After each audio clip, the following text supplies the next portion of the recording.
Other sons-in-law are typically submissive and diligent. Yet Song-li is an anomaly. He neither works nor contributes and shamelessly demands money, effectively living as a lord in his in-law's home. Chapter 1. The Lord-in-Law. Wife, am out of money again. Could you spare me 5,000 for pocket money? Song-li brazenly extended his right hand, his face adorned with a cheerful grin. There's nothing left, not a single cent. Song-li. Do you really think our family is an ATM? I provided you 5,000 just last week, and you've already exhausted it? Oh, how stingy. It's merely 5,000. Dear, when I'm in a sour mood, I tend to indulge in unsavory activities. If I happen to make the front page, it would be your family's embarrassment. Zhou Muxue glared at Song-li's carefree demeanor, her heart aching with frustration. She still couldn't fathom why her grandfather had forcefully separated her from her true love 3 years ago, compelling her to marry this utterly worthless man. While other sons-in-law are obedient and hardworking, Song-li is remarkably audacious. He neither seeks employment nor contributes, yet openly asks for money, truly embodying the role of a lord-in-law. What's more astonishing is that her grandfather supports him, forbidding her from seeking a divorce, or else he would reclaim the family small company. Song-li, this is the last time you're only allowed to request 5,000 each month. Understood, my dear. I swear this will be the final time, Song-li declared, raising his left hand. Ah, the same old words. This is the wonderful husband chosen by her grandfather. He may be tall and handsome, yet he spends his days idly, contributing nothing but requests for money. Devoid of ambition, devoid of shame, he remains unperturbed by the derision of relatives, maintaining a brazen attitude of defiance. The only solace she found was that, for 3 years, he had honored his promise to sleep on the floor every night, never once laying a finger on her. Zhou Muxue sighed deeply. Her appetite for breakfast vanished, and she hurried off to work. 2 hours later, ding-dong, a notification of 5,000 arrived via WeChat. Upon receiving the funds, Song-li felt invigorated, humming a tune as he strolled into the living room. His mother-in-law, Shun-chin, was mopping the floor and instantly flared up upon seeing him. Song-li, you asked Muxue for money again today, didn't you? As a grown man with hands and feet, how can you shamelessly live off her? Have you no sense of dignity? Daily criticism, to which Song-li had grown accustomed. He nonchalantly propped his legs up on the sofa, immersing himself in the news. Song-li, our family isn't a wealthy clan. If you continue to leech off us, we'll inevitably be impoverished. If you had any ambition, you would find a job. Any job, even delivering packages or takeout, would be better than lounging at home. Mom, this isn't my fault. It was old man Zhou who insisted I marry Muxue. I couldn't refuse. If he hadn't shown such sincerity, I wouldn't have agreed to this arrangement. Song-li spoke with unabashed confidence, showing no regard for his mother-in-law's feelings. Yet, he spoke the truth. It was indeed the elder who had implored him to marry Zhou Muxue. Just then, the doorbell rang. Go answer the door, since you're not working. You can at least do that, Shun-chin scolded. Oh, it's not for me, Song-li replied, unperturbed. While other sons-in-law would seek to curry favor with their mothers-in-law, he completely disregarded her. With no other option, Shun-chin went to open the door herself. Standing outside was a handsome young man holding a gift. Hello, Aunt Shun. It's been a while I've returned. Is Muxue home? Upon seeing the young man, Shun-chin's face lit up with joy. How ran? When did you come back? Why didn't you inform me? Muxue is at the company. Come in and sit. Shall be back for lunch. The visitor was Wu Haoren, the second heir of Zhongqing Pharmaceuticals and Zhou Muxue's childhood friend. 3 years ago, the two were on the brink of engagement, and Shun-chin had wholeheartedly wished for Zhou Muxue to marry into a wealthy family. Who could have predicted that old man Zhou would go mad, insisting Muxue marry this good for nothing? In a fit of anger, Wu Haoren had left the country, only returning now. Shun-chin had always admired Wu Haoren, intelligent, handsome, and from a prestigious family. Compared to her son-in-law, who only knew how to ask for money, he was in a different league entirely. As Wu Haoren entered the living room, he immediately spotted Song-li. When enemies meet, their eyes are filled with hostility. A promising engagement had been ruined by this good for nothing. Although he had been abroad, he had long heard tales of Song-li's disgraceful exploits. A slacker who squandered Zhou Muxue's money, he was the epitome of a despicable man. Such a man was utterly unworthy of Zhou Muxue. Song-li, you have deeply disappointed me.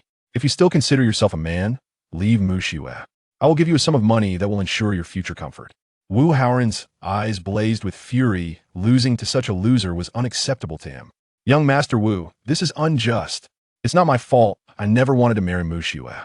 It was old man Zhou who insisted, And he only gives me 5,000 a month. It's barely enough for gaming.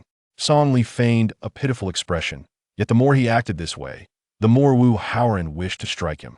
The thought of Zhou Muxue sharing a bed with such a man made him feel sick. Leave her, and I will offer you 2 million. You cannot help Muxue. What she needs is a man who can help her company thrive, not a slacker who only knows how to waste money on games. You understand about spending money on games?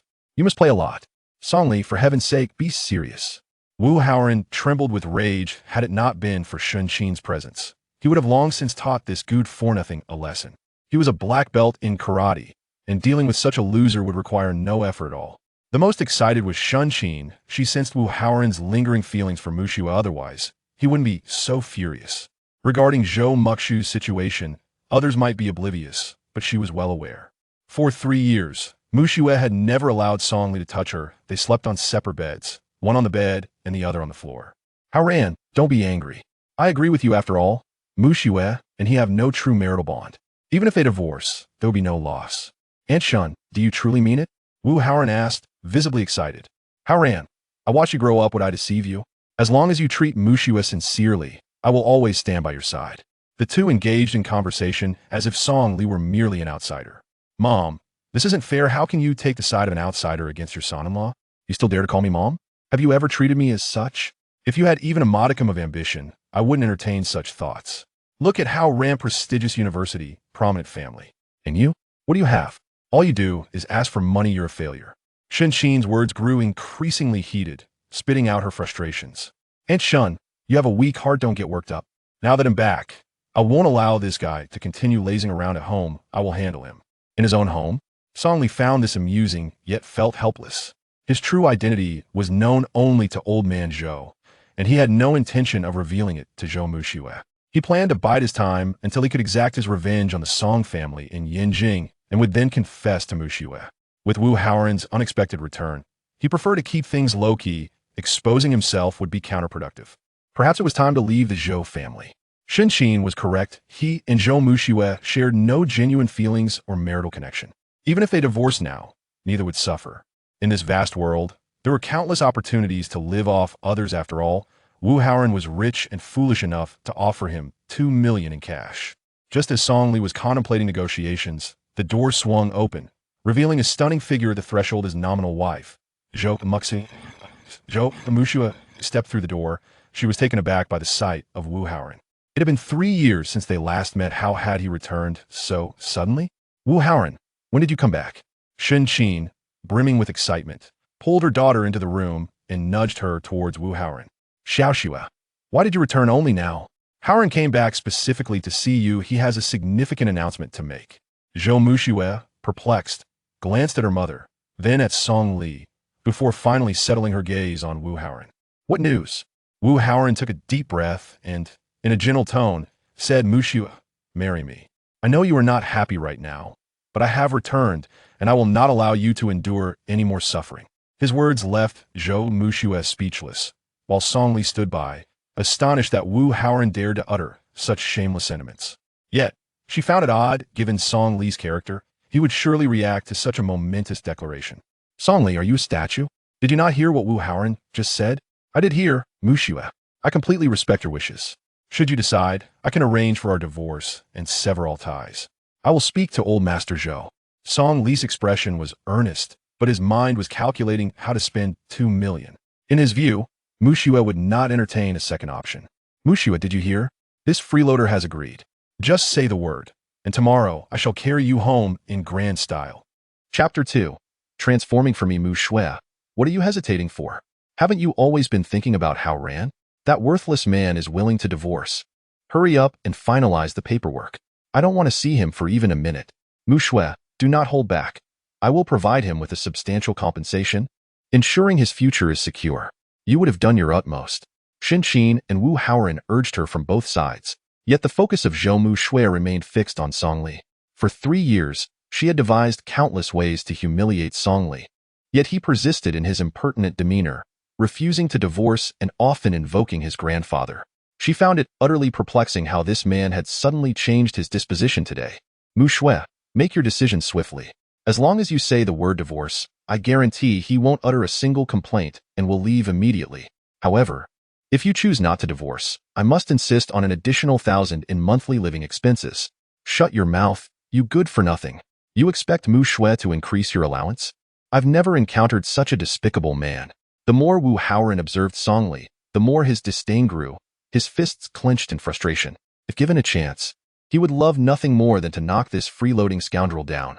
Mu Shui, you must speak up. Haoran won't wait for you indefinitely. After all, he is of a distinguished status, while that worthless man isn't even fit to carry his shoes. Listen to me, if you miss this opportunity today, you will regret it for the rest of your life. Mu Shui, declare loudly that you wish to divorce him, and I will ensure you become the happiest woman in the world.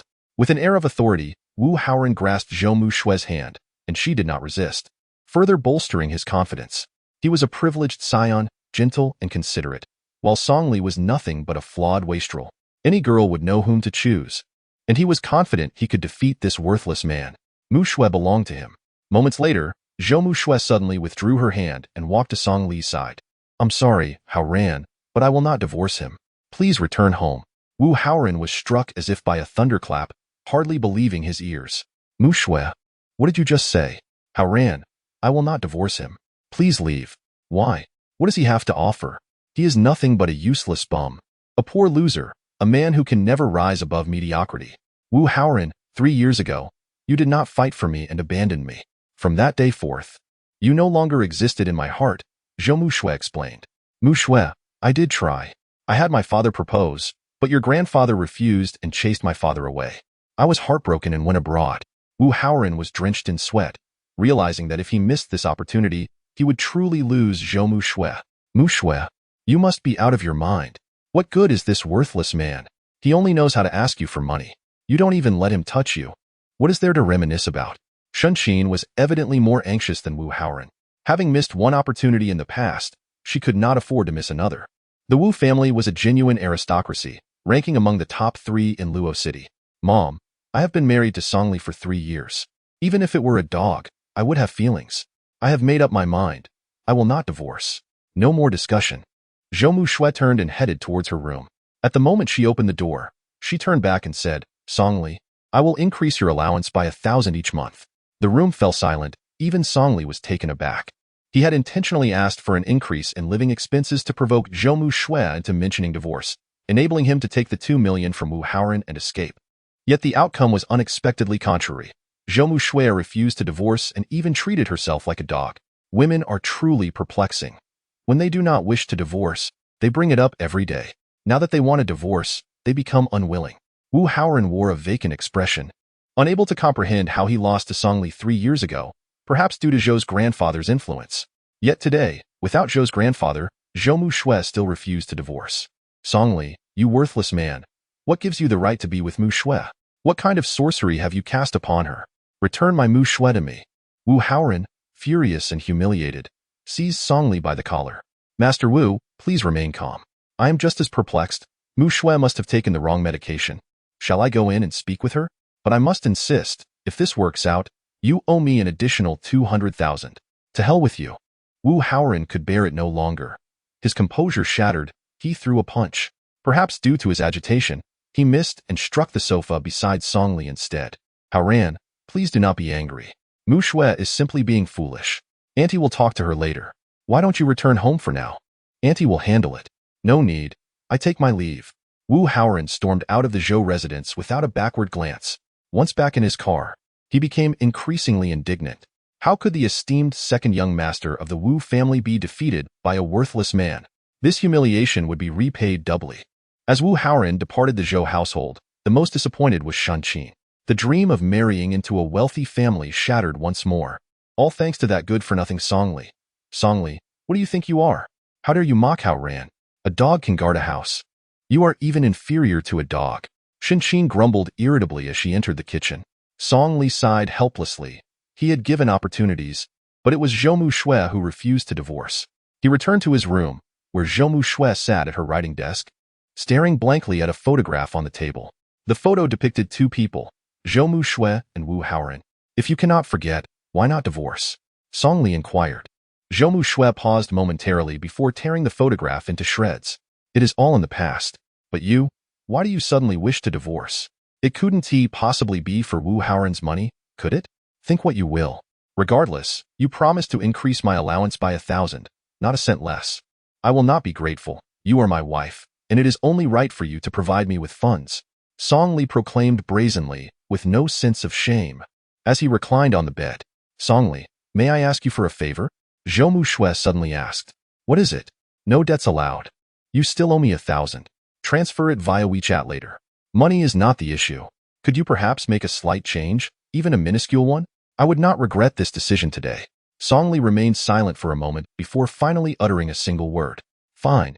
The following morning, as Zhou Mushui rose from bed, Song Li sprang up from the floor as if propelled by a spring, rummaging through the wardrobe. Song Li, what are you doing up so early?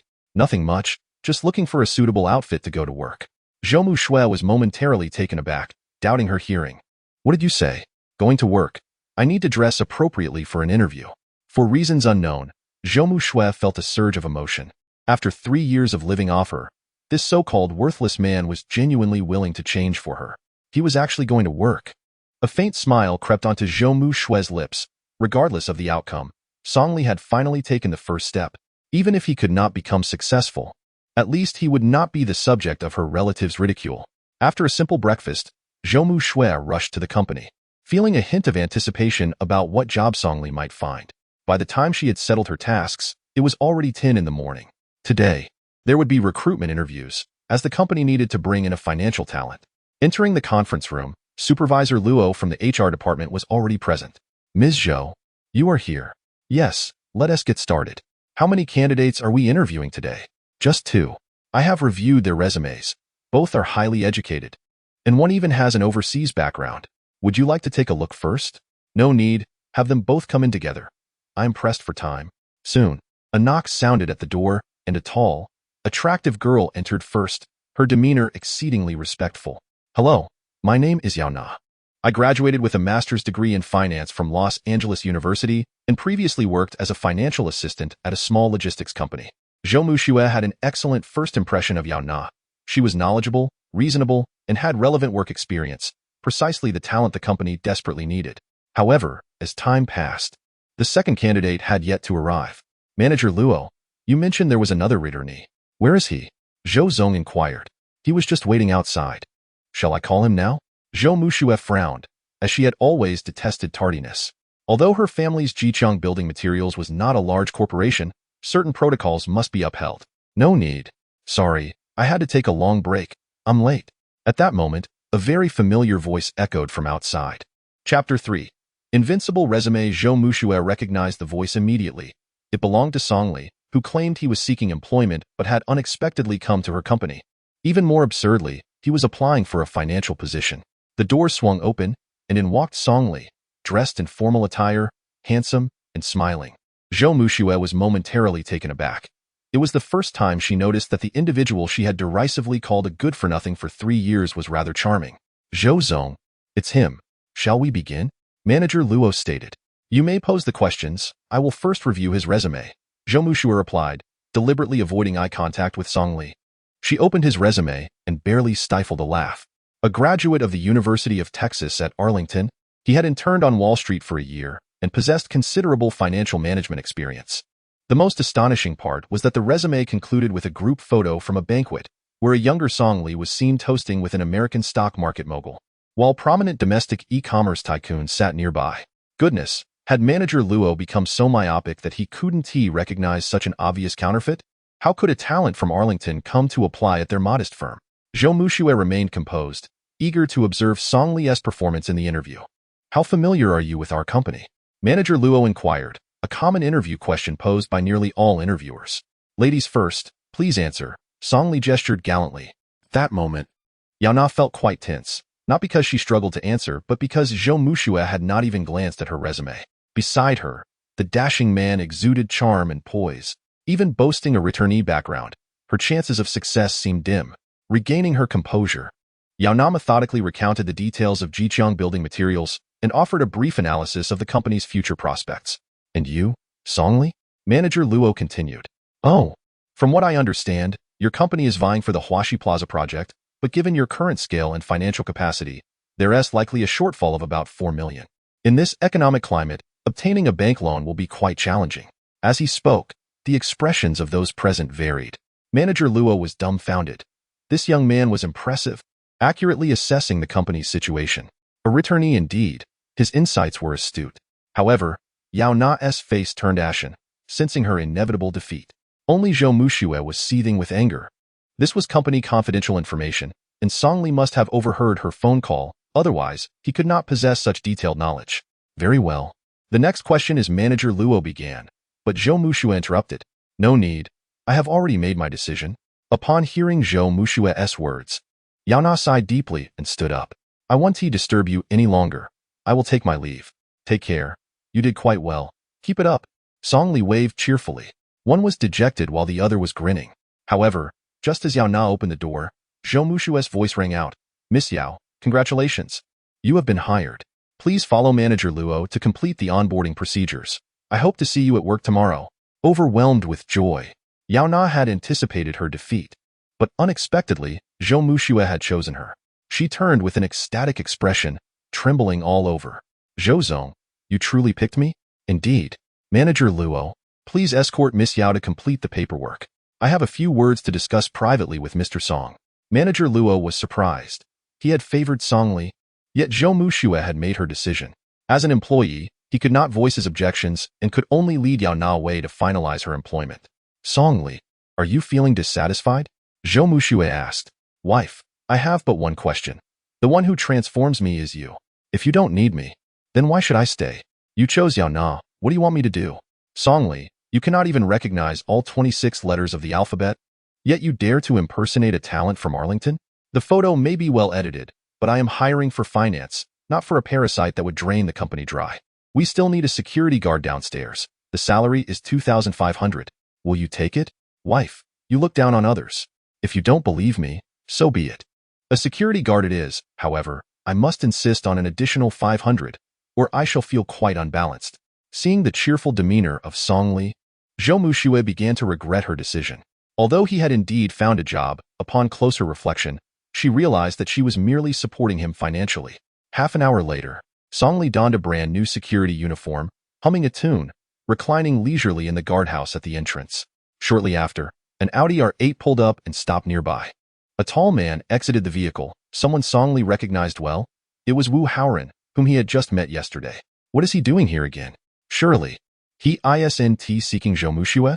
Endlessly entangled, he could jeopardize his plans for revenge. Song Li, don't stare. It's not worth envying. He is the second heir of Zhongqing Pharmaceuticals, the leading enterprise in Los Angeles, his colleague Lu Quan remarked. What's so admirable about a rich second generation? Song Li, don't sour grapes just because you can't reach them. Young Master Wu must be here for Zhou Zong. They were once quite close. But I heard they had a falling out, and Zhou Zong, in a fit of anger, married a loser. Song Li didn't expect Lu Quan to bring him into the conversation, feeling quite embarrassed. Lu Quan, it can't be that bad. Perhaps Zhou Zong has an eye for talent and sees potential in her husband. Cut it out. She is married to a man with a short stature and a lazy disposition. I predict Zhou Zong will soon be wearing a green hat. As soon as the words left his mouth, Wu Haoran and Zhou Muxue emerged from the building side by side, engaged in lively conversation as they entered the Audi R8 and vanished from Song Li's sight. Greened. I told you they would rekindle their old flame. Just wait for the news. Lu Quan exclaimed. Let them be. It has nothing to do with you. Why are you so excited? Song Li dismissed Lu Quan's remarks, returning to his cheerful tune. If Zhou Muxue were truly to revive an old relationship, she would have agreed to the divorce yesterday. She was not the type to say one thing and mean another. After 3 years of marriage, he still had confidence in that regard. After enduring a long day, Song Li returned home only to find that Zhou Muxue had not yet arrived, but Shen Qin was brimming with anger. Where have you been all day? Our money is not for you to squander. You eat Zhou Muxue's, use her resources, and wear her clothes. Do you not possess even a hint of self-awareness? Mom, you have wronged me today. I went to work, and it's a good job. Song Li jumped onto the sofa, propping his legs up. Haha, that is hilarious. You? A good job? Are you delivering takeout or packages? Shen Qin retorted disdainfully. Oh, I'm a security guard, earning $3,000 a month. Oh my.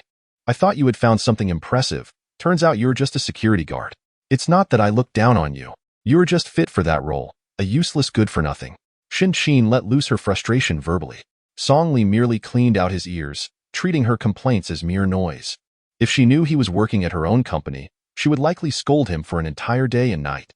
Just then, the door swung open, and a weary middle-aged man appeared at the threshold, looking quite exhausted. This individual is none other than Song Li's father-in-law, Zhou Dahuai, the father of Zhou Mushui. Upon seeing her husband return, Shin Qin let out a cold snort and inquired, "You're back. How did the negotiations for the Huaxi Plaza project go?" Don't even mention it. I waited an entire day and night, yet I didn't even catch a glimpse of the project supervisor. I plan to pay another visit in a couple of days, he replied. Before he could finish, Shin Qin erupted in fury. Useless, both of you. You are the general manager for goodness sake. How can you not even meet with the supervisor? What good are you? Her voice grew increasingly agitated as she continued. I was blind to think that marrying into the Zhou family would bring comfort. Instead, I ended up with a worthless coward like you. It's precisely because of your shortcomings that the old man chose to marry Mu Shui off to that good-for-nothing Song Li, who lives off others. As Shin Qin's tirade escalated, she dredged up old grievances. It's because the old man favors Mu Shui. Zhou Dahuai attempted to clarify. Don't spout nonsense. The old man prefers the eldest daughter, Yun Shi. Why didn't he let that good-for-nothing Song Li go to the eldest family? You are far too submissive, afraid to fight for anything. Why should the eldest brother and second brother live in luxury, driving fancy cars, while even our sister has bought a home in Yundin community? Look at our miserable existence.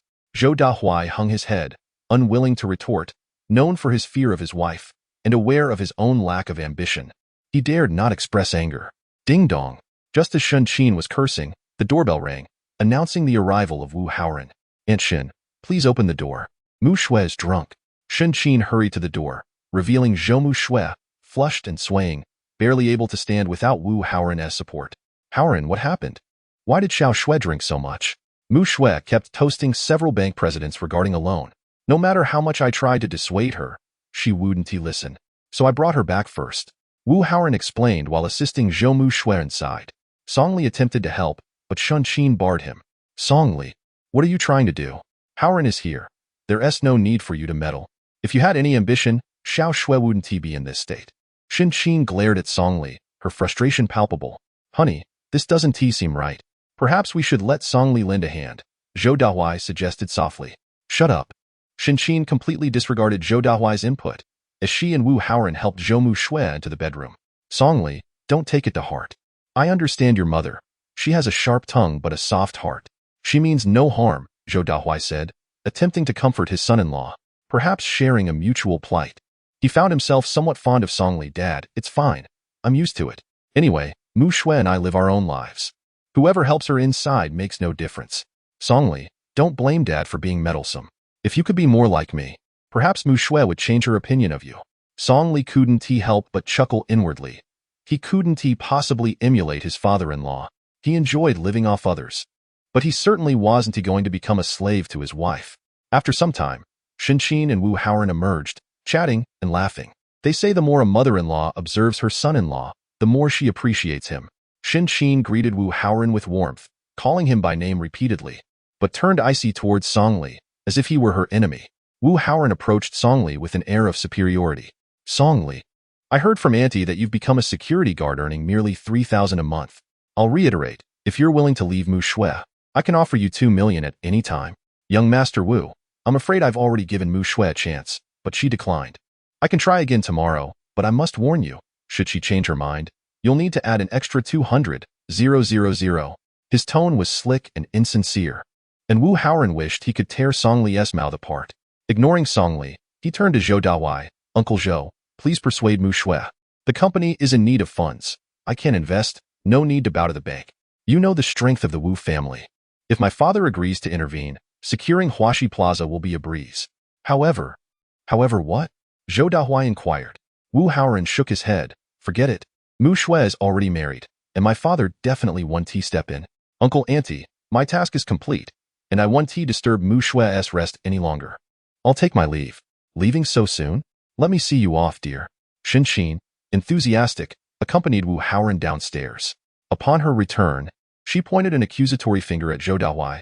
Zhou Dahuai, did you hear that? I don't care. Tomorrow, Song Li and Xiao Shui must divorce. Song Li stood nearby as Xin Qin continued her rant. Zhou Dahuai felt it inappropriate and replied, "Divorce? I think Song Li is quite good. He has found a job, hasn't he? A mere security guard. What kind of job is that? He can't even support himself. I married into the Zhou family for a better life, not to serve a useless man. If you don't care about me, at least think of Xiao Shui. What kind of state is she in after drinking so much? It's rare for someone like Wu Haoran to still have feelings for Xiao Shui.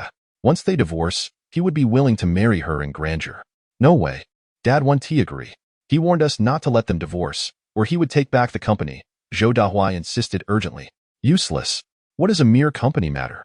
That is the Wu family, a top-tier family. Who would dare mock us after this? I don't care. You must persuade Xiao Shui tomorrow." Xin Qin continued her tirade, completely ignoring Song Li's presence.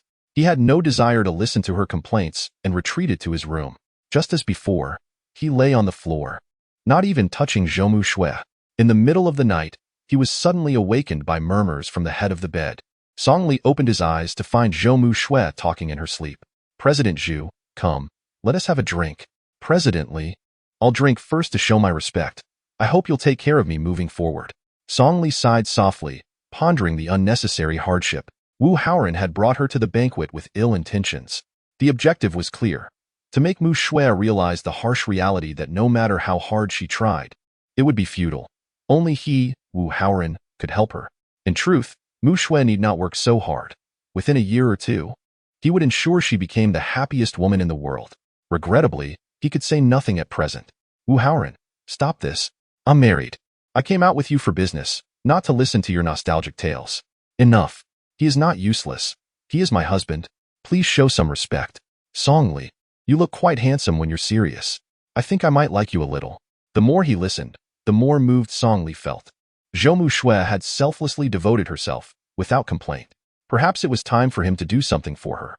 3 years prior, on a fateful night, his family had perished, leaving him with deep-seated enmity. 3 years later, on another fateful night, he found himself with a newfound concern. Her name was Zhou Shui. The following morning, while Zhou Shui was still asleep, Song Li quietly left the bedroom. He donned his security uniform, clocked in at the front desk, and rode his electric bike to the Huaxi Plaza project office. Based on the intelligence he had gathered, Huaxi Plaza was being developed by the Zhongnan Group, covering an area of 70,000 square meters with an expected investment of 2.5 billion. The project head was Ding Shang, the eldest son of Ding Nan, the wealthiest man in Luo City. Highly educated and capable, Ding Shang was known for his principled demeanor and strong personality, earning the trust of Ding Nan.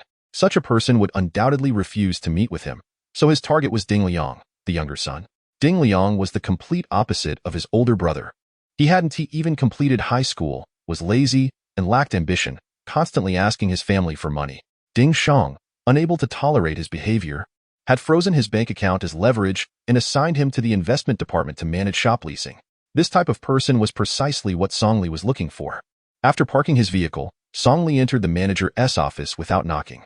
Inside the room stood a man and a woman, their attire disheveled. Startled by Song Li's sudden entrance, the woman let out a sharp scream, her face flushed with embarrassment as she hurriedly covered her chest and moved aside. Ding Liang mistakenly assumed Song Li to be a security guard from the company and shouted, "Who the hell are you? Who allowed you to come in? Get out. You're fired." Song Li calmly shut the door behind him and settled onto the sofa, crossing his legs nonchalantly. "Young master, what a fortunate situation you find yourself in. If there are tasks for the secretary, I shall attend to them. If there are none, I shall still be of service. Fear not, I shall neither peek nor record. Continue with your nonsense. Who exactly are you? Did my brother send you to spy on me? I am who I am. If you are dissatisfied, let me go. I've long wished to be rid of this." The general manager of the marketing department, a title that sounded grand, wielded no real power, as even the purchase of office supplies required a report. Ding Liang was seething with frustration, yet had no outlet for his anger, resorting to reckless behavior. "Young master, please calm down. I am not your brother's man. I am here today to discuss a partnership with you," Song Li replied with a smile. "What partnership? You, a mere security guard, think you can negotiate with me? I am in a foul mood. Hurry and leave, or I shall summon someone to break your legs." "Young master, in a harmonious society, violence is quite distasteful. Do you not wish to alter your standing within your family? Do you not desire control over the Huaxi Plaza project? A mere security guard could not possibly utter such words. Ding Liang lacked real capability, but he was not foolish. Step outside. I need to speak with him. Ding Liang slapped the secretary on the waist, prompting a startled squeal as she exited, closing the door behind her. Who exactly are you? My name is Songli, and I must make it clear that if I assist you in gaining control over Huaxi Plaza, you must unconditionally agree to my 3 requests. Songli, you possess quite the audacity. You propose conditions before accomplishing anything. I have no particular skills, but I know a few people in the underworld. Provide me with a trustworthy reason, or you shall learn the meaning of regret. Chapter 5.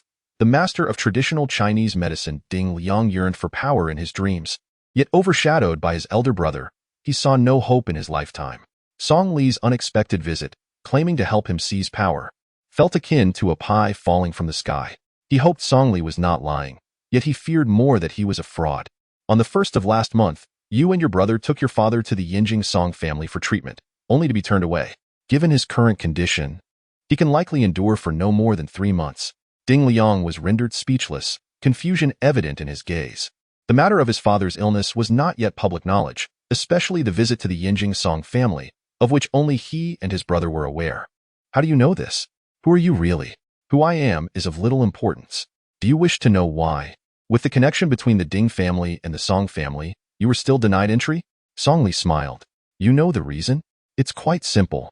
Your father's condition is exceptionally rare, requiring the technique of 12 silver needles for acupuncture. Unfortunately, no one in the Song family has mastered it for 3 years. Are you from the Yinjing Song family? Ding Liang asked, disbelief etched on his face. Young master, opportunities for turning one's fortune around come but once. Miss it, and you will spend your life hiding in an office, whispering sweet nothings to your secretary. Initially hesitant, Ding Liang pondered whether to trust Song Li, but considering his current predicament, he reasoned that even if deceived, there was little left to lose. Fine, it's a deal. An hour later, at the Ding family residence in Luoqing, Ding Liang hurriedly led Song Li into his father's bedroom, only to find his elder brother, Ding Shang, already present, along with an elderly Chinese medicine doctor. Ding Nan appeared in poor spirits, his eyes half closed, receiving in 4 drip, with the doctor examining him, frowning deeply. Ding Liang, why are you not at work? Why bring a security guard back here? With a master of traditional Chinese medicine and a security guard present, Ding Liang felt intimidated by his brother and hesitated to mention his true purpose for bringing Song Li. Young master, what a coincidence. You two have brought someone to treat illness. I was invited by the second young master to examine the elder, Song Li boldly announced. Ding Shang thought he must have misheard, casting a glance at Ding Liang to confirm his understanding. Realizing his brother did not refute it, he concluded he had not been mistaken. Hiring a security guard to treat illness is sheer folly. Ding Liang, you are over 20 years old. You believe in the words of a fraud? If he truly understood medicine, why would he settle for being a security guard? Get him out of here. Do not disrupt Master Lu. Ding Shang was irate. Had they not been brothers, he would have expelled him long ago. Brother, he is not a fraud. He understands traditional Chinese medicine. Why not let him give it a try? Ding Liang defended softly. Fool, do you think any random person can practice traditional Chinese medicine? I've told you to read more books, yet you refuse to listen. Your mind clouded. Ding Liang, chastised, lowered his head, too intimidated to respond. Young master, you are being excessively presumptuous. You cannot dismiss my knowledge of traditional Chinese medicine simply because I am a security guard. It is rather dismissive. Song Li interjected. What if you do understand? Can you surpass Master Lu from Yinjing? He is a leading figure in the field of traditional Chinese medicine. You do not even know him, yet you claim to practice medicine. Ding Shang was blunt. In his eyes, Song Li was merely there to swindle money. Young master, how about this? Since I am already here, if Master Lu cannot cure him, allow me to try. Brother, I also wish to contribute to our father's recovery. Let him stay a while longer. It is not easy for him to have come such a long way, and he will not charge if he fails. Though unwilling to let Song Li remain, Ding Shang eventually relented, considering Ding Liang's filial intentions. The room fell silent as all eyes turned to Master Lu, who began to unbutton Ding Nan's shirt, exposing his chest, and retrieved 8 silver needles from his bag. Not enough. 8 needles will not suffice, Song Li sighed. Master Lu glanced back at him. Young man, you know nothing. Mr. Ding's health is deficient, with disrupted qi and blood, and chaotic elements. 8 needles are his absolute limit. Ding Liang, fearing Song Li's interruptions, gently nudged him and whispered, Song Li, do you truly understand traditional Chinese medicine? I am counting on you. Trust me. 8 needles will certainly not suffice. Just watch. Master Lu snorted, pressing his left hand against Ding Nan's chest to locate a point, then swiftly inserted a needle. Too heavy. Song Li sighed again. Master Lu frowned but continued to probe for acupoints, inserting another needle. Too light. Song Li asserted once more. Master Lu, losing his patience, retorted. Young man, I have practiced medicine for decades. Surely I can discern the appropriate pressure. Your understanding is superficial. Can you remain silent? Song Li's interruptions were clearly disruptive, and Ding Shang's annoyance surfaced as he snapped. Be quiet. Do not disturb Master Lu. All right, I shall remain silent. Master Lu, please continue. Song Li felt exasperated. Such clumsy technique hardly warranted the title of master, likely inferior even to the apprentices in the Song family's pharmacy. Master Lu pressed on, locating 4 more acupoints, and these needles seemed fine, prompting Song Li to hold his tongue. Soon, Master Lu reached for the 7th needle, pressing down on a point on the left chest before forcefully inserting the needle. Wrong. Do not prick that acupoint. Song Li interjected again. Young man, your vision is lacking, and your skill insufficient. Can you refrain from interrupting me? I have decades of clinical experience.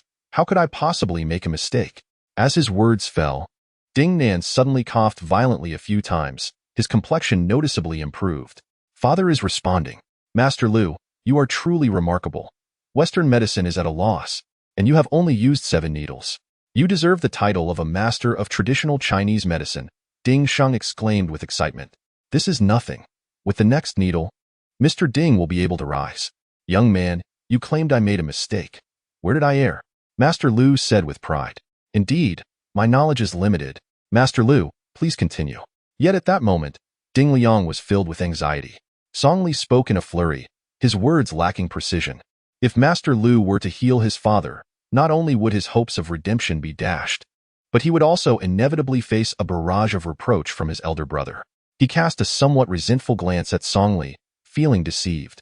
Second young master, do not panic. This old man's skills are truly lacking. With the final needle, chaos will surely ensue. Just wait and see, Song Li whispered in reassurance. Moments later, Master Lu focused on the last acupuncture point and inserted the silver needle into the Tanzhong point. Oh, too heavy again, Song Li remarked. Shut your mouth. You are deliberately causing a disturbance, impacting Master Lu's treatment. Ding Liang, is this the so-called Chinese medicine practitioner you brought? What on earth do you intend? Ding Shang roared in fury. Ding Liang, terrified, could not utter a word. At that moment, Ding Nan on the sickbed suddenly opened his eyes, gasping for breath, his complexion appearing quite healthy. It's done, Mr. Ding. Your father is out of danger. As long as he continues with the herbal medicine I've prescribed, he will recover completely within 3 months. As for the cost, no problem, 30,000. I will have someone transfer it to you this afternoon. Master Lu expressed satisfaction with this price, shooting a cold smile at Song Li, saying, Young man, Chinese medicine is for healing, not for deceit. It is precisely because of people like you that traditional medicine is increasingly unaccepted by our people. Master Lu, 30,000 is far too easy to earn. Are you so confident that you have cured Mr. Ding's ailment? Song Li countered. Young man, don't be so obstinate. At your age, I was already the chief physician at a Chinese medicine hospital, while you are merely a security guard, dabbling in superficial knowledge yet daring to flaunt your skills. People like you ought to be sent to the police station. Master Lu, you misunderstand. I am quite impressed. You are indeed a giant in the field of Chinese medicine. Your ability to treat patients so ruthlessly is truly unprecedented, Song Li replied. Young man, what do you mean by that? Master Lu's irritation was palpable. Master Lu, how do you compare with the Song family of Yinjing? Song Li inquired. You actually know of the Song family? Indeed, they are a prestigious lineage in traditional medicine. With a heritage spanning a millennium, I feel inferior. Master Lu was surprisingly honest, refraining from boasting. But are you aware of the incident where the Song family refused to treat the Ding family? Song Li smiled. What? Why didn't you mention this sooner? Master Lu's confidence wavered, his earlier bravado evaporating. Chapter 6. Professional flattery. Initially, Ding Nan appeared radiant, but soon his body began to tremble violently, his eyes glazing over, and even his breathing grew labored. Master Lu, what is happening? What is wrong with my father? Ding Shang urged anxiously. Master Lu realized he had made a grave mistake. If he did not rectify it promptly, Ding Nan's death would obliterate his reputation. He regretted that Ding Sheng had concealed the fact that they had visited the Song family. Otherwise, he would never have attempted to treat him. If even the Song family of Yinjing refused to treat him, there was no way he could succeed. Master Lu found himself in a predicament, compelled to gamble with a dying horse as he trembled while extracting the 8th silver needle. "Master, you've removed the wrong one again," Song Li cautioned. Master Lu, however, was beyond listening, hastily removing all the silver needles in succession. Song Li watched, sighing inwardly. This was the so-called master, a giant in the field of traditional medicine. Yet he could not even perform the most fundamental techniques of sealing and withdrawing needles. As expected, once the needles were removed, Ding Nan trembled even more violently, blood oozing from the corners of his eyes and nostrils, creating a horrifying scene. "Master Lu, are you capable or not? I paid for you to heal him, not to kill my father," Ding Sheng shouted. Master Lu was flustered. He was at a loss for the cause and could only proceed bravely. His palms were drenched in sweat, yet Ding Nan's condition worsened. His face turned dark, and he began to foam at the mouth, teetering on the brink of death. "Young man, why don't you give it a try?" Master Lu, desperate, turned his gaze to Song Li. "Master Lu, you are a revered figure in Yinjing's traditional medicine.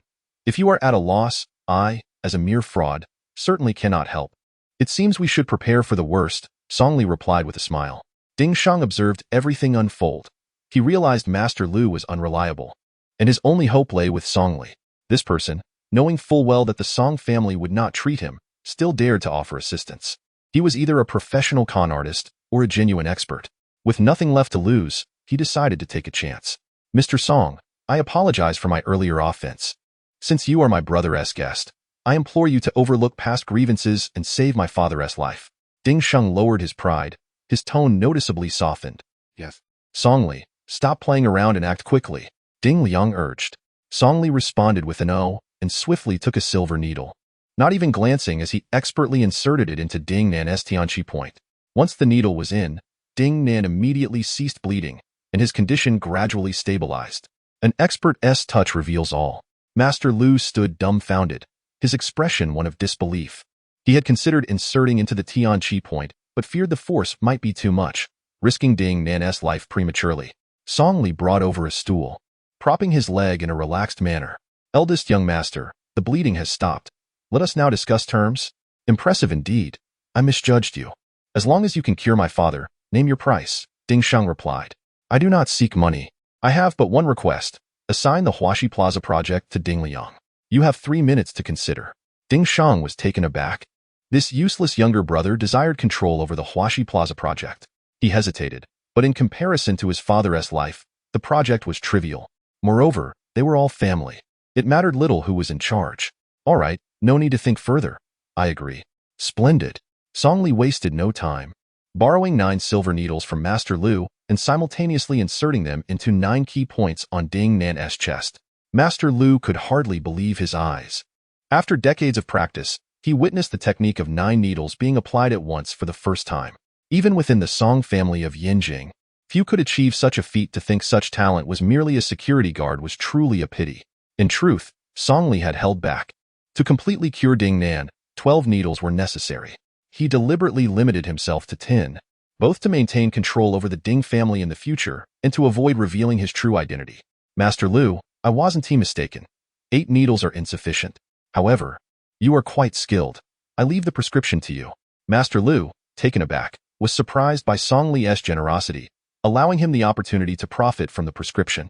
Young Dr. Song, a promising talent with exceptional medical skills, is destined to become a pillar of traditional medicine in our nation. "I am in awe," Master Lu exclaimed.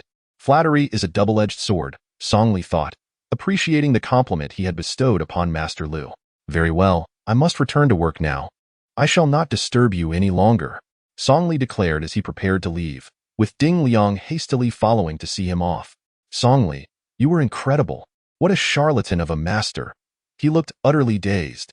Ding Liang laughed heartily, feeling exhilarated. "What is this?" "Second young master, you 1T go back on your word. Will you?" "I 1T. Speak freely. What are your requests?" Ding Liang responded. "First, the Huaxi Plaza project's construction materials must be handled by Zhou Muxue from Jichang Materials, and no other companies are permitted. Second, I'm a bit strapped for cash. Please see to it that you transfer some funds to my account. Third, do not mention my involvement to anyone. All right, a pleasant collaboration. Ding Liang had anticipated more complicated demands, but was surprised by the simplicity of Song Li's requests, readily agreeing. An hour later, Song Li hurriedly returned to the guardroom on his electric bike. His colleague Lu Quan called out upon seeing him, "Song Li, where have you been? Manager Zhou has been here 3 times, looking furious. You might get fired." Song Li responded with a casual "oh," not overly concerned. Compared to the grand gesture he had delivered to Zhou Muxue, the prospect of dismissal seemed trivial. However, Zhou Muxue was indeed overreacting.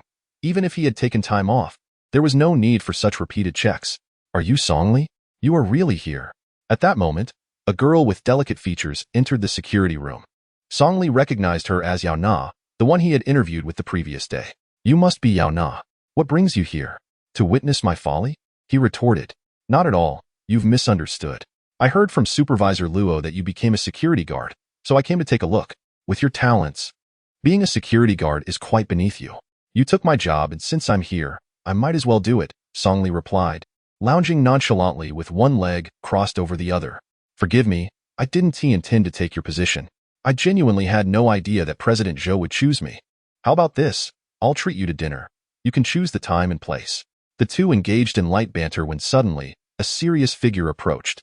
It was Zhou Muxue, conducting her 4th inspection. Upon seeing her, Yao Na called out President Zhou and hurried away. Song Li, however, remained unperturbed, still exuding an air of indifference. "Song Li, you finally arrived. You left your post without permission. We do not accommodate idlers here. Come to my office. I expect a reasonable explanation," Zhou Muxue stated, visibly upset as she walked away. Unfazed, Song Li hummed a tune and followed her.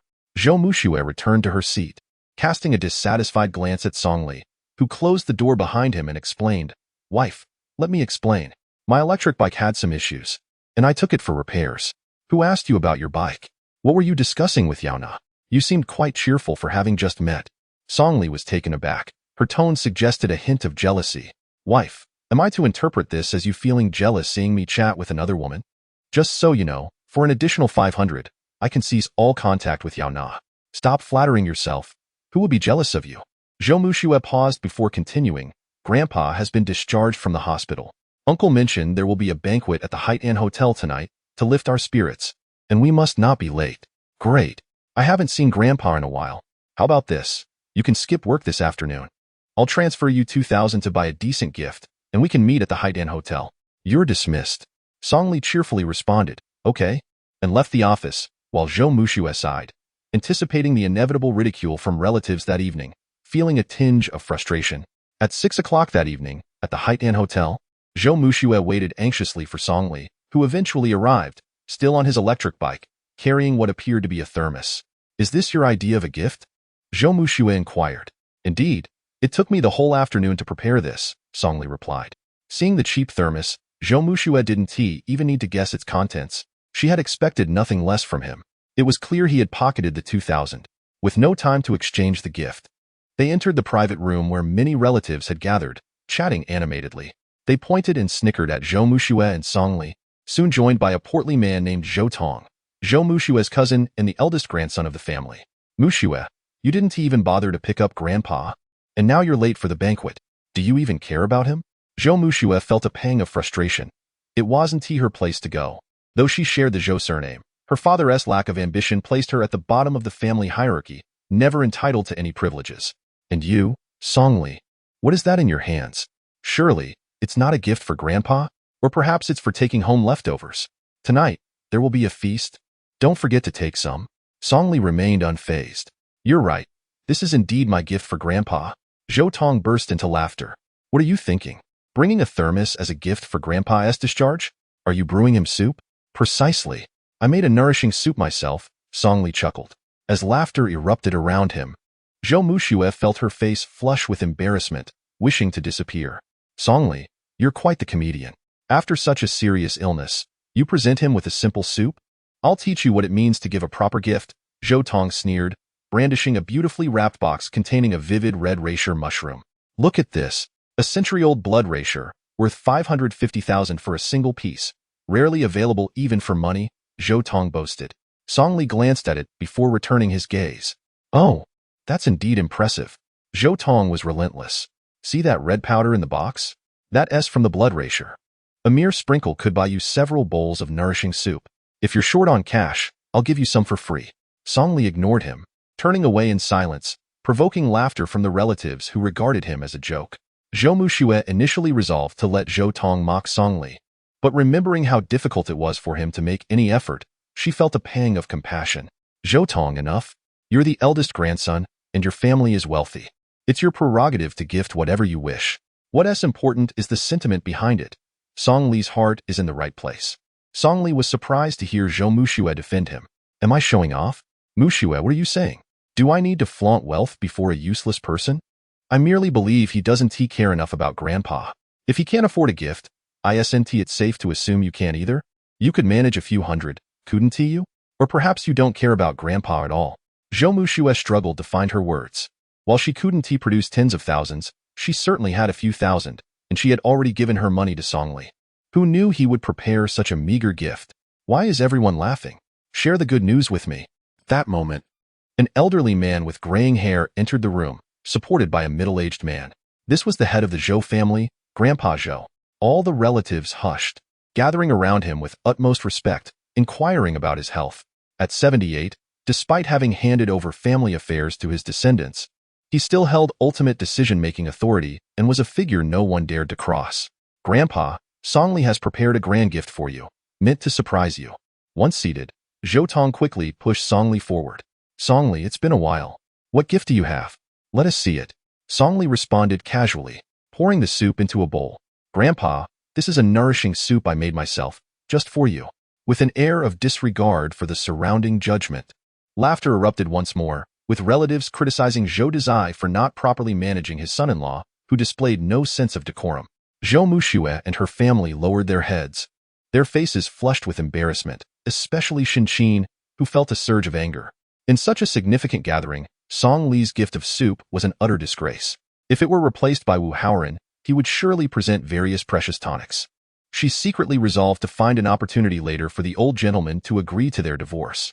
Old Master Zhou took the bowl and sipped a few times, suddenly furrowing his brow, closing his eyes tightly, and displaying a pained expression.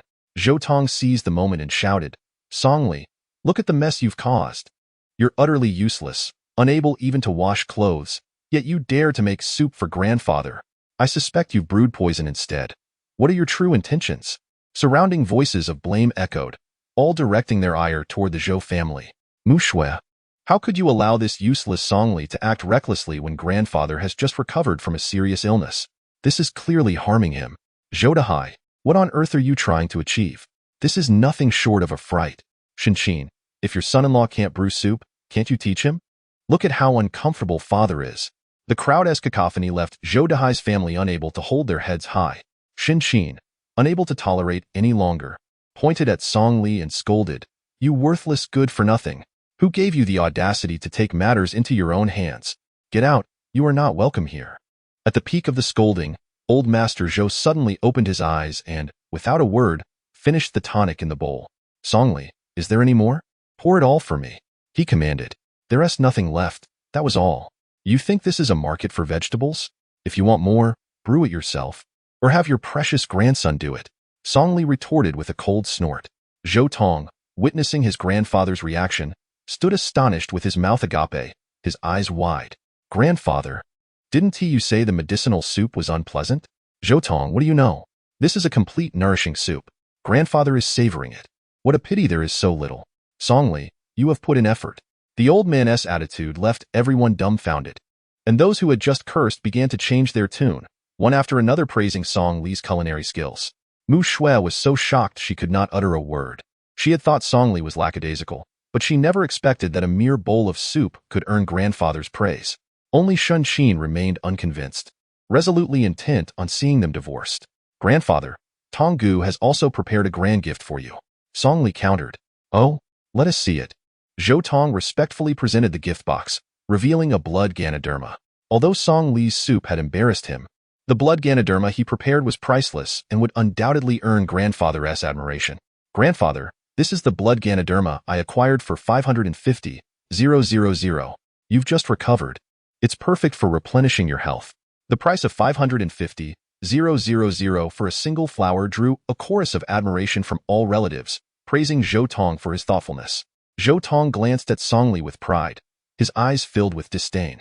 Shen Qin felt a twinge of discontent at the sight of the 550,000 blood Ganoderma. Once Mu Shui marries into the Wu family, not even $1 million for a Ganoderma would be out of the question. Old Master Zhou, filled with delight, accepted the gift box with pleasure. Zhou Tong, grandfather appreciates your intentions, but next time, do not purchase such expensive gifts. Use the money wisely to strengthen and expand the Zhou family business. At that moment, Songli suddenly spoke. Blood Ganoderma, also known as coffin fungus, only grows under specific conditions after a coffin has been buried for a long time. Due to its harsh production environment and lengthy cultivation period, it possesses immense medicinal and collectible value. According to ancient Chinese medical texts, there are two types of blood Ganoderma. One is the ordinary type, with a red cap and white stem, which is tasteless. The other is the true coffin fungus, entirely blood red, without a stem and flavorful. Ah, who would have thought? You, a good-for-nothing, understand traditional Chinese medicine? Indeed, what I have here is authentic blood Ganoderma, without a stem and full of flavor, Zhou Tong responded. Because blood Ganoderma can fetch astronomical prices, some unscrupulous vendors take risks, soaking ordinary Ganoderma in chemical agents to dye it red, passing it off as blood Ganoderma. Consuming such counterfeit products not only lacks medicinal effect, but can also harm one's health. Songli suddenly pointed at Zhou Tong, emphasizing his words.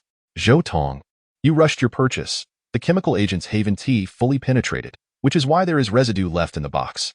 While I may be living off you, you are deceiving grandfather's health for your own gain. What are your true intentions? The shout reverberated throughout the hall, leaving the Zhou family momentarily speechless. Songli, stop spewing nonsense. Grandfather, this is a legitimate purchase I made through a friend, with complete receipts and a professional appraisal certificate. It cannot be counterfeit, Zhou Tong exclaimed, his face flushed with urgency and anger. He had spent a fortune on the blood Ganoderma to show off to relatives. If it were indeed fake, losing face would be minor compared to the burden of harming grandfather. Songli, you a useless leech, aimlessly idle. How could you possibly understand such precious Chinese medicinal materials? Don't try to slander me. Zhou Tong feigned calmness, attempting to shift the topic. His words reminded the Zhou family of their earlier doubts. However, upon recalling Songli's status, they quickly realized. Exactly. Songli, if you don't understand, don't speak out of turn. Zhou Tong would never harm grandfather. With no diploma, what makes you an expert? Chinese medicine is profound and extensive. How could a jobless drifter like you comprehend it? The crowd soon directed their ire at Songli. Mu Shui, somewhat taken aback, noticed that during family gatherings, Songli had always been passive, never before retaliating as he did today. It seemed he had truly changed, no longer the man who simply lived off others. Fine, let us assume it's true. I was merely speaking offhandedly. Old master, should the coffin lid not cover, do not blame me for not warning you beforehand. Songli spoke candidly, without a shred of hesitation. The relatives present were incensed, turning to accuse him of cursing grandfather. Songli, you cannot just let this go. You must apologize to me. With the support of relatives, Zhou Tong straightened his back. Just as Mu Shui intended to speak on Songli's behalf, Shen Qin beat her to it. She was eager to see Songli humiliated, hoping to later lament to grandfather and raise the issue of divorce. Songli, it's bad enough that you have no money. Now you want to slander Zhou Tong? You must apologize, or you will never set foot in our home again. With Shen Qin's backing, Zhou Tong felt invigorated. This good-for-nothing was overstepping. He needed to know who the true heir of the Zhou family was. Songli, I want to make it difficult for you. In front of the whole family, call out, cousin, I was wrong, and we'll consider this matter settled. An idle leech daring to provoke his standing in the Zhou family? He might as well look in a mirror and assess his worth. Mu Shui, fearing the situation would escalate, quietly urged, Songli, don't make a scene. Why not just apologize? We're all family. It's not a big deal. Mu Shui, it was you who urged me to change for you. From today on, I will not retreat, Songli declared earnestly, devoid of any hint of jest. Mu Shui stared at Songli in surprise. At that moment, she felt as if she truly no longer recognized him. Old master, what do you think of this matter? Songli inquired once more. You young people can resolve your own issues. As the old man, I will not intervene. If you say the blood Ganoderma is fake, then provide evidence. Once Old Master Zhou spoke those words, while on the surface there appeared to be no issues, the Zhou family members were secretly astonished. What status did Zhou Tong hold as the eldest grandson, revered and incomparable? And what of Songli, the destitute scion, as ineffectual as Zhou Dahai himself? The old man claimed neutrality, yet clearly favored Songli. Tong Gu, do you dare to let me see the blood Ganoderma? If it's fake, I will not make it difficult for you. Just admit in front of relatives that you were foolish. Songli smiled. Zhou Tong felt a wave of frustration. Had this good-for-nothing truly lost his mind? On ordinary days, a few playful jabs would suffice to elicit a smile from him, but today, he seemed unwilling to let it go. Tong, what is wrong? Feeling down? Songli provocatively inquired. Who is feeling down? I don't believe you can truly discern the false from the genuine. If you can't provide evidence, then bow your head and admit your folly, he retorted. Songli merely chuckled, taking the blood Ganoderma and opening a bottle of Maotai. He poured the liquor into a gift box, submerging the blood Ganoderma.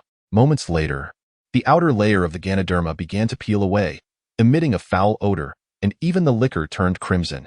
Zhou Tong watched in horror, his mouth agape, his face drained of color. 555,000, and we truly acquired a counterfeit. 3 years prior, a mere 45 grams of blood Ganoderma had fetched 2 million at auction in America.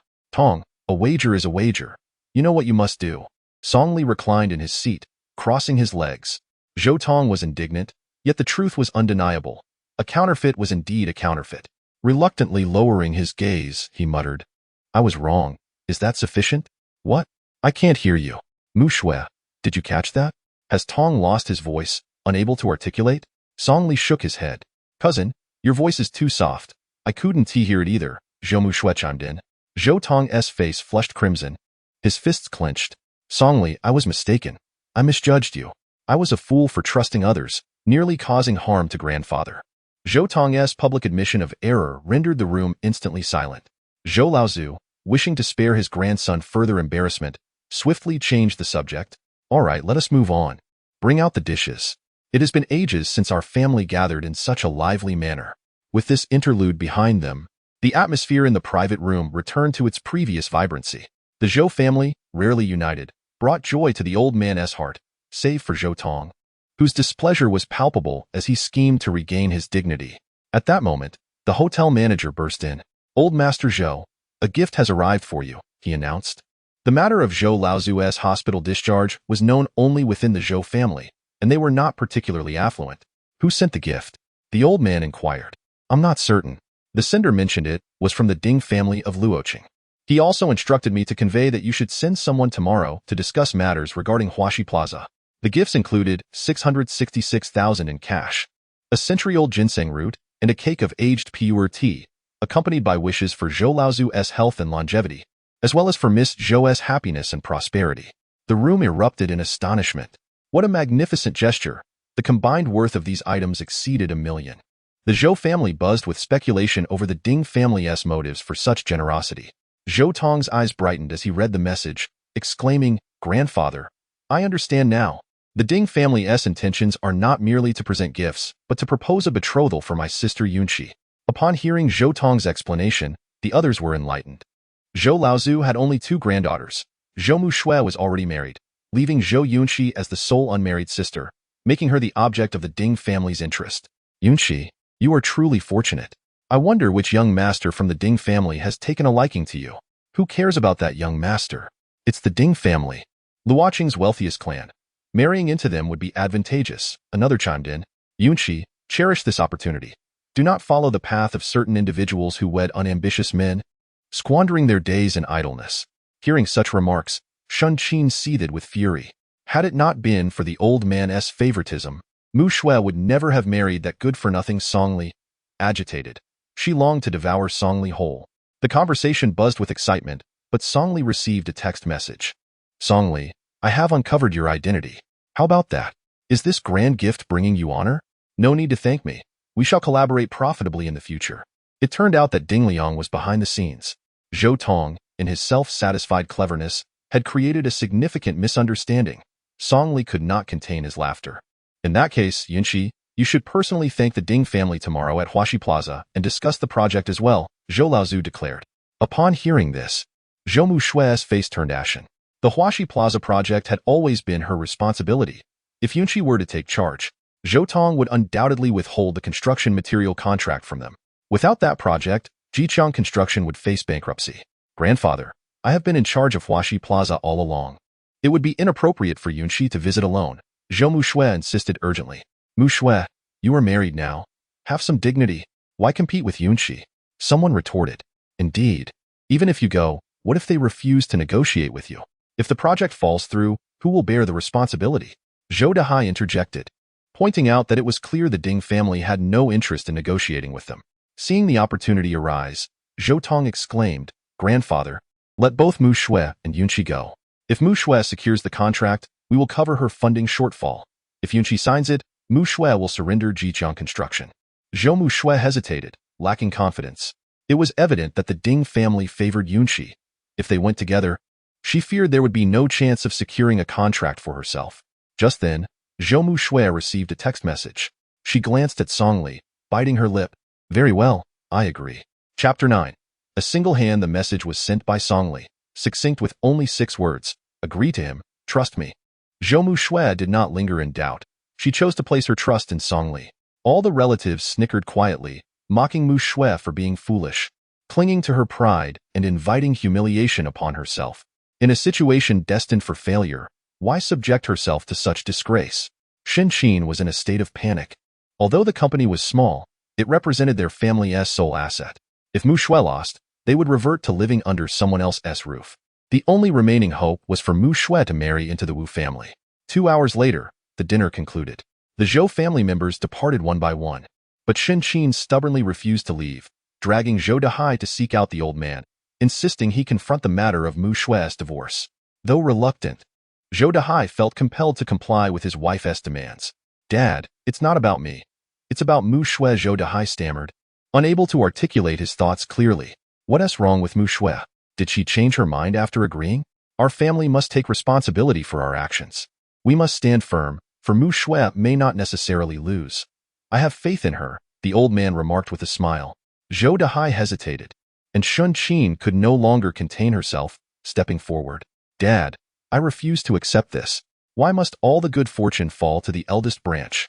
If you hadn't favored them, forcing Mu Shui to marry Song Li, the Ding family might have chosen her. I have endured enough. Song Li is hopeless. Shin Qin, even if I show favoritism, it is toward Mu Shui. Moreover, I find Song Li to be a decent lad. You should get to know him better. The old man replied. Dad, Song Li is nothing but a worthless leech, greedy and ungrateful, living off others. This is your so-called favoritism? I don't care. Wu Haoran has returned, still cherishing Mu Shui. I want her to divorce and marry into the Wu family. Shin Qin's expression was grave, her seriousness unmistakable. You dare? Zhou Dahai, is this your stance as well? I have warned you that if you entertain thoughts of divorce, I will reclaim Jiqiang Construction, and you shall receive not a penny of the family assets. The old man's irritation was apparent as he began to cough violently. Dad, please don't be angry. I meant no offense. I think highly of Song Li, so rest assured, I will not agree to their divorce. The father and son stood united, while Shin Qin trembled with rage. Zhou Dahai, you useless fool. Dad has always favored you less. Jiqiang Construction means nothing. If Mu Shui marries Wu Haoran, you can have as many Jiqiang Constructions as you desire. Do you even understand? Slap. Enough. Get out. Zhou Dahai, unable to endure any longer, delivered a resounding slap. Shin Qin could scarcely believe that this spineless man had the audacity to strike her. Zhou Dahai, how much suffering have I endured since marrying into your family?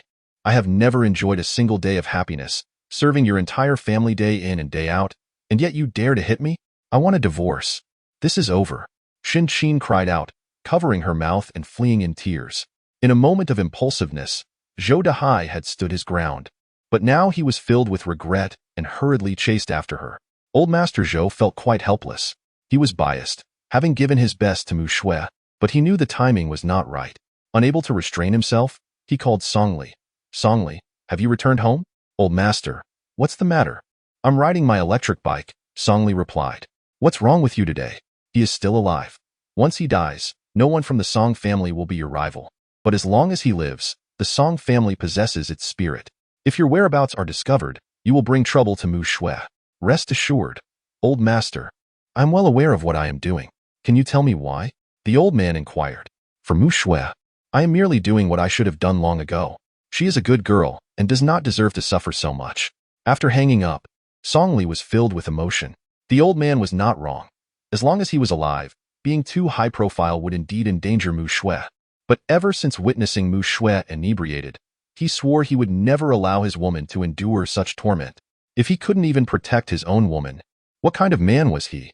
As Song Li leisurely rode his bike home, he entered to find chaos already reigning. Shin Qin, disheveled, was wailing on the floor like a shrew. Zhou Mu Shui's attempts at consolation were of no avail. Zhou Dehai wore an awkward expression, unsure of how to proceed. Song Li chose to ignore the scene, sitting back on the sofa with his legs crossed. My life is so miserable. Men hit me. My daughter is ungrateful. And my son-in-law is a worthless fool. I wish I were dead. Mom, please don't say that. Dad didn't mean it. Just get up. Zhou Mu Shui implored, exhausted yet unable to turn a blind eye. After much persuasion, coupled with Zhou Dehai kneeling and slapping his own face, Shin Qin finally ceased her crying. Mu Shui, you are truly foolish. How could you agree to Zhou Tong? Can't you see this is a trap? Mom, I understand. You must have faith in me. I can do this. Zhou Mu Shui feigned calmness, though she harbored no real confidence. Mu Shui, be rational. They have already delivered the betrothal gifts and specifically requested Yun Shi to negotiate. What makes you think you can secure the project? Shin Qin sighed. Why not? Just because of Song Li's text? Zhou Mu Shui dared not voice that thought. Mom, I believe in Mu Shui. She will undoubtedly succeed. Song Li interjected. Shut up. What business is it of yours? You worthless fool, who can't help with anything. If you truly cared for Mu Shui, you would divorce her now. Shin Qin's anger escalated, her disdain for Song Li growing with each word. If it weren't for him, she wouldn't have endured that slap. All right, Song Li, since you believe in Mu Shui, are you brave enough to make a bet? If she fails to secure the project tomorrow, you two will divorce. Mom, this is unacceptable. Let's keep matters separate. I disagree. Zhou Mu Shui protested. Fine. If Mu Shui succeeds, I have but one request. Please do not bring unrelated people into our home. Song Li smiled. Zhou Mu Shui was taken aback, quickly pulling Song Li into the bedroom. Song Li, what are you doing? Do you really want to divorce me? Mu Shui, do you trust me? Song Li asked. Of course. If I didn't trust you, would I agree to Zhou Tong? But what's going on? The Ding family has already sent the betrothal gifts. Are you certain I can secure the project? Mu Shui, are you so certain the Ding family's gifts are meant for Yunxi? What if Mr. Ding has peculiar tastes and they are actually for you? Song Li, be serious. Zhou Mu Shui suddenly felt a twinge of regret. She had staked everything on Song Li, a price too steep, one she could not afford to lose. Well, the truth is, I only found out this morning that the head of Huaxi Plaza is a subordinate of mine in the game. He promised me he would allocate the building materials section to you. Impossible. Mr. Ding is far too busy. How could he have time for games? Zhou Mu Shui expressed her disbelief. Mu Shui, you may not know, but the head of Huaxi Plaza has changed. Now it is entirely under Ding Liang's authority. He is the one who informed me. Zhou Mu Shui was somewhat surprised but did not question it further. Such confidential changes would not yet be known to the outside world. Song Li could not have fabricated this. Perhaps Ding Liang truly was his subordinate, which seemed utterly unbelievable. That evening, Song Li had transformed remarkably. Besides his unchanging nature, she barely recognized him, especially when he confronted his cousin, exuding an undeniable charisma. That resolute declaration of "I will not yield" stirred something within her. Why had she never noticed his virtues over the past 3 years? Why had she only focused on divorcing him? Upon reflection, this man, no matter how irresponsible or seemingly useless, had always remained by her side, keeping his promises and never once laying a hand on her, sleeping on the cold floor for 3 long years. Any normal man would have found such a life unbearable. Yet Song Li endured. Had she been too harsh? Perhaps she could consider allowing him to share her bed. Wife, what are you thinking? Get some rest. We have to go to Huaxi Plaza tomorrow. Zhou Mu Shui's cheeks flushed as she quickly dismissed that thought. Nothing at all. Please take me there tomorrow. I'm sorry, Miss Zhou, but I only have an electric bike. Song Li replied. That's all right. Just the electric bike will do. I merely wish to be your vehicle, just for once. Very well. Chapter 10. A great misunderstanding. Early the next morning, Song Li donned his security uniform and set off with Zhou Mu Shui. She leaned against him from behind, arms wrapped around him, and at first glance, they resembled a pair of young lovers in the throes of romance. As they parked, A red BMW 530 pulled up nearby, and a heavily made-up girl emerged. It was Zhou Yunxi. Though young, Zhou Yunxi dressed in a very mature and alluring manner, exuding an air of seduction. Mu Shui, what's wrong with you? Riding a shabby electric bike? And you, Songli, why are you in a security uniform? Don't embarrass yourself by going in like that. Zhou Yunxi squinted, her expression one of disdain. All right then, I won't go in. Mu Shui, when you meet Mr. Ding later, remember to lower your collar a bit. Men love that kind of thing. Songli teased. Pervert. Where are you looking? Mu Shui is right beside you. Zhou Yunxi exclaimed, both angry and flustered, shielding her chest with her hands. Zhou Mu Shui recognized Song Li's intentional provocation and quickly pulled Zhou Yunxi away. As they entered the project department, the receptionist greeted them warmly. Excuse me, are you Miss Zhou? Before Zhou Mu Shui could respond, Zhou Yunxi interjected, yes, that's me. Mr. Ding sent for me to discuss a collaboration. Very well, Miss Zhou, please follow me. The receptionist's demeanor was exceedingly respectful, and Zhou Yunxi basked in the attention, clearly pleased that the Ding family's young master had taken note of her. Mu Shui, don't say I didn't give you a chance. I'll let you speak first. If the Ding family doesn't wish to negotiate with you, there's nothing I can do. Thank you, Yunxi. Mu Shui, I'm not trying to meddle, but you should hurry up and divorce that lowly Songli. He is a worthless parasite, utterly repugnant. Why keep him around? Don't you have a lover named Wu Haoran? He seems rather suitable.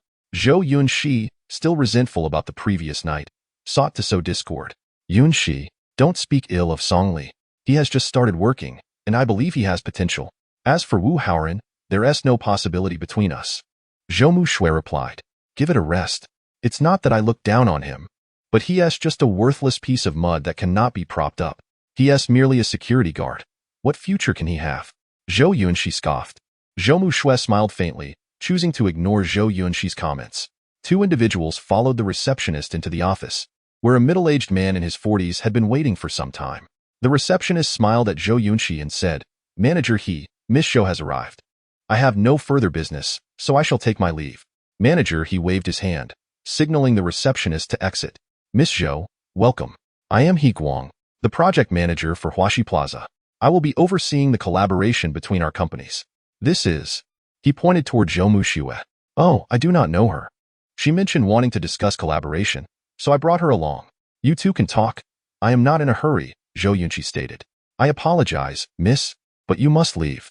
We are only discussing collaboration matters with Miss Zhou and will not involve a second company, He Guang replied courteously. Please grant me a moment. Although our company is not large, we have a good reputation in the industry. No need to elaborate. We have even prepared the contract. You have no opportunity here, so please exit, or I will call security, He Guang insisted firmly.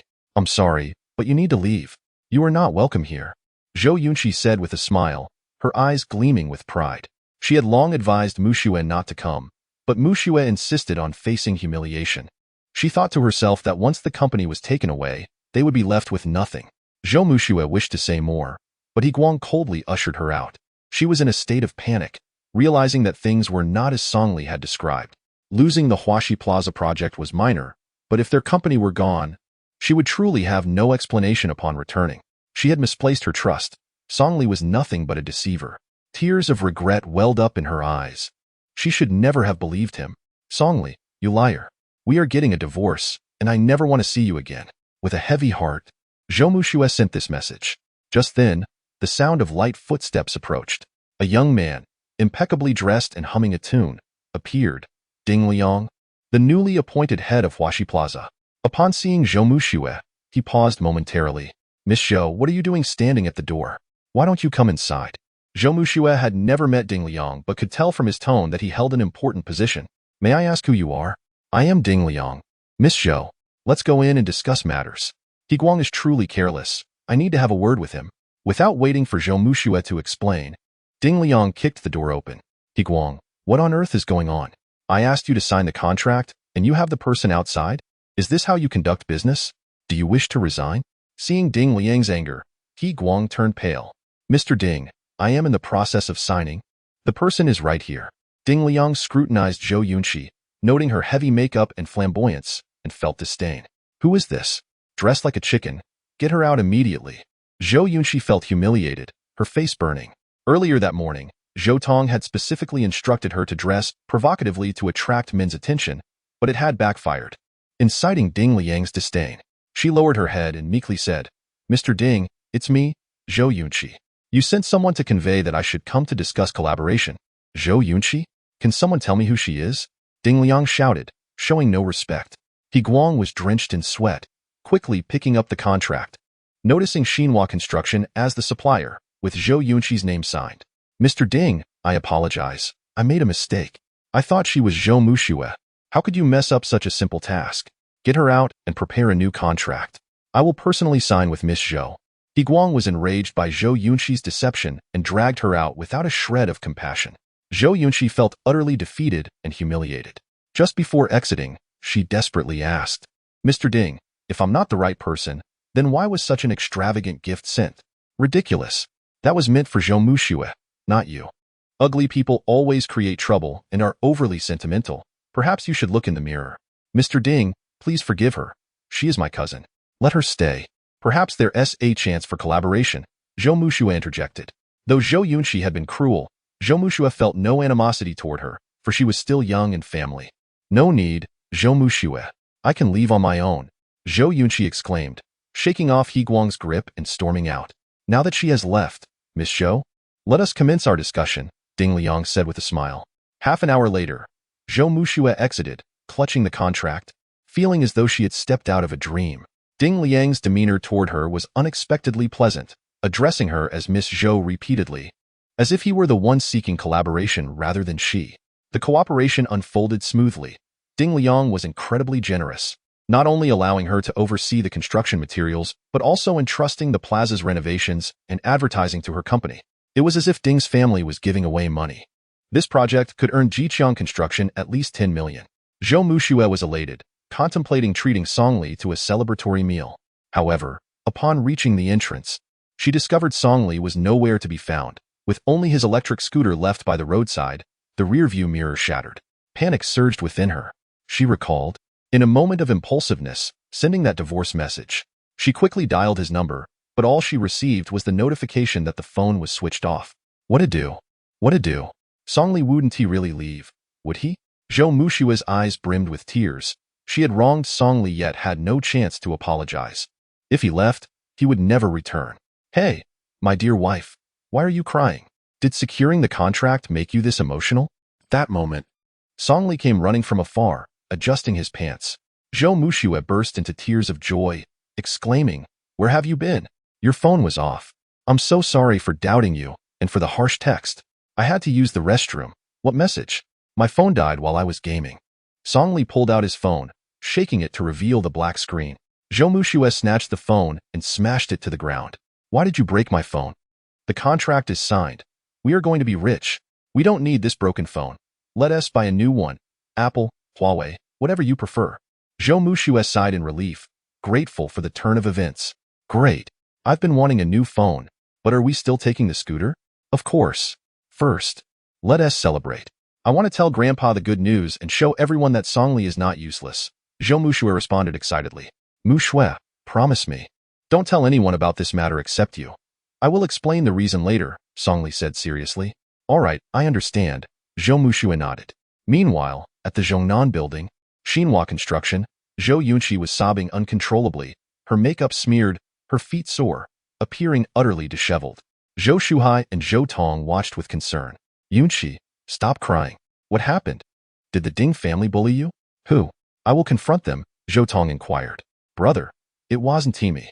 The Ding family sent gifts to that shameless Zhou Muxue. She kicked me out and insulted me, saying I looked like a chicken," Zhou Yunqi wailed. "Muxue? But she is already married." "Yunqi, what on earth happened? Speak slowly." "Dad will support you," Zhou Shuhai urged. Wiping her tears, Zhou Yunqi recounted the embellished tale. Zhou Tong, enraged, kicked over a garbage bin. That shameless Zhou Muxue. She must have slept with Ding Liang. No wonder she agreed so readily yesterday. She set a trap for us. At that moment, Zhou Shuhai's phone rang. He answered, listened intently, and frowned. "Dad, who is calling?" Zhou Tong inquired. "It is your grandfather who summoned us. He has requested our presence at a meeting this afternoon at Jiqiang Construction, claiming there is significant news to be announced." "Father, I refuse to attend. That vixen Zhou Muxue undoubtedly intends to gloat, seeking to turn our family into a spectacle of my humiliation. Zhou Yunxi's eyes reddened, tears beginning to well up. Why not go? This cannot simply be overlooked. Zhou Muxue must not walk away with a single cent from our family. I am determined to expose her and ruin her reputation. Zhou Tong spoke vehemently. Chapter 11. Accusations at Jiqiang Building Materials. The conference room buzzed with the presence of all Zhou family relatives, engaged in hushed conversations. The elder had chosen this venue for the meeting, clearly indicating that Zhou Muxue had lost the wager, and he intended to reclaim Jiqiang Building Materials, personally handing it over to Zhou Tong's family. Yunqi, congratulations. You must have secured the contract. I always knew Muxue was incapable. Our Yunqi truly excels. By the way, which young master from the Ding family has taken a liking to you? Yunqi, do not be shy. Share with your second aunt. Yunqi, if there are any suitable projects, do consider sharing them with us. Zhou Yunqi felt utterly embarrassed, lowering her head, reluctant to respond, while the others assumed her silence was due to shyness, erupting in laughter. Zhou Tong watched in silent fury, his heart aching, yet he chose to remain composed. The moment was not yet ripe. He was intent on discrediting Zhou Muxue. Shinqin, you ought to have stopped Muxue yesterday. Now that she is lost, the elder plans to reclaim the company. What will your family do moving forward? Shinqin, where is your useless son-in-law? Has he fled? Naturally, with the company gone, he cannot live off of you anymore. He must make his escape. The relatives chattered incessantly, yet Shinqin appeared unfazed. It would be best if Songli ran away. With their divorce, Muxue could marry Wu Haoran, entering a prestigious family. Who would dare mock her then?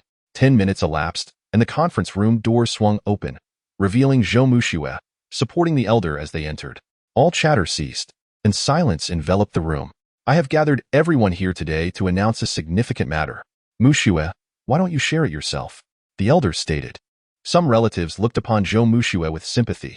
She was beautiful and well-educated, yet fate had dealt her a cruel hand, marrying a good-for-nothing, and now losing the company as well. However, this was a consequence of her own actions. After all, she had dared to compete with Yunqi. Zhou Muxue glanced around, her heart racing with excitement. After all these years, she could finally hold her head high. Regrettably, Songli preferred to remain unnoticed in the security room, unwilling to share in the joy. Esteemed guests, I have succeeded. I have secured the contract for Huaxi Plaza. Director Ding has been exceptionally generous, offering me numerous projects that I intend to share with all of you. The declaration stunned the Zhou family, their mouths agape, collectively turning to Zhou Yunqi. Zhou Yunqi's face flushed crimson, wishing fervently to vanish from sight. Were it not for Zhou Tong's promise to ruin Zhou Muxue, she would have preferred to remain absent. I must extend my gratitude to Yunqi. Without her, I would not have secured this contract. It is truly a result of our sisterly collaboration, Zhou Muxue stated, considering Zhou Yunqi's dignity, intent on sparing her further embarrassment. Zhou Muxue, who needs your false humility? You know what you have done, you shameless wretch, Zhou Yunqi retorted. What do you mean, Yunqi? Zhou Muxue questioned, puzzled. Zhou Tong recognized the opportune moment. With that scoundrel Songli absent, it was the perfect chance to confront Zhou Muxue. Zhou Muxue, our family has always conducted business with integrity. Yet, to secure the Huaxi Plaza project, you resorted to trading your body for the contract. Such shameless behavior disqualifies you from being a member of the Zhou family. Zhou Tong slammed his hand on the table, glaring fiercely. You slander me. I did not sell myself. I earned this contract through my own efforts. Zhou Muxue protested vehemently. Indeed. Yunqi informed me that Director Ding explicitly acknowledged that the bridal gift was meant for you. If there was no inappropriate relationship, why would he bestow such a lavish gift upon you? A married woman, utterly devoid of shame, Zhou Tong sneered. Zhou Muxue longed to reveal that Songli had assisted her, but he had forbidden her from speaking, and Zhou Tong would not believe her regardless. I do not know. I certainly did not sell myself. Zhou Muxue insisted. What nonsense. You are well aware of the truth. Where is that good-for-nothing Songli? Has he fled? Knowing he is wearing a green hat? Grandfather, our Zhou family operates with honor. We do not desire contracts obtained through such disgraceful means. We have no need for them, Zhou Tong declared. His fierce assertion left Zhou Muxue at a loss for words. This was a matter she could not clarify, only deepening her predicament. Upon hearing Zhou Tong's accusations, the relatives began to awaken to the reality, turning against Zhou Muxue. Muxue, you are married. How could you engage in such activities? Muxue, Do you not possess any shame? What will our family do if this becomes public knowledge? Shinchin, how have you raised your daughter? Your son-in-law is a worthless man, and your daughter is cavorting about. Are you not embarrassed? The relatives clamored. Even Shinchin appeared flabbergasted. She had anticipated Mushue's defeat, yet she had unexpectedly secured the contract. Given the magnitude of the bridal gift, who would believe there was no connection? At that moment, the conference room door swung open again, and Songli swaggered in confidently. Upon seeing him, Zhou Tong's fury flared. Songli, you arrived just in time. Did you not know? This shameless wretch has been unfaithful, trading her body for a contract with Director Ding. Oh, I see, Songli replied, nonchalantly digging in his ear, seemingly indifferent. Zhou Tong was taken aback by Songli's reaction, momentarily speechless before continuing. Songli, did you hear? I said your wife has been unfaithful. I heard. I am not deaf. Whether Mushue has been unfaithful, I cannot say, but I do have evidence of some individuals' lack of decency, Songli retorted. What do you mean by that? Zhou Tong demanded, his heart racing, sensing something was amiss. Grandfather, I have something that may prove Mushue's innocence. Would you like to hear it? Songli suggested. What is it? The elder inquired. Songli produced his newly purchased Huawei Mate 20 and played an audio clip. Who the hell is this? Dressed like a prostitute, get out of here. Director Ding, it's me, Zhou Yunqi. You asked me to come and discuss the cooperation yesterday. Zhou Yunqi? Who can tell me who Zhou Yunqi's mother is? Miss Zhou, although we have not met, your company, Jichang Building Materials, has an excellent reputation in the industry, which is a key reason for my choice. Thank you for your trust, Director Ding. I hope we can work together harmoniously. Miss Zhou, you are truly beautiful. I heard you are already married. Your husband must be quite fortunate. He is certainly a talented young man. I hope to be introduced to him someday. The audio concluded, and the conference room erupted in chaos. Grandfather, did you hear that? If you did not catch it, I can play it again. For someone who was insulted so openly, they must have dressed quite provocatively, Songli remarked, casting a pointed glance at Zhou Yunqi. Zhou Yunqi, overwhelmed by shame, burst into tears and fled the room without looking back. Zhou Tong felt a surge of anger, his face reddening. He had not anticipated that Songli would possess recording evidence. Grandfather, they must have colluded. Do not believe them. Zhou Tong urged desperately. Enough. Let us cease this quarrel. We must honor our bets. Later, we will replenish the funds that Mushue requires. She has many projects on her hands, providing opportunities for all of you to profit. The elder waved his hand, halting Zhou Tong's tirade. Indeed, Zhou Tong, a loss is a loss. Mushue earned her success through her capabilities. If you cannot bear to lose, do not gamble and spare us the embarrassment. Brother, take care of your daughter Yunqi. The disgrace has reached the Ding family. Mushue, if you have any promising projects, do consider sharing them with your second aunt.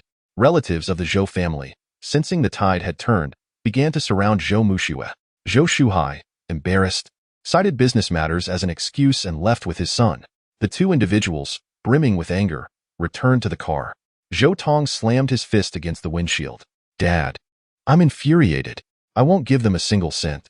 They think they can act high and mighty just because they secured the contract. Zhou Tong, enough. Your grandfather has spoken. You should have a proper discussion with Mushue later and see if there are any projects we can take on. Dad, we cannot allow that wretched person to think she has the upper hand. This time, I miscalculated. If Ding Liang is interested in someone like Zhou Mushue, there's no reason he wouldn't be interested in Yunqi. What do you mean? Don't act recklessly, Zhou Shuhai cautioned. Dad, don't forget that Jichang Building Materials is a wholly owned subsidiary of our Xinhua Construction. Although my grandfather has entrusted it to my uncle, we still hold the reins of power. Zhou Tong leaned closer to Zhou Shuhai's ear and began to whisper. Chapter 12. Whose buddy the meeting concluded successfully, and Zhou Mushue saw off the Zhou family, finally letting out a sigh of relief. Especially her mother, who had been surprisingly quiet, not uttering a single word throughout. Regardless of the circumstances, they had navigated the situation safely. Songli, didn't you say you wouldn't attend the meeting? How come you're back? And what's with the recording? Zhou Mushue inquired. I knew Zhou Tong would pull something, so I had Ding Liang record it.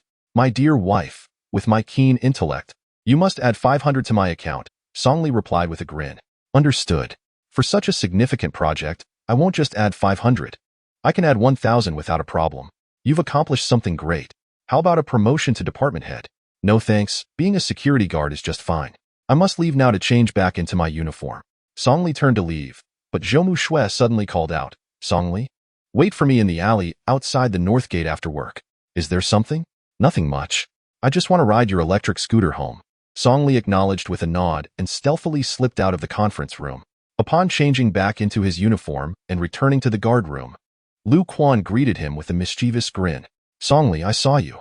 Zhou Tong rode back on your electric scooter at noon. What is going on? Spill the beans. Lu Quan interrogated. Feeling a headache coming on, Songli had been cautious while bringing Mu Shui back, yet Lu Quan still caught sight of them. Lu Quan, don't tell anyone, but Zhou Tong is infatuated with me. She said she wants to keep me and even gifted me a new phone. Songli brandished his Huawei Mate 20. Wow, Songli, can you not exaggerate? If Zhou Tong really wants to keep you, I'll perform a live act for you here. Be serious. What is the real story? Lu Quan's curiosity was relentless. Really, Zhou Tong is begging to keep me. I can't stop her. She even mentioned a raise and a promotion to department head, but I declined. Good looks come with their own troubles, Songli replied nonchalantly. At that moment, the sound of light footsteps approached. Yaona hurried over, covering her mouth in laughter. Songli, you really can talk a big game. As for Zhou Tong, let us forget about her. Are you free tonight? I can treat you to dinner. Lu Quan chuckled and nudged Songli, then took his leave. Although Songli didn't mind a free meal, he had made plans with Mu Shui and had to decline. Not today. How about tomorrow night? Sounds good. It's a deal. Yaona waved goodbye and departed swiftly. Songli hummed a tune, propping his leg up as he contemplated his next moves. After 3 years of recuperation, he had nearly completed his strategic layout. Originally, he only needed to wait for that person to pass away to launch a full-scale counterattack. However, for Mu Shui's sake, he revealed himself prematurely, which would inevitably alert the Song family to his whereabouts. The urgent task at hand was to eliminate the Song family's informants in Luo City, Haotian Group. By leveraging the Ding family's financial resources, he could potentially cripple Haotian Group commercially, perhaps allowing him to endure until that person's demise. Once that individual was gone, the Song family would no longer pose a threat. Finally, the workday came to a close, and Songli waited at the alley's entrance.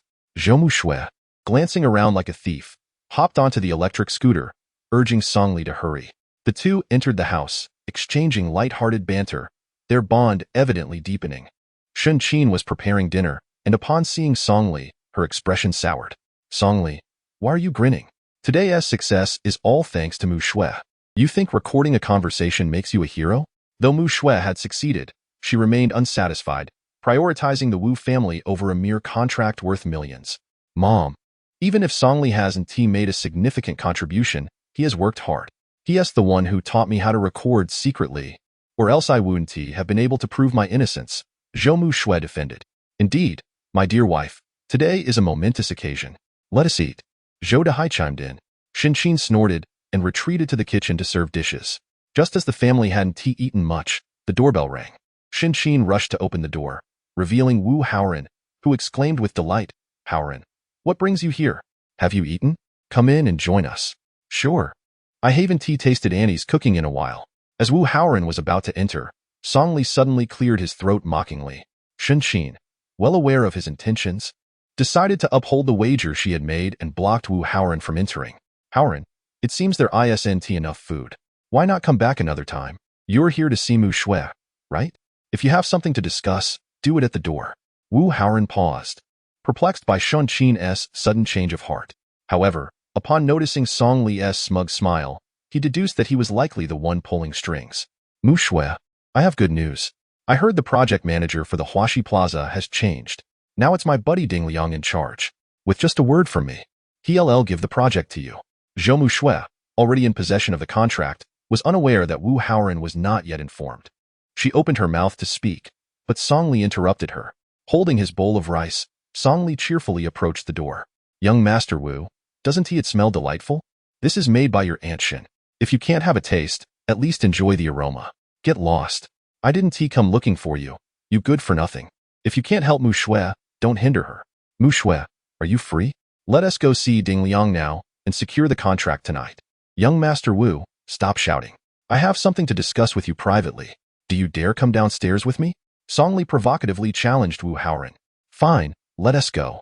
I'm not afraid of you, Wu Haoran retorted. The two descended the stairs, the atmosphere noticeably tense. Zhou Mushui, concerned about trouble brewing, contemplated following them. However, Shinqin blocked her path, insisting, Mu Shui, let the men handle their own matters. Don't meddle. Shinqin deliberately refrained from revealing the truth, wanting to see what Songli was up to. In her view, no matter what Songli intended, he was no match for Wu Haoran. Ideally, Wu Haoran would teach Songli a lesson, making him more compliant. Songli strolled to a secluded area of the community, taking a few bites of rice along the way. Young Master Wu, wait a moment. I'm almost done. Songli, if you still consider yourself a man, don't scheme behind the scenes. Mu Shui's company is on the brink of bankruptcy, and I'm the only one who can help her. You can't do anything. Oh, really? Then call Ding Liang right now. If he agrees to give the project to Mu Shui, I'll allow her to accompany you. Songli responded with a smile. Songli, who do you think you are? You don't have the authority to speak on Mu Shui's behalf. Don't believe me? Fine. I'll show you what the real difference is. Wu Haoran pulled out his phone and dialed. He even put it on speakerphone. The call connected swiftly, and Ding Liang's voice came through. Haoran, are you planning to go to Hao Yuan for karaoke again? The girl you recommended the other day was quite nice, but she said you're not as good as me. Wu Haoran felt embarrassed and quickly interrupted. Stop, Ding Liang. Aren't you in charge of Huaxi Plaza? Help a brother out. Without waiting for Ding Liang to respond, Songli interjected, Young Master Wu, how do I know he's really Ding Liang? What if you're trying to deceive me? I can't just let Mu Shui go with you without assurance. Songli, if I were to deceive you, I wouldn't live to see another day. Isn't that right, Ding Liang? If Mu Shui comes, you'll know I'm not lying. I have no reason to trick her. The phone fell silent for a moment before a voice soon emerged. I'm sorry. I'm not Ding Liang. You have the wrong person. Beep, beep. The sudden turn of events left Wu Haoran momentarily stunned. Both individuals were members of the Supercar Club and had known each other for many years. Just 2 days prior, he had been in a bad mood and had dragged Ding Liang to karaoke, so it was unlikely they would turn against each other over a single phone call. Wu Xiaoya, it appears you are of no help. Please refrain from bothering Mu Shui in the future. She does not need you, Songli said sternly. It's you. You're the one behind this. Wu Haoran suddenly realized. And what if I am? I may be worthless, but at least I have Mu Shui. What do you have? You're even less than worthless, Songli retorted coldly.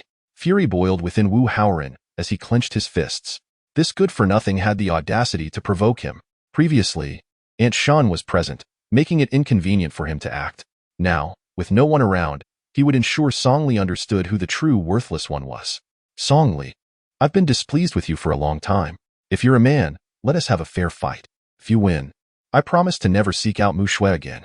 But if you lose, take your money and get lost as far as you can. Childish. Songli dismissed Wu Haoran and turned to leave. Coward. Worthless. Stand still.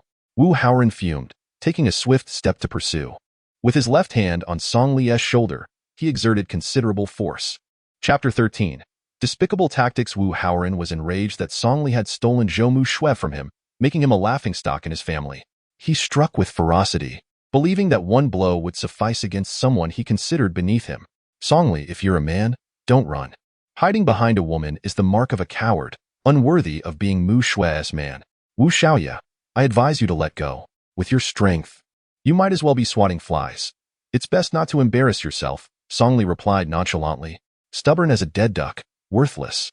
I'm giving you another chance. Take your money and leave, or don't blame me for being rude.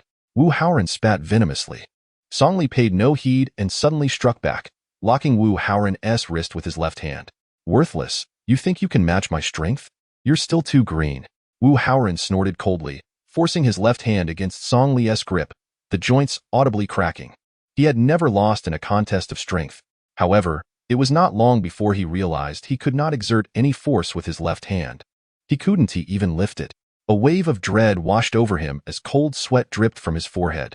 Wu Xiaoya, still able to exert some strength? Songli chuckled. Wu Haoran, clearly unwilling to concede, attempted to pry Songli's grip off with his right hand, but to no avail. Songli's left hand felt like a mountain pressing down on his wrist, rendering him utterly immobile despite his desperate efforts. Wu Xiaoya, do you wish to continue? I've sealed the acupoint in your left hand. In half an hour, you may need to visit the hospital for amputation.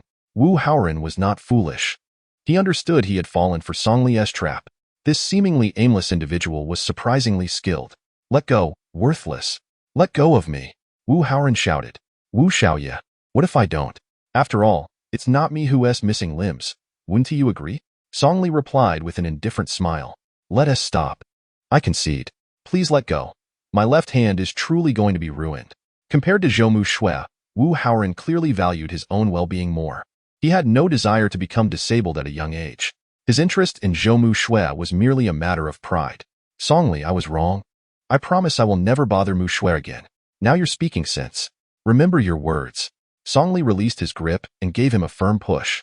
Wu Haoran stumbled back several steps before managing to regain his footing. He shook his left hand, finally feeling some sensation return. Song didn't even glance at Wu Haoran, humming a tune as he leisurely walked away. Wu Haoran, seething with anger, was reluctant to let Song go just like that. After a moment's contemplation, he quickened his pace, leaping into the air to deliver a flying kick aimed at Song back. Song die. This kick was executed with such ferocity that it would either kill or severely injure upon contact.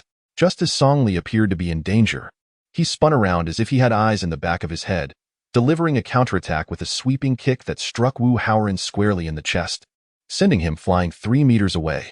Wu Haoran fell onto the grass, blood seeping from the corner of his mouth, gasping for breath, lacking the strength to rise. Wu Xiaoye, next time you attempt to sneak attack, remember to tread lightly. Song chuckled as he walked away. Upon reaching the ground floor, he spotted Zhou Shui in the distance. Song, are you all right? Did Wu Haoran give you trouble? Where is he? Zhou Shui rushed over, carefully inspecting him. Upon confirming that Song was indeed unharmed, she finally relaxed. He left. Wu Xiaoye was moved by our camaraderie in adversity and declared he would never trouble you again. Song said with a shameless grin. Pfft, who shares camaraderie with you? As long as you're fine, let us head back. Indeed. The two entered the elevator together, with Zhou Shui pressing the button for the 12th floor, whispering, Song, do you really like me? Song was momentarily taken aback, his face flushing red as he feigned composure. I don't know, perhaps. How about you? I'm not sure either. Maybe. They exchanged smiles and stepped out of the elevator in unison. The following morning, as Zhou Shui arrived at the office, Ding Liang called. He expressed his desire to visit the company and hoped she could prepare a warm welcome, preferably with the old man present, as he wished to meet him. With time pressing, Zhou Shui personally took charge of the arrangements. Welcome banners, reception desk, conference room, and office area. Just as she finished, the Zhou family barged in, carrying numerous documents. Uncle, what brings you here? Are you here to discuss a collaboration? You've come at a perfect time. President Ding will be here shortly. Zhou Shui, believing her uncle's family had come around, extended an olive branch. Zhou Tong ignored her, placing the documents on the table. Zhou Shui, I'm sorry, but you can take a break now. You need not concern yourself with company matters. We will handle the collaboration. Zhou Tong, what do you mean?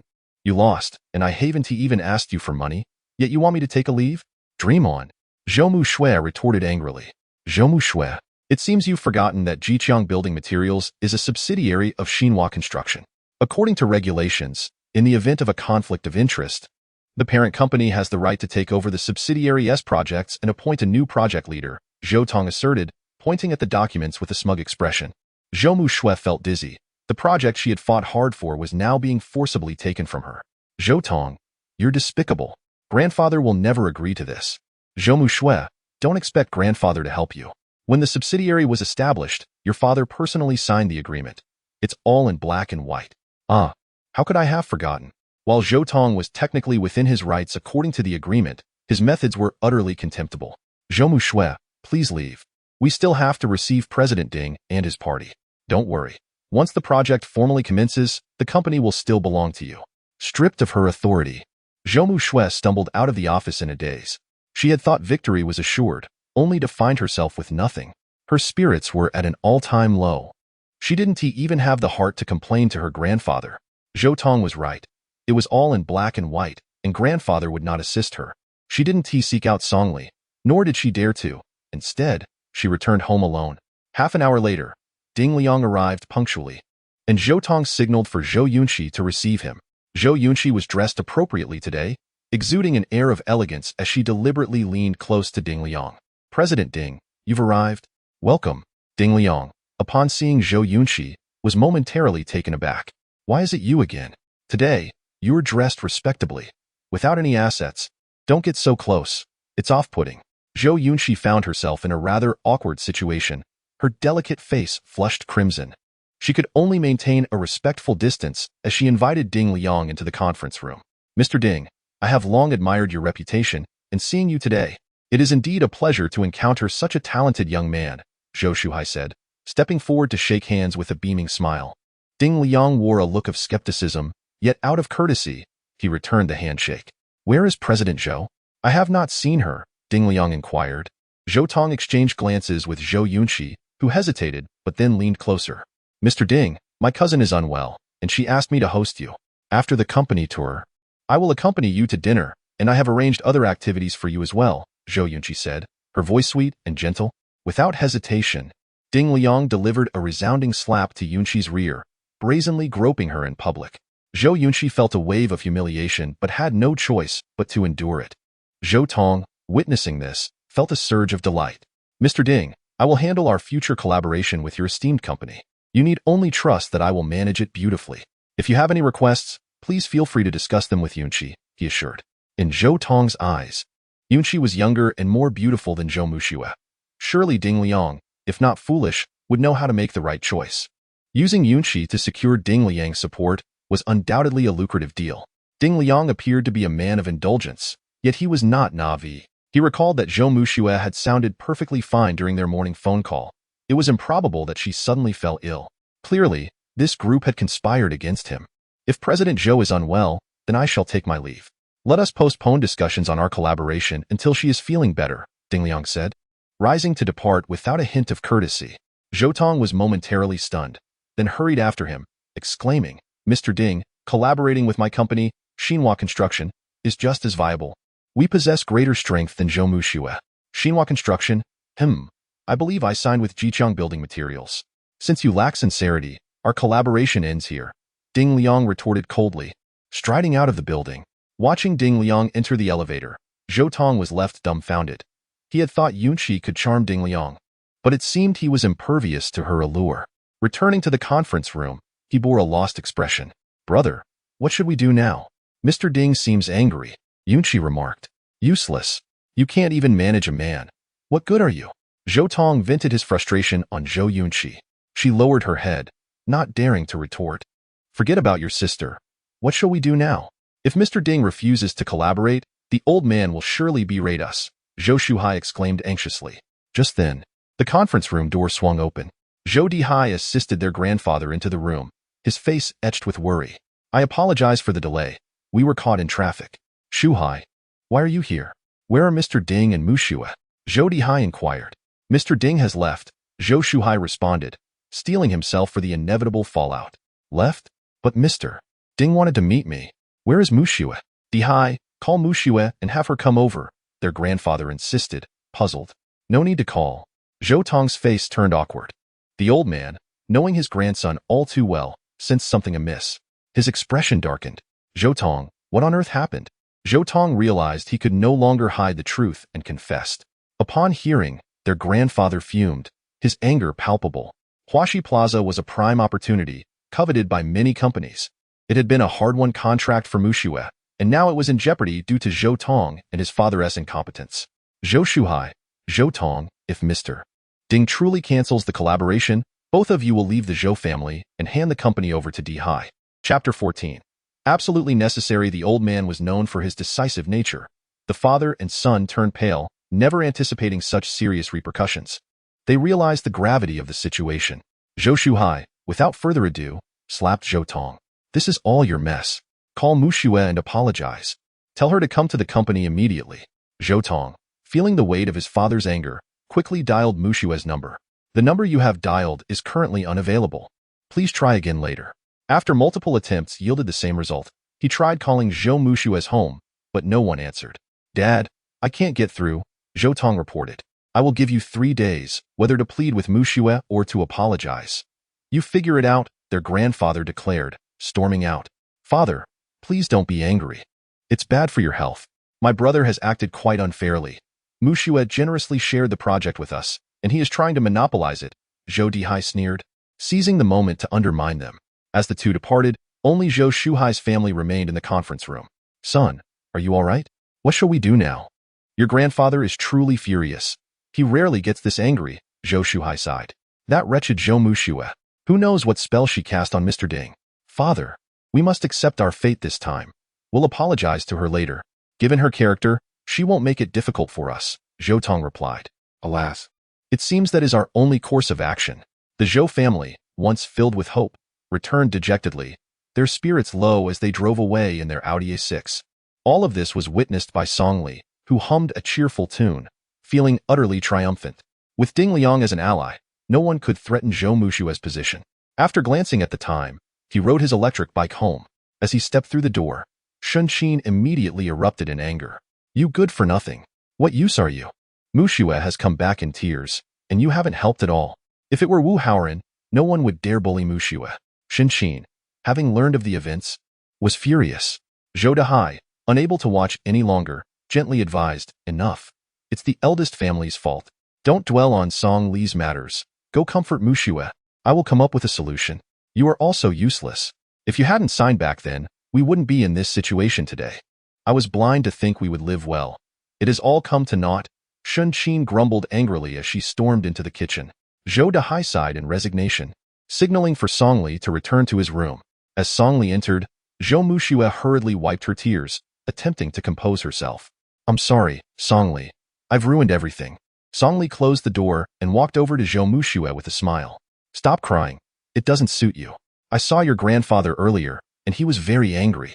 I suspect Zhou Tong and his father will come begging you tonight. Beg me? That's impossible. Zhou Mushue exclaimed in disbelief. Mushue, do not forget our connection with Ding Liang. There is no way I will allow them to act recklessly. Trust me, Song Li reassured her. Then I should call my uncle right away. We cannot delay the collaboration, Zhou Mushue said, hastily turning on her phone. Song Li placed a hand over her phone and shook his head. No need to rush. Take a couple of days off to cool off and let them simmer down. You have a good friend named Anya. Why not invite her out for a shopping spree to unwind? Zhou Mushue pondered for a moment, recognizing the wisdom in Song Li's words. She had indeed been too accommodating, always prioritizing her relatives, which had led to this unfortunate outcome. Perhaps it was time to be a bit more assertive. All right, you can accompany me. You have never gone shopping with me, and we could use a gentleman to carry our bags. Song Li initially had no desire to attend. He had encountered Anya once at a wedding, where her demeanor towards him was far from amiable. However, when Mushue extended her first invitation, he found it impossible to decline. At 2:10 p.m., in front of Wenfeng Grand World, Zhou Mushue was eagerly waiting and finally spotted her best friend, Anya, approaching.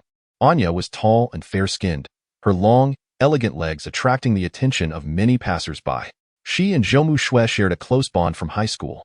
When Zhou Mushue got married, her relatives collectively absented themselves, leaving Anya as the sole companion, feeling a deep sense of injustice for her friend. The man with slicked back hair and excessive makeup was clearly not a good match. As she reached the entrance, Anya was taken aback to see Song Li standing next to Zhou Mushue, engaged in cheerful conversation, seemingly quite intimate. She rubbed her eyes, thinking she must be mistaken. It was indeed Song Li, clad in a security uniform that made him appear rather unimpressive. Anya, why did you take so long? We've been waiting for you. Zhou Mushue waved. Anya hurried over, pulling Zhou Mushue aside, whispering, Mushue, are you sure about this? Why bring along this good-for-nothing leech? And in a security uniform, no less. Aren't you embarrassed? Anya, please don't speak ill of Song Li. He works as a security guard at my company and is just accompanying us for a while before returning to work, Zhou Mushue replied. Anya was clearly bewildered. Just last month, Zhou Mushue had confided in her about marrying an unambitious man who constantly asked for money, expressing a desire to divorce but feeling trapped. Now, only a few days later, everything seemed to have changed. Mushue, are you feeling all right? Anya touched Zhou Mushue's forehead. No, he has truly changed. I will try to accept him. You are my best friend, and I hope you can also reconsider your opinion of him. Come on, let us go shopping. It's been ages since I treated myself, Zhou Mushue insisted. Insanity, pure insanity. Bringing a security guard out in public, how can you not feel ashamed? Anya shot another glance at Song Li. Although he looked somewhat handsome, his smirk left much to be desired. Still, given that Zhou Mushue was her dear sister, she decided to accept the situation. As long as you're happy, Mushue, but I must insist he stays behind us. I don't want others gossiping about us. The trio entered the mall, browsing several shops and accumulating numerous bags, all of which were handed to Song Li, who bore the burden cheerfully. Though the task was laborious, he relished this semblance of life, though he wondered how long such tranquility could last. Soon, they arrived at the Chanel boutique. Anya pointed at a handbag, exclaiming, "Mu Shui, look at that stunning new tote." Zhou Mu Shui glanced at the price tag, over 30,000. She shook her head. "Anya, that's too expensive. Let us go." "Mu Shui, I must say, every woman should possess at least one exquisite handbag in her lifetime. Otherwise, what is the purpose of living?" Anya remarked pointedly, casting a sidelong glance at Songli. Songli, understanding the implication, smiled. "Mu Shui, give it a try." Zhou Mu Shui hesitated, but eventually nodded. "Excuse me, miss. I'd like to see that bag," Songli stated. The sales assistant, upon noticing Song Li's security uniform, felt a wave of disdain. She had encountered many customers who merely browsed without purchasing. "Be careful with that bag. It's worth over 30,000. You can't afford to dirty it," she coldly remarked. "Don't look down on people. It's only 30,000. Anya retorted. The sales assistant merely smiled, not responding. "Is it beautiful?" Zhou Mu Shui asked Songli. "Indeed, it suits you well. Purchase it," he replied. Zhou Mu Shui wavered. Although she could afford it, she hesitated to spend such a sum, considering the numerous expenses at work. Anya noticed Zhou Mu Shui's reluctance and, recalling how she had married a worthless man, shot another disdainful glance at Songli. Any man with a shred of ambition would have offered to pay by now, yet Songli stood there, unfazed. "All right, miss. I'll take that one," Zhou Mu Shui declared. The sales assistant was taken aback. She hadn't expected a purchase. Just then, a woman's sultry voice wafted in from outside, growing closer. "Bao Gu, you promised to buy me the latest model." A man and woman entered the store. The woman, Bai Jia, in her early 20s, wore a gaudy outfit and swayed flirtatiously, clinging to the man's arm. The man, in his 40s, sported a tattooed, imposing physique and a heavy gold chain, clearly a man of the streets. Without hesitation, Bai Jia pointed to the bag Zhou Mu Shui held. "Bao Gu, I mean this one." The sales assistant immediately turned attentive upon seeing Bai Jia. "Miss Bai, you have such discerning taste. This is the latest model, and there's only one left in the country. If you want it, I can wrap it up for you right now." Hearing there was only one, Anya's displeasure flared. "We wanted that first. What will you do if you give it to her?" The sales assistant shot Anya a disdainful look. "Please, pay a deposit first. When we have stock, I will call you. How can you run your business like this? There should be a first-come, first-served policy." "I don't care. We asked for it first, and you must give it to us," Anya shouted. "Miss, please refrain from causing a scene. Miss Bai is our VIP and has purchasing priority," the sales assistant replied. Bai Jia rolled her eyes in annoyance, her brows furrowing. "A bunch of poor souls. If there were more than one, I wouldn't want a bag touched by you. Stop wasting time. Wrap it up quickly. I still have clothes to try on." The sales assistant complied, ignoring Zhou Mu Shui and her friends. Anya was furious but felt helpless. They were not VIPs. Suddenly, Songli stepped forward and pressed his hand on the bag the sales assistant held. "Wait a moment. What if I insist on having it?" "Let go, you filthy leech. If you can't afford it, don't try to steal it. We have surveillance here. If you don't release it, I'll call security," the sales assistant threatened. "No need to call. I am security. Business should be conducted honestly. Since we asked for it first, let her wait. After all, she thinks our hands are dirty." Songli replied calmly, devoid of any emotion. "Bao Gu, I don't care. She wants it now. Get it back for me." Bai Jia clung to Bao Gu the moment leopard brother appeared. It was evident he was a man of the streets, not to be trifled with. Zhou Mu Shui, fearing trouble, hurried to Song Li's side and whispered, "Song Li, don't stoop to their level. I no longer want it. Let us leave." "Mu Shui, I have stated clearly that from this moment forth, I shall not concede," Song Li replied, shaking his head with unwavering resolve. "Song Li, now is not the time for impulsiveness. This is no trivial matter. The project has only just begun. There's no need to show off," Zhou Mu Shui urged anxiously. "Stop pretending. You cannot compete with them. Mu Shui, let us go. This bag is utterly unappealing. We shall not take it," Anya interjected, pulling Zhou Mu Shui away. Grateful for Song Li's timely intervention that spared her from a calamity, she wished to offer assistance, yet hesitated to voice her sentiments. As the two exited the store, they noticed that Song Li remained rooted in place. "Kid, why aren't you leaving? Do you wish to humiliate yourself further?" Leopard brother scoffed. "Sales assistant, hurry and throw him out. He is ruining my shopping mood. And that bag, it's dirty. Have it cleaned properly," Bai Jia instructed the sales assistant. The sales assistant nodded vigorously, signaling for Songli to exit promptly. After a moment of silence, instead of leaving, Songli began to circle the store. This one, that one. And the blue one above, yes, and those in the cabinet. I'll take them all. Please tally the total, he declared. The sales assistant stifled a laugh, responding, that makes 20 bags in total, amounting to 587,600.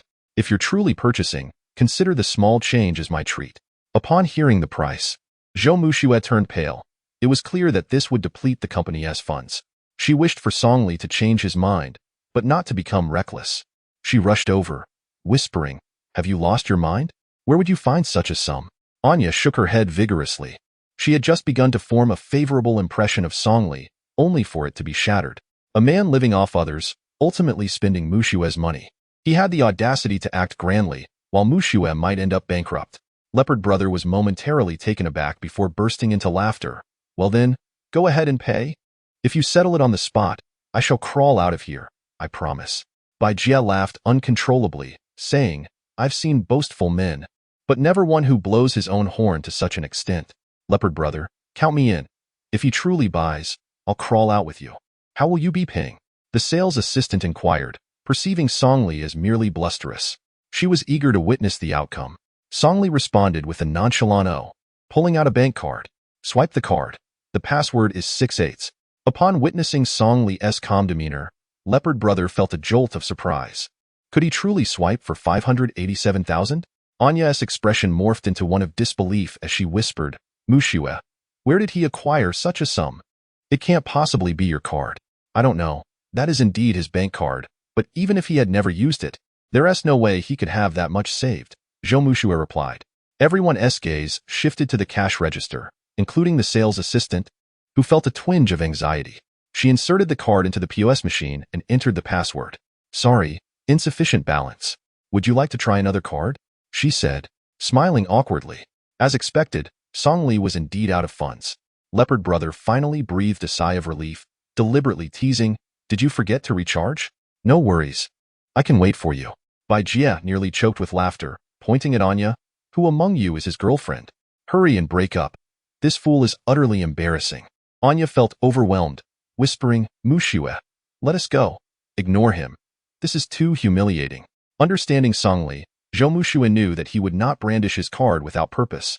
She could not simply walk away. If necessary, she would have to use company funds. Songli, you've taken the wrong card. Yours is with me, she said, retrieving the card from her wallet with a reluctant expression. 58,000. Just like that vanished. What a painful loss. The most infuriating part was Songli. He had promised Ding Liang that he would transfer funds, yet he had not done so. It was embarrassing, leaving her in a state of distress. Forgive me. I'll make a call. Just give me a few minutes. Songli stepped aside, dialing Ding Liang's number. Ding Liang, what is going on? 3 tasks. Did you forget one? Songli exclaimed, clearly displeased. Brother Songli, forgive my memory lapse. I'll transfer it tomorrow. Will 3 million suffice? Ding Liang replied. I need it now.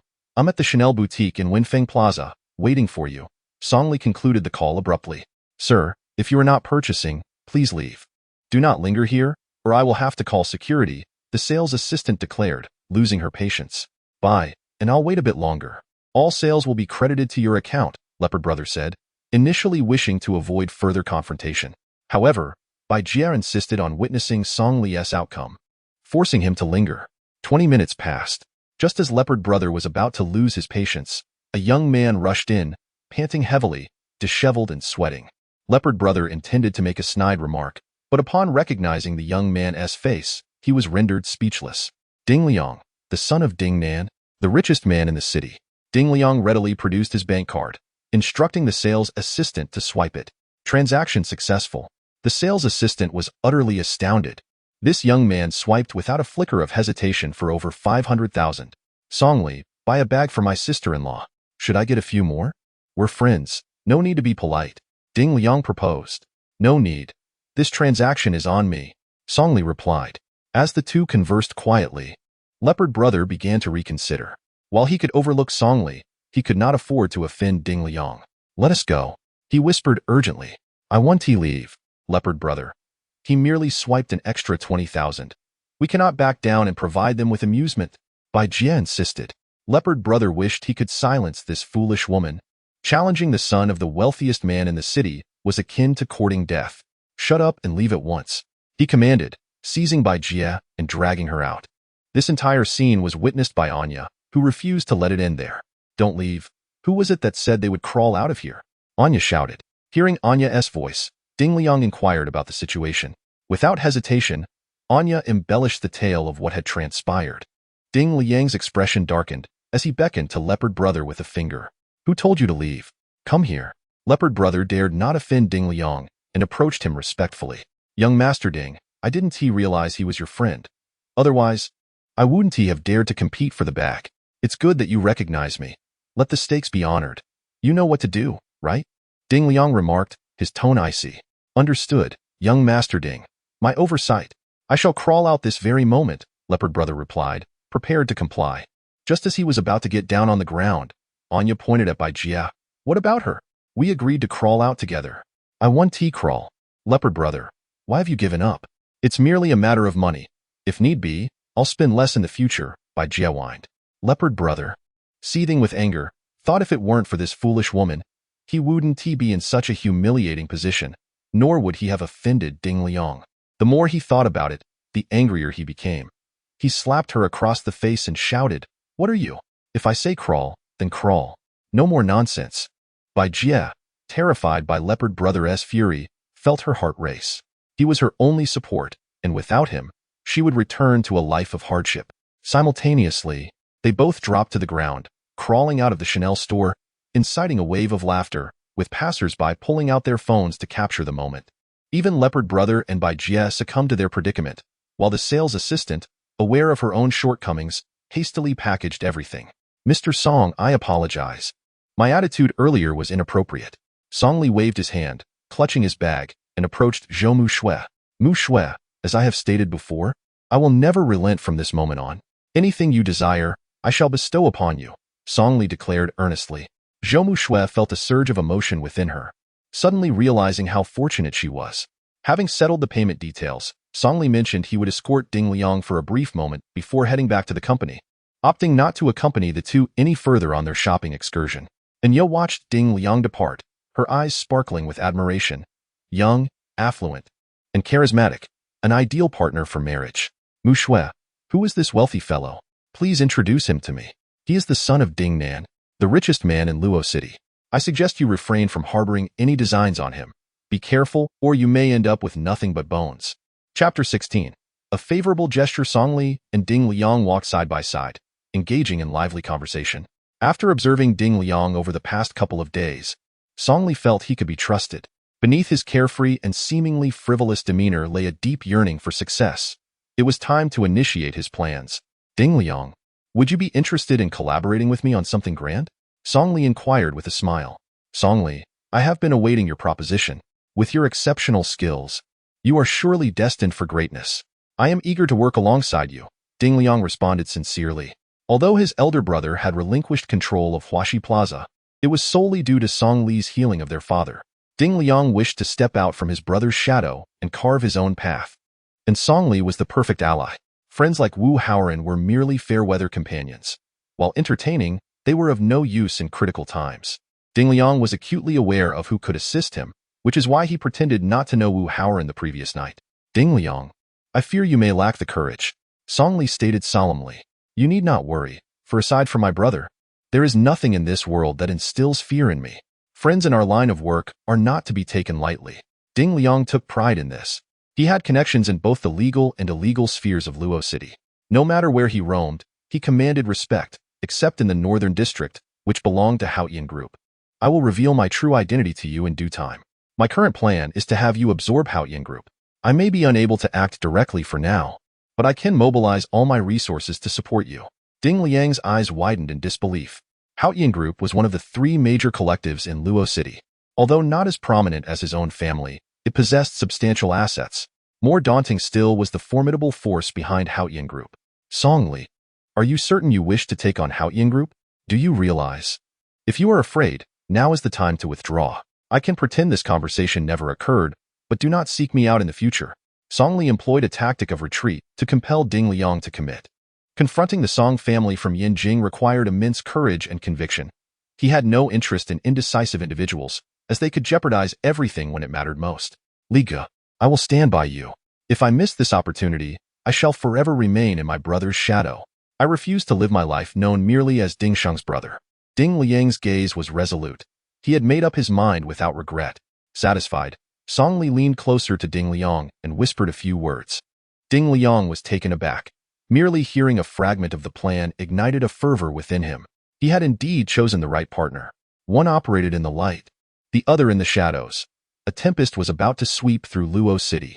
After bidding farewell to Ding Liang, Song Li returned to the security room at the company, humming a tune and playing mobile games with his legs crossed. Song Li, you are far too carefree. You have vanished for an entire afternoon. Do you honestly believe President Zhou has taken a liking to you? Be cautious, or you may find yourself dismissed tomorrow, Lu Quan remarked. Lu Quan, do not underestimate me. President Zhou truly values my presence. By the way, Yao Na from the finance department mentioned she wants to treat me to dinner tonight. Are you envious? Song Li replied with a mischievous grin. Lu Quan sighed. It's infuriating how life treats people differently. We are both security guards. Why must you enjoy all the good fortune? What makes you so special? My performance, perhaps? Does that satisfy your curiosity? Song Li playfully nudged Lu Quan, and the two shared a knowing smile. Soon, it was time to leave work, and Yao Na arrived punctually. Song Li texted Zhou Mu Shui to inform her of an invitation to dinner, promising to return later. The two rode on an electric scooter, making their way to a quaint restaurant near Yao Na's home, known as Yinqing Ranjia. Yao Na handed the menu to Song Li, encouraging him to order freely. True to her words, Song Li ordered 8 jin of crayfish, 2 bottles of beer, and several other dishes, including grilled fish, mapo tofu, and spicy shredded potatoes. That should suffice. I cannot allow you to overspend, he remarked. It is hardly excessive. Song Li, I have always wondered why you chose to be a security guard. It seems rather beneath your talents, Yao Na queried. Not at all. I find it quite enjoyable. You need not worry about me. I consider it a life experience, Song Li responded. The two engaged in lively conversation, reveling in each other's company. Before long, the crayfish arrived, steaming and fragrant. Song Li donned his gloves and began to feast. Just as he was savoring a few, the sound of hurried footsteps echoed outside, and 2 imposing figures burst into the small establishment. The man in front, tattooed with a ghostly face, was bald and bore a menacing expression. He glared at Song Li and barked, "Get lost. This is none of your concern." Yao Na's face turned pale upon seeing the men, trembling with fear. She realized she could not escape and quivered. Song Li, perhaps you should leave. Brother Gue won't trouble me. No, I haven't finished my crayfish yet. These men were clearly not to be trifled with. They were local toughs. Song Li hesitated to stir up trouble, but felt uneasy leaving Yao Na alone. Song Li, I appreciate your concern, but I assure you I will be fine. I promise to treat you to dinner next time. Please, just go. Yao Na urged, panic-stricken. Brother Gue sneered and pulled up a stool, sitting down. Who the hell are you? What do you want? Are you playing the hero to save the damsel? You should consider your own capabilities first. Song Li remained unperturbed and gestured toward his uniform. Brother, I am a security guard. Wow, I thought you were someone impressive. Turns out you were just a guard. If you were going to act tough, at least choose someone of your caliber. When I was out here making a name for myself, you were probably still in diapers. Brother Gue looked down on him. For him, crushing Song Li would be as effortless as squashing an ant. Brother, let us embrace a harmonious society and civilized conduct. How about we sit down, enjoy some crayfish, and have a chat? After all, neither Yao Na nor I can escape. Song Li maintained a cheerful demeanor, showing no signs of fear.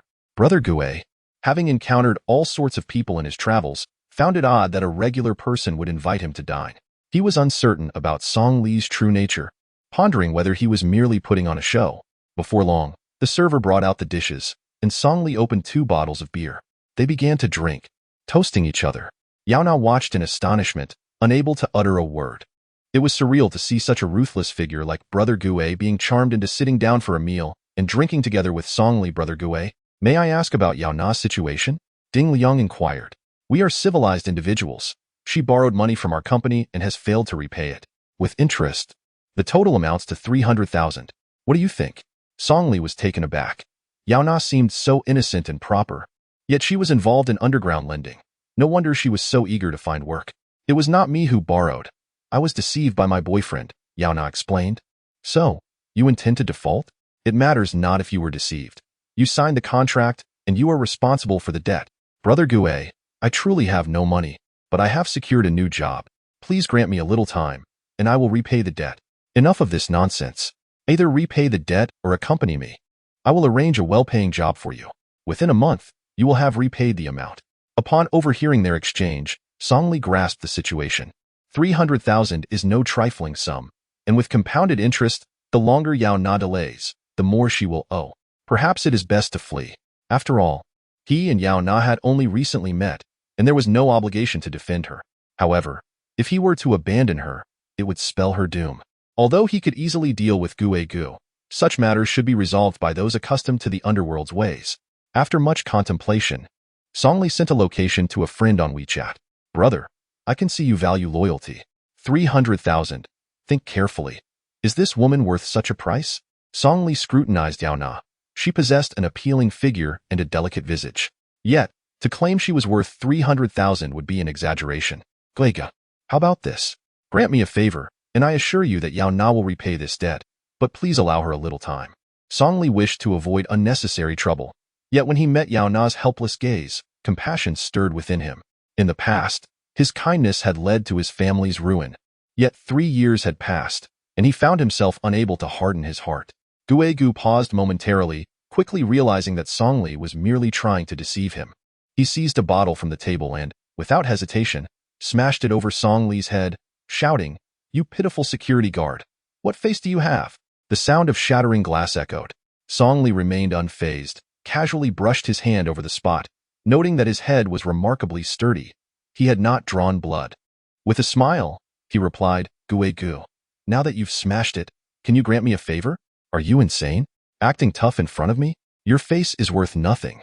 Gu picked up another bottle, aiming it at Songli's forehead. Susan. Just as the bottle was about to connect, Songli suddenly whispered a name. Gui's fist halted abruptly. What do you mean? Susan will be here shortly. You best get out of here, or you will have to explain what you intended with that bottle. Songli said with a serious expression. Susan was a rising figure. Having established his empire in the eastern part of the city within just 3 years, he was not someone to be trifled with. Such a prominent character would never recognize Songli nor appear in this obscure little eatery. To think he could be scared off with such a flimsy trick was wishful thinking. So what if Susan comes? If he dares show up, I'll take him on as well. The last person who boasted like that is now 6 feet under. Gu roared. At that moment, a screech of brakes was heard from outside. A white van came to a halt at the entrance of the small restaurant, and several burly men rushed out. The leader, a scarred-faced man, was none other than the notorious Susan. Upon seeing Susan, Gu turned pale, his legs trembling. Third Master, what brings you here? Susan glanced at Songli, noticing the droplets of liquor on his forehead and the shattered bottle on the floor, and his fury ignited.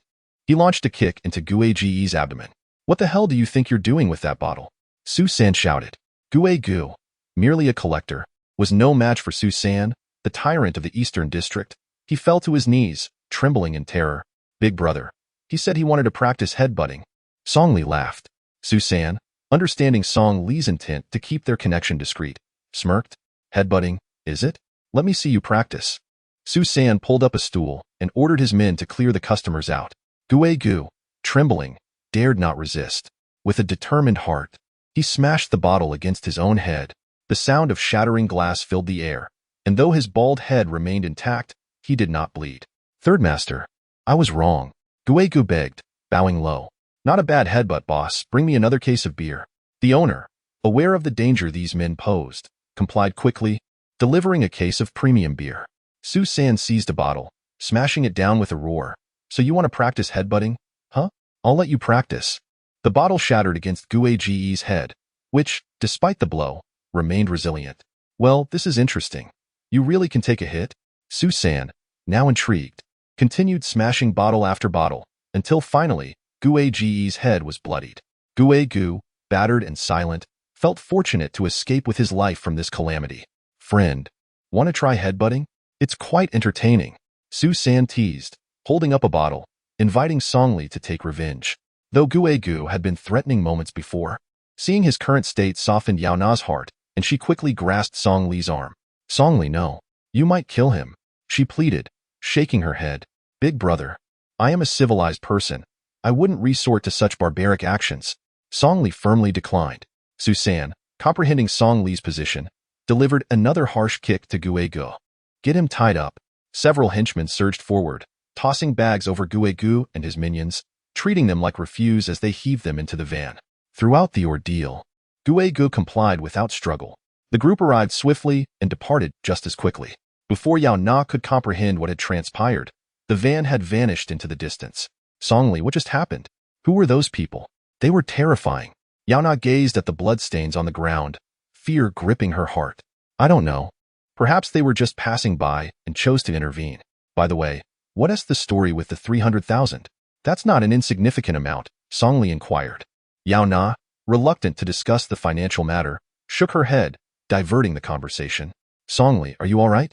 Gue Gu hit you earlier. Should we go to the hospital? Seeing her hesitance, Song Li chose not to press further. I'm fine. I've trained in headbutting as well. Let us go. I'll see you home. No need. My home is nearby. I can manage. With no other option, Song Li nodded, advising her to be cautious. Exiting the small restaurant, he checked his phone. Susan had sent a voice message. Li Gu, are we going to take action? I've been waiting for this day for long. Song Li chuckled. He hadn't summoned Susan to instigate violence. He merely wished to assess the utility of this pawn.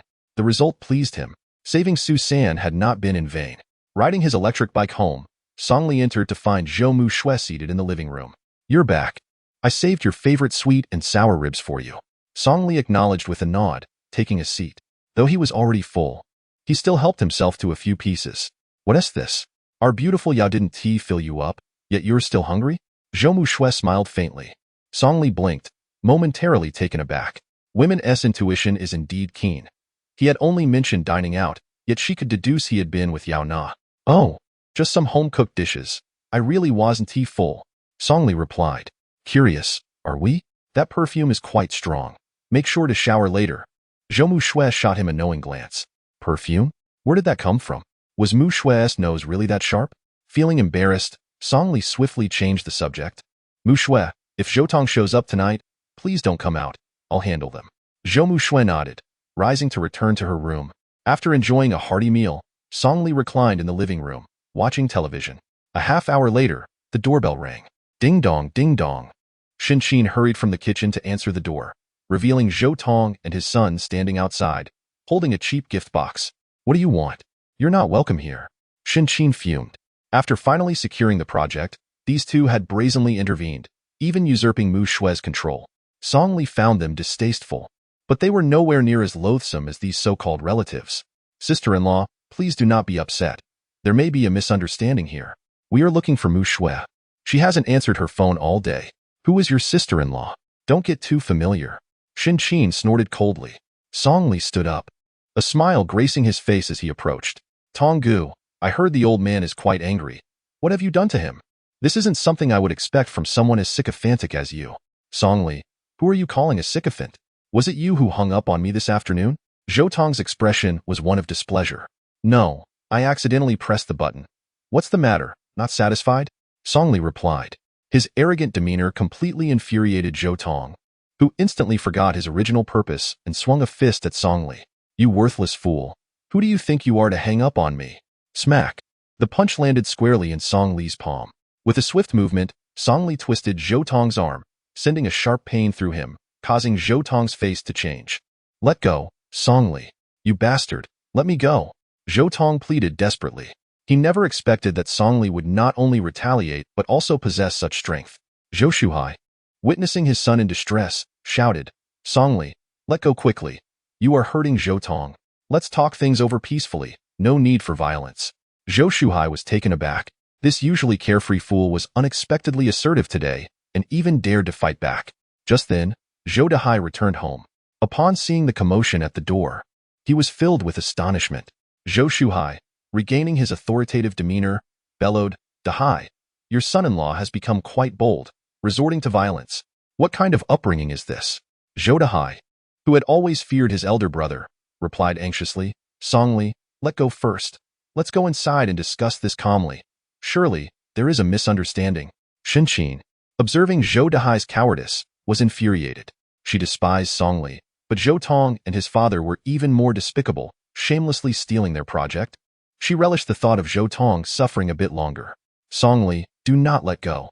If you are outmatched, you still started it. This is your retribution, isn't it? Do you think our family is easy to bully? Shin-Chin placed her hands on her hips, glaring like a shrew.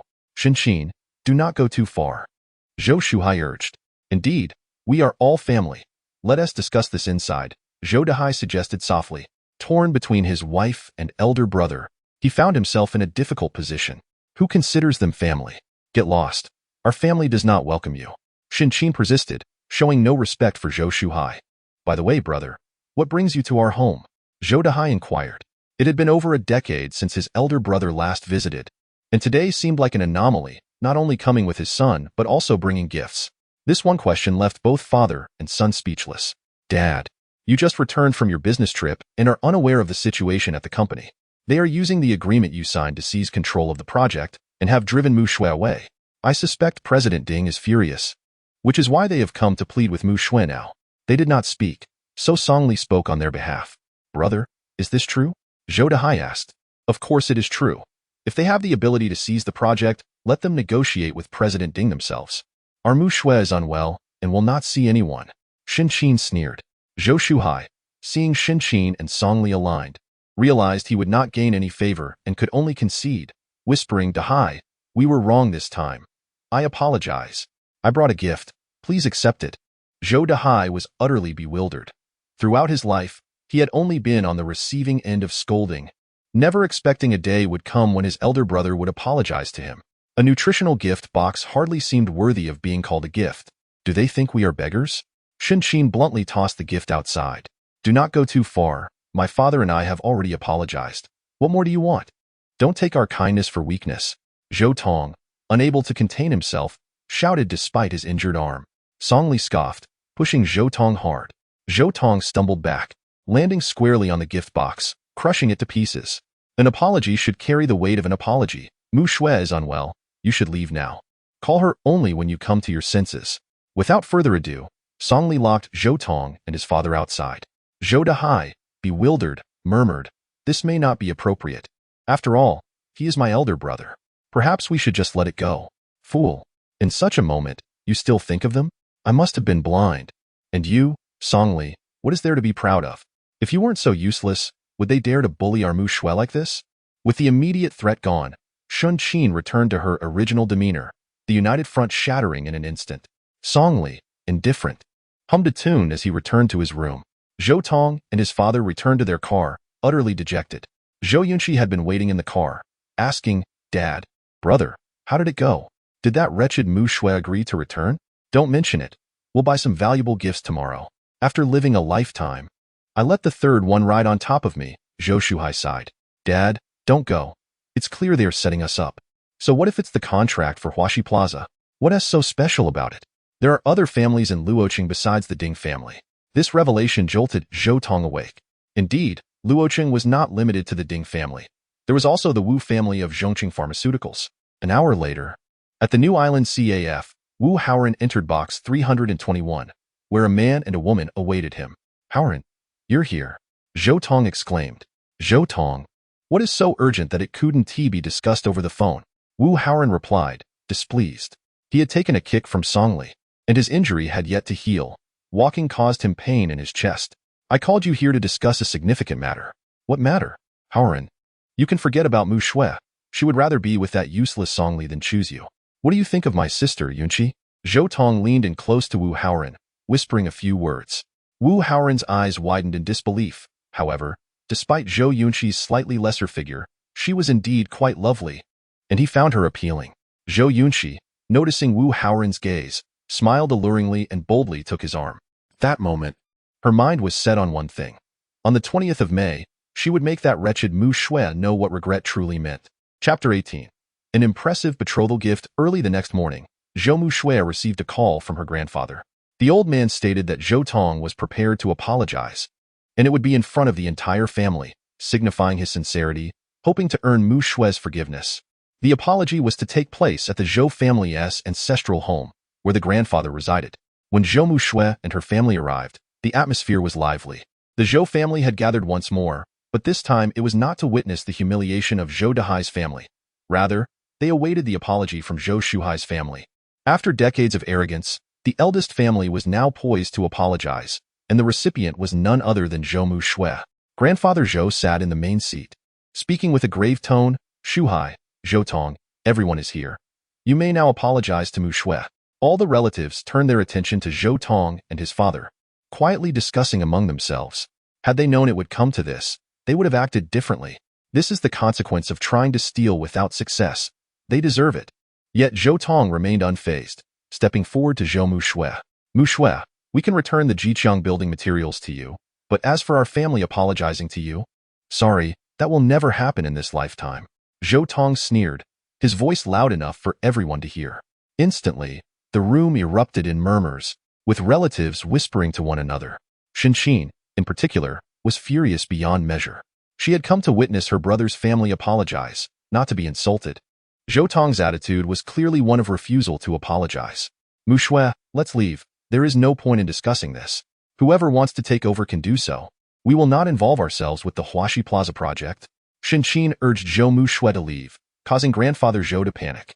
This was a golden opportunity for the Zhou family to align with the Ding family. If the collaboration succeeded, the Ding family would think of the Zhou family first in future matters. If this project were to fall through, it would be inconsequential for the Ding family. But the Zhou family would miss the chance to elevate themselves to a prominent family in Luoqing. Zhou Tong, is this what you call sincerity? Apologize sincerely to Mu Shui. We are all family, and we will need to collaborate in the future. Zhou Tong, who initiated the apology, had the entire family present, yet he displayed such an attitude. Old Master Zhou is quite displeased with this grandson. An apology should indeed be accompanied by the appropriate demeanor. Zhou Tong, with such an attitude, how can Mu Shui cooperate with you? Regardless of the surrounding relatives' remarks, Zhou Tong maintained an air of indifference, frequently glancing at his watch, his demeanor exceedingly arrogant. After a significant pause, he suddenly burst into laughter. Mu Shui, do you know why I asked Grandpa to summon everyone? I am not here to apologize, rather, I have a piece of splendid news to announce publicly. Zhou Tong answered his own question, brimming with self-satisfaction. What joyous news? Mu Shui inquired. At that moment, the Zhou family's housekeeper hurried in. Old master, someone has come bearing gifts. Upon hearing this, the Zhou relatives began to murmur among themselves, speculating whether the gifts were intended for Mu Shui, especially considering that the last grand gift at a gathering had been for her. Among all, only Songli remained silent, observing intently. Zhou Tong's haughty demeanor was evidently backed by confidence. Lacking personal merit, his only support was Zhou Yunqi. Upon entering, he noticed Zhou Yunqi texting, occasionally revealing a faint smile and casting glances at Mu Shui. When circumstances seem unusual, one must suspect ulterior motives. The messenger may not bear good tidings. The gift-bearer, a middle-aged man in his 40s, bowed respectfully to Old Master Zhou upon entering. Congratulations, Old Master. I am here on behalf of the second young master of the Wu family, Wu Haoran, to propose to Miss Yunqi. Please accept our betrothal gifts. The betrothal gifts amounted to an astonishing 344,000, symbolizing everlasting love, along with a luxury mansion at Yunding Villa and a Porsche 718. The Zhou relatives were left speechless. They had never witnessed such a lavish betrothal gift before. Yunqi, you truly are fortunate to have caught the eye of the Wu family. Yunqi, when did you and Wu Haoran become a couple? We were completely unaware. You've hidden it too well. The uproar from the crowd caused them to forget all about Zhou Tong's apology. Mu Shui observed this scene, her heart filled with shock. She was not envious. Otherwise, she would have long agreed to the divorce and married Wu Haoran. Her concern lay with Zhou Yunqi's innocence, fearing she might be exploited by Zhou Tong. Zhou Tong, how despicable of you to use Yunqi. What benefit do you gain from this? You are jeopardizing Yunqi's happiness. Mu Shui exclaimed in anger. Enough of your pretentiousness, Mu Shui. Just because you couldn't marry Wu Haoran, you're envious of our Yunqi. After all, who is to blame for your husband being a good-for-nothing? Zhou Tong sneered, casting a provocative glance at Songli from a distance. Zhou Yunqi, equally unwilling to back down, proudly stepped in front of Mu Shui. Mu Shui, did you expect this? My love with Haoran is genuine. Our engagement banquet is tomorrow evening at the top floor of Xinghu 101, at the Yuming restaurant. You and Songli are cordially invited to our grand wedding. Tomorrow evening? May 20th? Mu Shui paused momentarily. Zhou Yunqi certainly knew how to pick a date. 3 years ago, on May 20th, she was forced to marry Songli. The banquet had been arranged at an ordinary seaside hotel, and aside from her grandfather and Anya, not a single relative had attended. Zhou Yunxi's choice of this date for her engagement was clearly intended to provoke. The gift-bearer announced the time and place before departing, leaving the betrothal gifts behind. The Zhou relatives surrounded Zhou Yunxi, each congratulating her on marrying into wealth. Shen Qin wore a stern expression, glaring at Songli. Useless good for nothing. Look at the betrothal gifts Howren sent. What did you offer? Not even a single hair. I truly pity Mu Shui for marrying a trash like you. Had it not been for you, all of this would have been Mu Shui's. Mom, stop it. I'm over Wu Howren. There's nothing to envy. If I don't want to go, then I simply want tea.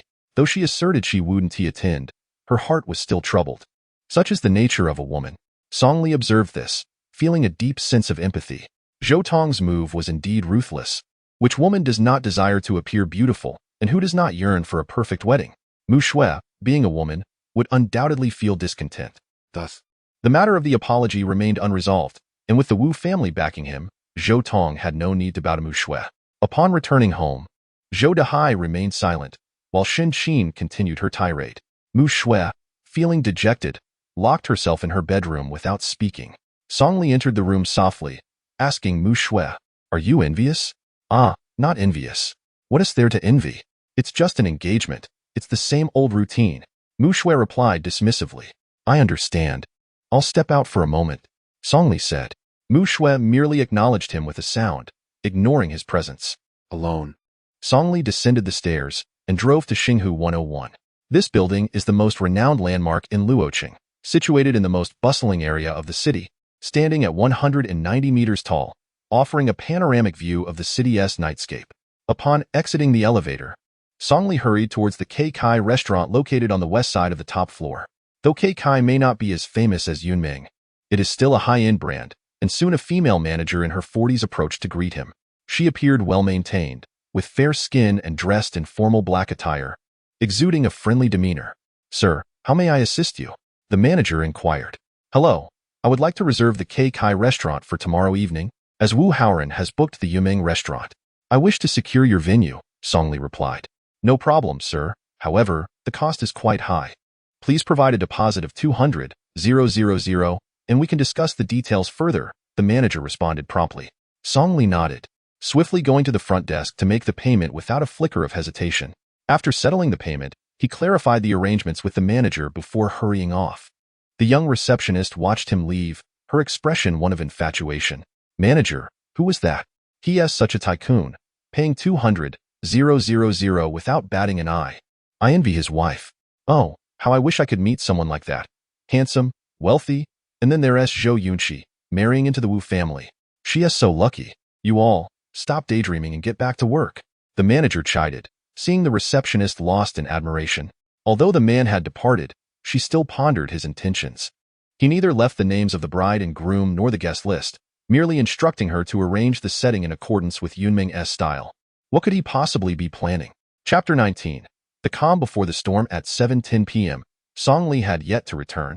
Mu Shui sent him a WeChat message, which he replied to with a brief note stating he was busy and would return later. Feeling somewhat disheartened, she called her best friend Anya. "Anya, I'm so troubled. Can you talk for a bit?" Mu Shui said. "What could possibly trouble our beautiful Mu Shui? Share it with me. Perhaps I can help alleviate your burdens." Anya responded with a smile. "Anya, do you recall what tomorrow is?" "Tomorrow? May 20th. What are you planning to send me a red envelope? If you're going to send one, make it 520. Any less is unacceptable," Mu Shui reminded her. Suddenly, Anya recalled that tomorrow was not merely the 520th, but also the day Mu Shui had been forced to marry Songli 3 years ago, with not a single relative present to offer their blessings. She remembered how heartbroken Mu Shui had been, while Songli wore a frivolous grin, treating the marriage as a trivial matter and even failing to present a wedding ring. Old Master Zhou's reasoning for marrying Mu Shui to Songli was baffling. Though Songli had surprised everyone with his performance in the mall 2 days prior, his past misdeeds were far too numerous to be overlooked. "Mu Shui, why bring this up suddenly? What has Songli done to you?" "Forget about him.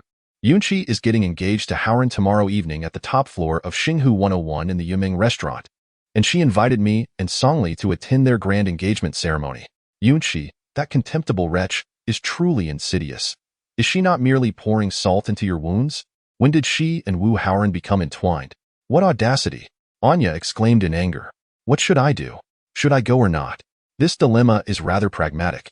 Neither decision seems favorable. My cousin is getting engaged, and as her elder sister, it would be inappropriate for me to abstain. Not only would it be seen as a slight, but it would also provide ammunition for future encounters. Zhou Tong would undoubtedly use this against me. Yet, if I do attend, the emotional disparity is unavoidable. She is a woman too. Why should she languish in a modest hotel and simply make do? Mu Shui, I suggest you refrain from attending. After all, did they not also neglect to attend your wedding? A mere monetary gift would suffice, thus sparing you from Yunqi's scorn. That seems somewhat reasonable. I shall ponder it further. Little Anzi, take your leave. After a brief conversation with Zhou Mu Shui, Anya felt considerably uplifted. On the other end, just as Anya hung up, her phone rang again, this time from an unfamiliar local number. Who is it? I have no interest in purchasing insurance or commercial properties, nor do I have children requiring tutoring. What more do you wish to convey? Anya yelled. Recently, she had been inundated with harassing calls, and her temper was understandably frayed. Anya, your ferocity is rather unbecoming. Ding Liang does not appreciate it. Song Li chuckled. Song Li, is that you? What do you mean by that? Why mention Ding Liang? I have no interest in him. Please refrain from such insinuations. Oh, but I noticed you gazing at him intently yesterday. I thought to play matchmaker for you, but if you are disinterested, then I shall take my leave. Song Li replied. Wait, brotherly, what brings you to me? Surely it isn't concerning Zhou Yunqi's engagement tomorrow? Rest assured, I have already advised Mu Shui, and she has decided not to go. Not going? That is unacceptable. Regardless of the means, you must ensure she is present at the Xinghu 101 building tomorrow. Song Li insisted urgently. Have you lost your mind? Tomorrow is a significant day. You cannot possibly have forgotten your own day of joining the family and Mu Shui's day of suffering. You cannot possibly expect her to attend Xinghu 101. Anya exploded. Tomorrow marks the engagement of the Wu family, where the elite of Luoqing will gather. The grander the event, the more distressing it will be for Mu Shui. She has always been exceptional, striving for the dream of marrying a prince, yet she finds herself defeated by her aspirations, wed to a good-for-nothing leech. Her youthful dreams are utterly shattered. These past 3 years have been arduous for her. And just as she glimpses a ray of hope to forget her past and start anew, Zhou Yunqi stabs her in the back. Song Li is truly unhelpful. He has no understanding of a woman's heart. I am well aware, which is why I have prepared a surprise for her, a means of compensation. You must bring her along, Song Li stated. Brotherly, surprises abound. Yet why must you choose to create one at Xinghu 101? What can you possibly achieve there? Are you planning to confront that pair of illicit lovers? But if you truly intend to fight, do remember to call me along. Anya retorted with irritation. Fear not. I have my plans in place. Just ensure she is brought, dressed in that sky-blue gown. Later, I shall have Ding Liang treat you to a meal. You two may converse freely. Deal. Upon ending the call, Anya felt a surge of excitement. If she could cultivate a relationship with Ding Liang, she would be one step closer to realizing her dreams. For this aspiration, she was willing to go to great lengths, especially since it was merely a minor favor for Song Li. The following afternoon, as the time for the engagement banquet drew near, Shen Qin shot a fierce glare at Song Li before stepping out. Worthless fool. Were it not for you, Mu Shui would not need to hide away at home. This is your debt to her. Mother, you speak the truth. Do not call me mother. I cannot bear such a title. This is the life you have chosen. Wu Haoran and Zhou Yunqi have deliberately humiliated you, yet you dare not utter a word and hide at home? What kind of existence is that? Worthless coward. You profess to seek happiness for Mu Shui. Do you even deserve it? Shen Qin's frustration boiled over as she continued her tirade. Mother, please calm down. We are going to be late, Song Li reminded her. Surprisingly, Song Li did not retaliate, maintaining a surprisingly agreeable demeanor, which left Shen Qin momentarily taken aback as she hurriedly dragged Zhou Dehai off to the engagement banquet. Barely had they departed when Anya came knocking at the door. She cast a casual glance at Song Li before ushering Zhou Mu Shui into the room. Anya, what brings you here? I do not require company. It has been 3 years, and I am perfectly fine, Zhou Mu Shui stated. You may not need it, but I do. Hurry and change. Accompany me to meet a very important friend. My future depends on him, Anya urged. Surely you jest. What friend could be so significant? Do not concern yourself with the details. Do you not have a sky blue evening gown? Wear that. It must be formal to avoid embarrassing me. Anya insisted. This is becoming increasingly preposterous. To meet a friend, I must don evening attire? Zhou Mushui regarded Anya suspiciously. Why must I change into an evening gown while you remain in casual wear? It is clearly suspicious. Anya, what is really going on? Tell me the truth. What friend is so important? Do I know him? Where are you taking me? Mushui, do not ask so many questions. If I am indeed a good friend, then help me out just this once. If I succeed, you will be my benefactor. Now hurry and change. Anya pressed. Although Zhou Mushui found it odd, she felt compelled to acquiesce to her good friend's request and changed into the evening gown. As they exited the room, Songli cast a glance at Zhou Mushui. Noble, elegant, and breathtakingly beautiful. Going out? Songli inquired. Yes, I am accompanying Anya to meet a friend. Order takeout for yourself. I shall return later. Do not worry about me. Zhou Mushui replied. Before they left, Anya discreetly made an okay gesture. As they descended the stairs, Zhou Mushui entered Anya's polo. The small car made its way toward Xinghu 101, and several times Zhou Mushui opened her mouth to inquire but felt too embarrassed to voice her curiosity. Before long, Anya indeed parked at the entrance of Xinghu 101. Anya, what is the meaning of this? Are you bringing me here to attend the engagement banquet of Yunqi and Wu Haoran? Zhou Mushui exclaimed anxiously. Anya was unaware of the circumstances. Everything was orchestrated by Songli. She shook her head and replied, It is quite spacious at 101, and my friend is not located on the top floor. Let us proceed. He assured me everything has been arranged. Anya pulled Zhou Mushui into the 101 building, where a young lady promptly approached them, inquiring, Are you Miss and Miss Zhou? Anya nodded, Yes, I am Anya, and she is Zhou Mushui. Very well, please follow me. The young lady was exceedingly cordial, leading them to the adjacent VIP elevator. Once inside, Anya felt a wave of relief. It appeared Songli had indeed arranged everything. Regrettably, he could not compare to Wu Haoran. No matter how he orchestrated events, it would prove futile. Tonight's spotlight was destined for Wu Haoran and Zhou Yunqi. At that moment, Zhou Mushui suddenly became anxious, exclaiming, Miss, did you press the wrong floor? We are not going to the top floor.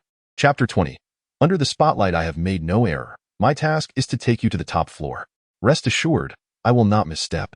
The receptionist smiled reassuringly. Zhou Mushui cast a puzzled glance at Anya, seeking clarification. However, Anya wore an equally bewildered expression, entirely at a loss. Songli was well aware that the engagement banquet was being held on the top floor. Had he lost his mind, leading Mushui into such a trap? Xinghu 101 is so vast. Surely there are better places to surprise her than amidst the revelry of Wu Haoran and Zhou Yunqi. Regardless of the commotion he causes, in the eyes of others, he would only be a source of ridicule. No, this cannot happen. I must not allow Mushui to suffer any further harm. I apologize, but we shall not proceed. We wish to descend. Anya shouted. Anya, what is happening? Did Songli send you to bring me here? For reasons unknown. Zhou Mushui felt compelled to voice this thought. Beyond Songli, she could not fathom who else might be involved. I'm truly sorry, Mushui. It was Songli's idea. He mentioned he wanted to surprise you. I had no inkling we would end up on the rooftop. This is clearly a fright. Let us go. Anya exclaimed, torn between laughter and tears. Since it was arranged by Songli, I shall go. I trust him. Zhou Mushui replied resolutely. Just like the last time when they signed the contract, Songli had sent a message, and she chose to believe in him, ultimately finding no reason for disappointment. This time, she similarly placed her faith in Songli. All right. I hope for a miracle, though it seems rather unlikely. Anya expressed her skepticism regarding Songli's ability to deliver a miracle. As the elevator doors opened, the three emerged to find the Yunming restaurant teeming with people. Its entrance adorned with giant photographs of Wu Haoran and Zhou Yunqi. Zhou Yunqi, resplendent in her wedding gown, looked stunning, while Wu Haoran, clad in a black suit, exuded masculine charm. They made a striking couple.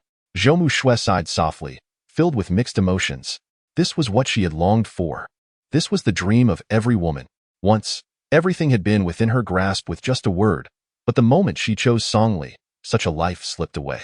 At that moment, Zhou Yunqi spotted Zhou Mushui, and her eyes lit up as she dashed over, abandoning her guests. Mushui, you've come. Did you see? This is the engagement banquet Wu Haoran prepared for me. Half of Luoqing's elite are here to bless us. Oh, as a woman, how could you marry such an unambitious waste? Zhou Yunqi said, covering her mouth and chuckling. Yunqi, you and Wu Haoran share no genuine affection. I advise you to think carefully and not be blinded by momentary gains, lest you regret it for life, Zhou Mu Shui cautioned. Who says we lack feelings? Zhou Mu Shui, you gave up on Wu Haoran, so don't pretend to advise me. Someone like you deserves to marry a useless person like Songli. Haoran offered me millions as a betrothal gift. That is his sincerity. What did Songli ever give you? Zhou Yunqi retorted angrily. Zhou Yunqi, mind your language. You and Wu Haoran hardly have a real connection. It seems more like an affair in secret, Anya shot back. At that moment, Wu Haoran approached, casting Zhou Mu Shui a complex glance before affectionately wrapping his arm around Zhou Yunqi. Yunqi, don't waste time with them. Tonight, I will ensure you become the envy of every girl in Luoqing.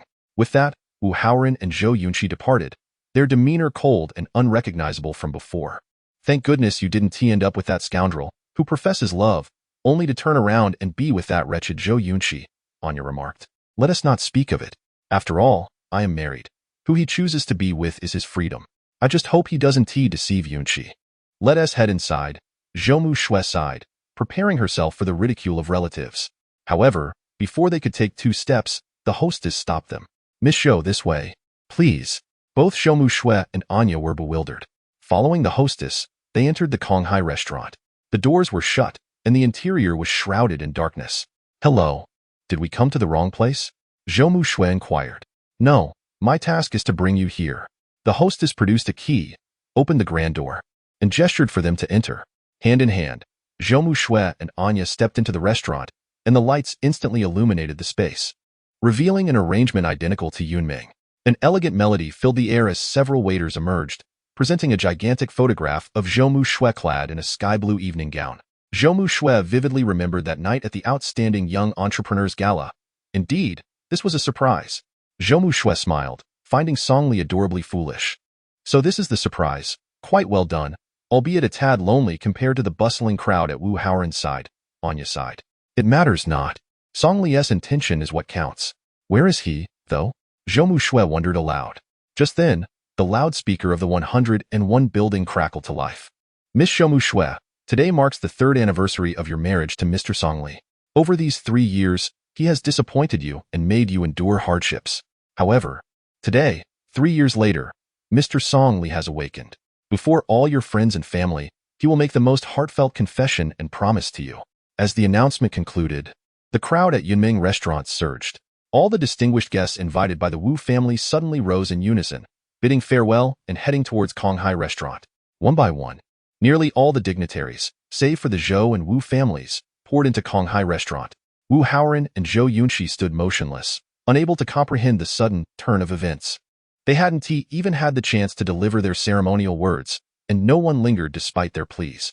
The unexpected arrival had come too swiftly. Zhou Mu Shui was still processing when the Konghai restaurant became crowded. Songli, dressed in a white suit and holding a bouquet, appeared at the entrance alongside Ding Nan, the wealthiest man in Luoqing, and his son, Ding Liang.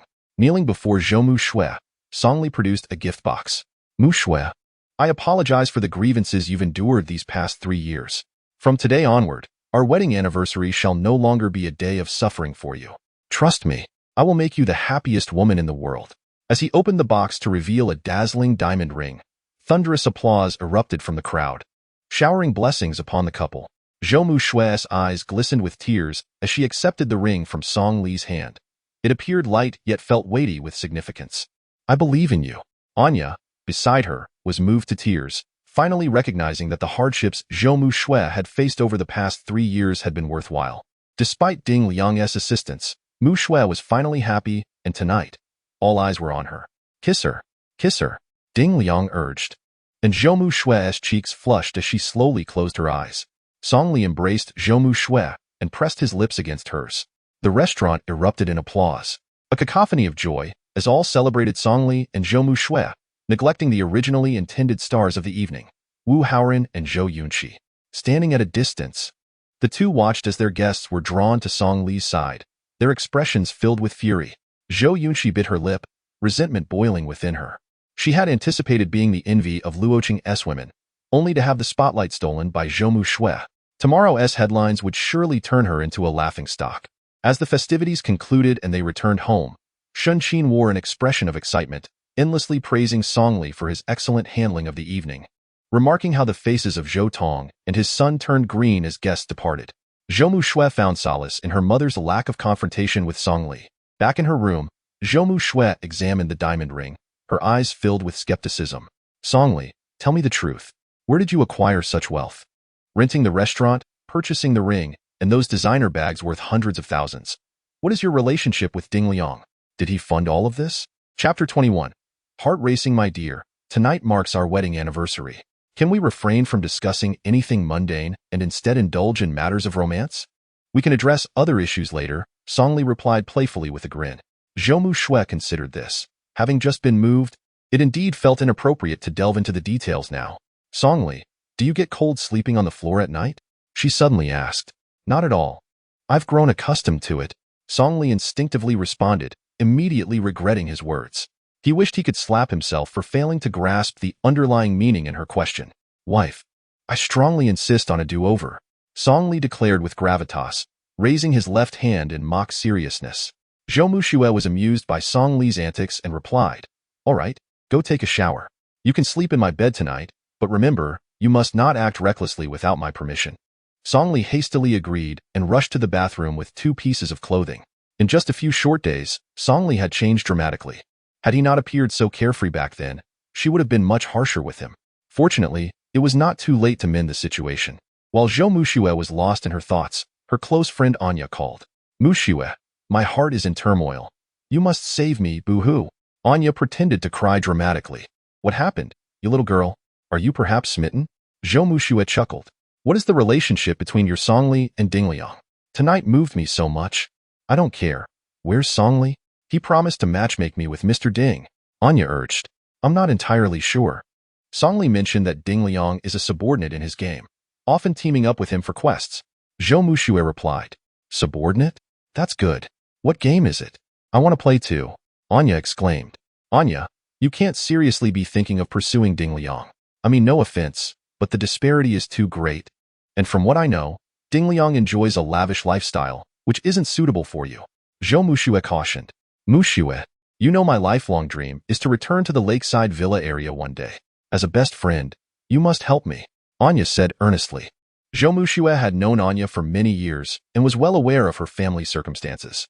When Anya was in elementary school, her family was affluent, one of the wealthiest families in Luoqing, residing in the lakeside villa area.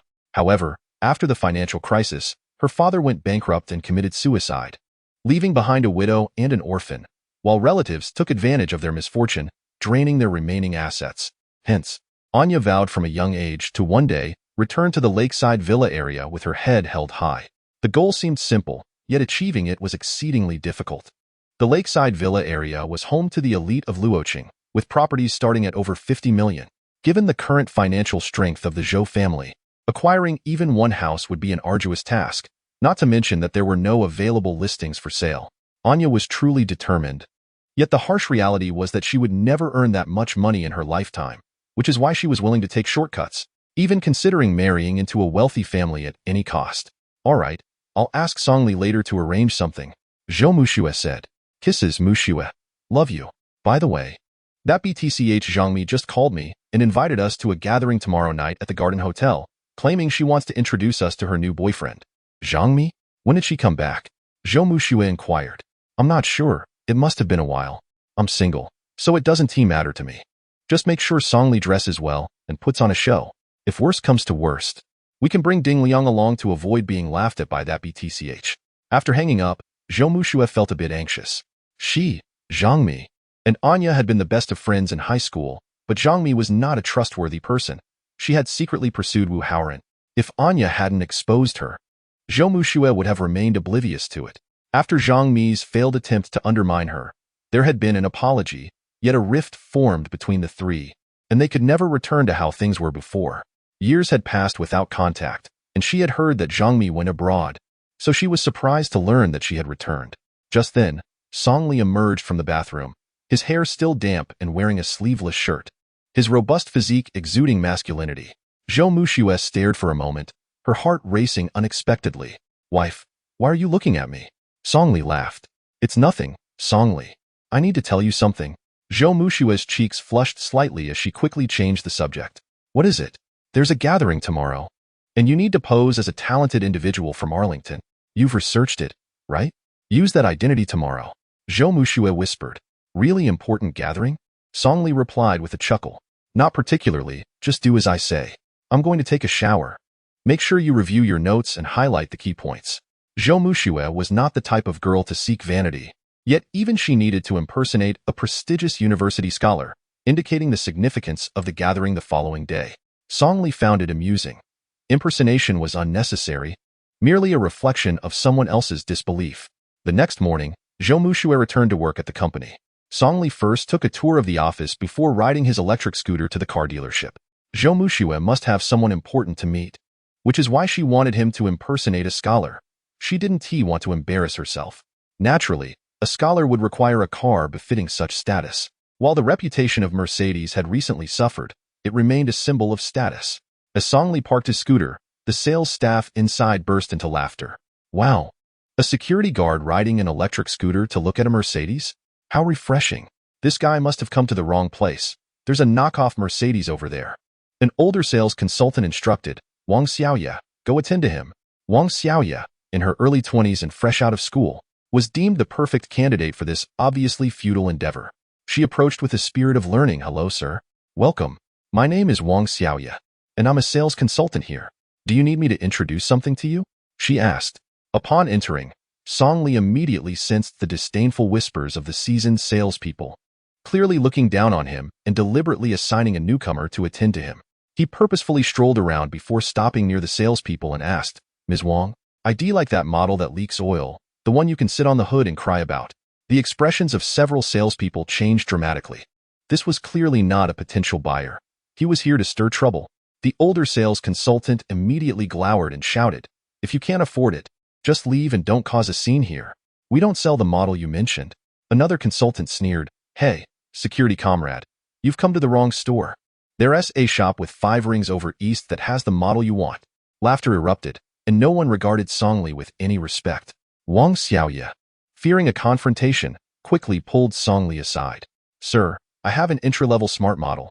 If you're interested, I can provide you with detailed information. Songli did not respond, instead stopping in front of an E350. Ms. Wang, if I pay in full now, when can I drive it away? He inquired. Wang Xiaoya was taken aback. She had thought he was merely browsing on his electric scooter, but now he was asking about full payment. Sir, are you sure you want to buy this model? Have you seen the price? She asked incredulously. I'm aware of the price. The Mercedes E350 costs $600,000, which isn't exorbitant. Ms. Wang, are there any discounts? I'm sorry, there are no discounts, and you'll need to add an additional $20,000 for decorations to take the car. Wang Xiaoya replied earnestly. Oh, such a hefty price yet still so domineering. Is it possible to drive it away this afternoon? I need it urgently, Songli said with a smile. Wang Xiaoya's heart raced. She had been working for over a month without making a single sale, and she sincerely hoped he wasn't joking. Although one shouldn't judge a book by its cover, it was hard to believe that a security guard, dressed as he was and riding an electric scooter, could make such a purchase. As long as you pay now, we can finalize everything within 3 hours. If you like, you can take a seat while I get the contract. Wang Xiaoya said anxiously. Songli responded with an "oh," and casually found a place to sit. Wang Xiaoya hurried off to retrieve the contract, while the older sales consultant scolded, Xiaoya, what are you doing? Why haven't you chased this troublemaker away? Right? A mere security guard is damaging our store's image. If the manager asks, we want to defend you. Another added, no, I'm getting the contract. He's buying it now, full payment for the E350. Wang Xiaoya exclaimed, ignoring the others as she rushed to complete the paperwork. The sales consultants were skeptical. How could an ordinary security guard possibly afford such a luxury vehicle? Deception. It must be a ruse. In a mere moment, the two swiftly finalized the contract. Wu Xiaoya accompanied Songli to swipe the card, while several sales consultants discreetly trailed behind, eager to ascertain whether this individual could indeed make the payment. Songli readily produced his bank card, completing the transaction with remarkable ease. Wu Xiaoya was so overwhelmed with excitement that tears nearly filled her eyes. Witnessing this scene, the sales consultants were filled with regret, lamenting the substantial commission that had slipped away to Wu Xiaoya. Alas, there exists no remedy for regret, nor does life grant opportunities to relive moments. After a brief handover ceremony, Songli beckoned Wu Xiaoya to his side. I need to go register the vehicle. When you have a moment, Please ride my electric bike to Jicheng Building Materials. Thank you. Wu Xiaoya nodded vigorously, even adding Songli on WeChat. She couldn't help but marvel at how affluent security personnel had become. After departing in his new vehicle, Songli ventured to the mall to purchase a suit. It was only around 5 in the afternoon that he called Zhou Muxue. Muxue, you've finished work, right? I'll be waiting for you at the alley by the north gate of the company. Having tidied herself up, Zhou Muxue hurriedly descended the stairs. Upon reaching the alley, Songli honked twice. Muxue, over here, hop in. A Mercedes-Benz E-Class? Zhou Muxue thought she had misheard, but upon seeing Songli at the wheel, she realized her ears were not deceiving her. Songli, where did you get this car? She exclaimed in astonishment. I borrowed it from Dingliang. As a talent from Arlington, how could I not drive a Mercedes to match my status? Songli replied with a smile. Smart move. How prepared are you? Don't answer any questions you're unsure about, and be careful not to slip up. Just say a few simple things, he cautioned. Rest assured, I shall ensure my responses are indistinguishable from authenticity. They sped along, arriving at their destination where their companions had already taken their seats. Anya wore a stern expression, appearing quite displeased. Zhang Mi was dressed in a mature style, adorned with exquisite jewels that spoke of opulence. Her eyes lit up upon spotting Zhou Muxue. Muxue, you're here. It's been ages. Let me introduce you to my boyfriend, Chen Xiang, the deputy director of marketing at Haotian Group. Chen Xiang, in his 30s, was youthful and somewhat handsome. He handed his business card to Zhou Muxue, smiling. Miss Zhou, it's an honor to finally meet you. I've heard much about you from Mimi. She regards you as her closest confidant, yet your company is rather small, making collaboration difficult. Chapter 22. A counterattack in the private room. The trio had settled in, with Anya still maintaining her displeased demeanor. Zhang Mi, exuding sophistication, caught sight of Zhou Muxue, her eyes gleaming with excitement. Muxue, you've come. It's been too long. Allow me to introduce my boyfriend, Chen Xiang, deputy director of marketing at Haotian Group. You must have a sense of your own beauty. It is indeed alluring. If I were to lose my composure, it would be you who suffers. Do you understand? Although Master Han outwardly expressed his disapproval of Tang Shiqing, he was mindful of Ziheng's social standing and was reluctant to dismiss them abruptly. To have gained entry into this circle was already a stroke of fortune. Further inquiry should be avoided until one's cultivation reaches a sufficient level for understanding. In a bus, Zhang San caught a glimpse of a young man on the phone, specifically the device in his hand. Linda was led by a servant to a side room, surveying the grandeur of the Han family villa with admiration. Upon discerning the content displayed, Tang Shiqing's previously neutral expression darkened, revealing a depth of unspoken meaning. This time, Bai Qianqian had prepared meticulously, believing that with the support of the Qiyang sect, they could easily trap the members of the Qingyun sect within their grand formation. However, the outcome had taken an unexpected turn. Yet, the strongest among their ranks, the divine martial king, unleashed a magnificent aura that suppressed the surrounding area for miles. Without hesitation, a student from Jiangxing Academy of Divine Arts struggled to voice a simple phrase, yet it felt as though he had expended all his strength to utter it. Is that so? Upon hearing this, Fang Xiangyuer's eyes sparkled with cunning as she playfully pinched Nangong Mulu's cheek. Ouyang Xue noticed that the individual before her seemed to be believing her words. Gently, she addressed her. I must head to work now. I'll visit you again when I have time. Please rest well. In truth, she feared that someone might intrude, jeopardizing her carefully laid plans. Meanwhile, the elder Nangong closed his eyes, satisfied that his grandson was capable of bearing such a heavy burden. It took considerable effort for Weichen to finally secure the flotation device around Xiong Xiaobai. As he dragged her to the pool's edge, he felt utterly exhausted. And Bo sat speechless on the couch, having heard I recite the same lines countless times. To his astonishment, she had learned to utilize these phrases to evoke sympathy from Duanmu Hao. Initially, her words had stirred some feelings, but now they felt tiresome. Yet for Duanmu Hao, they were a tried-and-true strategy. Chen Kai's expression shifted drastically, contorting into one of distress, as if he were constipated. However, he would never repeat his words, for she would undoubtedly take the opportunity to boast of her own genius. Since 5 years ago, she had been surrounded by protectors. Although she noticed their unusual behavior, she could not fathom their intentions, barely recognizing her own child. Was this the same Jinger who had once cozied up to her? Nearby, several palace guards stifled their laughter, too engrossed in the spectacle to feel any sympathy for the unfortunate child. As for the present, the sudden change in weather hinted at impending rain. While Ji Yun and the others remained sheltered in their carriage, they still sought a place to rest. Regarding the crimson-feathered bird, which governed flames, it should have been the vermilion bird, one of the 4 divine beasts and the southern deity, the Lord of Vermilion Light. Hukai immediately resonated with this sentiment, exclaiming, "The strategist speaks true. If soldiers do not heed orders, one must resort to discipline. The harsher the training, the greater the soldiers." The other generals nodded in agreement, though Yang Feng disagreed. Unable to voice his objections, his face flushed in silence. Chapter 23. Brotherly. The next morning, the family gathered for breakfast, and Song Li proactively handed over the keys to the Mercedes-Benz E350. "Mushiwe, I have something to tell you. Ding Liang found the number of cars excessive, so he gifted this one to me. You should drive it to work. It suits your status," Song Li declared. Zhou Mushiwe, sipping her soy milk, suddenly choked. "Ding Liang is too generous with you. I can't help but wonder if he has ulterior motives."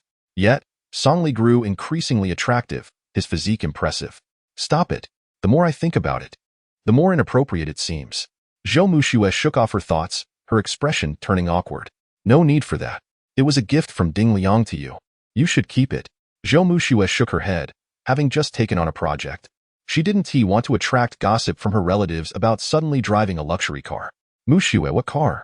I wasn't aware," Shunshin suddenly inquired. "Mom, yesterday Song Li accompanied me to a gathering, and he borrowed a Mercedes-Benz E350 from Ding Liang, who said he gifted it to him," Zhou Mushiwe explained. Upon hearing this, Shunshin abruptly snatched the keys from Zhou Mushiwe and handed them to Zhou Dahai, stating, "Mushiwe, if you want to drive it, let your father use it. Such a fine car should not be wasted on Song Li, a security guard who is better suited to riding an electric bike." Zhou Dahai wore an expression of embarrassment, unsure of how to respond. "Mom, how could you? The car was a gift from Ding Liang to Song Li. Shouldn't you consult him before making such a decision?" Zhou Mushiwe urged, exasperated. "This good-for-nothing has been eating and drinking at our expense for 3 years. Have I ever complained? I raised you, and you've never enjoyed a single luxury. Isn't at time he borrowed it for a few days? It would allow me to hold my head high when I visit my family." Shunshin, unabashed, finally revealed her true intentions. She had lost all sense of dignity, and thus, Song Li had little to say, tacitly acquiescing to the situation. After breakfast, Song Li donned his uniform, and the two descended the stairs side by side. Zhou Mushiwe still felt a twinge of embarrassment and apologized, saying, "I'm sorry, Song Li. My mother has suffered for so many years, and I lack the means to provide her a life of comfort. After some time, I will have her return the car to you." "No need for that. Your mother is right. I have stayed at your home for 3 years, enjoying food and shelter without charge, whether as a loan or a gift. It is only fitting to give something to your father," Song Li replied nonchalantly. The more indifferent he appeared, the more guilt Zhou Mushiwe felt. She understood well that over the past 3 years, Song Li had endured as much hardship as she had. He merely excelled at masking his pain with a facade of forced cheerfulness.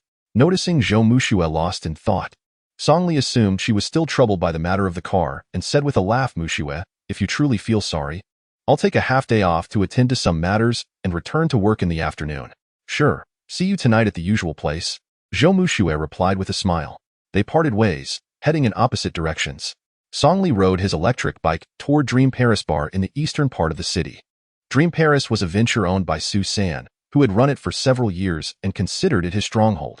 At that moment, a few ruffians were loitering at the bar's entrance, smoking and chatting idly. Song Li parked his bike by the roadside and approached Dream Paris. Upon seeing him, the ruffians tossed aside their cigarette butts and stood up. "Halt! What do you want?" "Greetings, gentlemen. I am here for a job interview and wish to see your boss," Song Li announced loudly. The ruffians scrutinized him. Dressed in a security uniform and riding an electric bike, he appeared suspicious, more like a troublemaker than a job seeker. "You are just a pathetic security guard, yet you have quite the attitude. Our boss isn't someone you can just meet. Scram, we're in no mood for a fight," one of the ruffians retorted, summoning his companions as if ready to brawl. "Let's speak civilly, no need for violence. I truly am here for an interview. Just tell your boss that Tai Tu Gong has arrived," Song Li replied. "Tai Tu Gong? I'll show you what Tai Tu Gong really is." The ruffian suddenly lunged at Song Li, swinging a punch aimed at his forehead with tremendous force. Song Li did not flinch or evade. He allowed the blow to land. A resounding crack echoed, and while Song Li remained unfazed, the ruffian's expression shifted dramatically, beads of sweat forming on his forehead. "Ouch, my hand. I think it's broken." I told you I'm Tai Tu Gong, but you wouldn't believe me. Anyone else want to give it a try? Song Li said, looking at the other ruffians with a resigned expression. Realizing Song Li was not to be trifled with, the ruffians merely encircled him, hesitant to engage. What a ruckus so early in the morning. The doors of Dream Paris swung open, and Su San emerged with several of his underlings. Upon spotting Song Li, he appeared momentarily stunned. The ruffian nursing his injury began to whimper, embellishing the tale to Su San. Boss, this guy is looking for trouble. He claims to be Tai Tu Gong and threatens to smash our Dream Paris. Seeing Su San's presence, the other ruffians became indignant. Boss, let me handle this. I'll make sure he can't take care of himself. Damn it. How dare he come to our Dream Paris and act so brazenly? Su San, infuriated by the ignorance of his subordinates, didn't he hesitate to kick one of them, sending them all into a daze. Li Gu, what brings you here? You should have informed me in advance so I could have come to greet you, Su San said respectfully. Years ago, when he had been seriously injured, it was Song Li who had saved his life and provided substantial funds for his recovery, allowing him to rise again and dominate the eastern part of the city. Su San was deeply grateful and pledged unwavering loyalty to Song Li. The ruffians, witnessing Su San's demeanor, turned pale with fear, especially the one with the injured hand, whose legs began to tremble. Su San, the notorious Su San, a prominent figure in the Eastern District, showing such deference to a mere security guard. Who is he? And what is his significance? You lot, apologize to Li Gu immediately. Who gave you the gall to challenge him? Su San barked. Li Gu, we're sorry. Please forgive us. We won't bother you again. The ruffians, ashen-faced, dared not breathe a word. Having followed Su San for quite some time, they had never seen him treat a security guard with such respect. This was someone they could not afford to offend. You useless fools, all of you kneel. We will settle this later, Su San said darkly. Trembling in fear, they all knelt down, especially the injured ruffian, who gritted his teeth in pain and dared not move. Su San coldly snorted and invited Song Li into his office. Song Li, unreserved, took a seat at Su San's desk and casually crossed his legs. Su San, your underlings leave much to be desired. Relying on them, I fear my plans for vengeance may falter. Su San, appearing contrite, replied, Li Gu, I will definitely whip them into shape. They are a bunch of blind fools. Su San, it's not their fault. I should have informed you in advance. Do you know why I came to see you today? Song Li asked leisurely. Li Gu, are we about to take action? Just say the word, and I would not hesitate to walk through fire and mountains for you. Su San replied fiercely, exuding an air of menace. For now, no need for violence. I wish to deal with Haotian Group. Dig up this person's background for me. The more detailed, the better. Song Li handed over a business card belonging to Chen Xiang. Su San took the card, visibly disappointed. Investigating an individual was trivial. He had trained for years without a chance to prove himself. Su San, do a thorough investigation. This person is a crucial pawn against Haotian Group. If Haotian falls, the northern district will be yours, Song Li stated. Hearing this, Su San felt a rush of excitement. He had long resented those in the northern district, but Song Li had always prevented him from intervening. That day was finally upon him. Li Gu, rest assured, I will handle this impeccably. After completing his business, Song Li exited the bar. He noticed the ruffians still kneeling but chose to ignore them, riding off on his electric bike. Not far down the road, a red Audi R8 approached. The R8 stopped beside Song Li, and the window rolled down to reveal Wu Haoran. Young Master Wu, what a coincidence. Song Li smiled. Song Li, don't get too cocky. Don't think that just because Ding Liang is backing you, I can't do anything to you. Luoqing ISNT solely controlled by the Ding family. Is that so? Then why did all the guests you invited run over to my side after a single word from old Master Ding the other day? Song Li retorted, hitting a nerve. Wu Haoran's face flushed with anger. You worthless scum. I'll see how long you can gloat. When you're begging for mercy at my feet, I'll make sure Muxue knows she chose the wrong man. Wu Haoran dismissed Song Li and sped off. He parked at the entrance of Dream Paris and, upon exiting the vehicle, noticed the kneeling ruffians. Their heads hung low in silence. He walked into the office and inquired, Su San, what is going on outside? Don't mind them, young Master Wu. What brings you here? Looking for another pretty girl? Just say the word, and I'll have her delivered to your bed tonight. Su San replied with a mischievous grin, patting his chest. He always catered to wealthy young masters like Wu Haoran, knowing that keeping them happy would fill his pockets with gold. Su San, I'm not here to chase girls. Can you do me a favor? Young Master Wu, You're too polite. We're brothers. Even 10 favors are no trouble at all. Just tell me what you need, Susan replied with a smile. Susan, I have a rival who is quite formidable. Could you lend me a few brothers? I promise a generous reward once the task is completed. Young Master Wu, leave such rough work to me. Just provide me with the name and address, and I'll personally take care of it tonight, Susan declared. Susan, in matters such as this, it is far more gratifying to take matters into one's own hands. Very well, young Master Wu, take your time in selecting. I have some matters to attend to, so I shall not keep you. You can contact each other later. Susan hurriedly departed, leaving Wu Haoran to choose individuals inside. He glanced around and said in a deep voice, "Is there anyone bold enough to stab a knife? Generous rewards await." Chapter 24. Another vehicle. Song Li rode his electric bike, humming a cheerful tune, feeling quite pleased. After 3 years of restraint, he was finally ready to set his revenge plan in motion. With Wen Yu Dingliang and Wu Yu Susan, he was firmly rooted in Luo City, aiming straight for Yinjing, a spirit of ambition and vigor. However, the immediate priority was to purchase a vehicle. After all, Ding Liang had provided ample funds, enough to acquire an E350. Zhou Muxue had endured for far too long. It was time for her to enjoy a better life. In truth, he could easily afford not only a car but also a villa by the lake. Yet his father's inheritance was under the watchful eyes of that person, rendering it inaccessible. That old man was truly resilient, likely outlasting countless relatives. As Song Li continued on his way, he turned into the automotive city when suddenly, a test-drive Mercedes veered left at high speed, showing no signs of slowing down.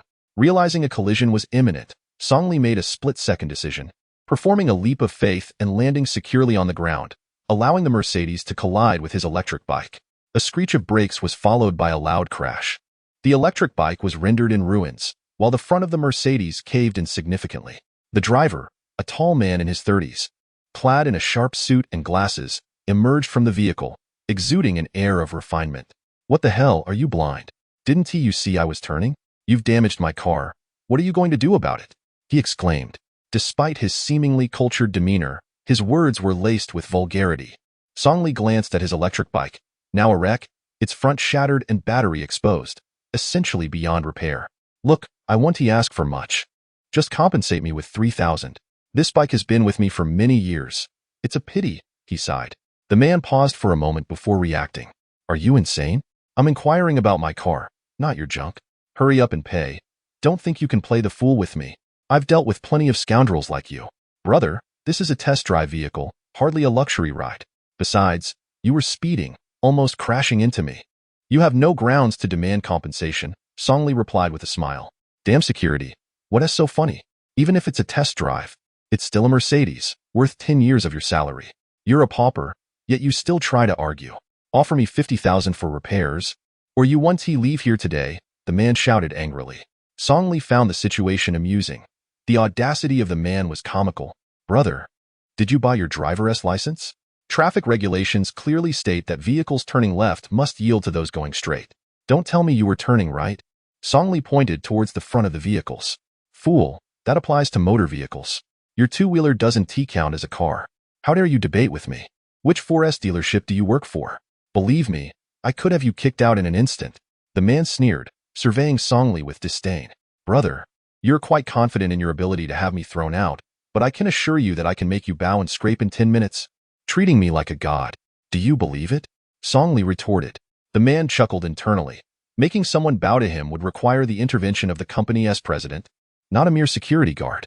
"If I were to treat you like a god, I'd eat every piece of debris on the ground," he scoffed. "You just said it. You must be from the Mercedes 4S dealership, right? Do you dare accompany me inside?" Song Li pointed towards the 4S store to the east. "Sure. What is there to fear? Don't try any tricks. Do you think pretending to buy a car will work? No way. You, a mere security guard, should know your place and not think you can drive a Mercedes," the man grumbled as he dragged Song Li into the dealership. Upon entering, sales representative Wu Xiaoye greeted them. "Mr. Song, what brings you here?" "I've returned the car. A man named Lu Quan said he would keep it for you." Song Li replied with a smile. "I know, that's why I'm back today." The man, bewildered, inquired, "Xiao Wu, do you know this security guard?" Wu Xiaoye quickly pulled the man aside, whispering, "Manager Luo? He is the wealthy security guard who came to buy a car the other day, the one who paid in full for the E350. Manager Luo stared at Songli in disbelief. This seemingly carefree, nonchalant guard was actually a customer of the dealership. But what did it matter? He'd already made a purchase. Wu Xiaoya continued, Mr. Song, is there an issue with the car? I can take you to after-sales for consultation. Is there still an E350 in stock? Songli inquired. Wu Xiaoya was taken aback and quickly responded, yes, there is one left. Is it for a friend of Mr. Song? I can throw in some decorations. All right, then I'll take another one, Songli stated. Another one? Wu Xiaoya thought she misheard. Mr. Song just bought a car. How can he buy again? Do wealthy individuals act so whimsically, casually purchasing cars? This is Mercedes, not some common brand.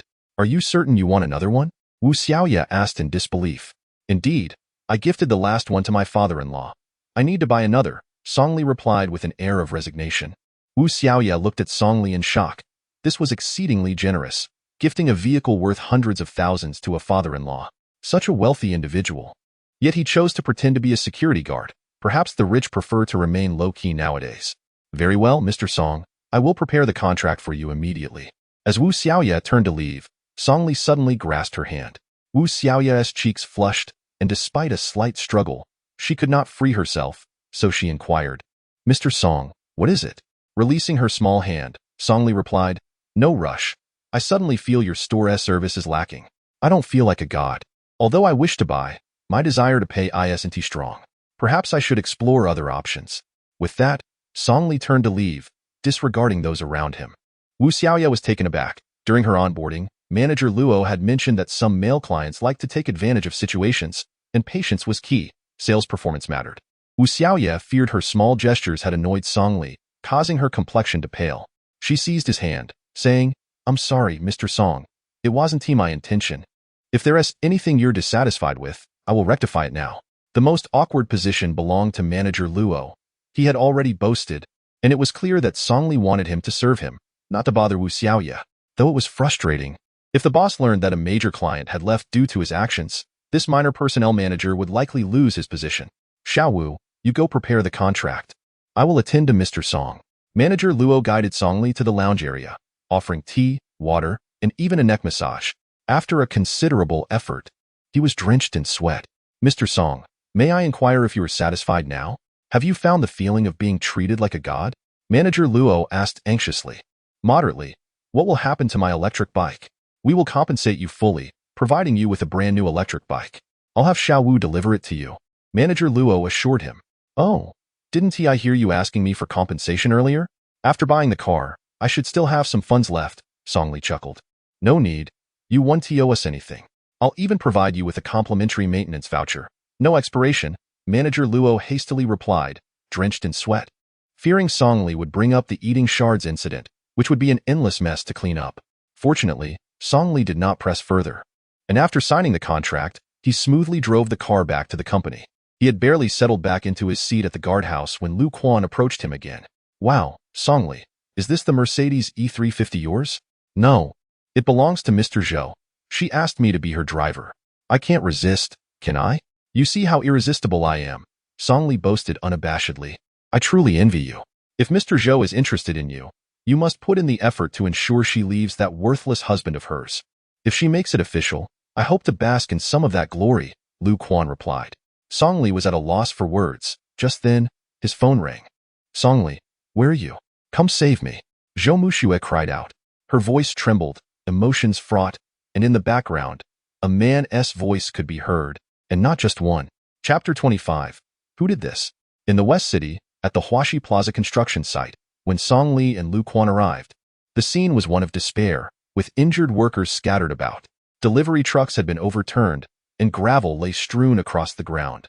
Several men surrounded Zhou Muxue and Yao Na, looking menacing, wielding iron rods.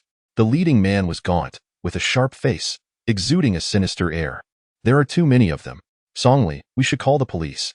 We can't win this fight. Don't go over there to get yourself killed, Lu Quan urged. Aware of his ordinary security guard status and modest salary. Fine, you call the police.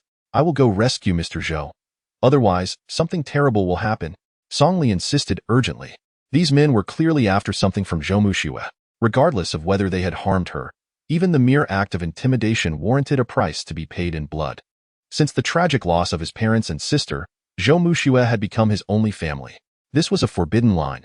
No one could cross it. With a grim expression, Songli shed his usual carefree demeanor. Songli, are you out of your mind? Don't go over there. These are desperate men who could kill you. Just wait for the police. Lu Quan cautioned. I will be fine. Don't worry. Songli replied, striding toward the chaos. Zhou Muxue remained strong, but Yao Na was visibly trembling, barely able to stand. Be careful. They are here to cause trouble, Zhou Muxue warned. Songli nodded but noticed a distinct handprint on her left cheek, an evident sign that someone had struck her. Zhou Muxue quickly covered her face upon realizing Songli was watching. This sight pierced Songli's heart. For 3 years, he had endured humiliation, pretending to be weak, living off her, and yet he couldn't even protect the woman he loved, allowing her to suffer. Rage boiled within him. Who did this? His voice was icy, as if it emanated from the depths of hell. Ah, Ms. Zhou, I thought you were calling for someone important, but here comes just a security guard. I did it. What can you do about it? If you want to fight, ask my brothers behind me if they agree. The man laughed mockingly. Not agree.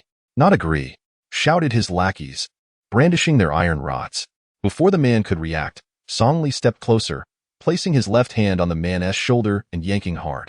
The man's arm dislocated with a sickening crack. Without giving him a moment to recover, Songli swiftly incapacitated the other arm as well. The speed was astonishing. My arm. I can't move it. The man shrieked in agony, arms dangling uselessly. A cold glint flashed in Songli's eyes. Had Zhou Muxue not been present, he would not have stopped at merely dislocating the man's arms. He leaned forward and forcefully headbutted the man, sending him staggering back, blood gushing from his nose. Just then, the sound of police sirens pierced the air. The leader shot Songli a venomous glare and growled, You've got guts, but wait for me. I will ensure this construction site will never know peace again. By the time the police arrived, the assailants had vanished completely. 2 hours later, Old Master Zhou received news and urgently summoned the Zhou family to the Jiqiang building materials for a strategy meeting. Muxue, who were those people? Did they make any demands? Old Master Zhou inquired. Grandfather, we don't know who they are yet. They showed up causing a ruckus and beating people without making any demands. Songli is already investigating, but there's no news for now, Zhou Muxue responded. What can that useless man do? I'm not belittling him, but given his capabilities, he won't uncover anything, Zhou Tong scoffed. After the engagement banquet turned into a farce, Zhou Yunqi had been simmering with resentment. Seeing Zhou Muxue in trouble presented a perfect opportunity to strike. Zhou Muxue, you're quite the capable one. Why don't you seek help from Ding Liang to solve your problems? We don't have the means.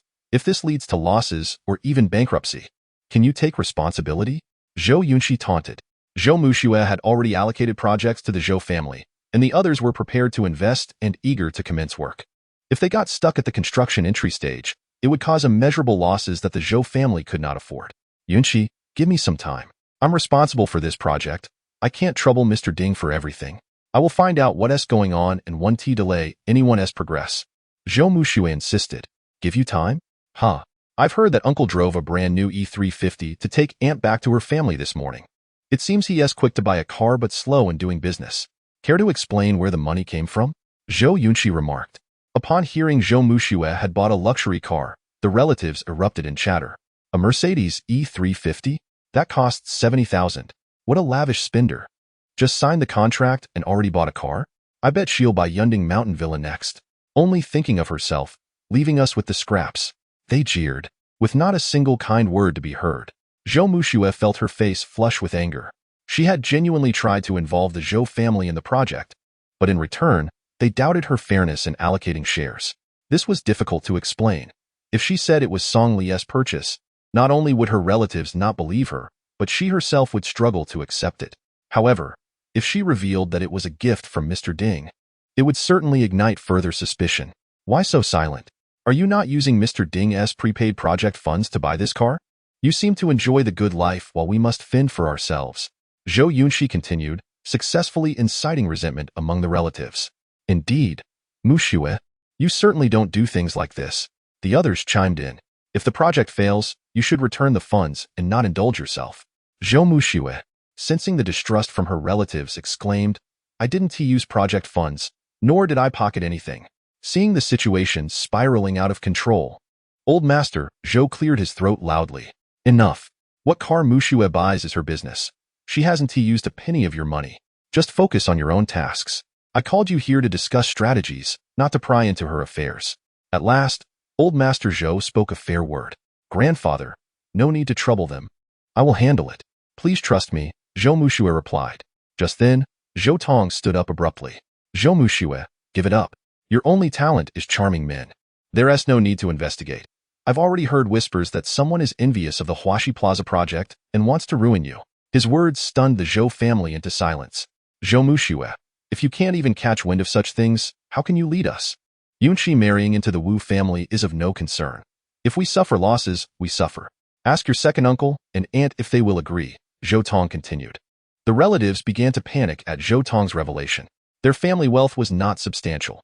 This time, they were risking everything to follow Zhou Muxue. If they truly lost, it would not just be financial ruin. It could lead to desperate measures. Zhou Tong, you're quite resourceful. So, who is behind this? Indeed, Zhou Tong was the most reliable among the third generation of the Zhou family. Muxue, this approach won't work. Your information is outdated. Perhaps it's best to let Zhou Tong take the lead. We'll feel more secure. Zhou Tong basked in the attention of his relatives, wearing a smug expression.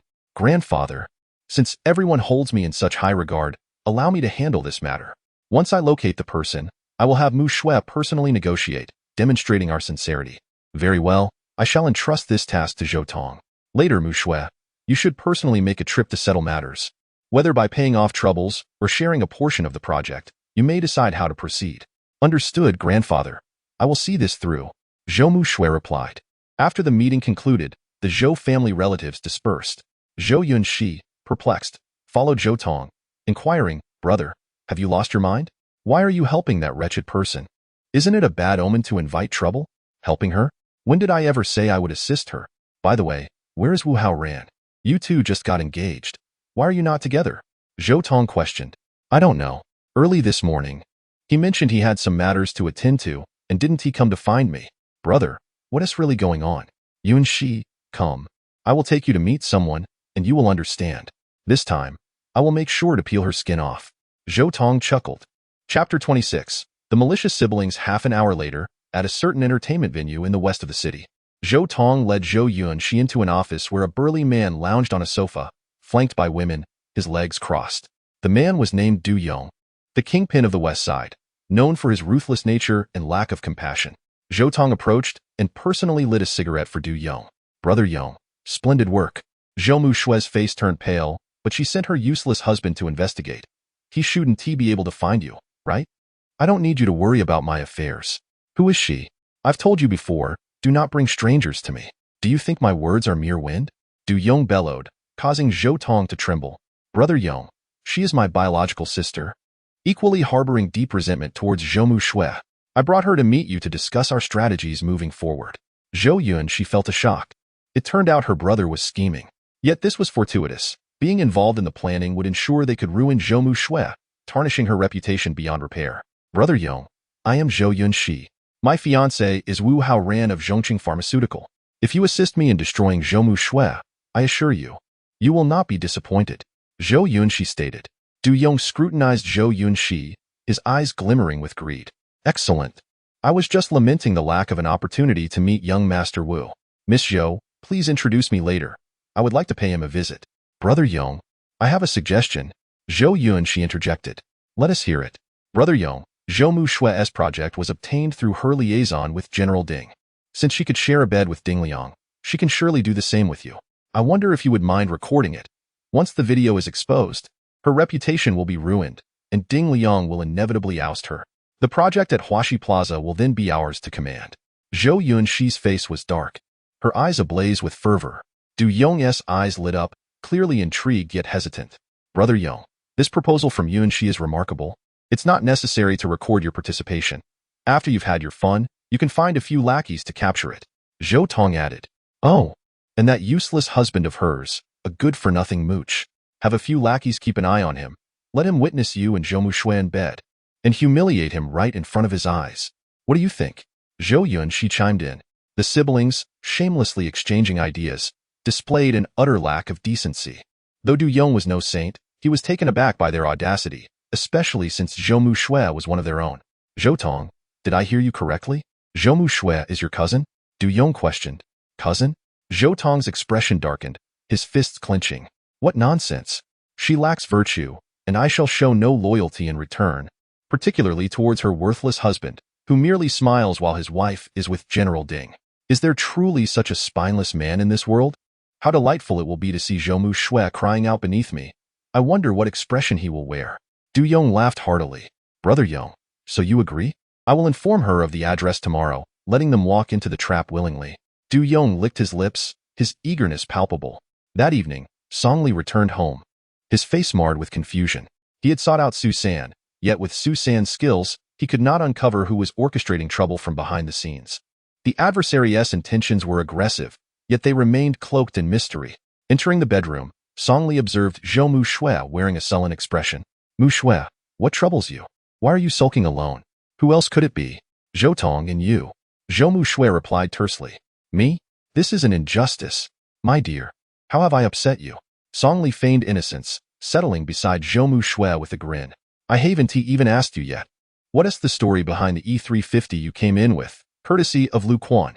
Don't tell me it's Lu Quan's new car. I'm not that naive. Song Li anticipated Zhou Mu Shui's inquiry and explained. My love, believe it or not, this car was gifted by Ding Liang. Do you truly think I'm gullible? A few $100,000 worth of luxury, 2 E350s, and a rented restaurant, all for a mere game? Do you know what the family is saying? They claim I'm hoarding everything for myself, indulging without regard for them. I bare my heart, and yet they treat me this way. Zhou Mu Shui's grievances escalated, tears spilling forth. Song Li fell silent for a moment, gently wiping her tears. Mu Shui, there are matters I cannot divulge to you now. Please bear with me a while longer. Just know this. In my heart, no one can replace you. Song Li spoke with profound sincerity, devoid of jest. How annoying. Zhou Mu Shui chuckled through her tears, ceasing her inquiries. With Zhou Dehai and Shen Qin returned to their family home, only the two of them remained. They shared a simple dinner, after which Song Li took a shower and lay in bed early. Before long, Zhou Mu Shui emerged wrapped in a towel. Her fair skin and alluring figure stirred a primal urge within Song Li, yet he remembered their agreement. Without her consent, he could only gaze, not act, as she required further testing. Nevertheless, merely being able to look was satisfactory for Song Li. He felt grateful for the gift of Zhou Mu Shui in his life. Song Li, why do you keep staring at me? Be careful, or you'll get styes. Zhou Mu Shui observed him clearly through the mirror. My love, with your parents away, this is the perfect time for our romantic interlude. I'm eagerly awaiting your company in bed. Song Li jested. Enough. Just agreeing to sleep in the same bed is already a concession. My mother remains unaware, so don't get carried away. You may hold me, but no inappropriate thoughts. Understood? Oh, understood. Song Li sulked, his head drooping. Song Li, seriously, what are those people after? You searched all afternoon, yet even Ding Liang couldn't uncover anything? Zhou Mu Shui assumed Song Li had consulted Ding Liang, unaware of the true circumstances. It's strange. These individuals do not seem to be common thugs. This was a suspicion Su San harbored. He believed these individuals might be hired imposters, aiming to obscure the truth. The mastermind was cunning and not easily dealt with. However, during the meeting that afternoon, Zhou Tong claimed he had received word of a conspiracy against them and assured he could help identify the culprits. Zhou Tong? That's impossible. If even Su San couldn't uncover the truth, how could Zhou Tong have prior knowledge and locate this group? The sole possibility was that Zhou Tong was orchestrating the entire affair. Mu Shui, do you think there is a chance Zhou Tong is staging this entire scenario to reclaim the project from you? Song Li replied. That is implausible. This is not solely my affair. The entire Zhou family has invested. If he obstructs my construction, the repercussions will be borne by the entire Zhou family. Though Zhou Mu Shui harbored disdain for Zhou Tong, she could not believe he would stoop so low, killing 1,000 enemies while injuring 800 of oneself. He can't be that foolish. Regardless of the truth, caution is warranted, and tomorrow shall reveal all. Dear, may we retire to bed now? I feel rather cold. Song Li remarked with a smile. Summer has not yet passed. I believe you are not cold, but rather restless. Zhou Mu Shui retorted. Yet she still slipped under the covers. Their evening did not culminate in a cataclysmic battle or leave them drenched in sweat. Rather, they simply embraced and drifted into slumber, both utterly content. The following day, Song Li unabashedly escorted Zhou Mu Shui to her workplace, instantly attracting envious glances from their colleagues. Rumors had circulated since yesterday that the newly appointed security guard had become Zhou's personal driver, hinting at a close relationship, entering and exiting together. Initially met with skepticism, today's sight left many in awe. Goodness, that lad must be supported by President Zhou. One mused. A mere security guard. What charm could he possibly possess? Is President Zhou blind? Not blind. I've heard her husband is a good-for-nothing, living off her earnings, and even impotent. Otherwise, why would she keep a young lover? Fortunately, Zhou Mushui remained oblivious to these malicious whispers. Otherwise, she would have been infuriated. With determined strides, she entered her office, barely seated when the phone rang. Zhou Mushui, you owe me a debt of gratitude. I spent all night investigating and finally uncovered who was responsible. The time and place are set. I'll message you on WeChat shortly, and I hope you won't be late, or I'll have a hard time explaining. Rest assured, I shall be punctual and resolve this matter, she replied before hanging up. Zhou Tong's lips curled into a smug smile. Resolving it? No, it was more like being resolved by someone else. Zhou Tong began to fantasize about the fallout when the video would surface. Zhou Mushui being vilified, her reputation in tatters, expelled from the Zhou family. How gratifying it would be for Yonggu to humiliate Zhou Mushui in front of Songli. Would that good-for-nothing man be able to accept it? Chapter 27. A solo meeting at 177, Hongjiang Road, laughing proudly in the Jianghu. This was a rather secluded private restaurant with an excellent reputation, requiring reservations well in advance, for otherwise, there would be no seating available. Yet, on this bustling night, the restaurant appeared unusually desolate. A few cars were parked outside, and two burly men with thick eyebrows and large eyes stood guard, smoking and occasionally glancing around as if awaiting someone. Before long, a Mercedes E350 pulled up. Songli and Zhou Mushui exited the vehicle, and the two muscular guards approached them promptly. They were ushered into a private room where a man casually snacked on sunflower seeds, none other than the infamous Du Yong from the West City. Yonggu, they've arrived, a lackey announced. Du Yong didn't even glance at Songli, instead leering at Zhou Mushui. Her exquisite face and alluring figure captivated him, particularly her long legs, prompting him to imagine her moaning beneath him, awakening an involuntary response within him. President Zhou, welcome. I presume this is your husband, the one living off your income? He does look rather fair. No wonder he can indulge in such a lifestyle. Du Yong laughed heartily. Laughter erupted around the room as everyone eagerly awaited Songli's embarrassment. Yonggu, his soft living must surely be due to his skills. He must serve President Zhou quite well. Another chimed in. Nonsense. Can he compare to our Yonggu? The crowd buzzed with malicious chatter. Zhou Mushui bit her lip and asserted, Yonggu, we are here to discuss business, not to indulge in your frivolous talk. Ah, yes, of course, business. I almost forgot, Du Yong replied, clearing the sunflower seeds from the table and gesturing for them to sit. He intended to humiliate Songli further. Eager to witness his reaction and confirm Zhou Tong's claims of his worthlessness. From the moment they entered, Songli had remained silent, allowing Zhou Mushui to take the lead. Now it seemed Zhou Tong had not lied. Songli was indeed a coward. Yonggu, we have no quarrel, however. Your men disrupted our construction progress, and I fear you may not be able to afford the consequences, Zhou Mushui stated sternly. Are you joking? Where is the evidence that my men did this? If you find them, I'll apologize on the spot. If not, do not blame me for being rude, Du Yong retorted, slamming his palm on the table and glaring at Zhou Mushui. She understood that the ruffians likely weren't present, emboldening Du Yong. These scoundrels caused chaos purely for financial gain. Yonggu, name your price. How much will it take for you to leave us be? Zhou Mushui proposed. Paying to avoid disaster is regrettably necessary. It's a pragmatic solution, she added. I appreciate your straightforwardness, President Zhou. Let us ascend to the upper floor. I have a room prepared for a long night of discussion, Du Yong said, licking his lips with a sinister grin. Zhou Mushui's expression darkened. Yonggu, what do you mean? I can pay you, or I can offer you a project. I am sincere. Since you are so sincere, I shall require your company for one night, along with 5 million. I assure you, I will refrain from any further disturbance and may even serve as your protector. Upon hearing this, Zhou Mushui sensed the situation had turned dire. Du Yong's lack of sincerity was a blatant humiliation. Songli, we're leaving. No more negotiations, she cried. Just as she grasped Songli's hand, several lackeys blocked the exit. President Zhou, leaving so soon is quite disrespectful. My room is ready, awaiting your arrival. Whether you agree or not, you must accompany me, and your useless husband can tag along. I want him to witness who truly knows how to please a woman, he declared, laughter erupting around them. Yongu, let us not forget that Huashi Plaza ultimately belongs to the Ding family. You cannot afford to offend them without cause. Unless someone is instigating you, Songli interjected suddenly. Damn it, if you hadn't spoken, I would have thought you were mute. You, a good-for-nothing living off someone else.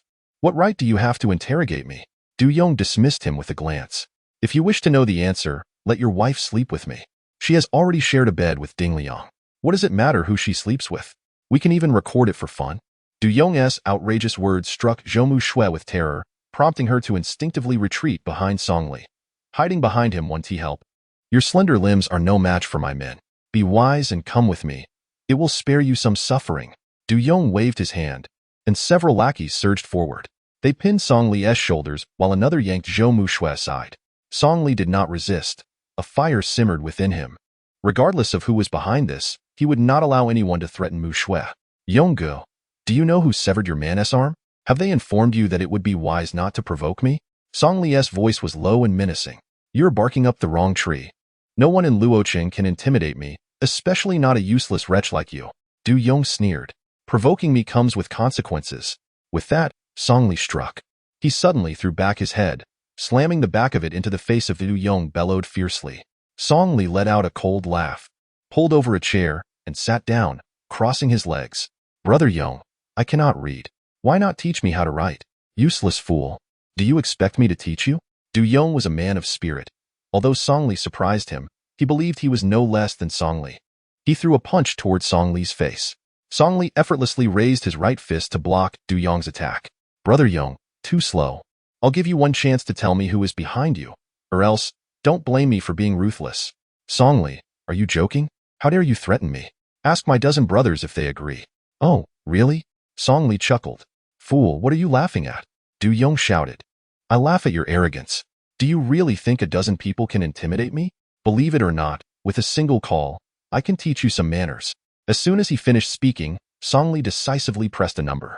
Within a minute, the door to the private room was kicked open, and dozens of burly men with iron rods charged in. The group began to strike at anyone in sight, and soon only Du Yong remained standing. At that moment, Su San emerged from the crowd with a grim expression. Upon seeing Su San, Du Yong's face changed drastically as he shouted, Su San, what do you mean? Did you bring these people? Without a word, Su San walked over and kicked him squarely in the face, leaving Du Yong bloodied. Damn it, Su San. Do you dare to touch me? Do you know whose man I am? If you harm me, you can forget about your territory in the east of the city. Su San slapped him again and replied, I don't care who you belong to. I only know you've offended the wrong person. Do you know how to write the word death?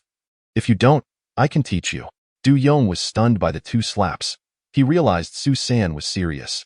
Today, he had brought too few men and had no choice but to concede. Su San, you're just a parasite.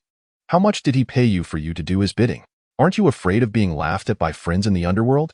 Heh, Du Yong, you are the real joke. Seeing that the situation was under control, Song Li pulled Zhou Mushui outside. Mushui, you drive home first. I have a few questions for Brother Yong. If this matter isn't resolved, we'll never have peace. Song Li, where did you find these people? Don't do anything reckless. Zhou Mushui held onto Song Li's hand, unwilling to leave. It's fine, Mushui. I have you to worry about. I won't act recklessly. Trust me. When have I ever let you down? Song Li reassured her. All right, just be careful. Upon hearing this, Zhou Mushui finally let go of his hand and left. The events of the night had been too shocking. Without Song Li, she would have truly walked into a lion's den, with unimaginable consequences. Once Zhou Mushui was far away, Song Li returned to the private room. Su San approached quickly and asked, Li Gu, what should we do with Du Yong? He has a room prepared upstairs. Take him there. I want him to experience the taste of ecstasy and agony. Chapter 28. Unassailable evidence on the fifth-floor suite. Du Yong was tightly bound, left wearing only his underpants, tied to the headboard. This was originally prepared for Zhou Mushui, but now it had become his prison. Su San, you've lost your mind. You dare to go against me for a mere security guard? That man will not let you off easily. In the past, Su San would not have easily moved against Du Yong. Their strengths were comparable, but Du Yong had formidable backing. Although Luocheng was a second-tier city, his backer was a big shot from a first-tier city, capable of summoning the winds and rains. Su San had to tread carefully. However, today was different. Songli had taken action. Nothing was more terrifying than awakening a slumbering dragon. Du Yong, stop your bluster. When Li Gu asks something, you better answer, or you'll suffer. Nonsense. If you have the guts, kill me. It's impossible to get anything out of me. Du Yong sneered. With a loud slap, Su San struck him. You're the first to be so arrogant when death is looming. Su San, be civilized. Brother Yong is still the boss of the West Side. Don't resort to violence. Did you bring the silver needles? Songli smiled. Su San produced a box of silver needles, varying in thickness. Brother Yong, I've learned a bit of traditional medicine. Stimulating certain acupoints can produce unique sensations, ecstasy or torment. It depends on your choice. Now tell me, who is pulling the strings? Come on, you useless parasite. If I frown even once, I'll no longer be Du Yong. Don't give me the chance to escape. I'll definitely kill you. Du Yong shouted. All right, Brother Yong.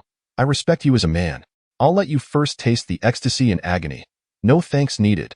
Songli took out 2 extremely fine silver needles, squatted down, and without even looking, he aimed at the Yongquan acupoint on Du Yong's foot and pierced it. As the needles entered, Du Yong immediately felt a wave of pleasure surge from the soles of his feet, his brows relaxing, appearing refreshed. Brother Yong, the Yongquan acupoint is the first point of the kidney meridian. As the saying goes, if the kidneys are strong, the body is healthy. These 2 needles are not given for free. Now tell me, who is behind this? Bah, what kind of courtesy is that? I was already out here when you were still in your mother's womb. Come on, if you have the guts, do something harsher. I'm not easily intimidated. Du Yong glared, cursing loudly. Brother Yong, your kidneys don't seem too good. The 3 lines are quite dark. You still dare to boast about your prowess? Let me treat you properly. Don't move. If I pierce too deep, you might suffer lifelong consequences. Songli said with a faint smile, suddenly exerting force, driving the silver needle in halfway. A wave of excruciating pain coursed through Du Yong, and beads of sweat dripped from his forehead. Zhou Tong. It was Zhou Tong and Zhou Yunqi who made me do this. He even told me to record a video, saying it was to ruin Zhou Mushua's reputation. The iron-willed Du Yong surrendered in less than a minute, fearing he would truly suffer lasting harm. So it was Zhou Tong. Song Li's eyes blazed with anger. Zhou Tong was clearly seeking death by provoking him repeatedly. Su San, I'm leaving. Have Du Yong call Zhou Yunqi. You know what to do. Don't go overboard. And send me the video tomorrow morning. With that, Song Li exerted force with his right hand, driving the silver needle deeper. Du Yong wept in pain, trembling all over, a pungent odor filling the air. 1 hour later, as Song Li opened his front door, Zhou Muxue immediately jumped up from the sofa and rushed into his arms, holding him tightly. Song Li, you're back. I was so scared.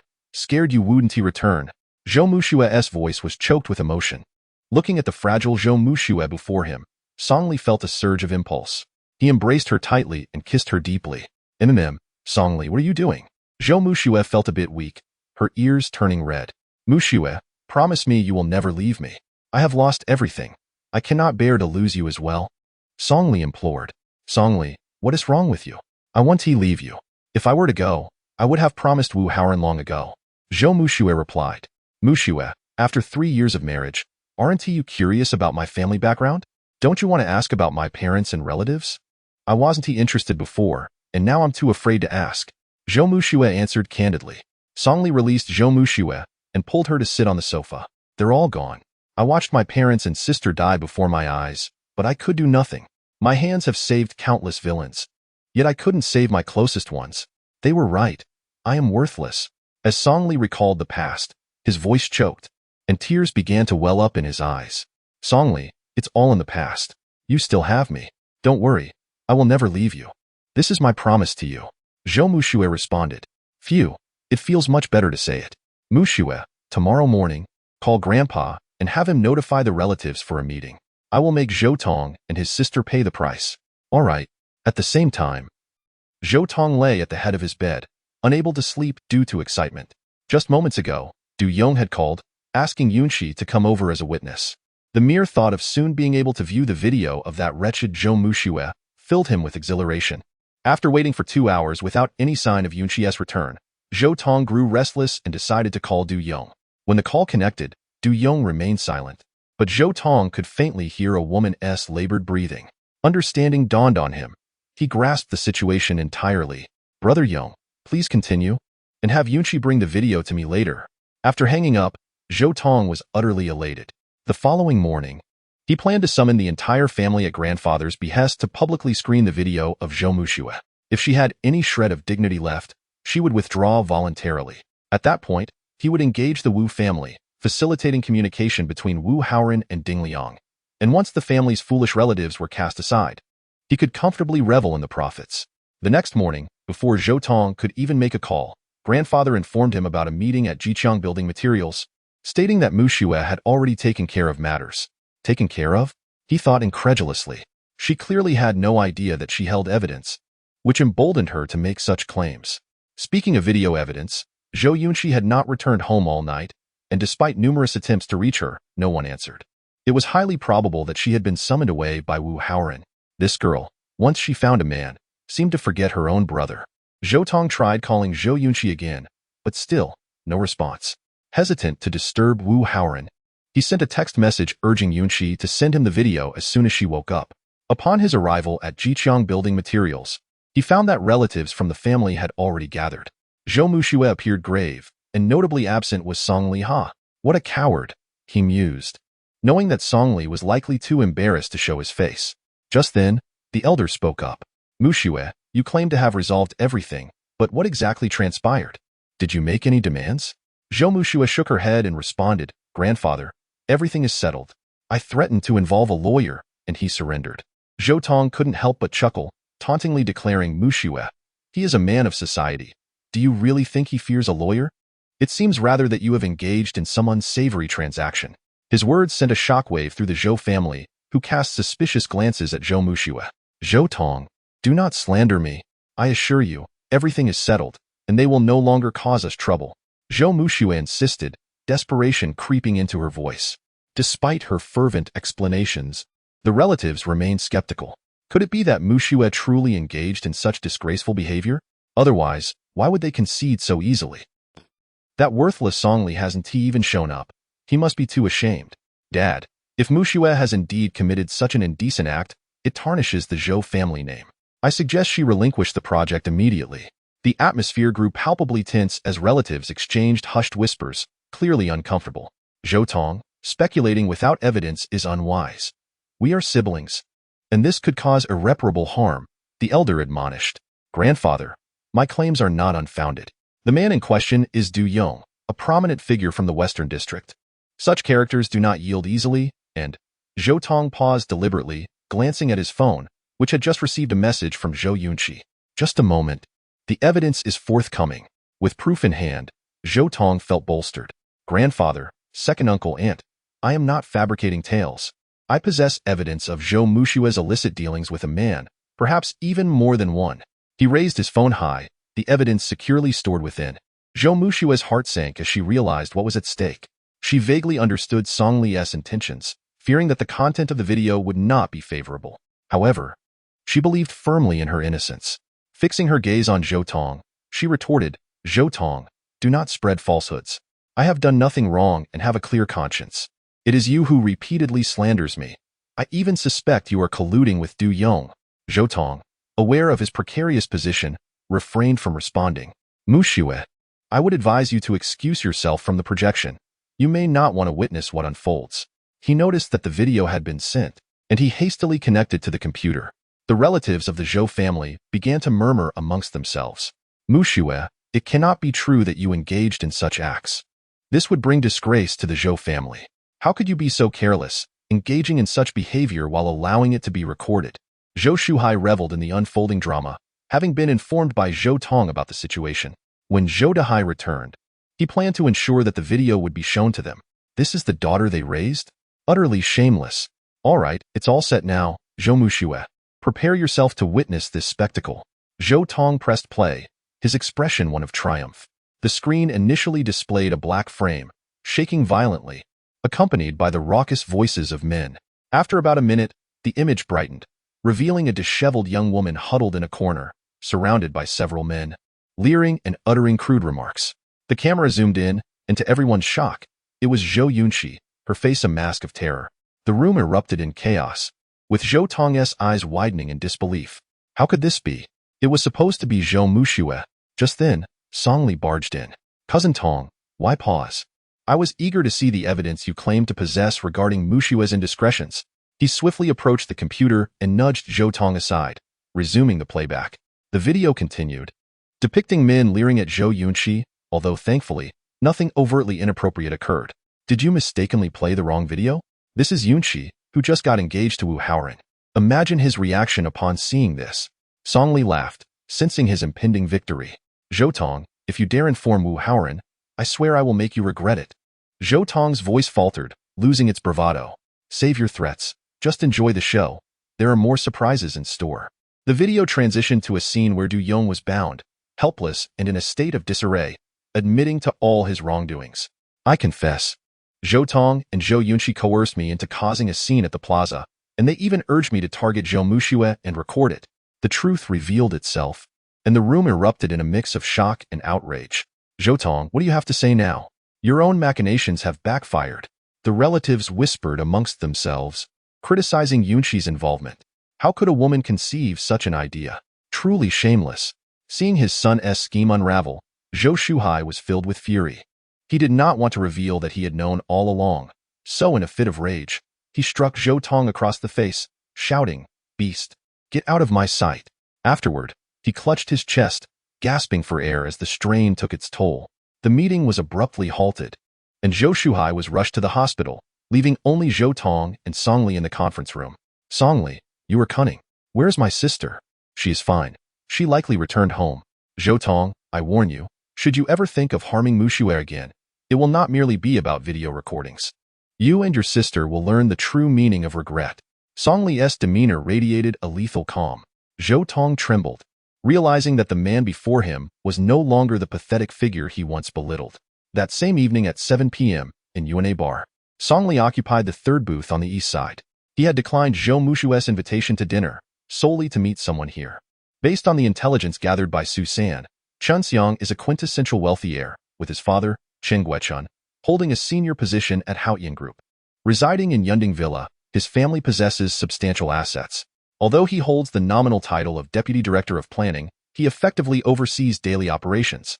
Chun Xiang has a girlfriend named Zhang Mi, but aside from her, he also has a mistress, Hua Jie, the owner of UNA. Hua Jie is a well-known figure in the northern city, in her early 30s, at the prime of her womanhood, and is acquainted with many dignitaries. To deal with Chun Xiang, one must find someone familiar with him, someone who knows all his preferences and weaknesses. That person is undoubtedly Hua Jie. Liga, Hua Jie will be here shortly. I'll invite her over for a conversation, but be warned, she is not easy to handle. She wants he yield to soft or hard tactics. Su San remarked. No worries, let us have a chat first. Haoyan Group is no walk in the park either. As the two were engaged in light banter, a commotion erupted from the east, chairs and tables being overturned. A crowd quickly gathered, drawn by the spectacle. Curious, Song Li leaned in for a closer look. A middle-aged man with a beer belly was in a furious rage, dousing a young girl with beer. To Song Li's astonishment, the girl was none other than Wu Xiaoye from the Mercedes-Benz dealership. He furrowed his brow but maintained his composure. Liga, do you know her? Su San inquired. Let us observe for now, Song Li replied. The middle-aged man, still unsatisfied, yanked Wu Xiaoye's hair. You shameless wench. Do you want a drink or not? Wu Xiaoye, enduring the pain, gritted her teeth and responded. I'm sorry, Tiger Gu. I've told you before. I don't drink. Tiger Gu sneered, shoving Wu Xiaoye aside. Two of his lackeys quickly approached, one on each side, restraining her. You don't drink? What kind of barmaid are you pretending to be? I'm laying it down here. You will drink 10 bottles, and not a drop less. Just then, a man who appeared to be the supervisor hurried in.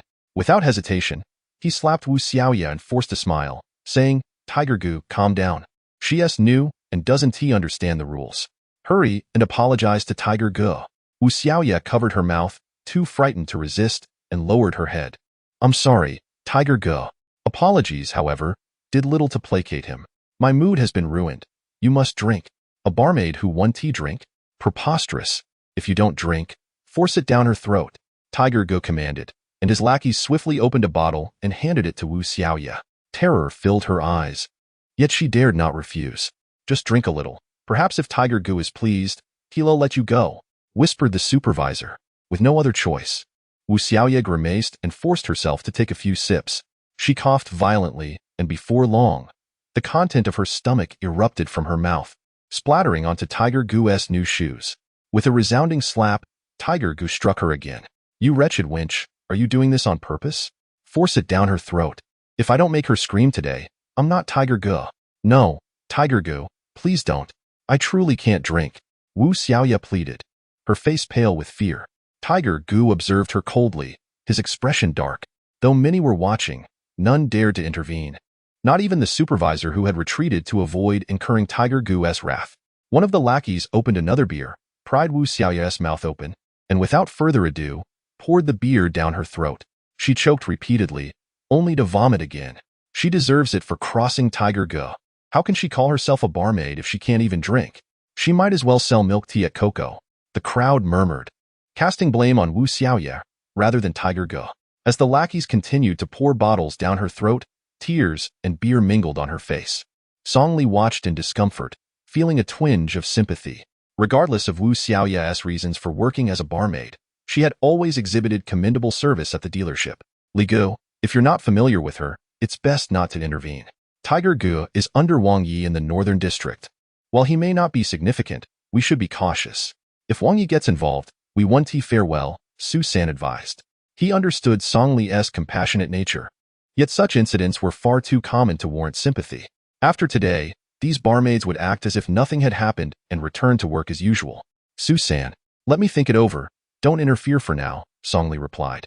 Though he felt reluctant to intervene, he recognized that Wu Xiaoya had to face the consequences of her choices. However, gazing at her was like looking at his sister, Song Li. Both were in their prime. One was being humiliated while the other had met an untimely end. Perhaps he was being too soft-hearted.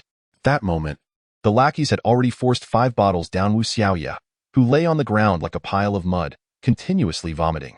"Unappreciative wretch, worthless trash. Take her back." Tiger Goo laughed. 2 of his lackeys complied, dragging Wu Xiaoya away. The crowd murmured in disapproval, sensing that this was Tiger Goo's true intention. However, such occurrences were nothing unusual. "Tiger Goo, you can't just say 10 bottles and then not follow through." Song Li stepped forward, blocking the path of the lackeys. Chapter 30. Good news and bad news. Tiger Goo had seen his fair share of arrogant and foolish individuals, but never had he encountered someone as brazen as this. Hero saving the damsel in distress, without considering the circumstances. "Kid, do you want trouble?" Tiger Goo laughed. "Tiger Goo, I'm not looking for trouble. I value integrity. You just claimed 10 bottles, so she must drink all 10. Not a drop less," Song Li asserted. "Interesting. You've got some nerve. Do you know this girl?" Tiger Goo queried. "Tiger Goo, how about granting me a favor? I'll finish the remaining beer, and we can consider this matter settled." Song Li proactively grabbed the beer, using his teeth to open it. Without further ado, he began to drink. Tiger Goo remained silent, intrigued by Song Li's performance. With remarkable speed, Song Li emptied 5 bottles, leaving not a single drop behind. "Good drinking ability. Not bad, kid. You've drunk your share. Now you can leave and not disturb my affairs." Tiger Goo turned, dismissing Song Li without a glance.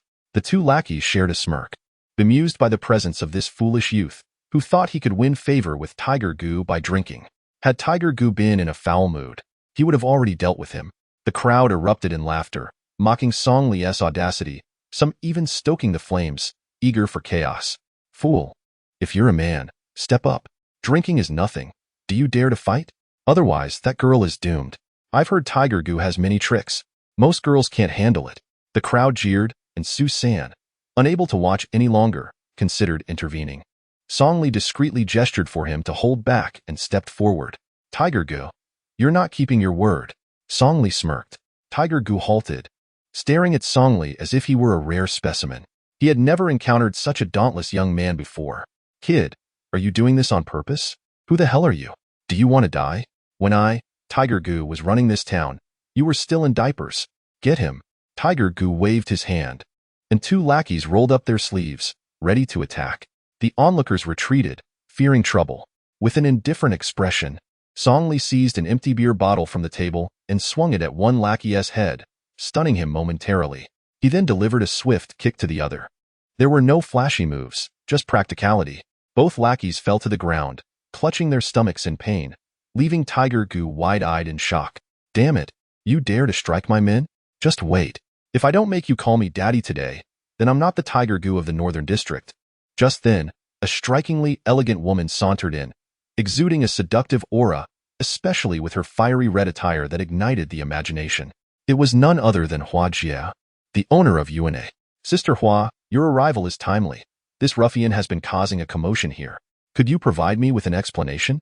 Brother Hu appeared somewhat apprehensive, his two subordinates having instantly collapsed, leaving him isolated and vulnerable, clearly not a match for Songli. Sister Hua shook her head and pointed at Su San, saying, Brother Hu, take a good look at who he is and what he is doing. Following her gesture, Brother Hu turned to see Su San glaring at him with a predatory gaze, causing a wave of terror to wash over him, his body trembling. Su San had emerged as a formidable figure over the past 3 years, notorious for his ruthless nature. Fortunately, he had not yet encroached upon the northern part of the city, as his boss, Wang, had issued a directive to avoid conflicts with Su San's men unless absolutely necessary. It was evident that Brother Hu had stepped on a thorn. Third Master Su, what brings you here? Brother Hu's demeanor shifted dramatically, shedding his previous bravado. Su San ignored Brother Hu, striding over to Songli and respectfully stating, Brother Li, please instruct me on how to proceed. I will heed your words. This single utterance left Brother Hu in a state of shock. The fierce Su San, who stood shoulder to shoulder with Wang in the eastern part of the city, was displaying such deference to this young man. How could this be? Who exactly was this individual? Brother Hu's forehead began to bead with cold sweat. He understood he was no match, and even if Wang were present, he would only find himself subjected to a scolding. Su San, he just threatened to make me call him daddy. I am here waiting for that moment. Let him summon his people, Songli chuckled. Dad, you are my father. I was wrong earlier. Please forgive your son. Brother Hu, disregarding his dignity, collapsed to the ground. Su San was notorious. When he unleashed his wrath, he recognized no kin. Preserving his life took precedence over his pride. Get lost. I have no son like you, Songli shouted. Brother Hu crawled away in disgrace. Sister Hua smiled, clapped her hands, and invited the two into her office. She possessed a stunning figure, clad in a slit dress that captivated any man's gaze, Su San included. Yet, Songli maintained a serene smile, exuding an air of composure. Brotherly, is it worth it over a barmaid? Sister Hua inquired. Sister Hua, whether it is worth it or not, I know in my heart. How long has she been here? If I recall correctly, she was a salesperson at the 4S dealership. Songli gestured towards Wu Xiaoya, who lay languidly on the sofa. Her name is Wu Xiaoya. She was let go on her first day and didn't even receive her wages. She mentioned her family was in urgent need of money, so I decided to keep her on to see how it goes. Sister Hua replied calmly. But what about you two? Brotherly, Third Master Su, what brings you here? It cannot be merely for drinks. My UNA may be popular, but it pales in comparison to the allure of Third Master Su's dream of Paris. Sister Hua, I wish to inquire about Chenxiang. Are there any undisclosed secrets or weaknesses? Songli responded. What are your intentions? Chenxiang is a valued guest of mine. Sister Hua retorted. That was in the past. Now, with me in the picture, I am capable of what Chenxiang can accomplish. Songli smiled confidently. Haha, such audacity. I admire a man like you. Even Su San bows to you. What could I possibly find unsatisfactory? If you wish to deal with Chenxiang, he has a fatal weakness. He is a gambling addict. Sister Hua divulged this information, adding that Chenxiang concealed his addiction well, even from his father. He gambled large sums every Saturday at a place called Yalanki. Suddenly, Sister Hua leaned in close to Songli, her breath fragrant, her delicate hand gliding over the back of his hand. Brotherly, if you intend to replace Chenxiang, you must put in the effort. Stay with me tonight. I hope you can prove to be more enduring than Chenxiang. From the moment he entered, Songli had remained focused on the business discussion, which left Sister Hua feeling somewhat disappointed. Never had a man exhibited such unwavering resolve. Little did she know, Songli had not been involved with Zhou Muxue for 3 years and had adopted a zen-like attitude. Her attempts to entice him were merely a matter of pride.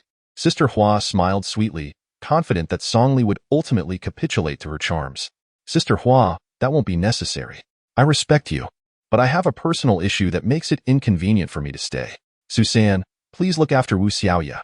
I must take my leave. Songli stated nonchalantly. Sister Hua's frustration simmered, yet she found herself powerless against him. She silently vowed to ensnare this man completely. As Songli exited the UNA bar, his heart raced. While he remained indifferent, Sister Hua was no ordinary woman. Had he lingered longer, the circumstances could have shifted dramatically. He hurried home, yearning to embrace Zhou Muxue for solace. Upon arriving downstairs, he was met with the sight of two E350s, instantly extinguishing his earlier ire. He opened the door to find his mother-in-law, Qin, as fiery as ever, unleashing a tirade. Songli, why have you returned so late? Reeking of alcohol? You useless creature. You have no skills and have only learned to indulge in debauchery. Mom, when did you return? Songli retorted. What is this? This is my home, and I can't return? You're quite the deceiver, having swindled General Ding out of 2 cars. I warn you, if you dare to drive those luxury vehicles recklessly, I will break your legs. Qin shouted. After returning that afternoon, Zhou Muxue had briefed her mother. Having discovered Zhou Tong's misdeeds, Qin had lost hope of marrying Muxue into a wealthy family and now only desired for her to strengthen and expand the company. Although she had little affection for this inept son-in-law, Muxue seemed to have changed her perspective, compelling her to begrudgingly accept him. Understanding Qin's thoughts, Songli refrained from arguing and retreated to his room. Songli, you're back. The scent of alcohol and perfume. Where have you been? Zhou Muxue smiled, trusting him. Songli embraced Zhou Muxue tightly, replying, nothing much, just a crowded place. My world contains only you. There is no one else. Songli, when did you become so sentimental? I haven't doubted you. I have both good and bad news. Which would you like to hear first? Let's hear the good news. Anya has been urging me for days. You must arrange for Ding Liang to meet her. It's about making things happen, regardless of the outcome. Zhou Muxue stated. Oh, and the bad news? Mom said that tomorrow my uncle's family will come to visit. You need to pick them up at the station, and I've made dinner reservations for the evening. Don't be late. Good grief. This was not merely good and bad news. It was 2 pieces of bad news. The thought of Zhou Muxue's uncle and his family alone filled Songli with dread. Just the thought of Zhou Muxue's cousin and her husband made his head throb. Chapter 31. The quirky couple. After breakfast the next day, Songli drove to the station. Muxue had mentioned her uncle's family would arrive around 9. But after waiting for an entire hour, not a single soul appeared. He vividly remembered that family. His uncle and aunt were fiercely protective, unwilling to hear a single word against their daughter. His cousin, Hui, was a peculiar character, relying on her modest looks, harboring lofty aspirations of marrying a wealthy man without working or engaging in farm labor.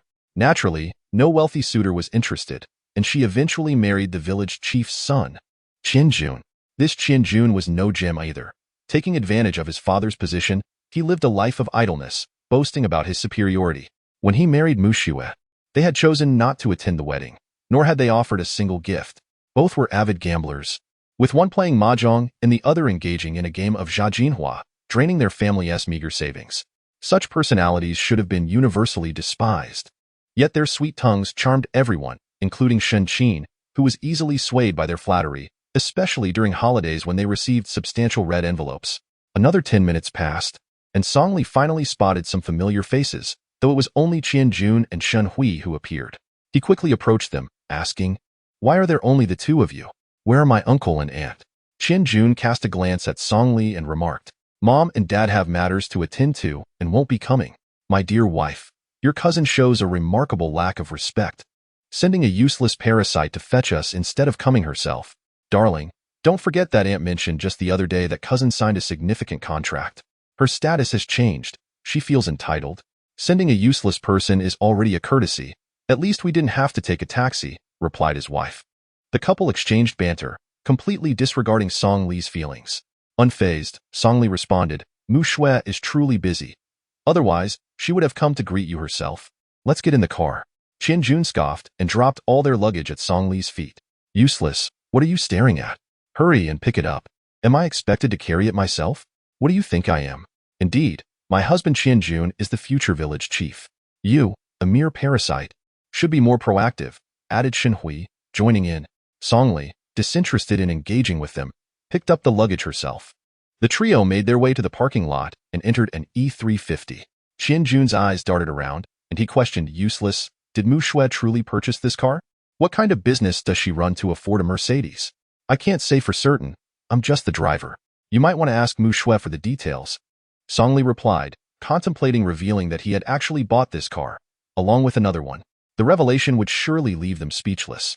Qin responded with a dismissive "oh," then turned to Hui, saying, "Darling, it's just a Mercedes, worth a few $100,000. I'll buy you one too." Husband, as a future village chief, one car isn't enough. You should get one for yourself as well to match your status. Unlike some useless parasites who sit at home asking their wives for money every month. Who are you talking about? So audacious. Qian Jun laughed. I don't know. Let them be.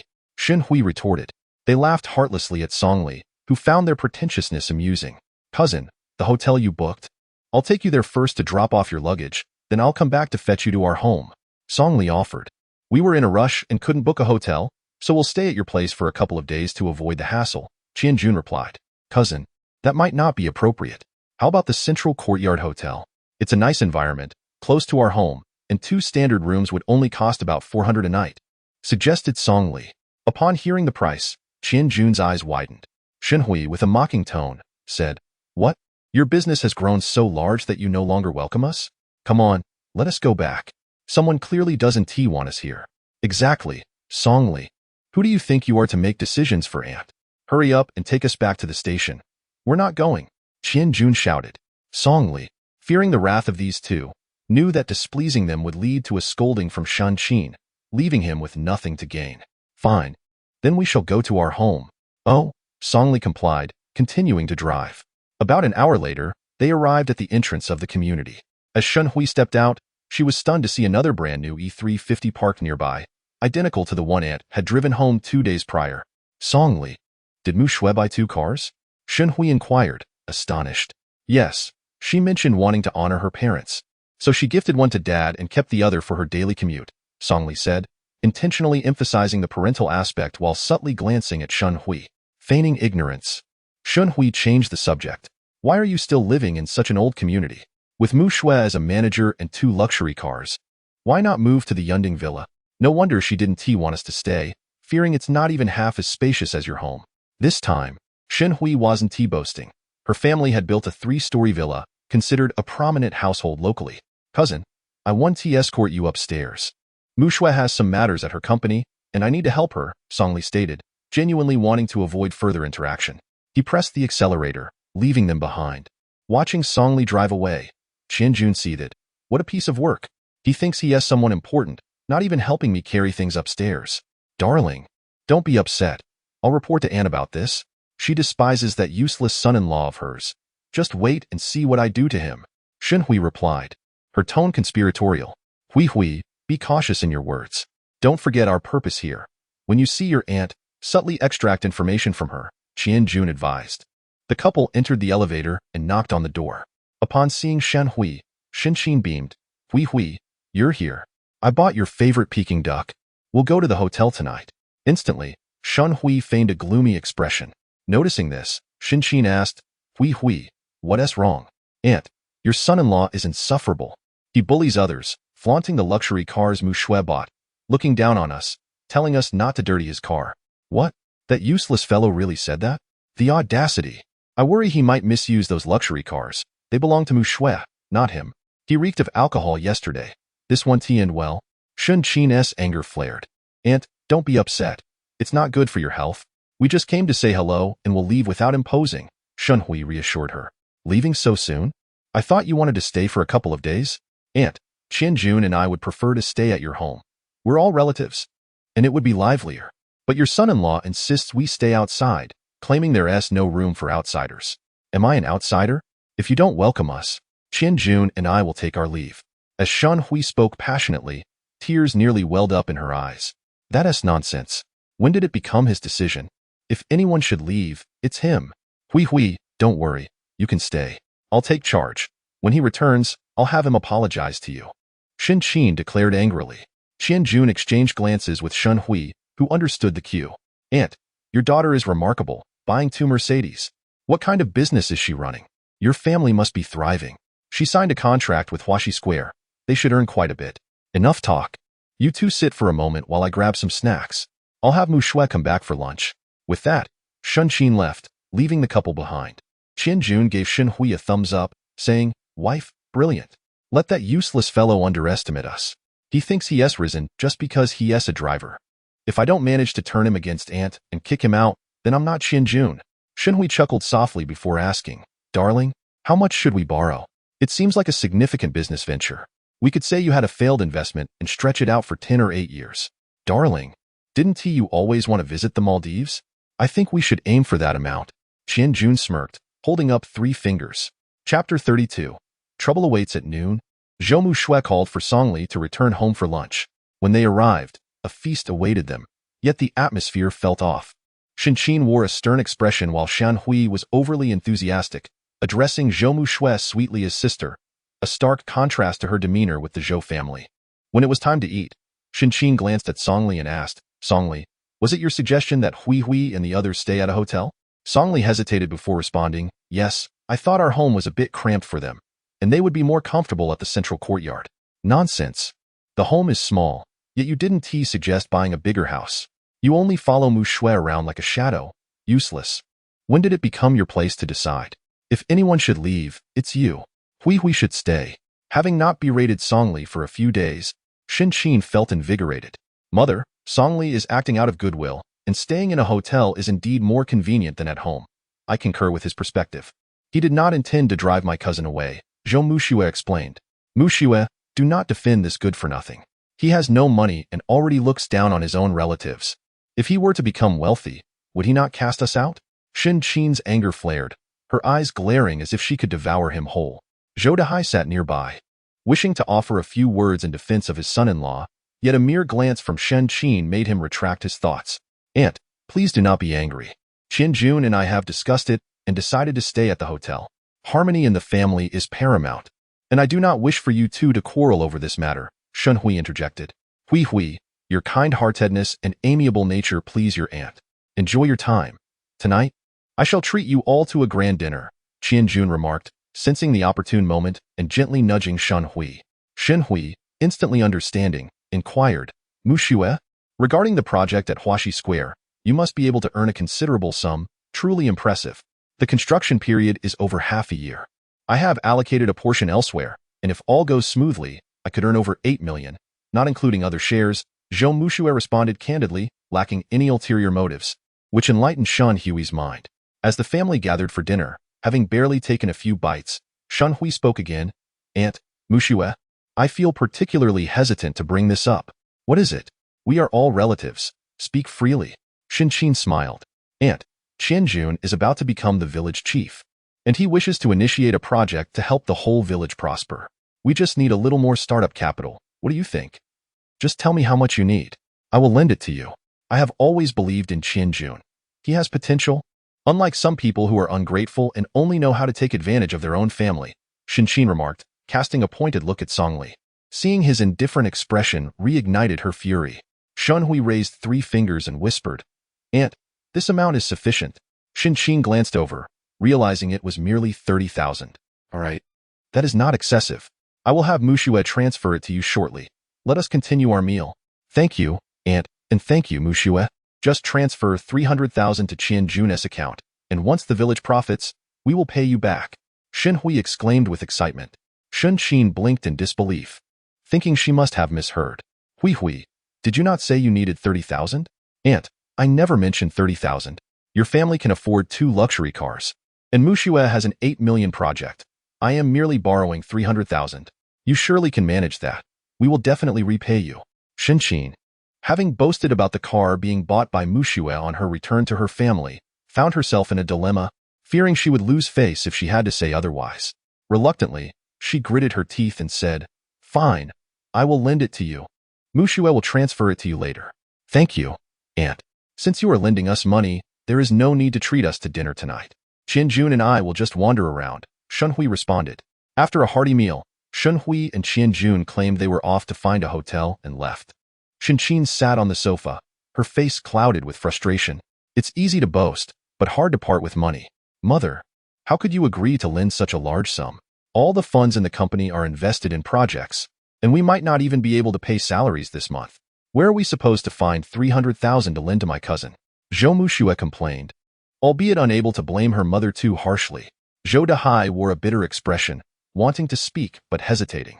Shinqin, aware of her own faults, redirected her ire towards Songli. It's all your fault. If you hadn't said those things, I wouldn't feel guilty and would not have so readily agreed to lend Hui money. Mother, regardless of Songli, it's your own vanity that made you unwilling to refuse my cousin. I have no money. You'll have to figure it out on your own, Zhou Muxue retorted, feeling genuine anger rise. Her mother always took her frustrations out on Songli, who, due to his good nature, never retaliated. Now that you've grown wings, you're starting to criticize your mother. After raising a daughter like you, perhaps I should just die. What meaning does my life hold now? Shen Qin wailed, employing her usual dramatic tactics to elicit sympathy. Zhou Muxue, aware of her mother's manipulative ways, found herself compelled to concede and agreed without further protest. Back in her bedroom, Zhou Muxue sat glumly at the head of her bed. Muxue, do not be upset. For the 300,000, I will find a solution. I will ask Ding Liang for a loan. He should not refuse such a small amount, Songli offered with a smile. Songli, it's not just about the money. My mother's actions are utterly ridiculous and profoundly unfair to you. It troubles me. Zhou Muxue replied. Your words are enough for me. Do not frown, for that does not suit you. I shall take care of this, Songli reassured her. Ding Liang had a surplus of 1 million remaining, so lending to Shenhui would not be an issue, although Songli felt a pang of reluctance. However, for Zhou Muxue, 300,000 was a trivial matter. He would sacrifice anything, even his own life, for her. That evening, at the Dream Paris bar, Shenhui and Qianjun celebrated, planning to flee to the Maldives for a vacation as soon as the money was secured. As for repayment, they would cross that bridge when they came to it. The two indulged in drinks and dances, fully immersed in merriment. Honey, had I known Aunt would be so agreeable, perhaps I should have borrowed more. Do not worry. Tomorrow we will have a little fun at Yulong Pool. Who knows, we might strike it rich, turning a bicycle into a BMW, and then I shall buy you anything you desire. After a while, Qianjun, slightly inebriated, excused himself to the restroom. Upon returning, he was taken aback to see a stranger embracing a tipsy Shenhui, attempting to lead her away to another private room. How dare you touch my woman? Qianjun's fury ignited as he seized a bottle and charged at the stranger, smashing it against the back of his head. With a resounding crack, the bottle shattered, blood flowing from the stranger's wound. You bastard! How dare you lay a hand on my wife? Are you tired of living? Though not particularly skilled, Qianjun's rage was fierce as he kicked the stranger, reclaiming Shenhui. Shenhui, her eyes hazy from intoxication, looked at Qianjun and exclaimed, Honey, you're back. He said he was taking me to find you. Why are you hitting him? Before she could finish, a group of 7 or 8 men surged forward. They wasted no time in dragging Shenhui away, unleashing a brutal assault on Qianjun. He fell to the ground, suddenly lucid. Stop. I am from the Zhou family. If you dare touch me, they will not let you off easily. The stranger charged over, stomping on Qianjun's head. What nonsense about the Zhou family? I've never heard of it. Stop trying to intimidate me. If you dare to strike me, you must be seeking death. Bring 2 million, or neither of you will leave here alive. The man seized Shenhui, pulling her close. Let her go. My father is the village chief. If you do anything reckless, he will not let this go. Qianjun pleaded desperately. What does being a village chief amount to? When I was making waves in Luoqing, your father was still digging in the fields. Village chief? What a joke. The man laughed heartily, signaling his lackeys to continue their assault. Qianjun curled up, helpless against the onslaught, wincing in agony. At that moment, Shenhui became more alert. Seeing Qianjun's battered face, she cried out, Stop! We will pay you. My cousin has money. I will call her right now. Let him go. Pay up, 2 million. Not a penny less. The stranger seethed, his expression twisted with rage. Shenhui trembled as she dialed Zhou Muxue's number. Muxue, can you come to Dream Paris? Your brother-in-law is in trouble. All right, I will be there immediately. Chapter 33. Such a cousin. Zhou Muxue, upon receiving the call, was filled with urgency. Qianjun was her brother-in-law, and his predicament here was something she could not overlook. Songli had urgent matters to attend to, leaving her cousin to assess the situation alone. Dream Paris was not too far away, and Zhou Muxue arrived swiftly. Upon entering the bar, she found the crowd encircled around a figure on the ground. Qianjun lay there, bruised and battered, with blood seeping from the corner of his mouth. Muxue, you're here. Please save your cousin-in-law. He is fading fast. I beg you, help him. Shenhui cried out. Unfamiliar with the circumstances, Zhou Muxue approached and inquired, Cousin, what on earth happened? How did this fight break out? Stop asking so many questions. Just give me the money, or he will be killed. Zhang Kuang scrutinized Zhou Muxue, noting her fair skin, beauty, and exquisite figure, which stirred something base within him. He surmised that Zhou Muxue would be unable to produce the funds. Little girl, You must be the Zhou family member he mentioned. Not very impressive, are you? Your cousin-in-law smashed my head. What do you propose we do about this? Zhang Kuang taunted. Zhou Mushui had encountered Du Yong before, who was far more imposing than Zhang Kuang, and thus felt little fear. She glanced at Zhou Tong, feeling a pang of sympathy. I apologize, sir. But perhaps I could take you to the hospital first? We can negotiate the compensation. Whatever is fair, I will pay. 2 million. Not a penny less. Ask my brothers if they agree. Zhang Kuang sneered, his greedy gaze lingering on Zhou Mushui's figure. No way. Kuang Gu, don't waste your breath on them. Just give him another blow to the head. Qian Jun was already on the brink of death, and another strike would surely finish him off. Shun Hui, with a sorrowful expression, pleaded, Mu Shui, save your cousin-in-law. You have those 2 luxury cars. Offer them as collateral. Shun Hui's frantic speech left Zhou Mushui unfazed. Kuang Gu, don't intimidate me. If a broken head costs 2 million, why don't you rob a bank? I am quite sincere. Little girl, you're surprisingly composed. If you don't pay, you can still accompany me tonight, and I won't ask for a dime. In fact, I'll even give you 10,000. Zhang Kuang squinted, viewing Zhou Mushui as a prized catch. Zhou Mushui felt a surge of wariness, realizing Zhang Kuang's intentions were far from honorable. She instinctively took a step back, shaking her head. Kuang Gu, let us keep matters separate. Your cousin-in-law was in the wrong for injuring you, but you cannot act recklessly. I suggest we call the police. We will take responsibility and will not evade it. Zhou Mushui maintained her dignity, her resolve unwavering. Shun Hui, however, shook her head vigorously. If the police were involved, Qian Jun's future would be irreparably damaged. He would no longer be village chief. No, Mushui, just accompany him. Zhou Mushui could hardly believe her ears. Such a suggestion was more shameless than even the deceitful Yu Shi. Cousin, if I must accompany him, I will go fetch Song Li. After saying this, she turned to leave, but Zhang Kuang waved his hand, and several lackeys barred her path. It's useless to call for anyone. Neither of you is escaping. Take them away. I aim to achieve 2 goals tonight. As the lackeys grabbed Zhou Mushui, her petite frame offered no resistance. Just as they had not moved far, footsteps echoed at the entrance. Third Master, you're back. Song Li and Su San entered, engaged in light-hearted conversation after finalizing plans with Sister Hua to deal with Chan Xiang. Upon seeing the shocking scene, Su San's expressions turned serious. Zhang Kuang, what is all this commotion? What exactly is happening? Zhang Kuang scampered over to them. Li Ge, Third Master, you've returned just in time. I've caught 2 stunning girls. With a wave of his hand, his lackeys brought Shun Hui and Zhou Mushui forward. Shun Hui wore a look of shock, uncertain of the connection between Song Li and these men, given their respectful address of him as Li Gu. Zhou Mushui, however, was tearful, calling out to Song Li, darling. Zhang Kuang stood dumbfounded, alternating his gaze between Zhou Mushui and Song Li, his legs giving way as he fell to the ground, slapping his own face repeatedly. Li Gu, I was wrong. I truly did not know she was your wife. Ignoring Zhang Kuang, Song Li grasped Zhou Mushui's hand. Her calling him darling was the most beautiful declaration he had heard in 3 years. In that moment, he realized that Zhou Mushui had truly accepted him. It's all right, Mushui. Let us go home. Emu. Song Li disregarded everyone else and led Zhou Mushui away.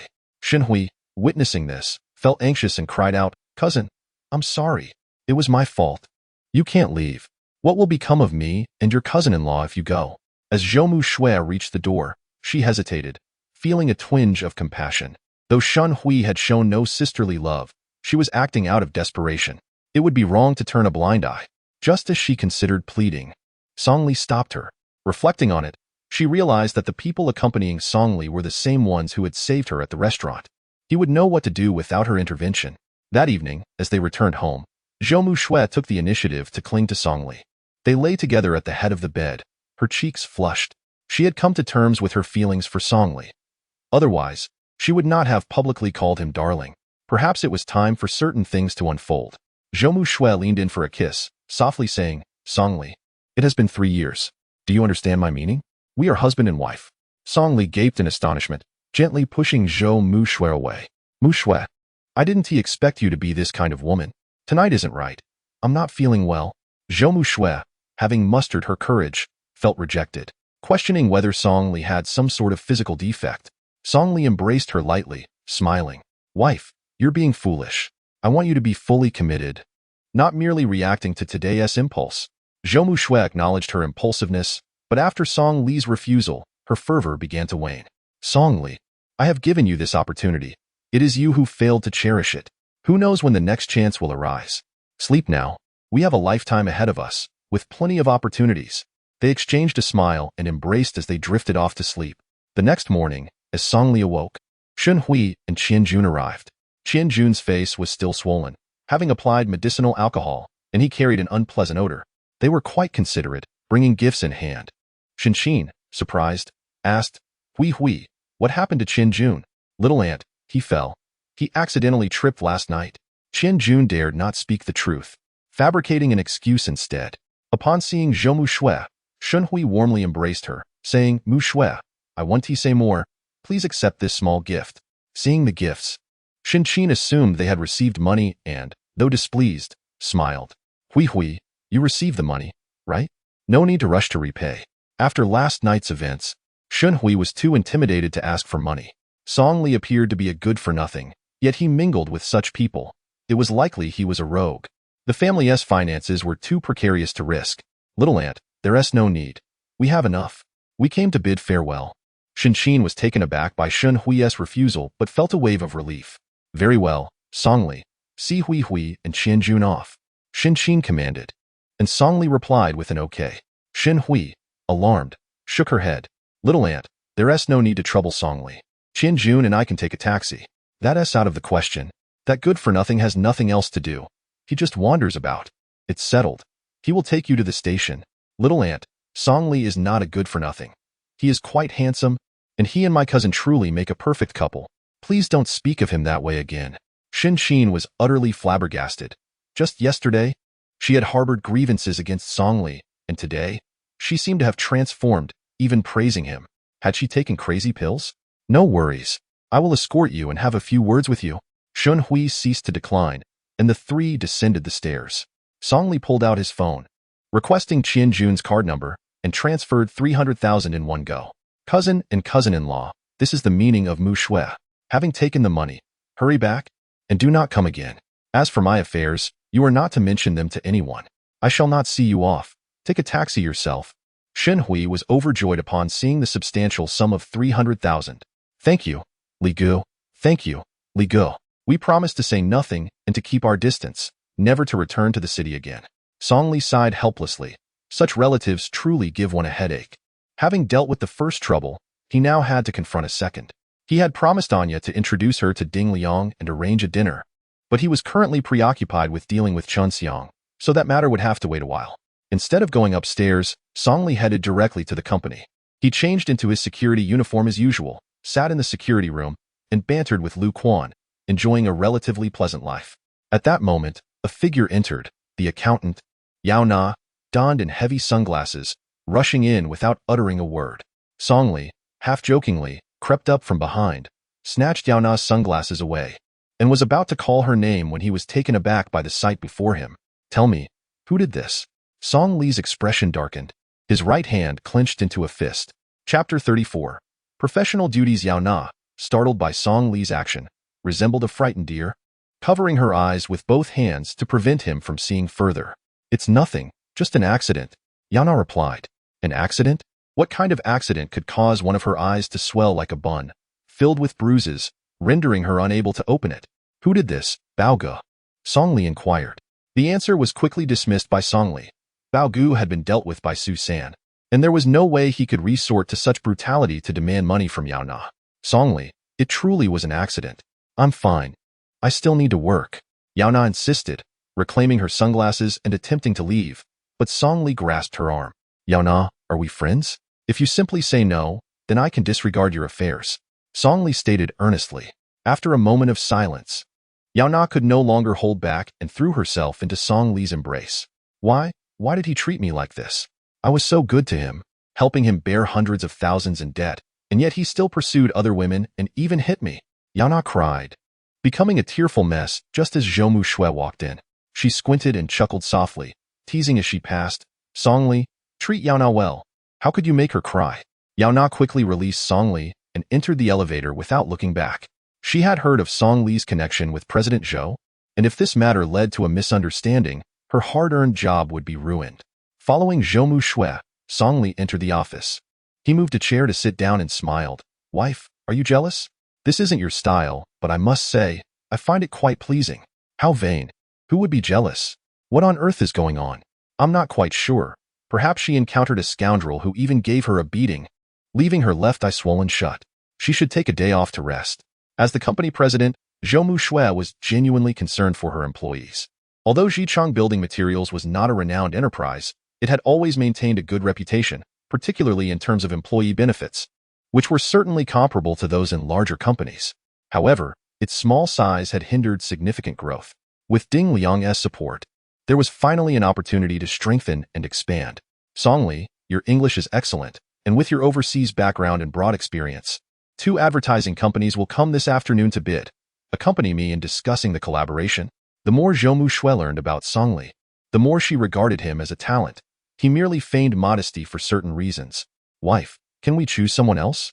I prefer being a security guard. It's low-key and doesn't draw much attention. Song replied. How annoying. You still remember that? If you wish, I can appoint you as the assistant to the vice president right now. After all, my father doesn't manage the company much. It's basically up to the 2 of us. Song waved his hand dismissively. Let us talk about it later, depending on my mood. If you really make me the assistant, there will be gossip in the company. Come on, look at you smiling like that. It's already spreading. I don't mind revealing your true identity. Zhou Shui laughed. Once Song left, Zhou Shui went to the finance department. She asked others to leave, keeping only Yao Na for discussion. Go back and rest, Zhou Shui instructed. Yao Na, her palms sweaty with nervousness, shook her head. President Zhou, please don't fire me. You've misunderstood. Song and I are just ordinary friends, not what you think. Zhou Shui chuckled lightly, saying, Yao Na, you've misunderstood. Song and I are not what you think either. Take off your glasses. Let me see. Yao Na was taken aback, realizing her mistake, and slowly removed her glasses. Zhou Shui's expression turned grave at the sight, pondering what kind of man would treat his woman so harshly. If it were Song, he would cherish her. Take a couple of days off. Come back when your injury has healed. If you consider me a friend, feel free to talk to me. The entire afternoon, Song felt quite bored. Tomorrow was Saturday, the day to confront Qin Xiang. Zhou Tong and Zhou Yunxi had been unusually well-behaved lately, making no moves. Not even that foolish Wu Haoren had shown up. These individuals had decent resources, yet they squandered their potential. If these people could be utilized for his own ends, how could the Haotian group possibly falter? Just then, a Land Rover drove in.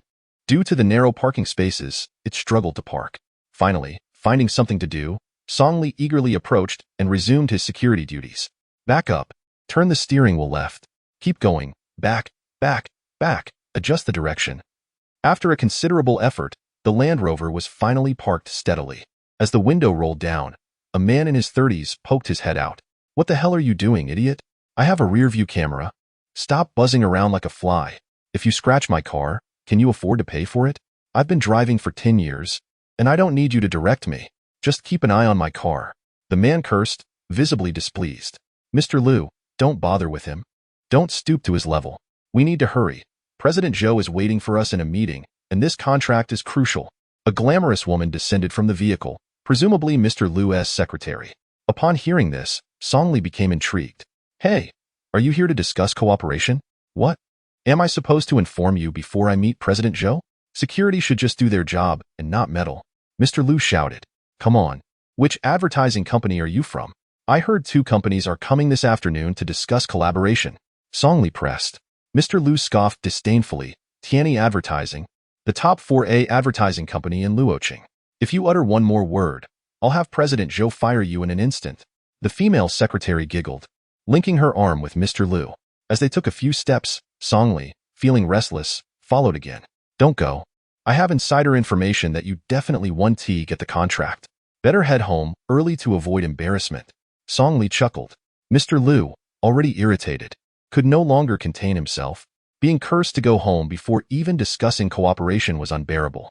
He swung his fist at Song, but the punch was slow, and Song sidestepped easily, laughing. Still hitting? You must be joking. If you don't believe me, go ahead. The female secretary, concerned about wasting time, shook her head. Mr. Liu, ignore this lunatic. He is deliberately stalling us. He might even be sent by Sinyuan. Sinyuan was a competitor, a newly emerging advertising company that, while not as renowned as Tianyi, was developing rapidly. Paying no further attention to Songli, they entered the elevator to the conference room. Songli shrugged and returned to the guard room, continuing to wait for Sinyuan's representatives to arrive. After waiting for over 10 minutes, a young woman wearing glasses and riding an electric bike finally arrived, hurriedly clutching a stack of documents. Songli quickly approached her and inquired, "Are you from Sinyuan Advertising?" The young woman nodded and replied, "Yes, I am Lu Mei from Sinyuan. I apologize for being late. May I ask which floor the conference room is on?" Lu Mei's demeanor was pleasant.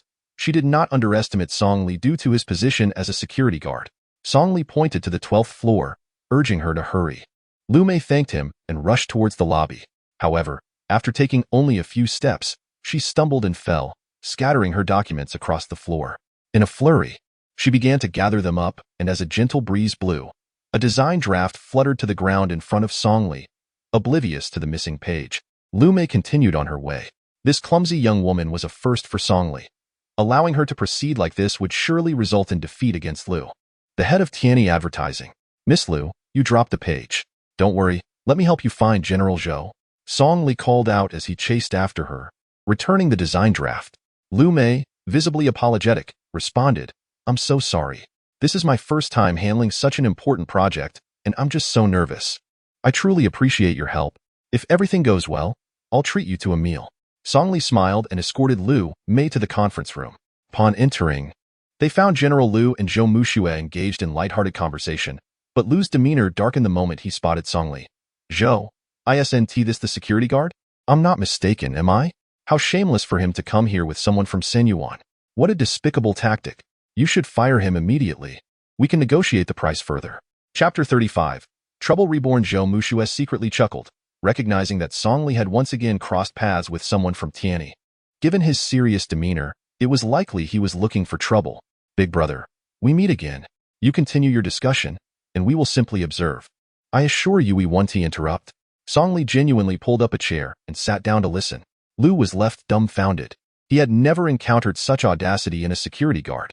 "With Zhou here, you are being far too arrogant. Zhou, this employee, lacking any decorum, must be dismissed immediately as he tarnishes your company's image." Lu, fueled by indignation, was resolute in his desire to have Songli fired. Zhou Muxue found the situation amusing and replied, "Lu, our company values equality. If he wishes to listen, let him. It's not a problem. He won't understand anyway." "What?" Lu questioned his own hearing. Yet, seeing Zhou Muxue's serious expression confirmed she was not joking. What was going on? Was this company truly so peculiar? A high-level meeting with a security guard sitting in attendance. One might think he was the boss, resembling some sort of emperor. Songli provocatively glanced at Lu and crossed his legs. Seizing the opportunity, Lu Mei presented the design draft and documents, saying, "General Zhou, this is the proposal I worked on overnight. Please take a look." Zhou Muxue casually flipped through a few pages, her dissatisfaction evident as she noted several errors in sequence. "Heh, is this all Sun Yuan could muster? Sending a worthless individual to negotiate without even the most basic courtesy? Hurry and leave." Lu laughed. In truth, it was not that Sinyuan lacked talent, but rather that Lu Mei had voluntarily taken on the challenge, establishing a firm commitment. With such a poor first impression, their hopes seemed bleak. "Big brother, you dare criticize others while coming empty-handed yourself? Attempting to pull off a scheme without any substance?" Songli interjected suddenly. "Shut your mouth. You have no place to speak here. Zhou's lenience does not apply to you. If you were in our company, you'd be out in a heartbeat." If not for Zhou Muxue's intervention, Lu would have relished the opportunity to strike Songli. "Zhou, we at Tianyi have a renowned reputation, being the best in the industry. Once a contract is signed, our design drafts will be ready in no time." Lu's secretary chimed in. Zhou Muxue remained silent. Reviewing the design proposal, it was clear Lu Mei had worked hard, but her skills were limited. Sinyuan had sent her merely as a formality, without any real expectations. "I'm afraid, Miss Lu, your proposal does not currently meet our collaboration requirements. I hope we have future opportunities," Zhou Muxue stated. Lu Mei felt disheartened. Silently picking up her documents, she was aware of her own abilities and had worked tirelessly through the night. "Thank you, General Zhou. I will take my leave now." Lu let out a cold laugh, dismissing Lu Mei without a second thought, quickly redirecting his ire towards Songli. "Zhou, I must say, employees should not be coddled. Fire this security guard, and I can assure you a 0.5% discount." Here's to a pleasant collaboration. Even after the situation had progressed, Lu remained fixated on Songli. Yawning, Songli stopped Lu Mei, saying, "Miss Lu, don't be in such a rush to leave. Let me take a look at the design proposal." Lu Mei hesitated before handing over the documents. What can a mere security guard understand about design drafts? "Zhou, this is outrageous. If you don't take action, I can discipline him myself," Lu declared. The Baroque style, symbolizing freedom and individuality, aligns well with the modern youth's aspirations. "Zhou, I believe it's quite acceptable. Let us proceed with Sinyuan. Lack of experience can be remedied with learning, but some individual self-important attitudes are less admirable," Songli boldly asserted. Spouting nonsense. Zhou Muxue found the situation amusing but also grasped Songli's intent. What a joke, a lowly security guard attempting to direct General Zhou's actions. "One should consider their own weight," Lu retorted. The secretary similarly laughed, a mere security guard, utterly lacking self-awareness. If Zhou were to heed his advice, it would be the greatest joke of all, wouldn't it, Zhou? "No, your attitudes truly merit criticism. You lack design proposals and show no respect for my employees." "I've changed my mind. I've decided to collaborate with Sinyuan," Zhou Muxue responded earnestly. Lu Mei's expression was one of disbelief. A mere security guard had proven so influential that his suggestions were genuinely considered by the general manager. Lu, alarmed, realized this was a significant contract with strict orders from above. He had assumed that Zhejiang Building Materials was a small company that would grovel for his favor. He never expected such assertiveness. It was rumored that Zhou had a pretty boy on her arm, but could this security guard be her lover? "Zhou, don't leave. Brother, it was my attitude that was poor. We can still negotiate. I'll offer you 2 points. Tonight, I'll treat you at Baihe Tower." Lu regretted his previous actions, but it was too late. After work, at the candlelight restaurant, Zhou Muxue and Songli shared a dinner filled with laughter, both in good spirits. "Songli, do you have a crush on Lu Mei? Such a petite and adorable girl must be the type most men adore," Zhou Muxue teased. "Wife, are you jealous again? There's a delicate beauty lying at home. I have no interest in wildflowers outside. I simply find Lu irritating," Songli replied. Women love to hear sweet words. And although Zhou Muxue was strong-willed, she was no exception. "Really? Of course. Trust me, Lu Mei will do just fine. Once you complete the project at Huaxi Plaza, I will have Ding Liang invest and help you establish a new company. Are you truly considering starting a business?" Zhou Muxue inquired. Songli shook his head. His intention in forming a company was to secure a deal with Haoyan Group while avoiding alerting the Song family. Losses and gains in the business world were perfectly normal. Just then, Zhou Muxue's phone rang. It was Shun Hui calling. "Cousin, Qianjun is in trouble. You need to get Li Gu to Yulong Pool right away. Otherwise, Qianjun might not make it." The call ended abruptly, leaving Zhou Muxue perplexed. Hadn't he, her cousin and brother-in-law, already returned home? Why was there trouble again? "Songli, do you know where Yulong Pool is? My cousin said Qianjun is in trouble and wants you to hurry over." Songli certainly knew. He was planning to visit the next day. This couple was incredibly bold, apparently not only failing to return home but also gambling. Songli sent a WeChat message to Su San before heading to Yulong Pool with Zhou Muxue.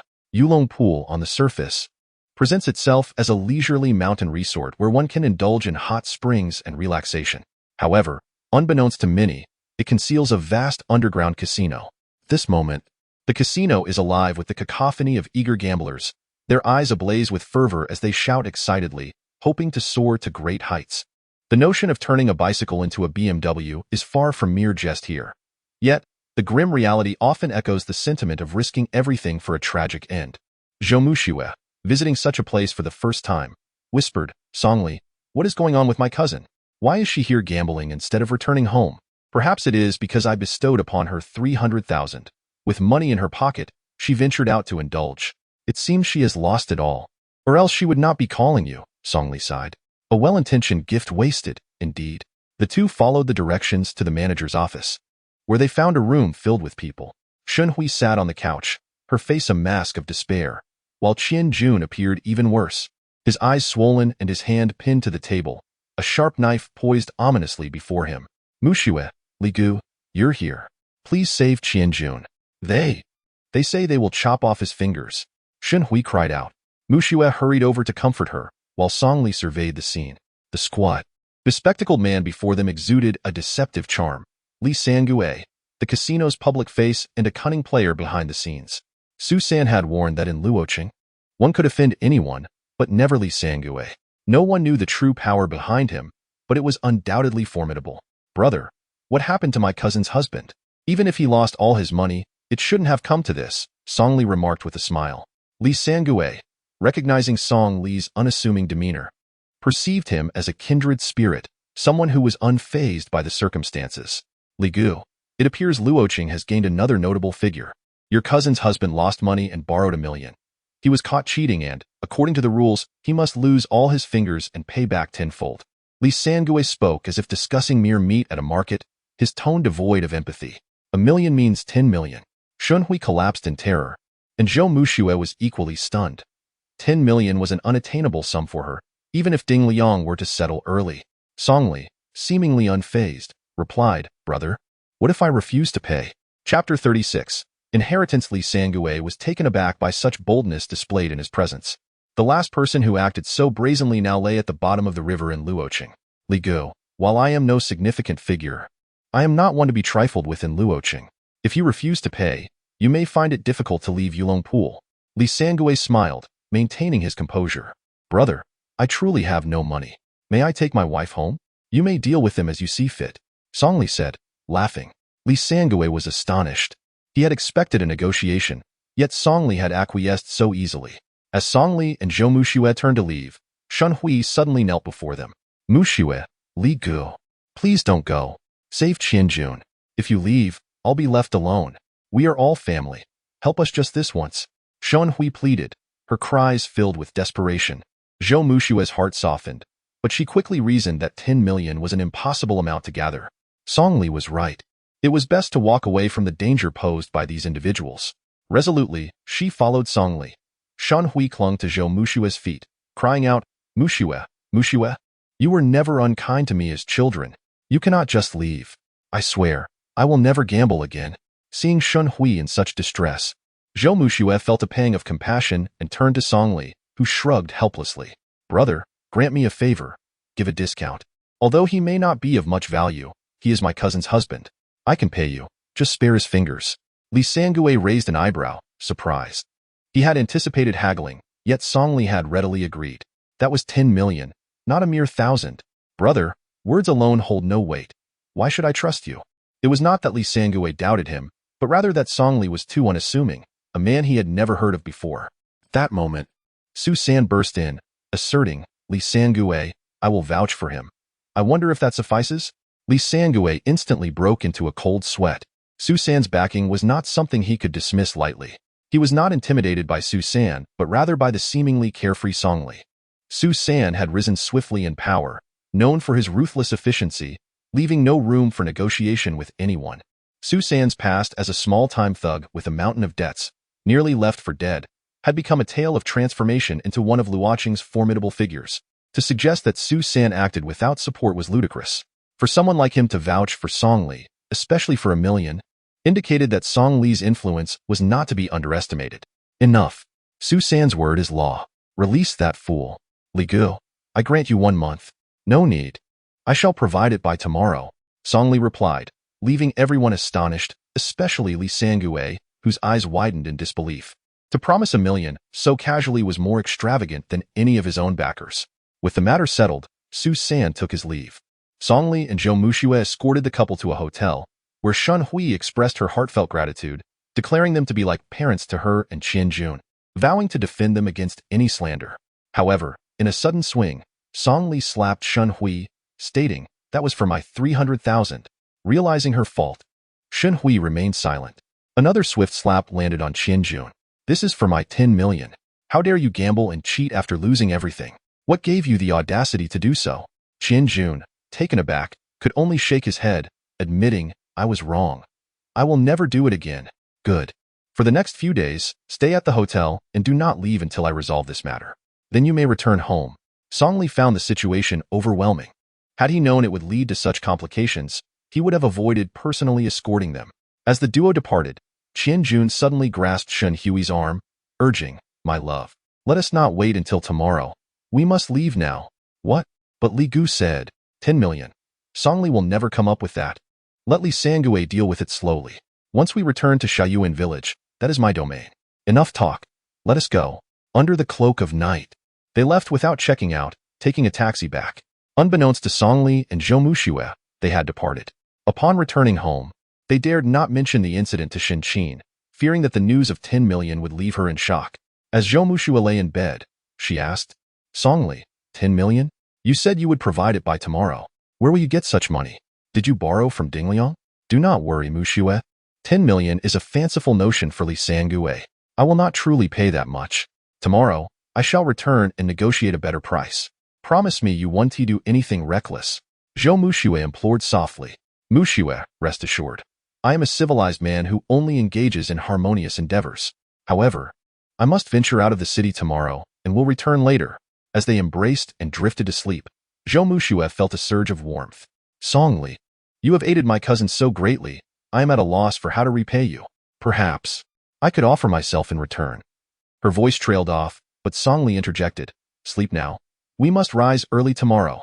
Zhou Muxue's fervor evaporated, leaving her heart chilled. Could it be that Songli held no interest in her? Twice he had turned her down, suggesting her body held no allure for him. The following morning, Songli awoke early. After driving over 300 kilometers, I arrived at the provincial capital, Nanhui City. The sum of 10 million was not a trivial concession made to Li Sangue. Using this amount as leverage to pry open the doors of Haoyan Group was decidedly insufficient. I must express my gratitude to Qian Jun.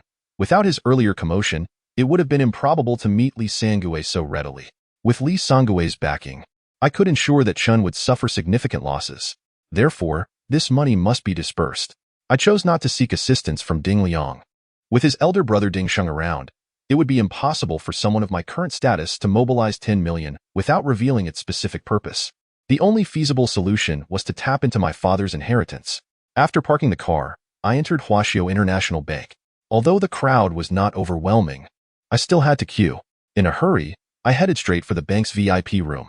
However, before I could enter, Manager Wang intercepted me, exclaiming, "What do you think you're doing? No appointment, no entry." "Sir, I'm here to withdraw some funds." I replied candidly, "I'm sorry, but that's a VIP room. For transactions under 1 million, please queue in the lobby for a number." "We cannot assist you," Manager Wang said disdainfully, perceiving me as a typical lowlife based on my attire. I might as well have been asking for a mere 10,000. "I'm pressed for time. Summon your president. Only he can handle my transactions. No one else is qualified," I asserted earnestly. Manager Wang was momentarily taken aback, then burst into laughter. What a lunatic. Thinking the president would personally attend to him. If I did call him, I'd be taking a vacation the next day. "Sir, please refrain from causing a scene, or I shall have to call the authorities. If you wish to withdraw money, please queue. If not, kindly exit." Manager Wang maintained a veneer of restraint despite his contempt for me. I had little inclination to engage with him further. I forcefully pushed past him and dashed into the VIP room. Enraged, Manager Wang followed, shouting, "Are you out of your mind? Do you really think the president will see you just because you barged in? Get out now." I settled onto the sofa, casually crossing my legs, feigning indifference. "Go call the president. Tell him someone from the Song family has arrived." "Call who? You think you're someone special? I'm from the Wang family. Get out, or I'll call security." Manager Wang spat, losing all semblance of decorum. At that moment, a middle-aged man with graying hair and a stern expression passed by the entrance. The president of Huaxiao Nanhui branch, Mr. Zhu. "Mr. Zhu, you're just in time. This lunatic claims that only you can handle his business and refuses to leave. I'm about to call the police to have him removed." Manager Wang fumed, pulling out his phone. "Wait, Mr. Wang. Hold on." President Zhu, seasoned and assessing character, noticed my relaxed demeanor, which suggested I was not there to cause trouble. Unbeknownst to Manager Wang, there was indeed a service that only the president himself could facilitate. "Young man, if you wish for me to assist you, did you bring your card?" The bank had issued a special card, of which there were fewer than 1,000 nationwide, and the owners were individuals of immense status. I shook my head and raised my right hand, wiggling my index finger. "I don't have a card, but I possess this." Chapter 37. Revealing one's whereabouts. President Zhu's heart raced, his hands trembling involuntarily. While there were thousands of special cards across the nation, those utilizing fingerprints numbered less than 100. Who was this young man, so incredibly low-key? "Sir, please accompany me. I need to verify your identity."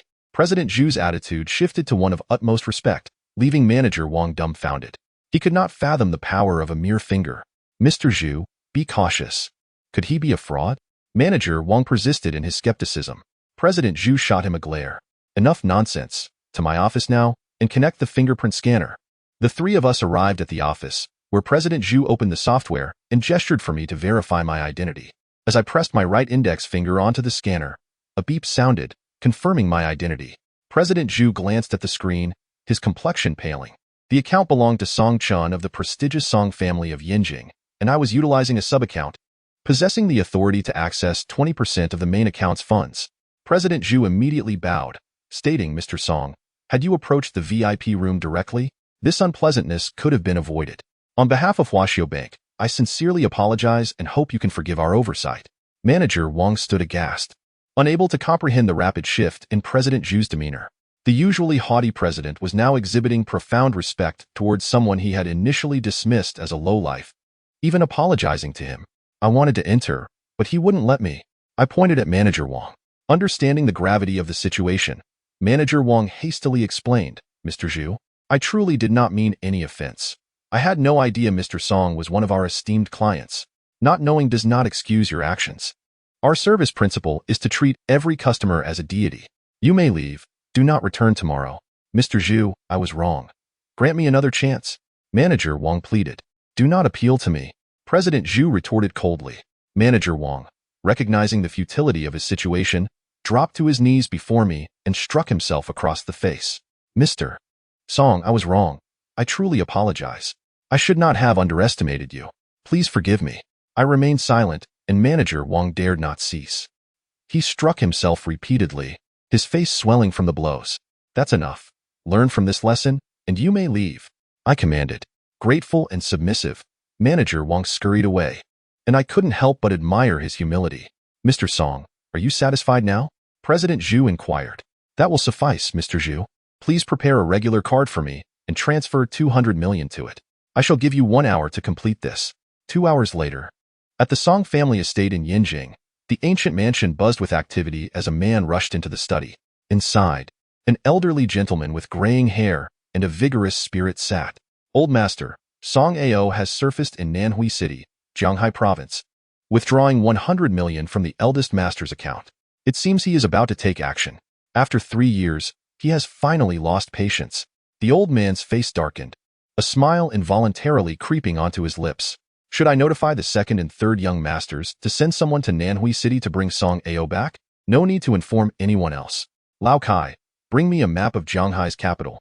He is merely using Nanhui as a ruse. Before long, Lao Kai entered with the map. The old man studied it intently, his finger resting on the location of Luoqing. Lao Kai, you must go to Luoqing. I suspect he intends to target Haoyin Group. Do not raise any alarm. Should you discover Song Ao's whereabouts, I will personally deal with him. Lao Kai hesitated, speaking softly. Old Master, after all, Song Ao is your own grandson. Must we truly go to such extremes? Presumptuous. Who are you to speak on his behalf? He may be my grandson, but he is also the one responsible for my son's death. As I approach my end, I intend to take him with me to reunite with Chon'er. At the mention of his son, the old man's expression flickered with emotion, yet his eyes brimmed with murderous intent. Understood, Old Master. I will see to it. Though Lao Kai felt a pang of sympathy, he understood that the old man's resolve was unyielding. Among the Song family's 3 sons and 1 daughter, the old master cherished the eldest, Song Chun, the most. Regrettably, the eldest was born rebellious, preferring to consort with the family's maid rather than marry a daughter of the Wang family. Song Ao and his sister Song Li were both illegitimate children, having grown up in neglect, often viewed with disdain by the family. The once harmonious household shattered when Song Ao hatched the idea of relocating the entire family to escape the Song lineage forever. This audacious move infuriated the old master, leading to the family's hasty escape, culminating in a tragic accident where they all plummeted down a hillside. The old master discovered 3 lifeless bodies, yet Song Ao was nowhere to be found. 3 years have passed. It would have been prudent to remain hidden, yet why must he disturb this sum of money? Does he not realize that pulling a single thread unravels the entire fabric? The entire Song family is now aware of his whereabouts. Old Kai has always held a fondness for Song Ao, having taken him under his wing during his childhood. However, the old man's words cannot be disregarded. Ultimately, experience prevails. Song Ao, in his arrogance, believed he could outsmart the elder, unaware that everything was under the elder's meticulous control. With a heavy sigh, old Kai departed the bedroom. On the same afternoon, Song Li returned to the company, feeling invigorated, his pockets lined with wealth, standing tall with renewed confidence. Upon entering his office, he noticed Zhou Muxue wearing a troubled expression. "Muxue, what troubles you?" Song Li inquired. "I'm sorry, Song Li, my cousin and her husband have fled. When I went to the hotel this morning, they hadn't even checked out and left for their hometown overnight." Song Li was taken aback. Unable to fathom their lack of decency, he had intended to find a way to help them repay their debts, yet they had left without a word. He had initially planned to take money to Yulong Pool that evening to confront Xiong, but that plan now seemed futile. Well, their legs are long enough. If they wish to run, let them, he thought, feeling a surge of frustration boiling within him, having risked exposure only for these two ungrateful souls to escape. Yet they were family, leaving him powerless to retaliate. What should we do about the 10 million? Li Sangue will certainly cause trouble. I shouldn't have sympathized with my cousin. Those two are indeed ungrateful, Zhou Muxue lamented. You need not worry about the money. Ding Liang will assist me with it.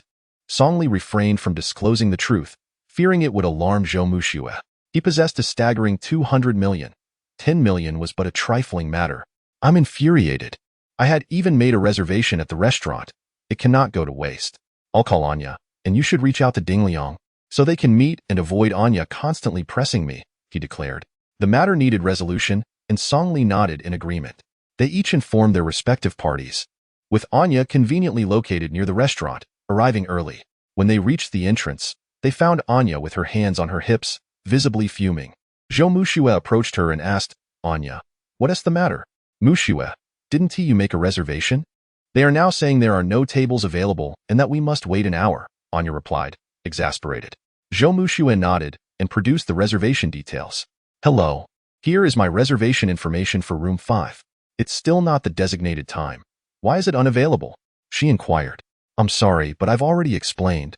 Today we are hosting esteemed guests, and your reservation has been cancelled. If you wish to dine, there are seats over there, and you can check back in about an hour," the receptionist replied with an air of arrogance, as if indifferent to their plight. Anya, incensed, retorted, "What gives you the right to cancel without notifying us? We had arrangements made, and now what are we to do? That is your concern. Go wherever you please. Our establishment is at full capacity, with a queue extending to the 20th party. Please refrain from causing a scene," the receptionist coldly responded. Anya was furious. Changing venues was acceptable, provided the other party displayed some sincerity and offered compensation, but this was unacceptable. "No, I intend to eat here. I demand a table," she shouted. Zhou Muxue, not wanting to escalate the situation, grasped Anya's arm and said, "Let it be. There are too many witnesses. We don't have to eat here. Let's find another place. Indeed, let us change venues. Our establishment does not welcome unruly customers like you. Do not return," the receptionist sneered. The bustling business at Lanting Tea Sequence left them unconcerned for patrons, hence the receptionist's haughty demeanor. At that moment, Song Li stepped forward, his voice steady. "What if I were to cause a scene and insist on entering our reserved room 5? Chapter 38. Unreasonable disruption. Song Li's demeanor was resolute, casting aside his previous timidity. Anya, feeling a touch of uncertainty, whispered to Zhou Muxue, "Muxue, Ding Liang hasn't he arrived yet? Why is he acting so boldly?" Zhou Muxue chuckled, "Let us observe." Song Li won't act recklessly. The receptionist disregarded Song Li, viewing him as merely a tall individual, alone and easily subdued compared to the establishment security. "Security, come out. We have a disturbance." Soon, 2 imposing security guards emerged, each robust and wielding batons. Anya was startled by the display and whispered, "Muxue, perhaps we should leave. Song Li is alone. He might be at a disadvantage. Let's find another place." The receptionist smirked. "I've been telling you to leave. Why bring this upon yourselves? Our establishment welcomes friends and is unafraid of adversaries." As the words left her lips, the 2 guards encircled Song Li. Unfazed, he countered, "You cancel our reserved table without notice and treat us with such disdain. This is your business model? It resembles that of bandits." His voice resonated loudly, drawing the attention of onlookers. "Indeed, it's quite unreasonable. They should have informed us before canceling. This is tyranny." Leveraging their popularity, the receptionist, sensing the crowd's sympathy for Song Li, felt a surge of irritation and signaled the guards. One guard bellowed and lunged at Song Li. With a smirk, Song Li sidestepped, executing a shoulder throw that sent the guard crashing into the doorframe. Before the second guard could react, Song Li unleashed a flurry of punches, leaving his opponent reeling and unable to stand. The scene unfolded swiftly. Anya could hardly comprehend what had transpired. Is this really Song Li? How is this possible? He is like a boxing champion.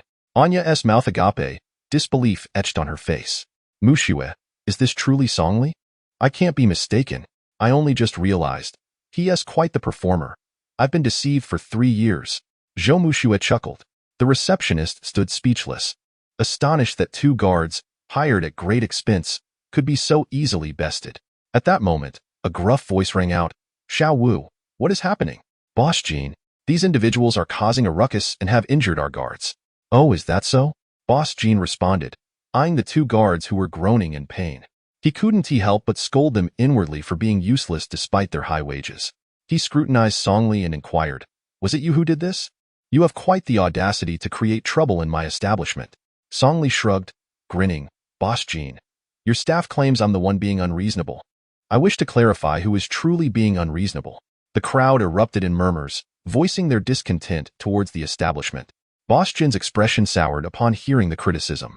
Young man, it's all a misunderstanding. Our failure to notify you was an oversight. You seem quite capable. Would you be interested in working for me? Boss Jean, I do not underestimate you, but you truly cannot afford my services. I merely seek room 5. Let us not complicate matters further, Song Li replied, dismissing the offer. Boss Jin's frustration boiled over. Since Song Li refused to recognize his generosity, he resolved to employ underhanded tactics. Young man, since you're unwilling, I want to force you. However, if you wish to claim room 5, that may be impossible. The individuals inside may not be ones you wish to provoke. Boss Jean smirked internally, recognizing Song Li's bravado as a prelude to his downfall. Very well. I shall meet these individuals and see who dares claim another's seat while still having the audacity to complain. Song Li smiled, undaunted. You lead the way to the room. Let them negotiate. If they relinquish the table, I'll dine free of charge and provide entertainment, Boss Jean offered. Song Lin let out a soft acknowledgement and followed Boss Jean inside. Anya, feeling anxious, exclaimed, Mu Shui, do you think anything will go wrong? Why is Song Lin acting so aggressively today? Has he taken the wrong medicine? Zhou Mu Shui suspected it was related to her cousin, as Song Lin seemed to be harboring a pent-up frustration in search of an outlet. The 2 followed closely behind him. In the private room number 5, a round table was occupied by more than 10 individuals. Boss Jean chuckled and said, Brother Yong, I apologize for the intrusion. This young fellow claims you've taken their seats and hopes you might vacate them. This Brother Yong was none other than Du Yong, an old friend of Song Lin's, who was hosting his subordinates here. He never anticipated encountering Song Lin, whom he considered a harbinger of misfortune. Song Lin was equally surprised to see Du Yong, and with a crooked smile, he chuckled silently. He still possessed a video of Du Yong's embarrassing moment, which likely deterred Du Yong from retaliating. Without uttering a word, Song Lin simply fixed his gaze upon Du Yong. Du Yong's subordinates, unfamiliar with Song Lin, reacted vehemently. What the hell is this? How dare you demand Brother Yong to vacate his seat?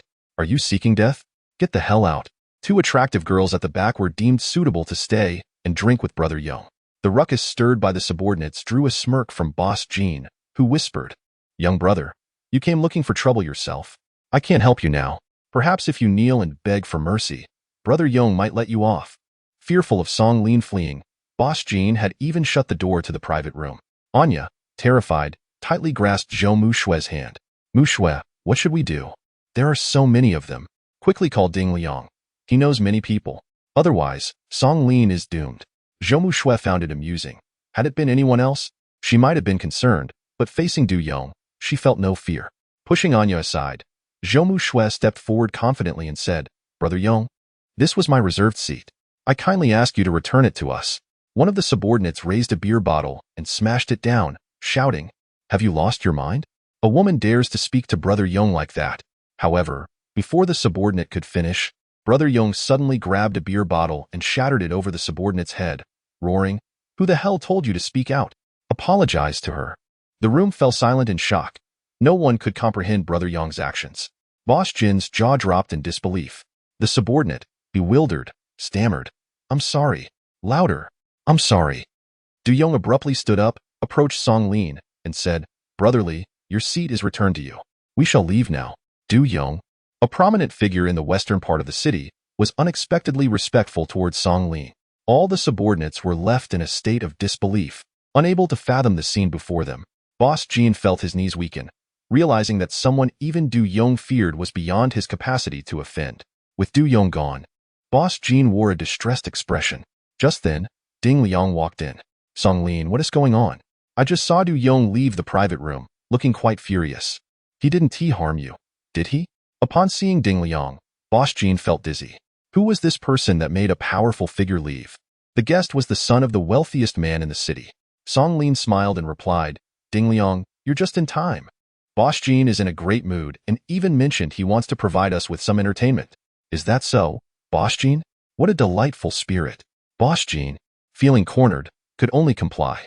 The dinner proceeded in an unusually strange atmosphere, with the four of them engaged in cheerful banter, while a sleazy middle-aged man dressed in a skirt provided entertainment. After enjoying their meal, Ding Liang exchanged WeChat contacts with Anya. However, from Ding Liang's demeanor, it was clear he had little interest in her, as Anya, despite her decent looks, was merely average in his eyes. Song Lin, it's about time. Let's head to Yulong Pool. Upon hearing about Yulong Pool, Zhou Mushui suddenly interjected, Ding Liang, thank you. 10 million is no small sum. You truly are a good friend. 10 million? What 10 million? Ding Liang questioned, puzzled. Song Lin attempted to intervene but was a moment too late. Zhou Mushui chose not to expose the truth immediately but cast a narrowed gaze at Song Lin, who shuddered slightly, then redirected the conversation. Mushui, Anya, let us head to Yulong Pool now. You might encounter your dear friend tonight. Zhangmi? Anya exclaimed in surprise. Indeed, her and Chen Xiang. Last time, she tried to humiliate you, but this time, I'll ensure they face ruin. Chapter 39. The Grand Gamble at Yulong Pool, an underground casino. Li Sangue could hardly believe his eyes. Song Lin had genuinely transferred 10 million to him without expecting a penny in return. What was even more astonishing was that Ding Liang, the son of the city's wealthiest man, showed him great respect. Li Sangue was acutely aware of Ding Liang's reputation as a reckless second-generation heir known for stirring trouble. For someone like Ding Liang to be so subservient to Song Lin indicated the latter's formidable strength, possibly rivaling the powerful figures behind Li Sangue. Brotherly, you are too kind. Li Sangue laughed. I'm not being kind. This money is merely a token of my appreciation for our meeting. I have but one request. Please assist me with a significant task shortly. Song Lin leaned in, whispering his plan into Li Sangue's ear. Li Sangue's eyes widened in shock as his heart raced. This man was terrifying, and only he could conceive such a flawless strategy. Chen Xiang was doomed. Of all the people to offend, he had chosen this man.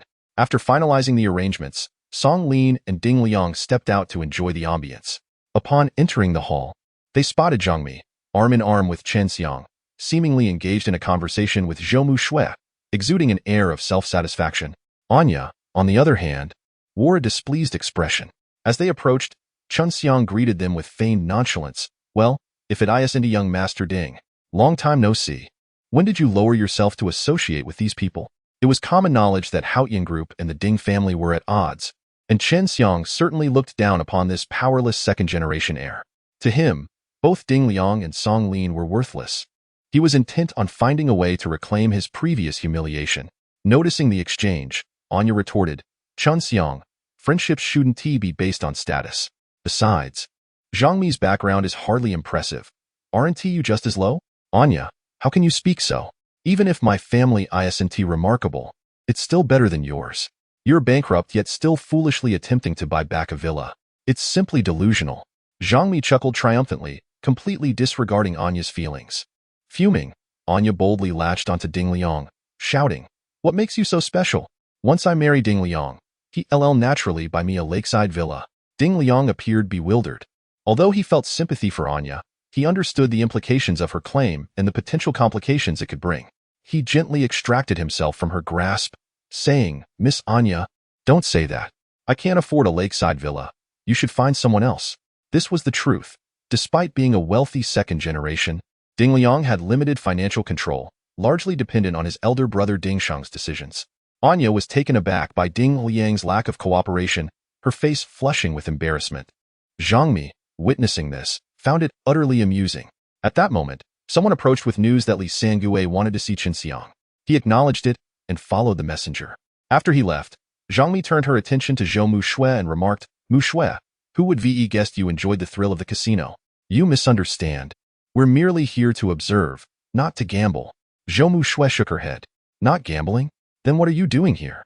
Besides, your husband is hardly earning anything. With your meager savings, he wouldn't even be able to cover his losses. So staying at home would be wiser to avoid losing your company and ending up on the streets. Zhang Mi mocked. Who says I don't gamble? I may not have much money, but Ding Liang does. Are you brave enough to let Qin Xiang play a few rounds with us, with no limits on the stakes? Song Lin suddenly provoked. Yes, Zhang Mi. Aren't you rich? Let us see if you dare to let Qin Xiang play. Don't back down now. Anya chimed in. Their combined taunts successfully incited Zhang Mi's ire. She spotted Qin Xiang approaching and quickly waved her hand, calling out, Hubby, they want to challenge you to a bet, claiming there are no limits to the stakes. Upon hearing this, Qin Xiang's interest was piqued. Earlier, Li Sangue had summoned him with the intention of setting up a scheme to seize Ding Liang's money. He had planned to be the house and entice Ding Liang to place his bets, as the gaming table was rigged, allowing him to control the outcomes. Winning tens of millions and splitting it 60-40 was his goal. Qin Xiang felt a surge of excitement. He had been pondering how to trick Ding Liang into joining the game, and now Zhang Mi had facilitated it for him. Ding Liang, do you dare to play best 2 out of 3? You don't seem too confident. I'll be the house, and you can place your bets at 10,000 each. Qin Xiang proposed with a grin. Let's play. 10,000 is too little. Make it 100,000. Ding Liang shouted back. Qin Xiang chuckled inwardly as he led their party to the gaming table. It was the first time outsiders had taken the role of the house at Yulong Pond, instantly drawing a crowd of onlookers. Wow, it's Qin, the CEO of Haoying Group, and Ding Liang, the second heir of the Ding family. This is a legendary showdown. Who do you think will win? Definitely CEO Qin. I've never seen Ding Liang play before. If CEO Qin wins, the payout is 2-1. If Ding Liang wins, it's 3-1. Place your bets. The crowd buzzed with excitement, all rooting for Qin Xiang. He wasted no time and briefly outlined the rules. It was straightforward, with 36 numbers on the roulette wheel, and Ding Liang could bet freely. Hitting the right number meant victory. Mr. Ding, I'll be the house, and let us raise the stakes today. Each number has a payout of 20 times, and you can also increase your bets. Let's see how lucky you are. Ding Liang had no objections and casually placed his bet on the number 19. Qin Xiang spun the wheel, and the ball landed smoothly on number 7. Just like that, Ding Liang lost 100,000. However, he remained undeterred, playing over 20 rounds and losing more than 2 million in mere minutes. The spectators marveled at his composure. The son of a billionaire was losing millions without batting an eye. Quite impressive. I told you he wouldn't win. CEO Qin is a seasoned player, someone remarked. Ding Liang, clearly frustrated, decided to let Song Li have a go. Song Li, unreserved, placed erratic bets and ended up losing over 500,000, his face turning pale. Zhang Mi laughed heartily and teased, Mr. Ding, you've lost so much. Are you still in? Your luck seems quite poor. You said there were no limits to the stakes. Ding Liang, I suggest you stop while you're ahead. You clearly lack the fortune for this. Just go home and chase girls instead. After all, you have your father and brother to provide for you. Qin Xiang added, delivering a final jab. Ding Liang still wanted to continue, but Song Li suddenly held him back, suggesting they wait a moment. He leaned in to whisper to a few others, and Zhou Mushui nodded repeatedly, leading Anya towards the restroom. Qin Xiang felt a flicker of curiosity and exchanged glances with Zhang Mi, who quickly understood and stealthily followed them. As she approached the restroom, she overheard Zhou Mushui and Anya discussing their plans. Anya, Song Li told me that Qin Xiang is definitely cheating. He wants us to help by writing down 18 numbers on paper slips for hidden bets, so Qin Xiang wants to know what we're actually wagering. I see. If Qin Xiang can't see them, he can't cheat. With a 50% chance of winning and the odds in our favor, we might just break even. After a brief flurry of activity, they exited only to encounter Zhang Mi, who greeted them before they hurried back to the main hall. At that moment, Zhang Mi noticed them in such a rush that one of their slips fell. She picked it up to discover it bore the number 15. Quickly, she returned to the hall and discreetly informed Qin Xiang of the development. Meanwhile, Ding Liang had played 2 more rounds, continuing his streak of bad luck and nearly losing it all in frustration. Song Li took the paper slip from Zhou Mushui's hand and declared, Qin Xiang, I've lost on every bet so far, but I refuse to be defeated. This time, I'll place 18 numbers, hidden bets, totaling 510,000 in one go. Do you dare to gamble? Qin Xiang scoffed, replying, why would I hesitate? I fear you may not be up for the challenge. Come on, I'll show you what despair truly means. Song Li laid the slips on the table, counting them only to find there were only 17. Mushue, why is there one missing? He inquired. I don't know. It was there earlier. Should I add another? Zhou Mushue replied. Forget it. It's too much trouble. One less slip won't hurt. Chunxiang, let us proceed. This was a cunning tactic. With hidden bets, Chunxiang had no way to cheat. All numbers on the table had 20-fold payouts, and if he happened to hit the right number, he could still turn the tide. However, that chance was now slim. Chunxiang spun the wheel, and everyone held their breath as they watched the ball whirl around. He subtly adjusted the mechanism beneath his feet. Soon, the ball came to a halt on number 15.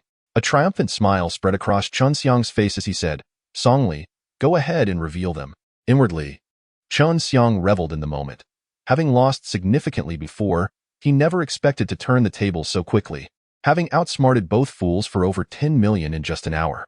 Even though Ding Liang was the son of a wealthy family, he couldn't withstand such losses, and his financial influence at home was limited. Chunxiang planned to trick him into borrowing money from Li Sangue, thus tightening his grip on him. Today could very well signal the downfall of the Ding family. With a satisfied grin, Chunxiang pulled Zhang Mi close, kissing her passionately in public. Finally, she had executed a brilliant plan.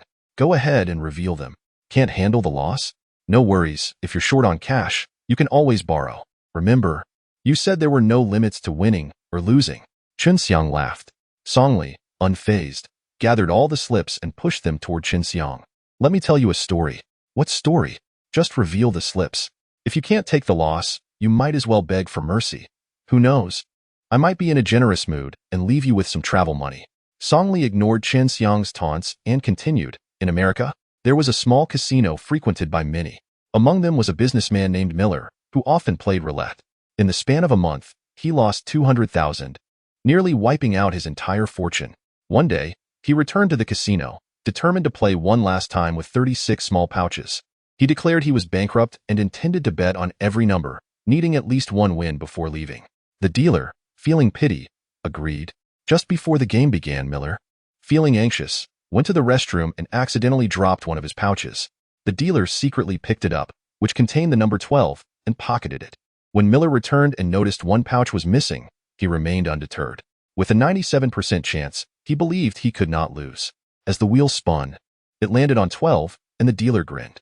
The greedy dealer left Miller with no hope. Chunxiang, don't you think this story bears a striking resemblance to your situation? Song Li chuckled. As Chunxiang listened, unease crept into his heart. The paper slips before him seemed to radiate an ominous energy. Song Li, what exactly are you plotting? He demanded. Ah, Chunxiang, you are as greedy as the dealer in the story. You could have opened any number, win or lose, but you chose 15. The name of my story is the Miller Scheme. Chunxiang's mind reeled, a sense of foreboding washing over him.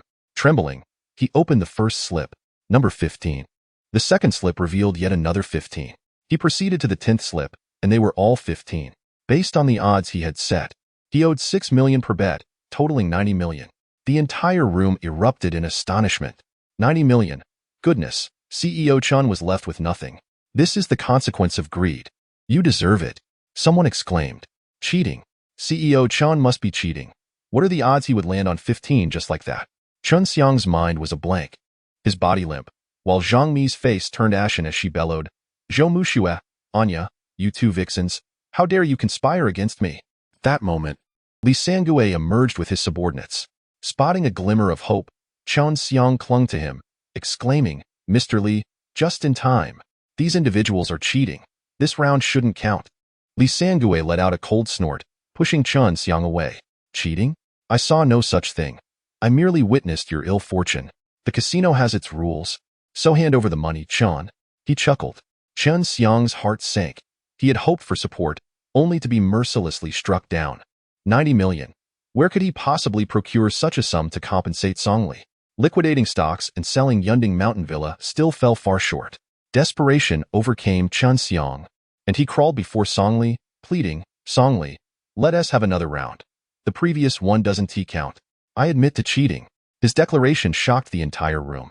Li Sangue erupted in fury, shouting, You dare cheat again? What do you think this is? Beat him. A throng of henchmen surged forward, pummeling Chunxiang without mercy. Helpless against the onslaught, he curled into a ball, wailing in agony. Zhou Muxue turned away, unable to witness the brutality, while Anya watched with exhilaration, cheering on the beating. Zhang Mi, terrified, wept uncontrollably, kneeling before Zhou Muxue. Muxue, please, I was wrong. I won't compete with you anymore. Just make them stop. Chen Xiang will be beaten to death. Softened by the sight, Zhou Muxue glanced at Song Li.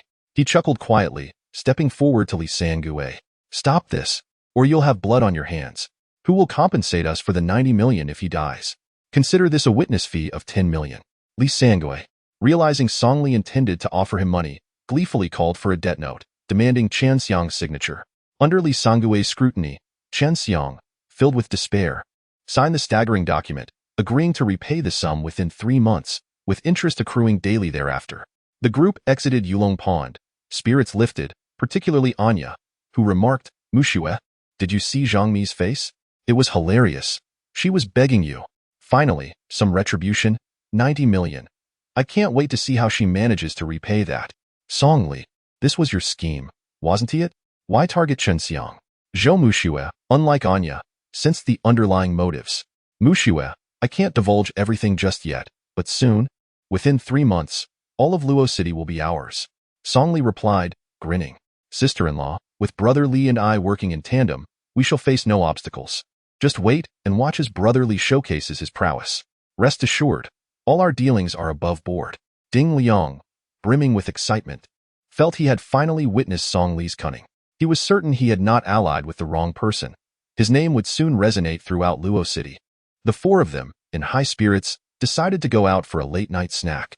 As their 2 cars departed, they had not traveled far when 2 black vans suddenly appeared from the west.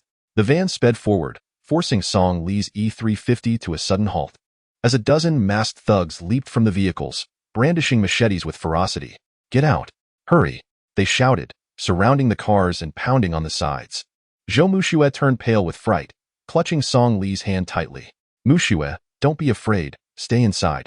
I'll handle this, Song Li stated calmly. Stepping out of the car, one thug seized his collar, but Song Li swiftly countered, knocking the weapon from his grasp and delivering a powerful kick that sent the thug sprawling. Seeing this, the others raised their weapons and charged at him. Unfazed, Song Li retaliated, delivering swift and brutal blows. Stop, or he dies. Just as Song Li was gaining the upper hand, a masked thug pressed a knife to Ding Liang's throat. Brother Li, don't worry about me. They won't dare lay a hand on me. I'm Ding Nan's son. Who would be foolish enough to strike? Before Ding Liang could finish his sentence, he was struck with a punch, the blade grazing his neck, blood seeping down his skin. Ding Liang could not afford to be harmed. He was a crucial pawn. Realizing the precarious situation, Song Li raised his hands in surrender. Without hesitation, the lead thug began to pummel Song Li's abdomen. Zhou Muxue trembled in fear, scrambling to retrieve her phone. Before she could call for help, the thug snatched it and smashed it to the ground. Don't touch her. I'll go with you, Song Li declared in a grave tone. Huh? Facing death? You still care for a woman?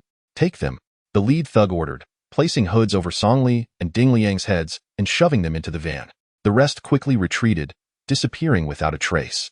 Once the van had vanished, an apprehensive Anya emerged. Muxue, what just happened? Who were those people? They took Ding Liang. Will he be okay? We should call the police. No, we can't alert the authorities. They haven't acted violently, which means they have ulterior motives. Let us seek help from Susan. He will surely have a solution. The 2 women jumped into a car, heading straight for Dream Paris. Meanwhile, the black van had already arrived at an abandoned warehouse, where the thugs forced Song Li and Ding Liang out of the vehicle. Behave yourselves. Go inside, they commanded. Chapter 41.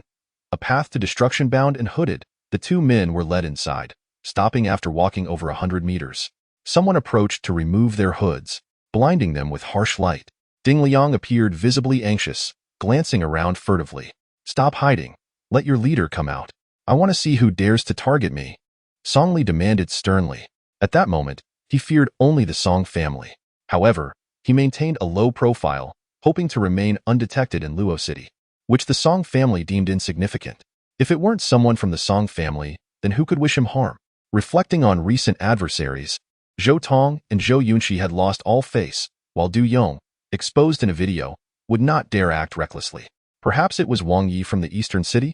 He had been crossed at Sister Hua's bar a few days ago. Could this be retaliation? If it were Wang Yi, he would be a formidable foe. Alone, he could fight his way out, but with Ding Liang alongside, he could not guarantee his safety. After a couple of minutes, a figure stepped forward from the west. Striding with an air of arrogance, it was Wu Haoran, Song Li's archrival from Zhongqing Pharmaceuticals. Shocked, Song Li's mouth fell open. He had never anticipated Wu Haoran's involvement. No wonder he had been absent for so long. He had been setting a trap.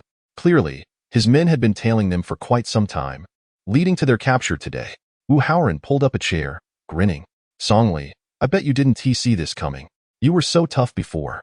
Why not show your skills now? Wu, I'm willing to fight, but first, release Ding Liang. No matter how many of you there are, I won't object. Song Li retorted. Mentioning Ding Liang ignited Wu Haoran's fury.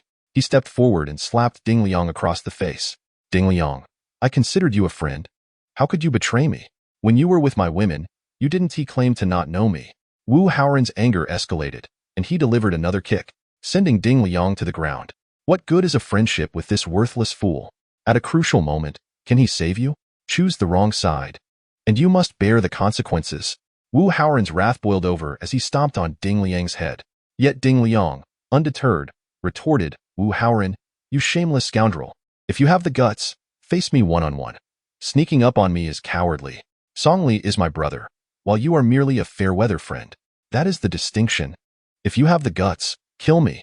Hearing this, Song Li felt a swell of gratitude. Choosing Ding Liang had proven wise. Even in such dire circumstances, he stood up for him, proving to be a brother worthy of lifelong trust. Wu Haoran, I've faced death once. Whatever tricks you have, let them come at me. I will bear it all. Wu Haoran let out a cold laugh as he approached Song Li, brandishing a sharp knife. The blade glided across Song Li's face, leaving behind deep crimson gashes. Song Li, 3 years ago, you stole my woman. It is time to settle this score. Without you, Mu Shui and I could have been together. What are you?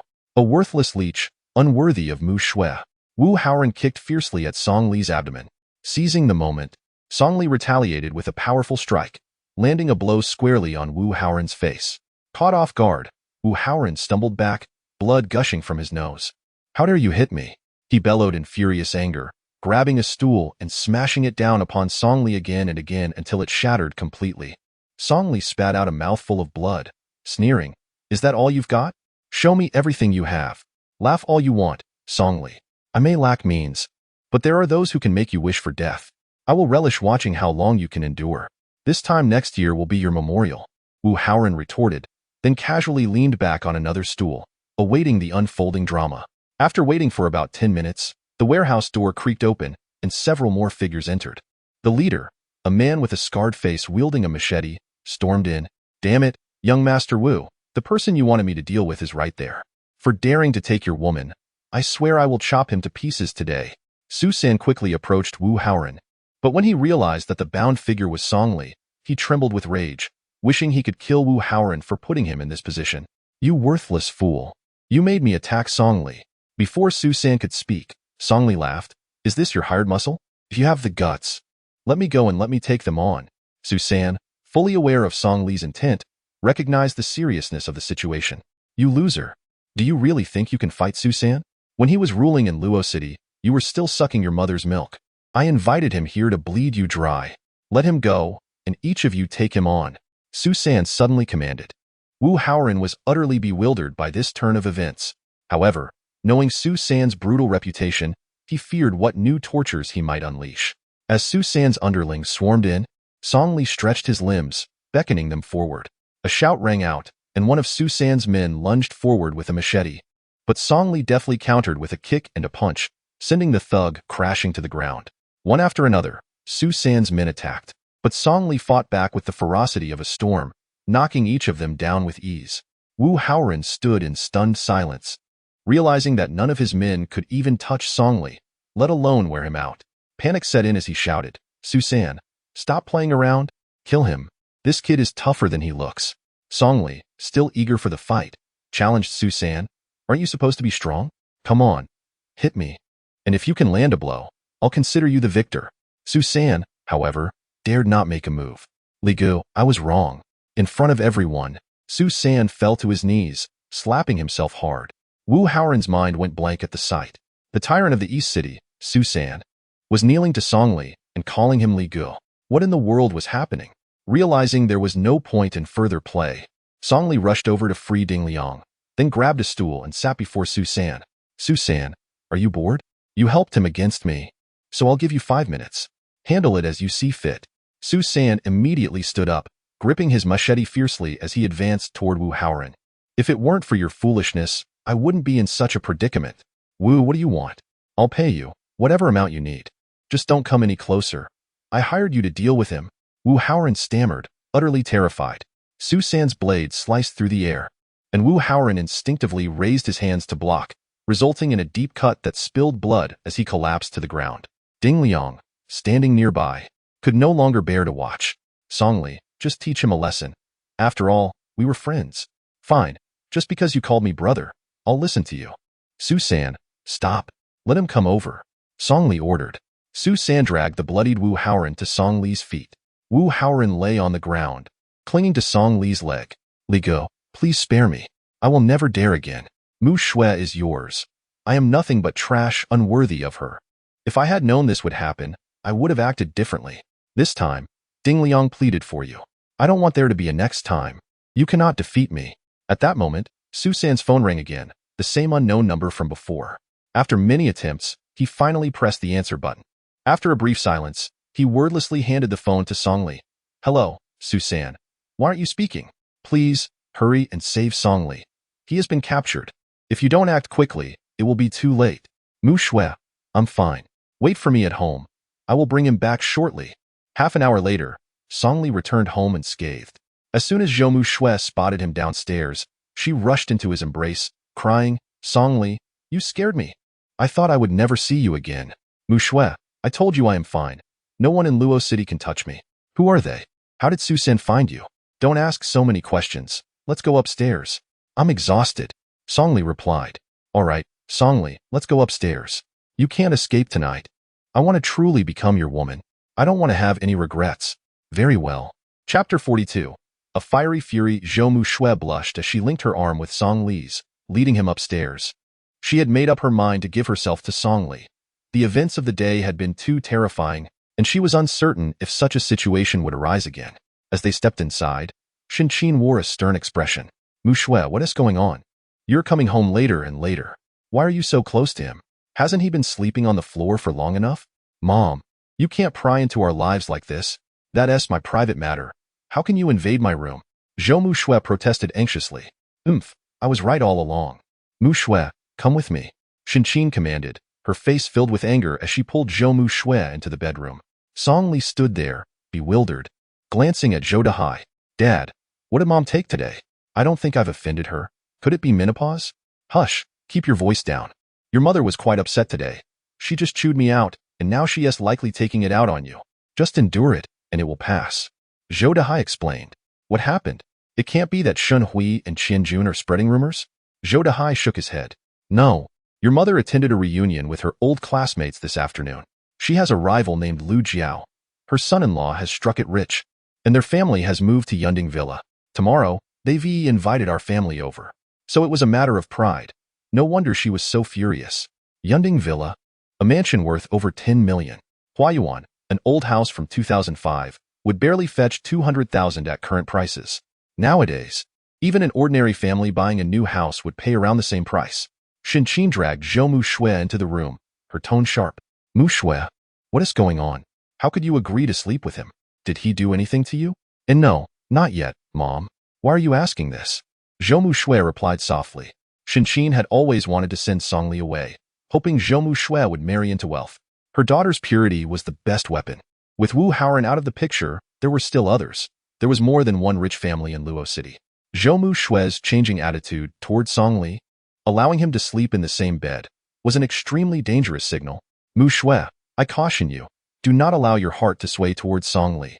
He is a worthless man, adept at deceiving women. Should you truly align yourself with him, your fate will mirror mine, perpetually shrouded in darkness. Your father once ensnared me with such deceit, and now, behold the life he leads. Mu Shui is acutely aware of Song Li's true nature. However, his reluctance to reveal certain truths hints at his reservations. It is not within her purview to interfere, lest she disrupt his plans. Shinqin, sensing her tone may have been harsh, softened her voice. Mu Shui, do you recall Aunt Lu, my high school classmate? Her son-in-law has achieved great success, purchasing the Yunding Mountain Villa. Now, look at Songli. The disparity is glaring. Mother, grant Songli a bit more time. He will surely surprise you. Soon, we too will reside in the Yunding Mountain Villa. Mu Shui expressed her confidence, believing that Songli's prowess, demonstrated by his actions that very night, would lead him to soar to great heights. What does a bit of time even mean? A year? 10 years? Look at your father. I devoted over 20 years to him, and he remains a useless, spineless man. Songli is no different. Shinqin's frustration grew, regretting her lack of discernment. Mother, please do not speak ill of Dad. His abilities may be limited, but the harmony of our family is paramount. Our home may be small, but it is warm. Though Shinqin did not dispute Mu Shui's words, she was a person who valued her pride. Tomorrow, she would visit an old rival's home, and she dreaded the inevitable mockery. Mu Shui, I shall refrain from further discussion. I am merely looking out for your well-being. Stay alert. Do not be ensnared by sweet nothings. Shinqin finally departed, casting a contemptuous glance at Songli as she exited. Useless, unambitious fool. What kind of enchantment have you cast upon Mu Shui? She believes you can purchase the Yunding Mountain Villa? Well, I await proof. And as for you, useless one, sleep on the floor tonight. Shinqin's foul mood extended to Zhou Dehai, whom she chastised as well. Songli entered the bedroom, wearing a look of innocence. He recounted the plans for tomorrow's visit, and Mu Shui's understanding dawned. However, she was not one to comply obediently. Certain matters must be addressed immediately. The two embraced, and Mu Shui's cheeks flushed. Songli, equally anxious, was zen-like. Yet that did not diminish his interest in Mu Shui. On the contrary, he had been restraining himself. Mu Shui, should I remove the small knife from beneath the mattress? I am flustered. Mu Shui gasped, astonished that Songli was aware of a secret she believed would remain hidden forever. When they wed, she had prepared it to deter any reckless actions from him, but it was now unnecessary. Mu Shui took the initiative to retrieve the knife, laughing. Songli, you truly astonish me. Is there anything you do not know? Mu Shui, I am coming. Are you certain you do not regret it? Songli asked nervously. Never, let us proceed. I am prepared. Mu Shui's expression suddenly shifted, a sharp pain in her abdomen causing her to exclaim, Songli, I am so sorry. It seems my time has come. The following morning, Songli lamented like a scorned wife. Mu Shui, embarrassed, gently kneaded his shoulders and chuckled. I apologize, Songli. What an unfortunate coincidence. I truly did not intend for this to happen. Retribution. I turned you down twice, and now I face the consequences. Songli quipped. After breakfast, Shinqin donned her finest attire and jewelry, and the family set off for the Yunding Mountain Villa. Although their home was modest, they possessed a luxury car, which was not overly shameful. Before long, they arrived at the villa, which boasted an exquisite environment, lush greenery, and a stunning artificial mountain with a waterfall cascading down. Breathtakingly beautiful. Property prices here were exorbitant. Even a modest villa cost 10 million, with most averaging around 20 million, making it one of the priciest neighborhoods in the city, second only to the lake and sea villas. Upon reaching Lu's residence, they found many guests in attendance, including several of Shinqin's high school classmates. Lu Jiao greeted Shinqin with enthusiasm. Shinqin, you finally made it. Come, let me show you around. The house may not be large, nor filled with extravagance, but it won't take long. The three-story villa featured a ground floor of 150 square meters, complete with a private garden. If this was considered small, what would Shinqin's home be?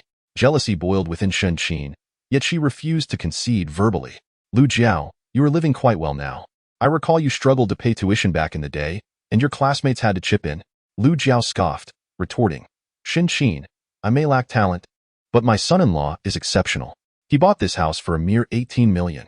Perhaps you should have your son-in-law buy one as well. By the way, he is not still lounging at home, is he? The surrounding classmates erupted in laughter, well aware of Shinqin's daughter's predicament, married to a man who did not work, living off his wife's family, and asking for money when funds ran low. Why haven't you made them divorce already? How can you endure this? Look at Lu Jiao's son-in-law, earning 3 million a year, and then look at yours. The difference is staggering. Shinqin felt humiliated, her face burning with shame. She shot a furious glare at Songli, filled with resentment. Had he not been incompetent, she would not be the subject of ridicule. If only Wu Haoran were here, she would be the center of attention. At that moment, Songli stepped forward. Aunt Lu, I am planning to buy my parents a new house. Do you have any recommendations? What do you think of the lake and sea villas? Everyone was stunned. Was Shenqin's son-in-law truly a fool? To care about appearances and boast was one thing, but this was absurd. The lake and sea villas started at over 60 million and were virtually impossible to acquire. Even if someone were willing to sell, it would not be within his reach. Mu Shui was equally taken aback. Though Songli had 190 million the previous night, whether Chunxiang could provide that amount remained uncertain. Even if he could, it was not a matter of short time. Shenqin, mortified, wished for a hole to swallow her whole. Songli, be quiet. Get out. You have no place speaking here. Lu Jiao could no longer contain her laughter, exclaiming, Songli, you are absolutely right. The lake and sea villas are splendid. Hurry, buy one for your mother-in-law so she can enjoy it. By the way, when will you purchase it? We would love to join you for a visit. I have yet to see it. Chapter 43. Blowing smoke. Lu Jiao's sarcastic tone elicited uproarious laughter from the crowd. Indeed, Shenqin, your son-in-law is quite impressive. He intends to buy you a lake and sea villa, not just buying. If he can even rent one, we would be impressed. Shenqin, give your son-in-law a timeline. It better not be 10 or 20 years, as we cannot wait that long. The crowd buzzed, treating Songli as a source of amusement. Shenqin's humiliation was palpable. She wished to tear Songli's mouth apart, as he had never once provided her with peace of mind. Next month on the 7th, my mother's birthday. Let us set that date for the lake and sea villa. Everyone is welcome to visit our new home. I will have Mu Shui send out invitations. Songli declared with a smile. Everyone was left speechless. This foolish boy was serious. Did he even understand the price of the lake and sea villas? Even if he had the money, acquiring one was improbable. Lu Jiao suddenly felt pity for Shenqin, having found such a dim-witted son-in-law, akin to her useless husband. If she were in Shenqin's position, having two useless individuals in the family, she would rather not live at all. Lu Jiao was disinterested in Songli's boasting, directing everyone towards the dining area. After a simple lunch, Shenqin declined afternoon activities, leaving without a backward glance, dragging her husband and daughter along. Once they departed, Lu Jiao laughed heartily, mocking. Did you see Shenqin's expression? She was furious, especially at her son-in-law, who can boast without a thought. His audacity is astounding. Let us see if she will dare to brag about her marriage again. Indeed, on the 7th of next month, I am eager to see how she handles this. Have you noticed? Her son-in-law is clearly doing this on purpose, seeking to embarrass her in front of us. The laughter of classmates echoed throughout the villa, and no one held any respect for Shenqin, nor did they regard her gift as anything more than a token of futility. At that moment, Shenqin sat seething in the car, her anger boiling within her. Songli, is this intentional? You have an issue with me, and deliberately made me lose face in front of my classmates. Are you satisfied now? You mentioned buying a house. But if you can't afford it, then you should divorce Mu Shui. Shenqin exclaimed angrily. Mom, don't get upset. Even if I can't buy one, I can at least rent a place for you. A mere half a month will suffice. Songli replied nonchalantly. Songli, are you trying to provoke me? You think renting a villa in Huhai is as easy as you say? Who do you think you are? Just because you know Ding Liang doesn't mean anything? You are merely a footnote in his life. Do you really believe he would rent his house to you? Shenqin retorted harshly, her words cutting deep. Zhou Mu Shui observed silently, wanting to defend Songli, but unsure how to articulate her thoughts. I must have been cursed for 8 generations to have married into your family. My husband is useless, and my son-in-law is a complete waste. Shenqin continued her tirade, while Zhou Dehai sighed in despair, regretting the unnecessary complications Songli had created. Songli, I must speak to you seriously. Why do you insist on clashing with Lu Jiao? You know the situation at home. Mom, please calm down. I truly have a plan. Just wait and see. If I can manage this, I kindly ask that you refrain from mentioning divorce again, Songli said earnestly, devoid of any jest. Shenqin was taken aback, unable to believe his words, yet realizing that further insults would be meaningless at this juncture. Buying was undoubtedly out of the question. Renting was their only option. Was it possible that Songli could truly persuade Ding Liang's family to relinquish their property? 2 hours later, Zhou Mu Shui and Songli returned to the office. As soon as Zhou Mu Shui entered her office, she called Songli in, eager to ask him numerous questions that were inconvenient to address in the car. Songli, what on earth are you up to? Are you genuinely planning to buy the villa in Huhai? Where do you intend to procure such funds?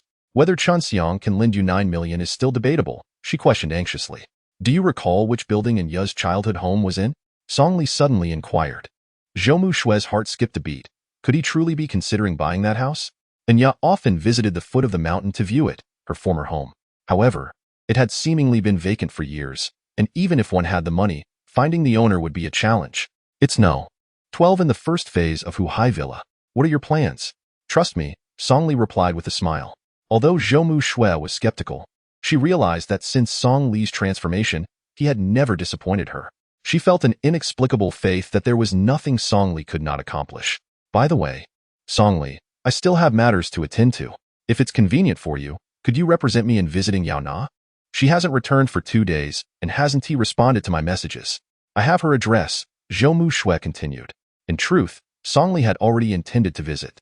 Especially regarding the man Yao Na had mentioned, he was keen to gain a proper understanding of him. With the address in hand, Song Li made his way to the old district in the west of the city. The area was filled with factories, shrouded in smoke and foul air, presenting an exceedingly harsh environment. Upon reaching the alley entrance, a putrid odor wafted towards him. Song Li was surprised, not expecting Yao Na to reside in such a place. This area was notorious for its lawlessness, with no authority maintaining order, leading to rampant thievery and frequent violent incidents. Given Yao Na's salary at the company, she could easily afford a better living situation. With a sigh, Song Li traversed through several alleys until he finally located number 137. He knocked several times, but no one answered, although sounds of arguing and crying could be heard from within. The commotion escalated, accompanied by the sound of objects being smashed. Sensing something was amiss, he knocked heavily again, calling out, Yao Na, open the door. What is happening in there? With a creak, the door swung open, revealing a boy with disabilities lying on the ground, tears streaming down his face. Brother, help, save my sister. Without hesitation, Song Li stepped over the boy and kicked open the door to the room inside. A tall, thin man was violently pulling Yao Na's hair, slamming her head against the table. Blood streamed from her wounds, and her face was a mask of terror. Song Li's fury ignited. He dashed forward and seized the man's wrist. Let her go. The man turned to glare at Song Li, fury etched across his face. Who the hell are you? I'm disciplining my woman. You have no business here. Ignoring Song Li entirely, he raised his hand to strike Yao Na again. With no intention of holding back, Song Li delivered a powerful kick, sending the man crashing against the wall. How dare you hit me? Do you know who I am? Just wait. I'll call someone to deal with you. The man spat in defiance, fear evident in his eyes as he fled the scene, kicking the disabled boy as he left. Yao Na, are you okay? Is that man your boyfriend? Song Li inquired, concern flooding his voice. Song Li, you need to leave. You can't take on those guys. His name is Tang Feng, the brother of the local gang leader. Just leave us alone. Sister, just go with him. Don't worry about me. I'm useless, a burden. If they want to beat me, let them. You wouldn't have to date that scoundrel Tang Feng if it weren't for me. The boy struggled to crawl inside, drenched in sweat. Yao Na wiped her tears and embraced her brother, shaking her head. Brother, I won't leave you. I won't abandon you. Please, take my sister and go. Tang Feng's brother, Tang Jun, is a bully here. You can't handle him alone. He is trying to force my sister into working at a karaoke bar. You must help her. Song Li's rage surged. Yao Na had sacrificed so much, only to be coerced into such a fate. It was utterly despicable. Moments later, footsteps approached from outside. Tang Feng returned, accompanied by a man who bore a striking resemblance to him. The man was burly, followed by 7 or 8 robust lackeys, all of whom looked intimidating. That's him. How dare he hit me? Tang Feng shouted. Tang Jun's face contorted with anger as he bellowed. You dare lay a hand on my brother? You must be tired of living. Kneel and apologize, or the disabled boy beside you will serve as your example. Chapter 44. Maintaining composure amidst turmoil. Tang Jun's imposing presence loomed large, the atmosphere thick with tension. The surrounding lackeys erupted in laughter. Song Li, burning with anger, strode directly towards Tang Jun. The lackeys, seeing Song Li approach, eagerly stepped in front of Tang Jun, entirely dismissing him. What a waste. You think you can take on the likes of Jungu? Even our Feng Gu dares to challenge him. Are you blind to where you are? You really think you can dictate what happens here? Kneel now, and maybe we'll go easy on you. As the crowd closed in around him, Song Li remained unfazed, clenching his fists as he spoke firmly. I may not know you, Tang Jun, but I do know Su San from the east side and Du Yong from the west side. They're my brothers. Upon hearing the names Su San and Du Yong, Tang Jun's demeanor shifted, a flicker of concern crossing his face. Although this was a lawless area, inciting the wrath of those notorious figures would mean trouble for him. Brother, don't listen to his bluster. If he were really that powerful, he would have called them by now. Let's deal with him first. Tang Feng sneered. Without waiting for Tang Jun's response, Song Li took the initiative and attacked. The air crackled with intensity as fists flew with astonishing speed, each strike landing with brutal precision, leaving several underlings doubled over in pain and gasping for breath. Tang Jun, a man who had carved his empire through sheer force, had witnessed many fighters. Yet the techniques employed by Song Li left him utterly astounded, an embodiment of a true pugilist. Such a fighting style was unprecedented. With a cold glance, Song Li launched a powerful straight punch. Tang Jun, caught off guard, could not defend himself in time, and a blow to the face sent one of his front teeth flying, blood streaming from his nose. Tang Feng, well aware of Tang Jun's capabilities, understood that if even his elder brother could not withstand Song Li's assault, he stood no chance. Undeterred, Tang Jun attempted to retaliate, only to be met with a swift kick to his abdomen, collapsing him to the ground in agony. Do you understand why I didn't call for help? Because you are unworthy, especially you, Tang Feng. I hold the utmost disdain for men who strike women. Song Li stepped forward, raising his iron fist as he declared, Tang Feng, do you have any final words? Now is your chance. Fear gripped Tang Feng, who had never experienced such humiliation before, especially under the penetrating gaze of Song Li, which felt as though it were appraising a lifeless corpse. Weak-kneed, he fell to the ground, pleading, Brother, please spare me. I deserve this. I should never have harmed Yao Na. I promise I won't pursue her again. Song Li's anger flared. He contemplated ending Tang Feng's life with just a few more strikes. However, with many eyes upon them and Yao Na present, he refrained, wishing to spare her from the heavy burden of guilt. With a dismissive snort, he gestured for Tang Feng to rise. Confused yet compliant, Tang Feng managed to stand only to receive a couple of crushing blows that shattered his kneecaps, rendering him a helpless cripple. Such ruthlessness! Get out of my sight! Song Li bellowed. Tang Jun, sensing the gravity of the situation, hurriedly dragged Tang Feng away, leaving the scene in haste. Gently taking Yao Na's hand, Song Li said, Yao Na, we cannot stay here any longer. I must leave.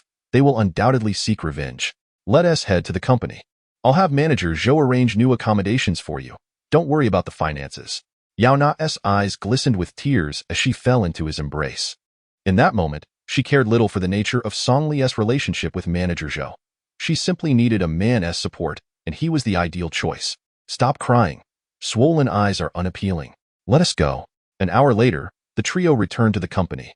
Upon seeing Yao Na's disheveled state, Zhou Muxue was left speechless, having never encountered such a despicable man, one who not only deceived women but also resorted to violence against them. She arranged accommodations for Yao Na and coordinated medical assistance for her brother, working tirelessly until the afternoon, ensuring everything was taken care of. For Zhou Muxue, her employees were her most treasured assets, and upon entering Jiqiang Building Materials, they became family. Muxue, thank you, Song Li said with a smile. Why thank me? If anyone should be thanking me, it's Yao Na. What connection do you have with her to express gratitude on her behalf? Zhou Muxue teased, feigning jealousy. I've noticed you've been particularly jealous lately. My dear wife, where would you like to dine?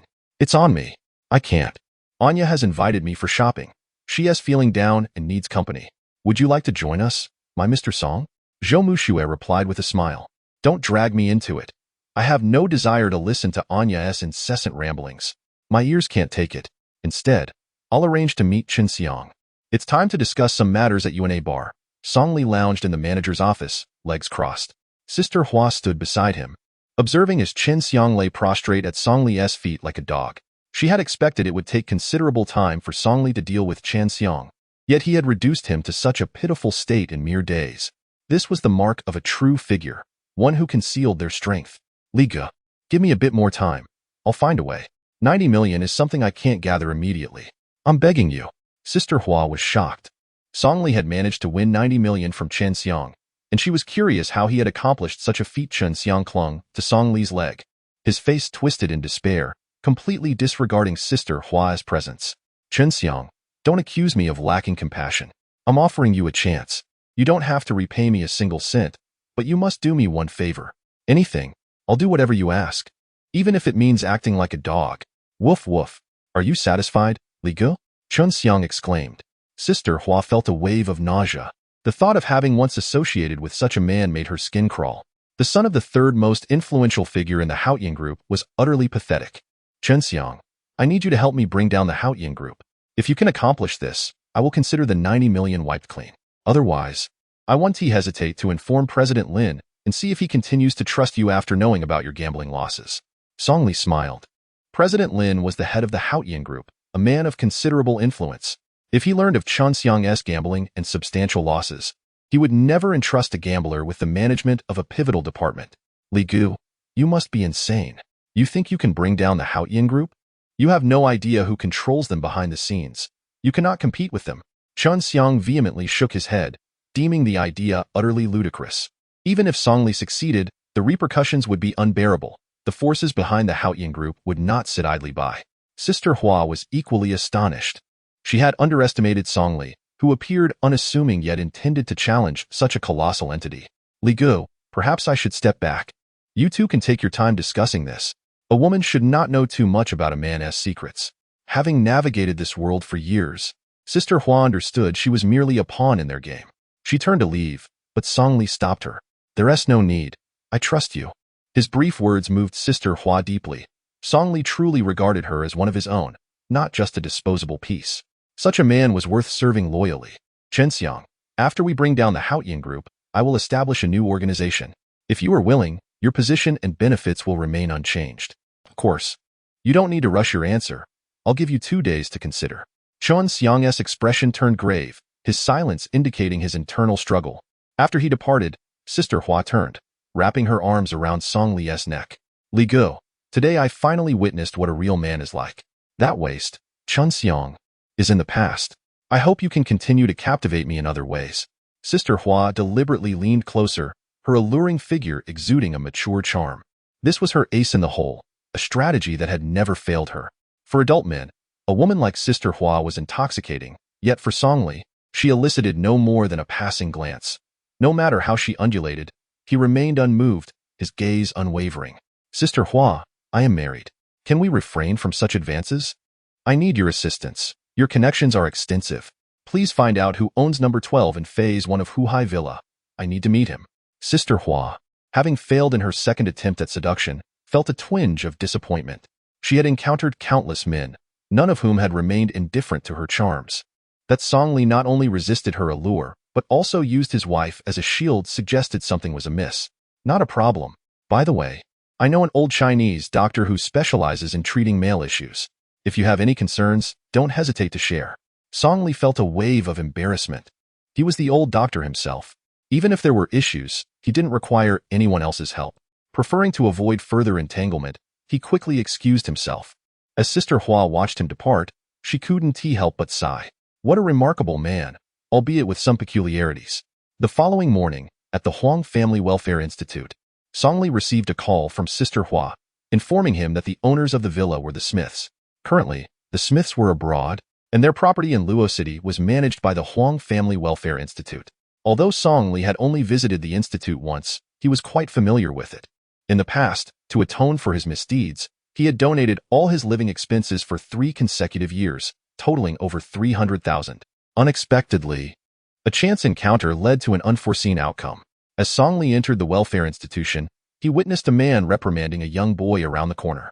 The man was fierce, occasionally poking the boy's head and, in a fit of agitation, delivering a kick that sent the boy sprawling to the ground. The boy, however, remained defiant, maintaining a steely gaze upon his aggressor. You dare glare at me? Do you understand why nobody wants you? It's because you are trash, worthless, and incompetent, incapable of even the simplest tasks. The man hurled cruel insults, showing no regard for the fact that he was dealing with a mere child. I warn you, cease your disturbances. Unlike your sister, who deserves a good home, you must think of her future.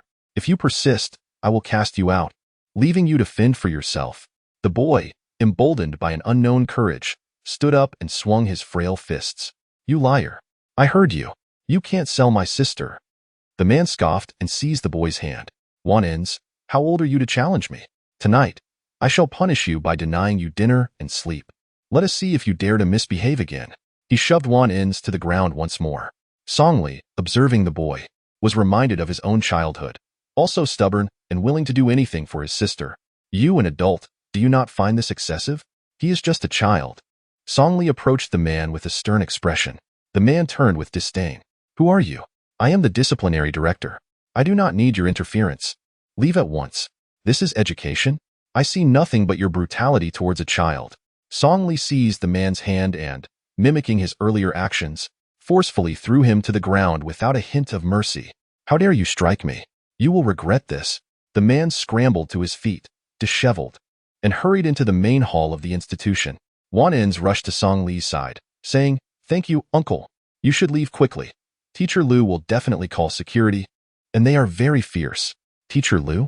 Such scum hardly deserves the title of teacher, Songli replied, patting Wan In's head with a smile. Do not be afraid. Tell me, why were you causing trouble? I promised Dad I would take care of my sister. I cannot be separated from her. If she leaves, I will never see her again. The strong-willed Wan In's eyes glistened with unshed tears at the mention of his sister. And your father? Songli inquired. Father is dead, and mother no longer wants us. Despite being merely 8 or 9 years old, the boy's understanding was profound. In him, Songli saw a reflection of his own past. Rest assured, uncle will help you. Before long, footsteps echoed in the hall. Teacher Liu emerged, flanked by 3 security guards, all wielding batons and exuding an air of arrogance. It's him, Teacher Liu shouted. The head of security approached menacingly. What are you doing here, causing trouble in our welfare institution? You have quite the nerve. I am here to see Director Huang. I have matters to discuss with her, Songli replied. If you wish to meet Director Huang, you must make an appointment and wait 10 days to half a month until she is available. The head of security chuckled. Stop wasting time with him. Throw him out. Teacher Liu insisted. The 3 guards rushed at Songli, relying on their numbers to intimidate him. However, they were no match for him, as he swiftly dispatched them, leaving them sprawled on the floor. Teacher Liu, care to give it a try? Songli beckoned. Don't come any closer. I will call the police and accuse you of child trafficking. You will regret this. It is a serious crime. Teacher Liu threatened, raising his phone to call for help. Before he could do so, an elderly woman with gray hair emerged from within. Teacher Liu, what is happening here? Why all the commotion? Director Huang, just in time. This man was trying to sneak away with Wan In's, and when caught, he resorted to violence. We must call the police. Teacher Liu attempted to shift blame onto Songli. Songli maintained an indifferent demeanor, responding respectfully, Director Huang, it has been a while. Do you still recognize me? After a long moment of scrutiny, Director Huang gasped, You are Mr. Song, the anonymous benefactor who has been donating for 3 consecutive years. Teacher Liu stood dumbfounded. This unfamiliar man was indeed Mr. Song, the benefactor who contributed substantial sums annually without fail. Immediately, Teacher Liu's demeanor shifted to one of ingratiation. Oh, Mr. Song. It was all a misunderstanding. Songli, with a look of disdain, replied, Director Huang, my donations are intended to ensure the well-being of the children, not to subject them to humiliation. Teacher Liu's actions have disappointed me, and I fear I shall no longer contribute. I understand, Mr. Song. It was my oversight. Teacher Liu, you shall not return to work starting tomorrow. Remove him from the premises. Director Huang commanded without hesitation. At her order, the head of security dragged Teacher Liu away, who lamented, No, Director Huang, you cannot fire me. I have an elderly mother and children to support. His cries echoed throughout the welfare institution as Songli smiled faintly and followed Director Huang into her office. Once seated, Director Huang opened the conversation. Mr. Song, we usually communicate by phone. Why have you come in person today? Are you considering adopting a child? Director Huang, you misunderstand. I seek your assistance in contacting Mr. Smith to inquire if he would be willing to sell the Lake Sea Villa. Director Huang was taken aback, but proceeded to call Mr. Smith. After a brief conversation, she smiled. Mr. Smith has agreed to sell the property, but it must be through auction, with a starting price of 50 million. Songli was pleased with the outcome and prepared to leave. Before departing, he reminded Director Huang to take good care of Wan In's and his sister, ensuring they remain together. He promised to continue sending funds monthly, quadrupling the amount.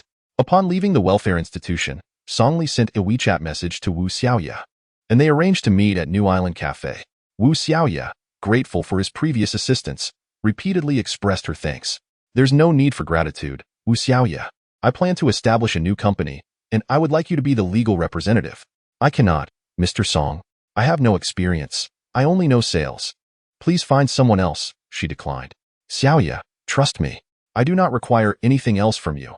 Your sole task is to spend money on my behalf. 3 days later, a company named Shuemu was established.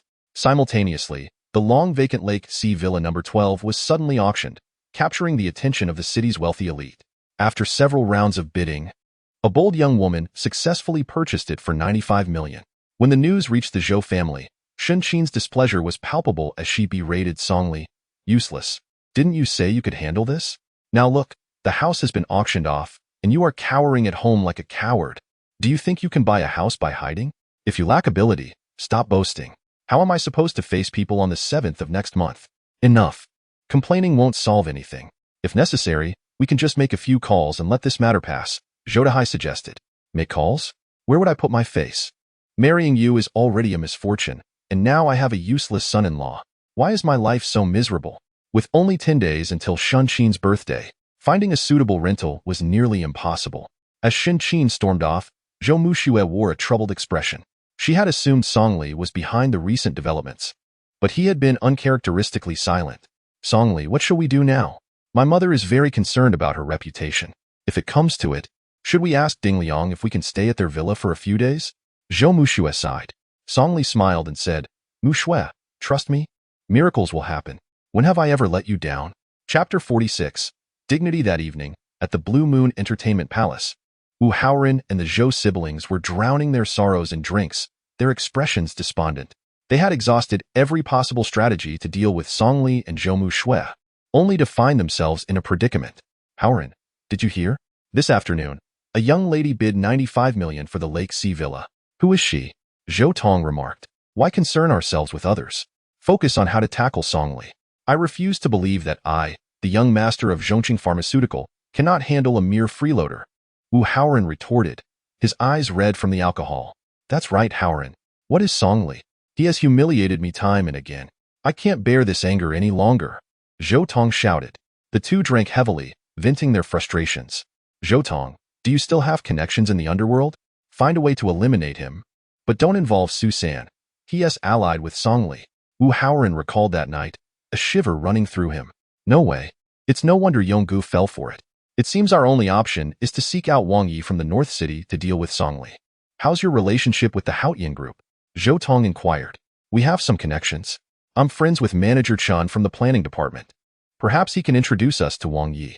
I must eliminate that useless Songli. The two engaged in an enthusiastic discussion, clearly intoxicated. Haoren, brother, let us drink less. Most of our underworld friends are unreliable. We should play it low-key. As long as they can't trace it back to us, they won't be able to touch us, Zhou Yunqi suggested, narrowing her eyes as she voiced her thoughts. The project at Huaxi Plaza was underway. The main framework in the Western District was complete. If there were any issues with the building materials leading to public outrage, Zhou Muxue could not escape blame. Zhou Tong's eyes lit up. Yunqi, what do we do? Zhou Yunqi leaned closer to the two, whispering her plan. If successful, Zhou Muxue would no longer have the face to oversee the project. Even if Ding Liang refused to cooperate and they couldn't secure the project themselves, they would ensure Zhou Muxue faced significant losses, and her other relatives would not spare her. Wu Haoren clenched his fist and slammed it on the table. All right, Yunqi, we'll do as you say. I refuse to believe that Songli is invincible, able to turn every crisis into an opportunity. The three clinked their glasses together, toasting to a fruitful collaboration. The next morning, Songli, as usual, drove Zhou Muxue to work. Once he finished his errands, he headed to Shuemu Technology, a company with a registered capital of 30 million, co-founded by Songli and Ding Liang. The primary purpose of establishing this company was to act as a facade against the Haotian group. Upon entering the office area, he found many people hard at work. Wu Xiaoye was efficient. Within days of the company's establishment, they had already gathered a respectable number of employees.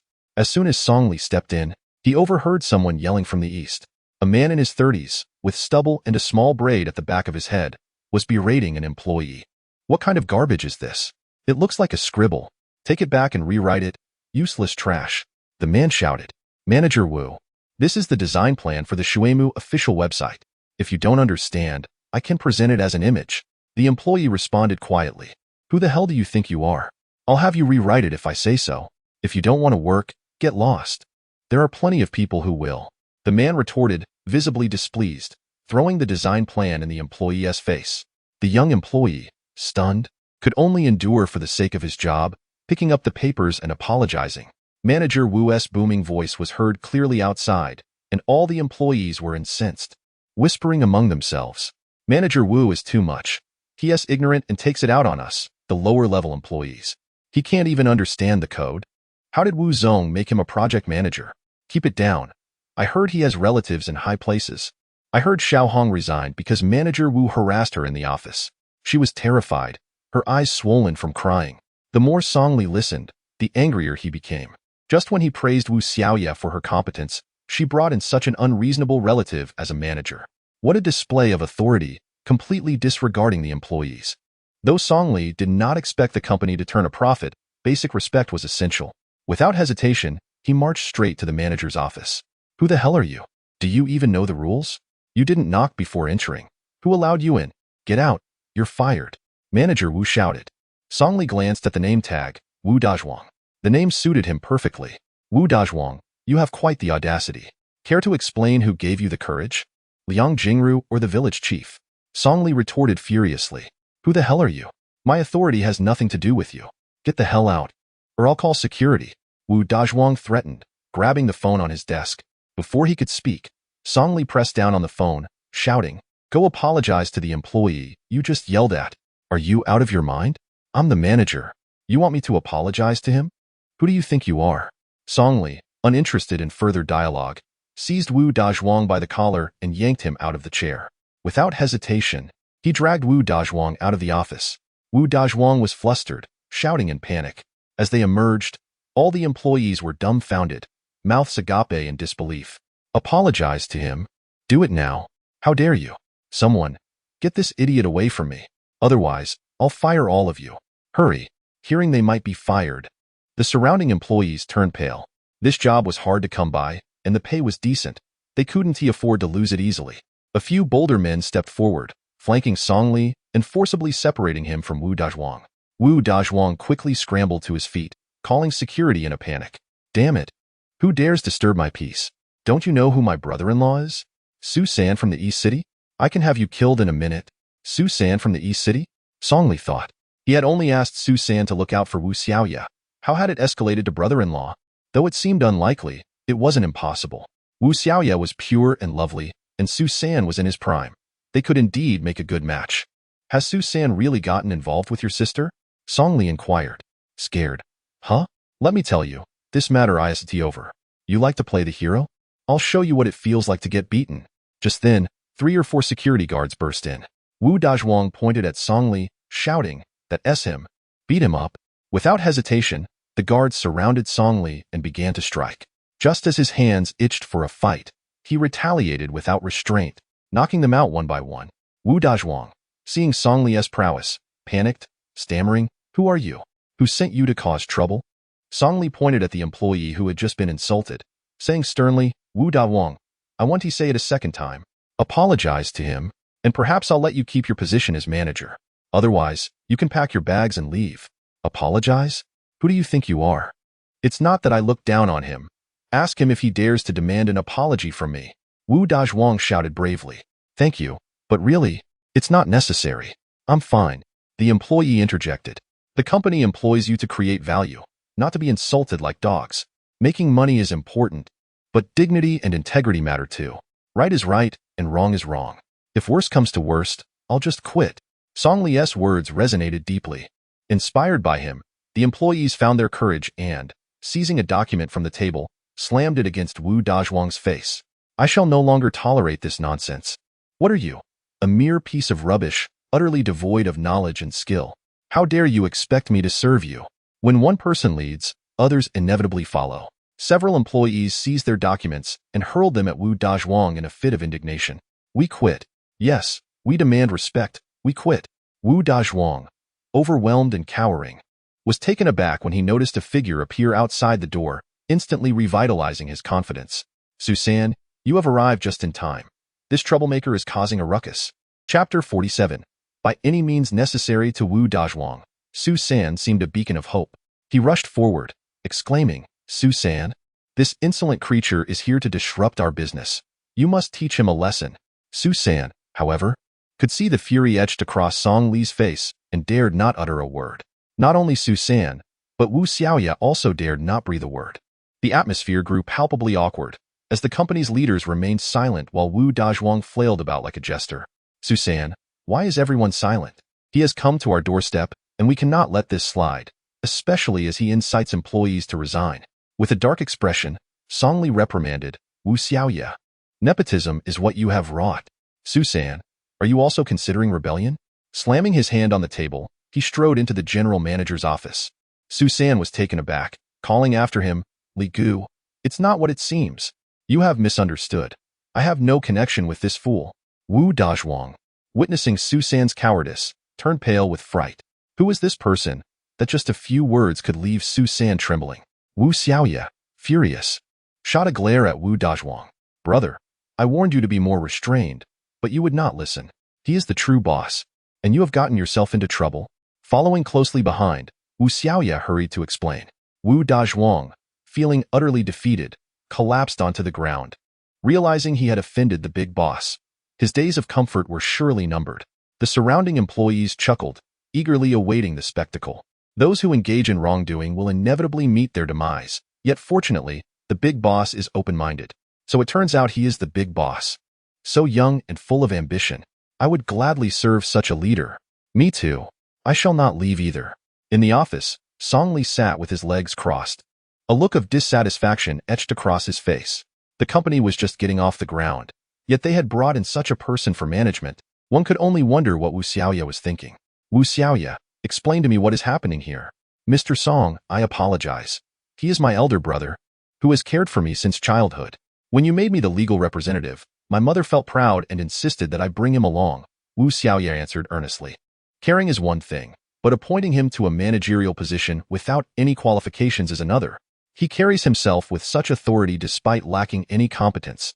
Song Li scoffed. I'm sorry, Mr. Song. Please, dismiss me. What? Have you learned the art of retreating to advance? Wu Xiaoya, I recruited you for your genuine character. This time I will overlook it. Bring your brother here. I have other plans for him. Before long, Wu Dazhuang timidly entered, head bowed, unwilling to meet Song Li's gaze. Wu Dazhuang, tell me, is it enjoyable to flaunt your authority? Song Li inquired with a smile. Li Gu Li Zong, I truly did not know it was you. This is akin to a flood overwhelming the Dragon King's temple. It's merely one of our own causing trouble for another. Wu Dazhuang chuckled nervously. Enough, do not flatter yourself. You are ill-suited for Shuemu technology. I am assigning you a new task. Oversee security at the Huhai Villa. Ensure that no unauthorized individuals enter before the 7th of next month. Understood. Li Zong, I will follow your instructions. Wu Dazhuang replied. Wu Xiaoya, you may leave now and inform your brother about the villa. Su-san and I have matters to discuss. As Wu Xiaoya and Wu Dazhuang departed, Su-san wore an expression of discomfort. Li Gu, please allow me to explain. I have no connection with that fool. I merely recognize Xiaoya as my younger sister, and he insists on calling me brother-in-law. Su-san, romantic entanglements are a common affair. I can comprehend. Last night, I issued an ultimatum to Chen Xiang. Gather a few individuals to apply some pressure. I have little time left. The Haotian group must be secured within 3 months. Turning to gaze out the window, Song Li felt an inexplicable unease wash over him. Though nothing seemed amiss, he could not shake the discomfort. That same afternoon, at Jiqiang Building Materials, Enya clung to Zhou Mushue's arm, playfully pleading, Mushue, dear Mushue, please accompany me just once. I wish to see who has purchased the villa. Very well. I initially thought Song Li had bought it, but then I heard it was a girl. I, too, wish to see what sort of person she is. Zhou Mushue replied. Who exactly is Song Li? How has he transformed so remarkably? A stark contrast to the useless individual he was 3 years ago. Did you witness how he defeated Chen Xiang? If you weren't my close friend, I might have considered competing for him. Enya exclaimed. Enya was not exaggerating. Her admiration had evolved from disdain to admiration. If it were not for Zhou Mushue, she might have launched an offensive. Alas, such a fine man was not within her reach, and Ding Liang remained indifferent. One could only ponder whether it was merely fate or a lack of charm that kept her from him. Enya felt a deep sense of loss as she confronted the reality that her former home now belonged to someone else. The two made their way to Qingshan. The Huhai Villa complex lay nestled halfway up the mountain, with the sea to the east and forests to the west, creating an exquisitely serene environment. After a brief registration, the guard permitted them entry. Villa 12, part of the first phase of construction, though somewhat aged, occupied a prime location. From the balcony, one could gaze upon the sea and relish the gentle caress of the ocean breeze. Upon arriving at the villa's entrance, they found a bustling scene within. There were no major renovations, just a simple rearrangement of furnishings. Wu Dazhuang, hands on his hips, surveyed the surroundings with great satisfaction. Soon, he spotted Anya and Zhou Muxue. "Hey, you two. What are you sneaking around for at the door? Are you planning to steal something?" "Hello. We are merely curious and came to take a look. Are you the landlord?" Zhou Muxue inquired. "Is that even a question? If it's not mine, is it yours? This is private property. You better scram, or I won't hesitate to call my brothers. I may not strike a woman, but that doesn't mean they won't." Wu Dazhuang clapped his hands, and two burly men emerged from the yard, exuding an intimidating presence, clearly not the sort of individuals one would consider reputable. "Boss, we don't mean any harm. Could you let us in just to take a quick look? I've never seen such a luxurious villa before." Anya implored, linking her arm with Wu Dazhuang's and putting on her most charming demeanor. Wu Dazhuang, unaccustomed to such attention, felt invigorated and momentarily forgot the tasks Songli had assigned him. He welcomed the two into the villa, finding that the interior was almost fully arranged, exuding an air of celebration. "Brother, what is going on here?" Zhou Muxue inquired. "It seems to be for a wedding. I'm not entirely sure." Wu Dazhuang abruptly halted, quickly adding, "Why are you asking so many questions? Are we going to continue the tour or not?" Feeling somewhat guilty for almost revealing too much, he was relieved at the last moment. Zhou Muxue had harbored a glimmer of hope that perhaps this was another surprise from Songli, but upon hearing it was for a wedding, her spirits plummeted. A wedding house belonging to someone else could not possibly be connected to Songli, nor would the owner rent it out to him. The trio continued their exploration, with Anya ultimately stopping in a room on the eastern side of the second floor, her childhood bedroom, now transformed into a storage area. After another round of touring, they returned to the first floor.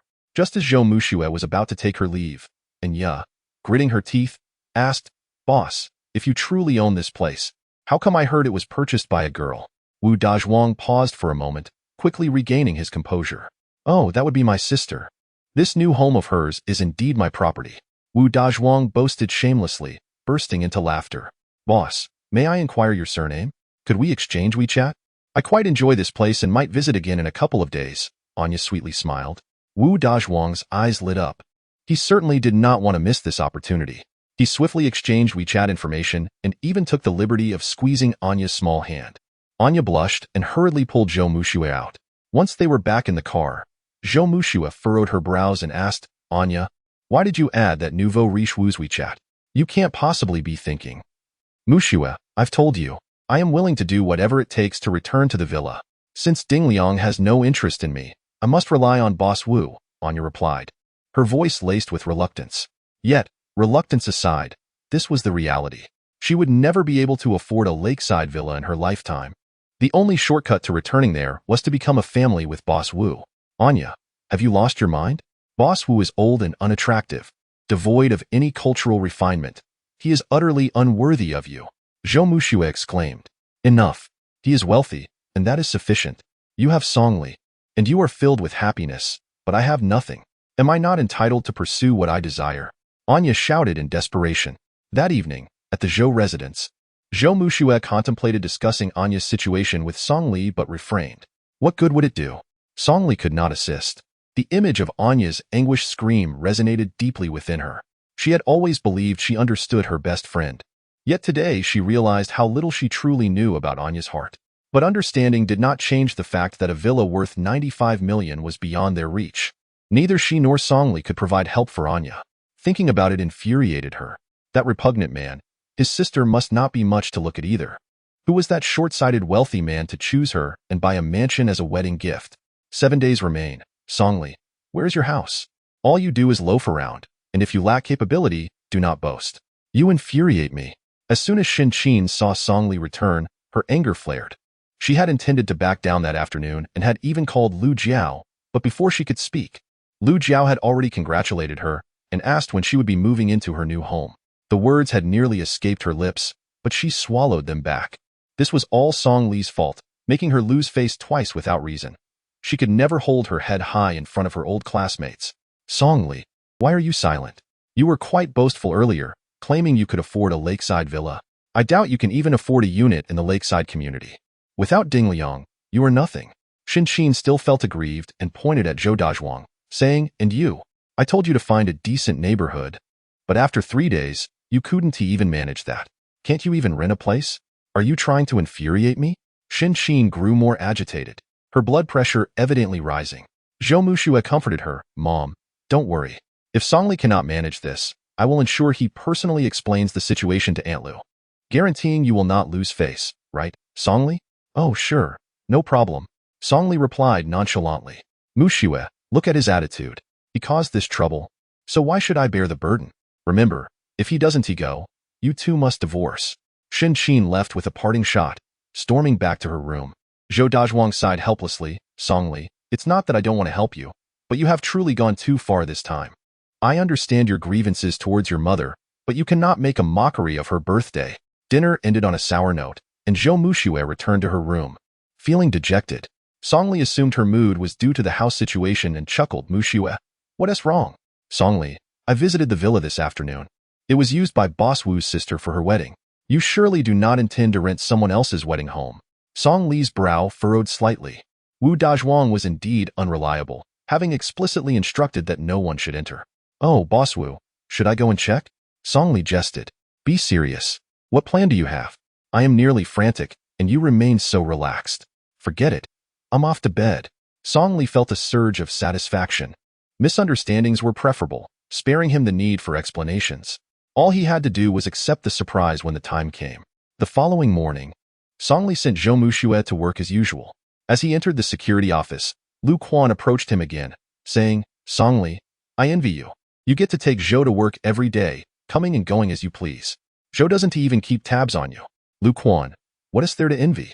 You could resign or leave whenever you wish. No one is stopping you. Song Li chuckled. Forget it.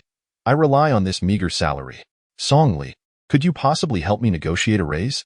2,500 is hardly enough. I can't even afford to date a girlfriend, and I'm not as capable as you. Lu Quan lamented, a pitiful expression on his face. Flattery was always welcome, and Song Li appreciated it.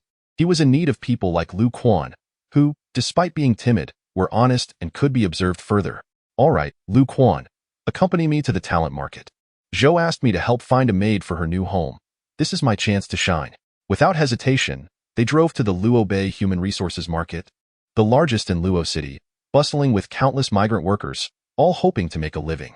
After a brief tour with Lu Quan, they found an overwhelming number of agencies, 7 or 8 specializing in domestic work alone. Lu Quan, have you been here before? Could you recommend a good agency? Song Li, you've come to the right person. I searched for a job here for 6 months before joining the company. No one knows it better than I do. Come. I'll take you to Sister Lan. Sister Lan's agency was located to the west. It was modest, about 10 square meters, and clients were currently engaged in discussions. After waiting for over 10 minutes, a satisfied client departed. Lu Quan, long time no see. Business is booming. Sister Lan, in her 50s and pleasantly plump, greeted them with a warm smile. Lu Quan, what brings you here? ISNT Jiqiang Building Materials treating you well? You're not quitting, are you? You really lack perseverance. Sister Lan teased, half admonishing him. Lan Jie, you misunderstand. This is my colleague. He is looking for a maid for our Zhou. Do you have any suitable recommendations? Sister Lan glanced at Song Li and smiled. Of course. What kind of maid are you looking for? A young and pretty living girl. Or a middle-aged woman who can cook? I have a portfolio. You can choose freely. As Sister Lan began to navigate her computer, a commotion erupted outside the door. A stylishly dressed young woman stormed in, tugging at an older woman's ear, her face ablaze with anger. Boss, is this the good maid you recommended? She has stolen money from my home. The older woman, her ear red from being pulled, shook her head vigorously. Sister Lan, I didn't steal any money. You know me. I never take the homeowner's belongings. Sister Lan was well acquainted with her maid, Qiujing, who had been recommended by a relative from the countryside and was known for her honesty. The previous employer had spoken highly of her. To suggest Qiujing would steal was simply inconceivable. Madame Fong, could it be you've made a mistake? Qiujing has an excellent reputation. She would never steal. Perhaps you should go back and look again. Are you implying I've wronged her? My husband earns tens of thousands a month. Why would I falsely accuse a maid of theft? Madame Fong retorted, her temper flaring as she slapped Xiujing. Everyone, look. This black-hearted maid introduced by this deceitful agency has stolen money I kept in the drawer, and the boss is protecting her. Xiujing, stunned by the slap, had tears welling in her eyes. Madame Fong, I did not steal any money. If I had, I would not wish to live. You are the only one in the house. If you didn't steal, how could the money have vanished? You shameless creature. Madame Fong scolded. Xiuju is an honest and simple rural woman who, when bullied, dares not retaliate, merely watching helplessly as her boss, Sister Lan, contemplates the situation. Sister Lan is torn. Mrs. Fong is correct in asserting that if Xiuju is the only one at home and there is no intruder, she is indeed the sole suspect. The onlooking workers murmur amongst themselves, pointing fingers, accusing her of being shameless despite her seemingly innocent demeanor. They insist she must return the money or face arrest. Terrified, Xiuju collapses to her knees, pleading with Mrs. Fong not to call the police, insisting she has not taken anything and would never risk her freedom for 30,000 yuan. Mrs. Fong's eyes gleam with malice as she seizes Xiuju by the hair, accusing her of lying and demanding to know how she could know the exact amount in her drawer. Xiuju is at a loss for words, unable to defend herself, while Sister Lan's face pales in shock, realizing the depths of Xiuju's predicament. Songli, who has been silently observing, feels an instinctive doubt about Xiuju's innocence. Alone at home, she seems an obvious target. Surely she cannot be so foolish. Despite her reluctance to intervene, Songli's heart softens at the sight of Xiuju's pitiable state. With a sigh, she steps forward, urging Mrs. Fong to reconsider her actions, stating that accusations of theft require concrete evidence. Mrs. Fong glances at Songli, assessing her height and ordinary attire, accompanied by a friend who works as a security guard. She dismisses her as a meddler, someone with no accomplishments who enjoys playing the hero. Ignoring Songli's plea, Mrs. Fong threatens to take matters into her own hands if Xiuju does not return the money. Just as she raises her hand to strike, Songli firmly grasps her wrist and gently pushes her aside, causing Mrs. Fong to stumble and fall, landing in a disheveled heap on the ground. Outraged, Mrs. Fong threatens to summon her husband, demanding Songli stay put. Unfazed, Songli assures her she will remain, confident that justice will prevail and that Xiuju is innocent. Mrs.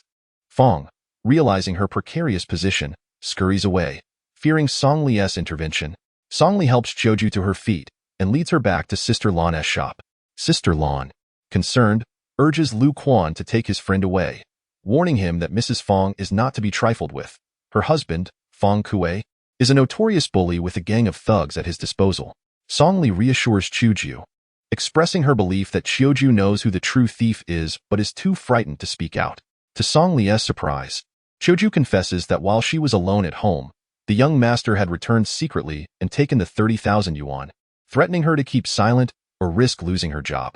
Xiuju, being in a vulnerable position, feels incapable of confronting Mrs. Fong directly.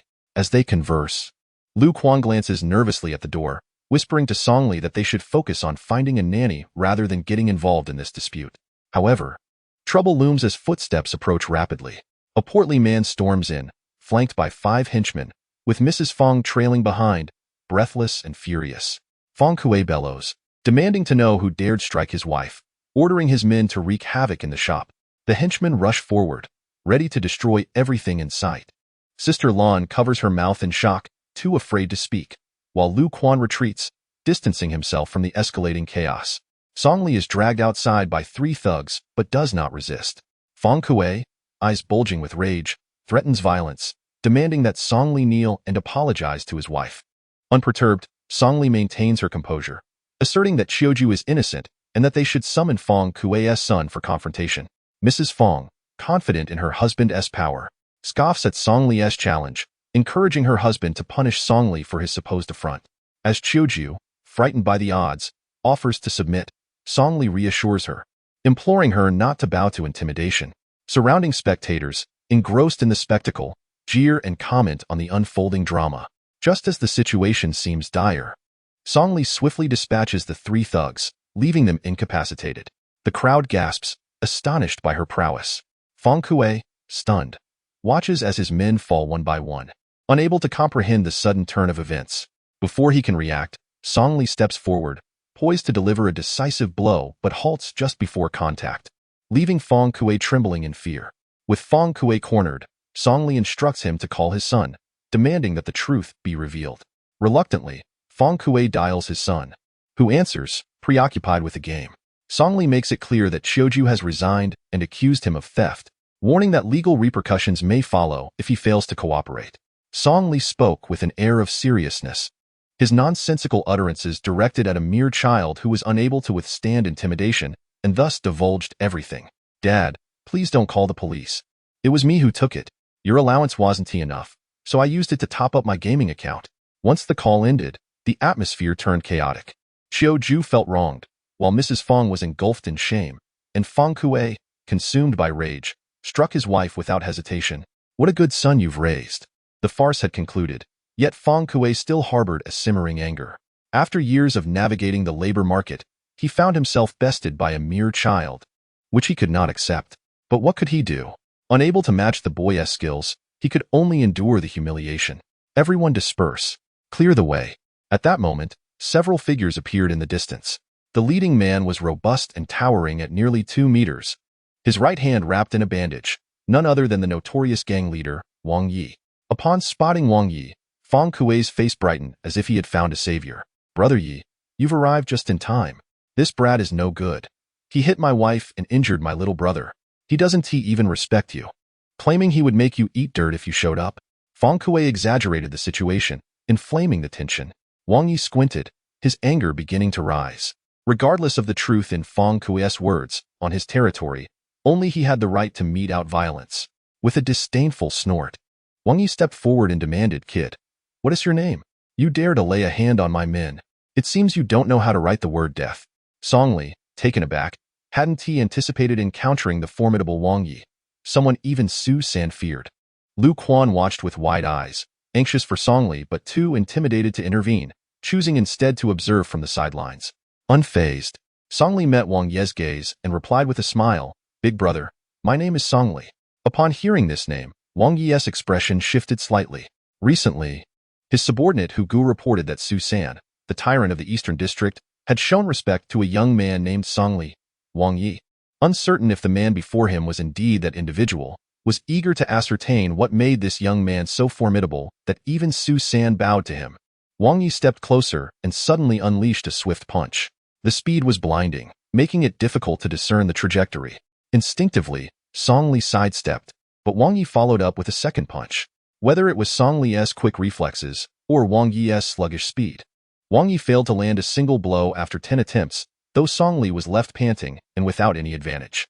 Wang Yi ceased his assault, retracting his fist, and inquired, "So you were the Song Li?" Song Li nodded, affirming, "Indeed, I am Song Li. You're quite impressive. Now tell me what is going on here."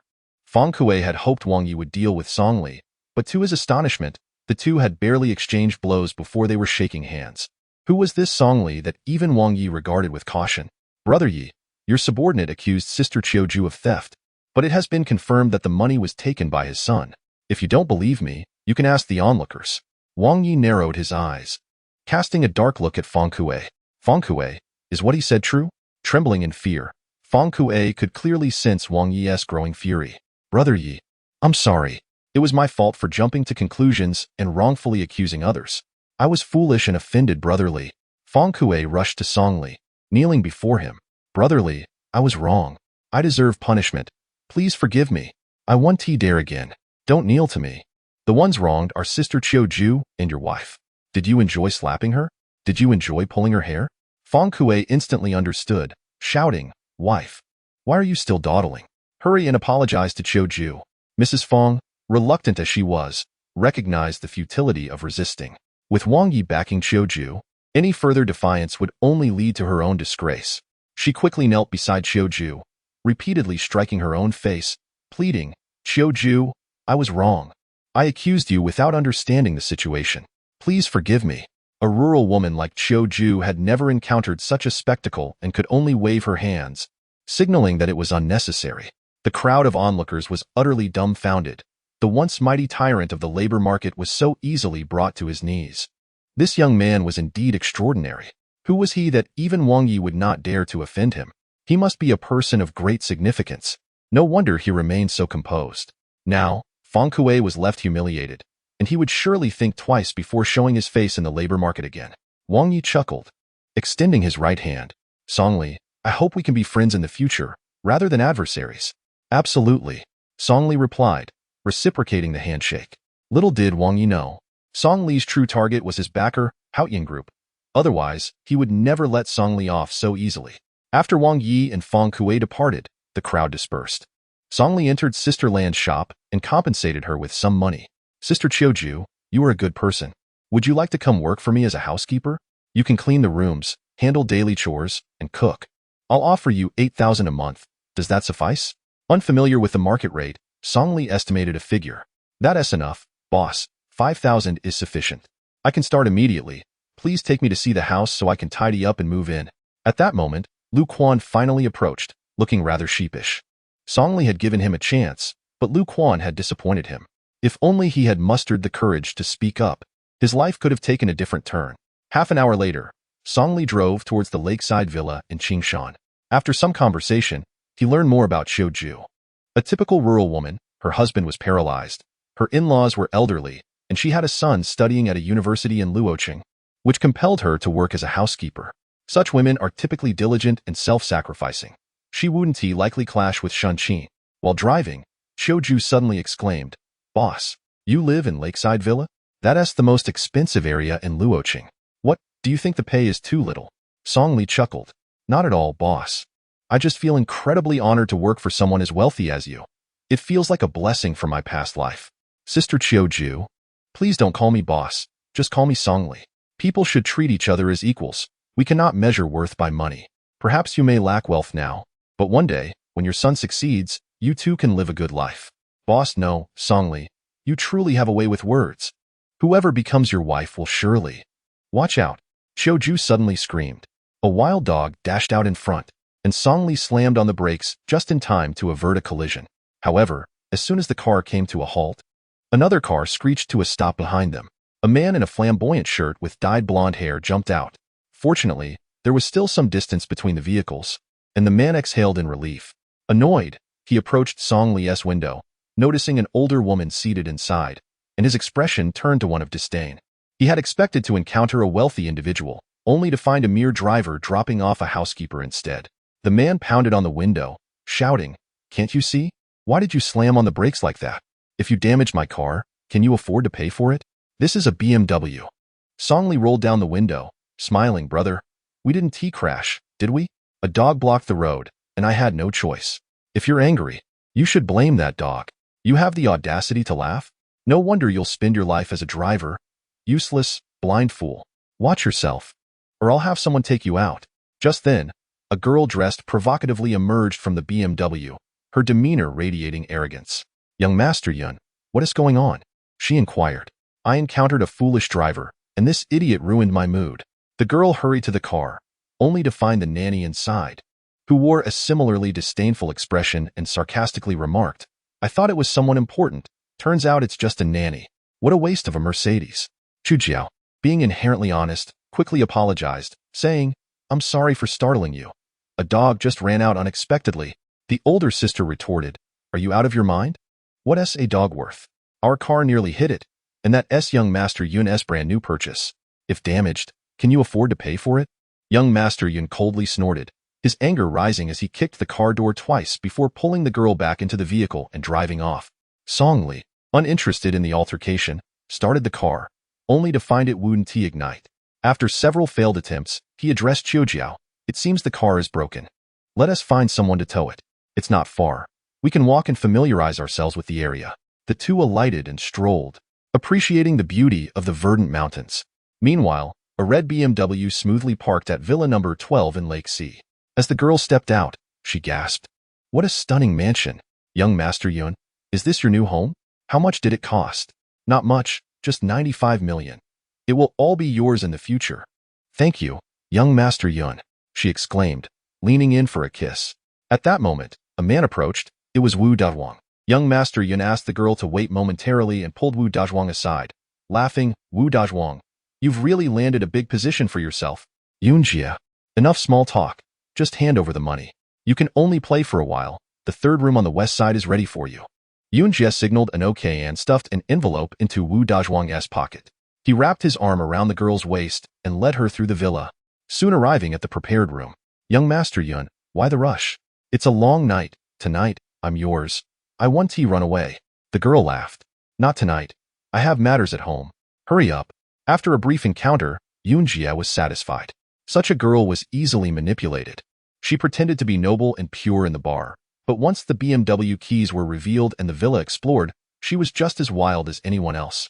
Unfortunately, their good times were numbered. The villa's owner would arrive on the 7th. Young Master Yun, I want this room to be decorated in a Mediterranean style. I also want to invite my friends over to show them how impressive my boyfriend is. Yoon-jae estimated the time was right, playfully tapping the girl, saying, let us go. The house is newly bought and not yet ready. We'll come back in a few days. As they donned their clothes and intertwined their arms, they reached the door, only to see Songli and the nanny walking in. Chapter 51. Truly thinking they're important, both parties froze for a moment. Songli was somewhat irritated. How could Woo Dajwang let outsiders waltz in so carelessly, treating his words as mere whispers in the wind? Upon seeing Songli, Yoon-jae's anger flared again. He had been in a hurry earlier and had not held it against him, but now that he had presented himself, he wouldn't hesitate to show no mercy. You idiot. What are you doing in my home? Get lost, or I'll have someone break your legs. Young Master Yun, I don't even know whose driver and nanny you are. You don't even know the way and dare to work here with such low intelligence, the girl laughed. His home? Songli found it amusing and teased. Big brother, this is villa number 12 in Lake C, right? Indeed, number 12. If you don't leave. Do you really want me to call someone to throw you out? Yoon-jae placed his hands on his hips, adopting a masterful demeanor. Oh, big brother, that is correct. I'm just delivering the nanny to number 12. You're the landlord here. How could you not know? Songli replied sarcastically. This was a spur-of-the-moment decision for Songli. Even Woo Dajwang was unaware. The girl looked puzzled, asking, Young Master Yun, what is going on? Is this your nanny? Yoon-jae had no idea of the situation but assumed Woo Dajwang had not mentioned it, so it was likely a mistake. Get lost. How could I not know whether I hired a nanny or not? I see you sneaking around. You must be trying to steal something. Yoon-jae shouted. The commotion attracted the attention of the workers, and soon a crowd gathered. Seeing he had backup, Yoon-jae commanded, You lot, throw them out. These shameless people think they can take advantage of my family's renovations. The workers had seen Woo Dajwang show respect to Yoon-jae and genuinely believed he was the landlord. So two burly men approached.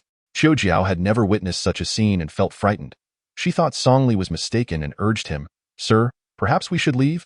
Songli remained unfazed, scanning for Woo Dajwang, finally spotting him smoking on the 3rd floor. Their eyes met, and Woo Dajwang, terrified, dropped his cigarette butt and hurried downstairs. What are you looking at? You two, hurry and throw him out, or don't expect to work here anymore. Yoon-jae ordered. As the two men pushed Songli a few steps back, Woo Dajwang rushed up, shouting, What is going on? Stop right now. Woo Butler, what is happening? These two fools think they can sneak into my house to steal, and didn't he even realize it? Thankfully, I caught them in time, Yoon-jae said, filled with pride and authority. Woo Dajwang was frantic, wishing he could tear Yoon-jae's mouth apart, gently pushing him while his eyes darted. Yoon-jae, confused, asked, Woo Butler, why are you pushing me?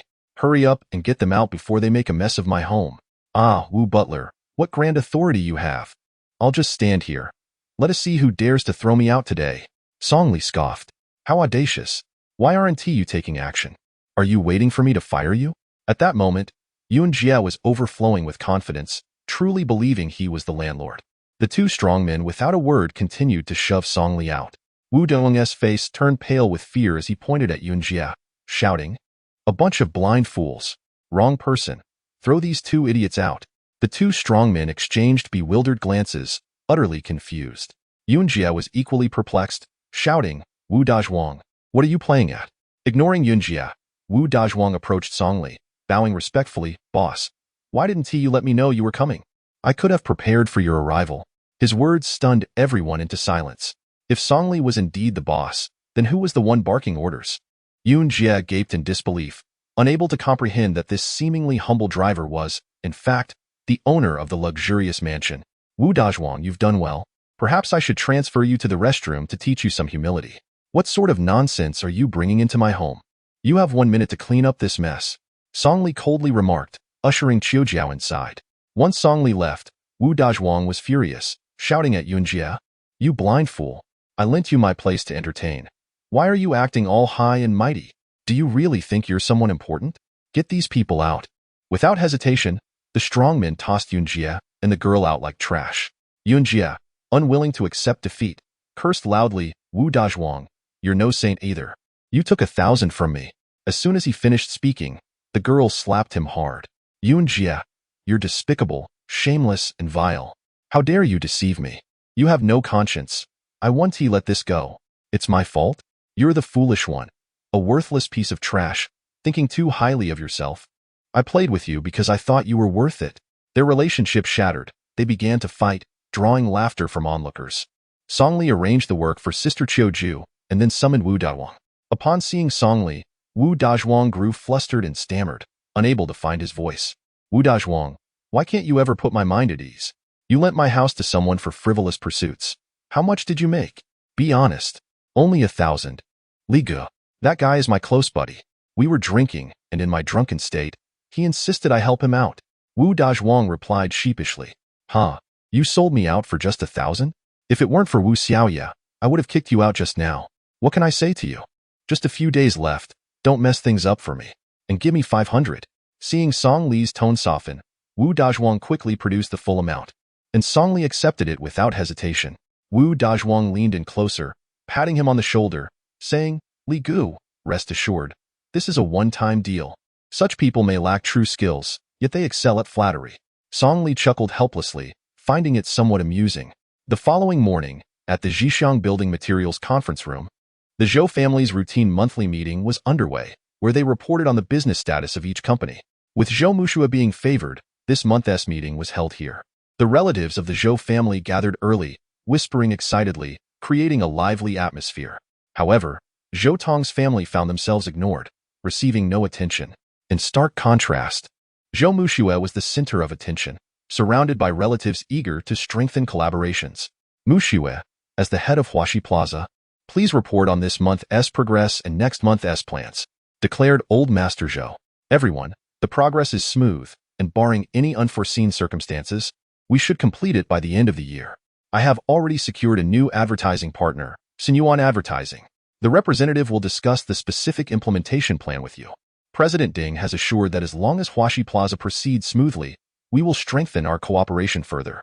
Zhou Mushua's report delighted her relatives. They believed that by aligning with the Ding family, they would soon be counting their riches. "Mushua is truly capable. Following her is a wise choice. I've long recognized that Mushua is the smartest among our second generation. Unlike some who are nothing but ungrateful backstabbers," a relative hinted, with eyes turning toward Zhou Tong and Zhou Yunqi. Zhou Tong, unfazed, retorted sarcastically, "Mushua, I heard your family has struck it rich and purchased a Mercedes. The speed at which you're making money is astonishing.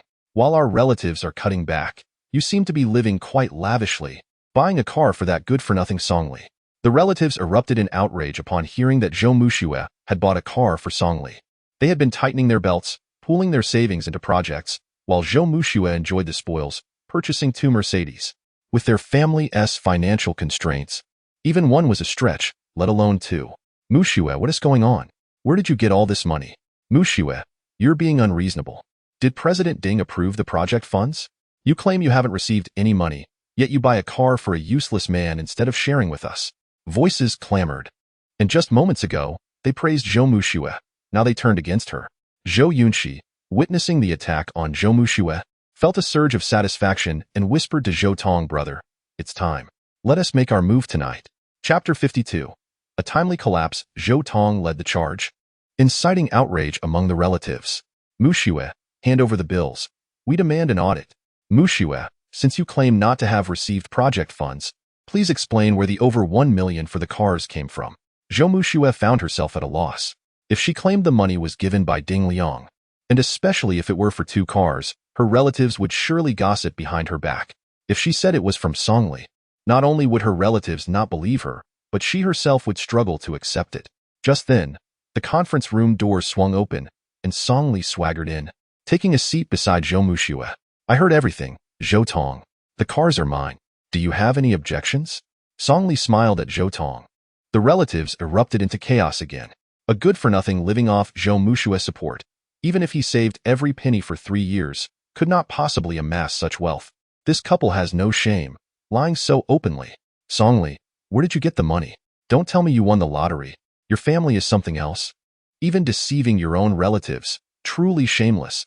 Exactly, if you're going to lie, at least choose a plausible excuse. How could a good-for-nothing like him come up with so much money? No one believed Songli could afford it, and they all berated the couple, except for old Master Zhou, who secretly chuckled, knowing Songli was about to make his move.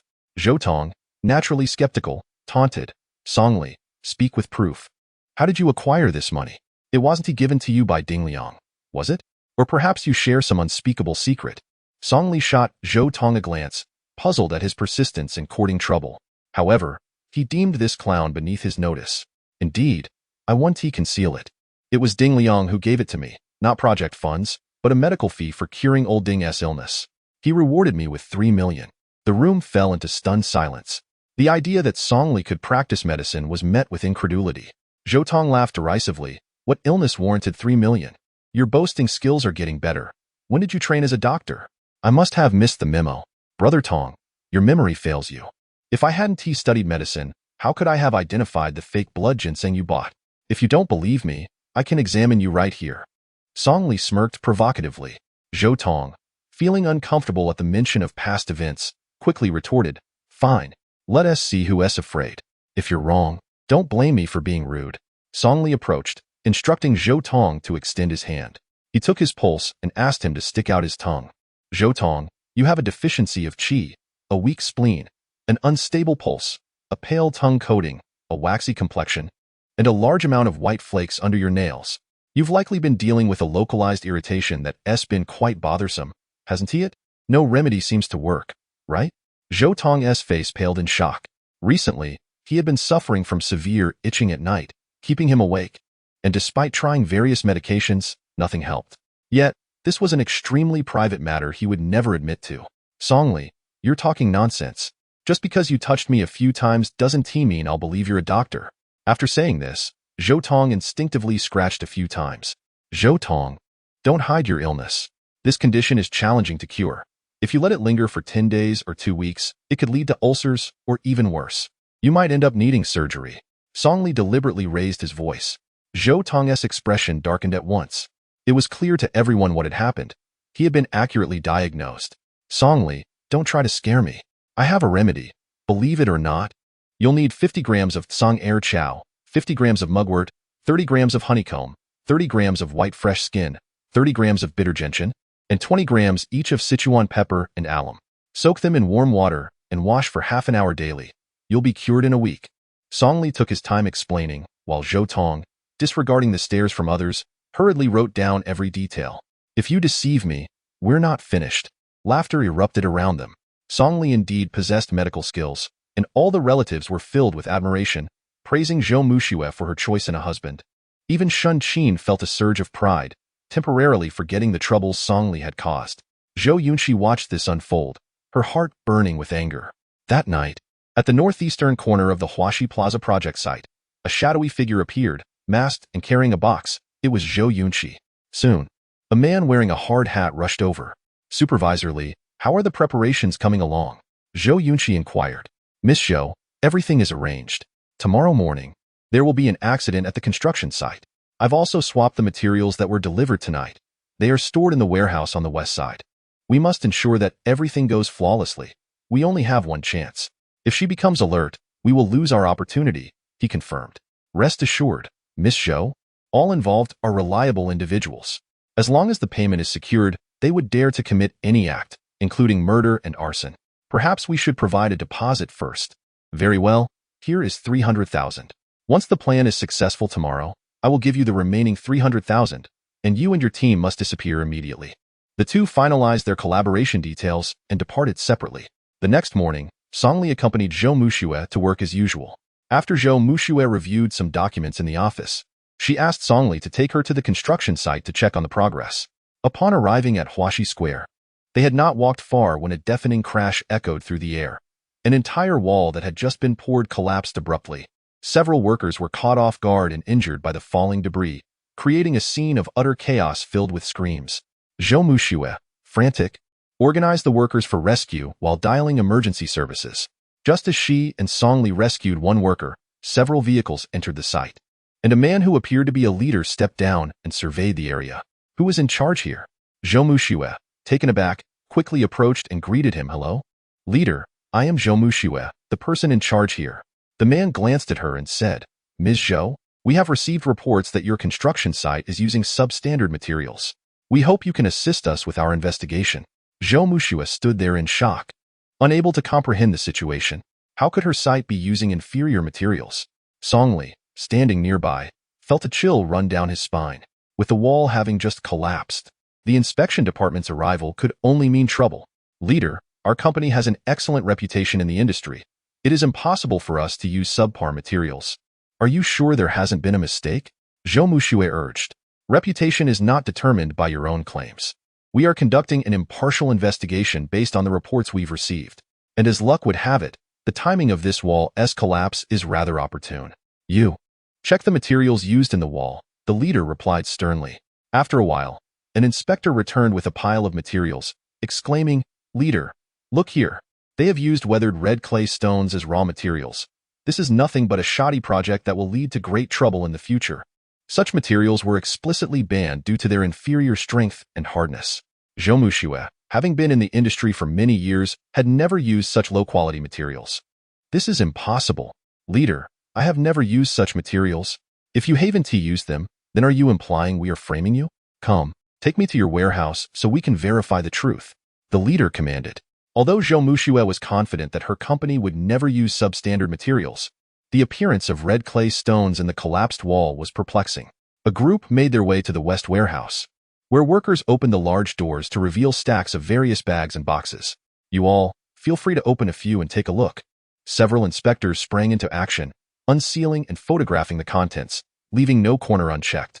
Before long, someone shouted, Leader, there are red clay stones here. They are everywhere. Leader, it's even worse here. There are crushed stones mixed with red clay. Zhou Muxue could hardly believe her eyes. These materials were ones she had personally purchased, top-quality products. How had they turned into red clay in an instant? She rushed forward, grabbed a handful, discarded it, and then took another handful. The leader stepped closer, observing critically, and said sternly, Ms. Zhou, what else can you say? Come with me for an investigation. The construction site is to be halted, and all waste materials sealed and taken back to the Bureau. Chapter 53. Misfortunes never come alone. That afternoon, Jiqiang Building Materials was shut down, and the construction site was halted. Even Ding Liang issued a statement declaring the termination of all cooperation with Jiqiang Building Materials. The Zhou family was engulfed in fear. Old Master Zhou had no choice but to convene an emergency meeting. Dahai, what on earth is happening? The elder inquired. Dad, I truly don't know. I just found out about it. The company is in complete disarray, and Muxue is still under investigation. Zhou Dahai responded. The relatives of the Zhou family had invested heavily. If the project was halted, they would be ruined, their life savings at stake. Zhou Shuhai, feeling pent-up frustration, finally seized the opportunity to shout, Dahai, this is the mess your daughter has created. You must explain yourself to everyone. Yes, Dahai, you need to take responsibility. Compensation is necessary for all our losses. The relatives of the Zhou family were furious, eager to confront Zhou Dahai. He lowered his head, remaining silent. Xin Xin was sweating with anxiety and scolded, Useless, worthless. Speak up. With Muxue absent, can you not utter a single word? Zhou Tong seized the moment to sneer, Second uncle, aunt, I have always said their funding was suspicious. Now the truth is clear. It was all about cutting corners, using inferior materials to pocket the profits. I warned you all not to get involved, and now look. They bought 2 Mercedes, while you were left destitute. Zhou Tong successfully incited the relatives' anger. Disregarding old Master Zhou's presence, they surged forward, demanding money from Zhou Dahai. The scene became utterly chaotic. Even old Master Zhou lost control. Seeing her husband being attacked, Xin Xin tried to intervene, but her efforts were in vain, and she ended up receiving a blow herself. Zhou Tong reveled in the chaos, feeling triumphant. Yunqi's strategy worked perfectly. Muxue is left defenseless, her years of hard work crumbling to dust. Especially with Songli, Ding Liang decisively severed ties at a critical moment, which must be a huge blow to him. Enough. All of you, stop. Songli suddenly roared, slamming his hands on the table. Everyone froze, taken aback. It was their first time witnessing Song Li's fury. With a dark expression, he commanded, "Silence. Mushue is innocent. I will uncover who is responsible. Once I find the evidence, I will make them wish they had never been born." Song Li deliberately cast a venomous glance at Zhou Tong and Zhou Yunxi, sending chills down their spines. The Zhou family meeting ended on a sour note, and operations ceased. The day after tomorrow marks Shan Qin's birthday, and with the situation spiraling out of control, it felt like a calamity had struck. Upon returning home, they found Zhou Mushue already there, looking haggard and despondent, a stark contrast to her usual poise. Qin, concerned for her daughter, shot a glare at the two men, scolding, "You two useless creatures, letting Mushue bear all this alone. Are you even men?" Zhou Dehai sighed. "Mushue? What exactly happened? Everything was fine yesterday, and now, early this morning, disaster strikes." Zhou Mushue shook her head. "I'm not sure either. I asked our partners, and they denied any wrongdoing, even inviting us to inspect the goods. Mushue, take a couple of days to rest. I will handle this matter. If the company is lost, so be it. Life will go on. Trust me." Song Li reassured her. "Trust you? With your incompetence, why should we believe you? The boasting could revive the company. I would listen to you every day." Qin scoffed, her face filled with fury.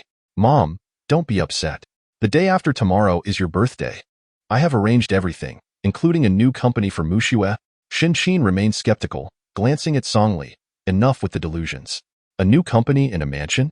If you can produce $1 billion, I'll let a car run me over in the street. Useless. You only know how to bluster." After her tirade, Qin stormed back to her room.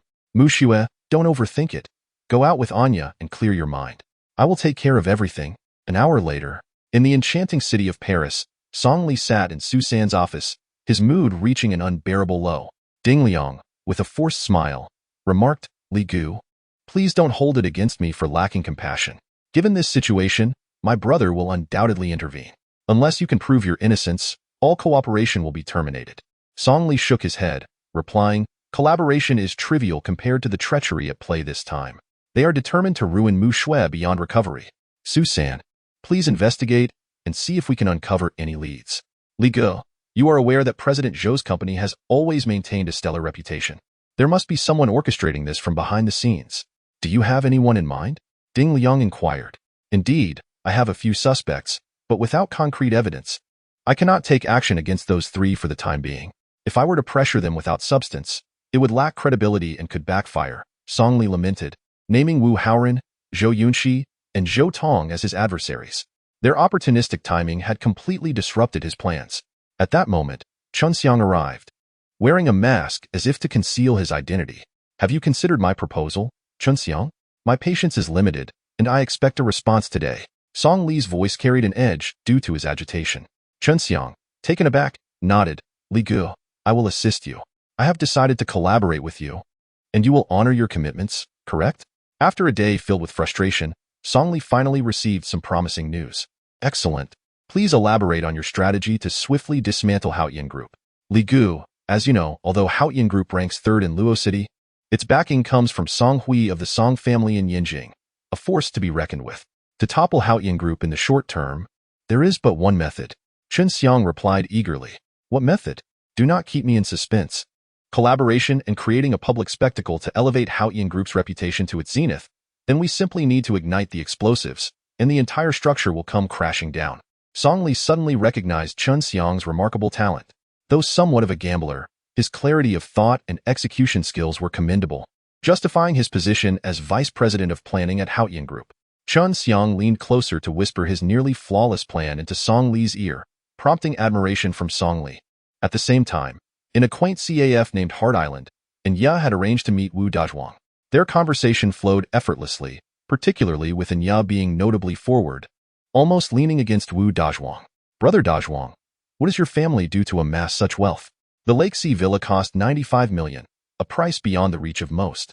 Wu Dazhuang, with a glint in his eye, replied, "Our family runs a business. My sister oversees a newly established high-tech company called Shuemu Technology."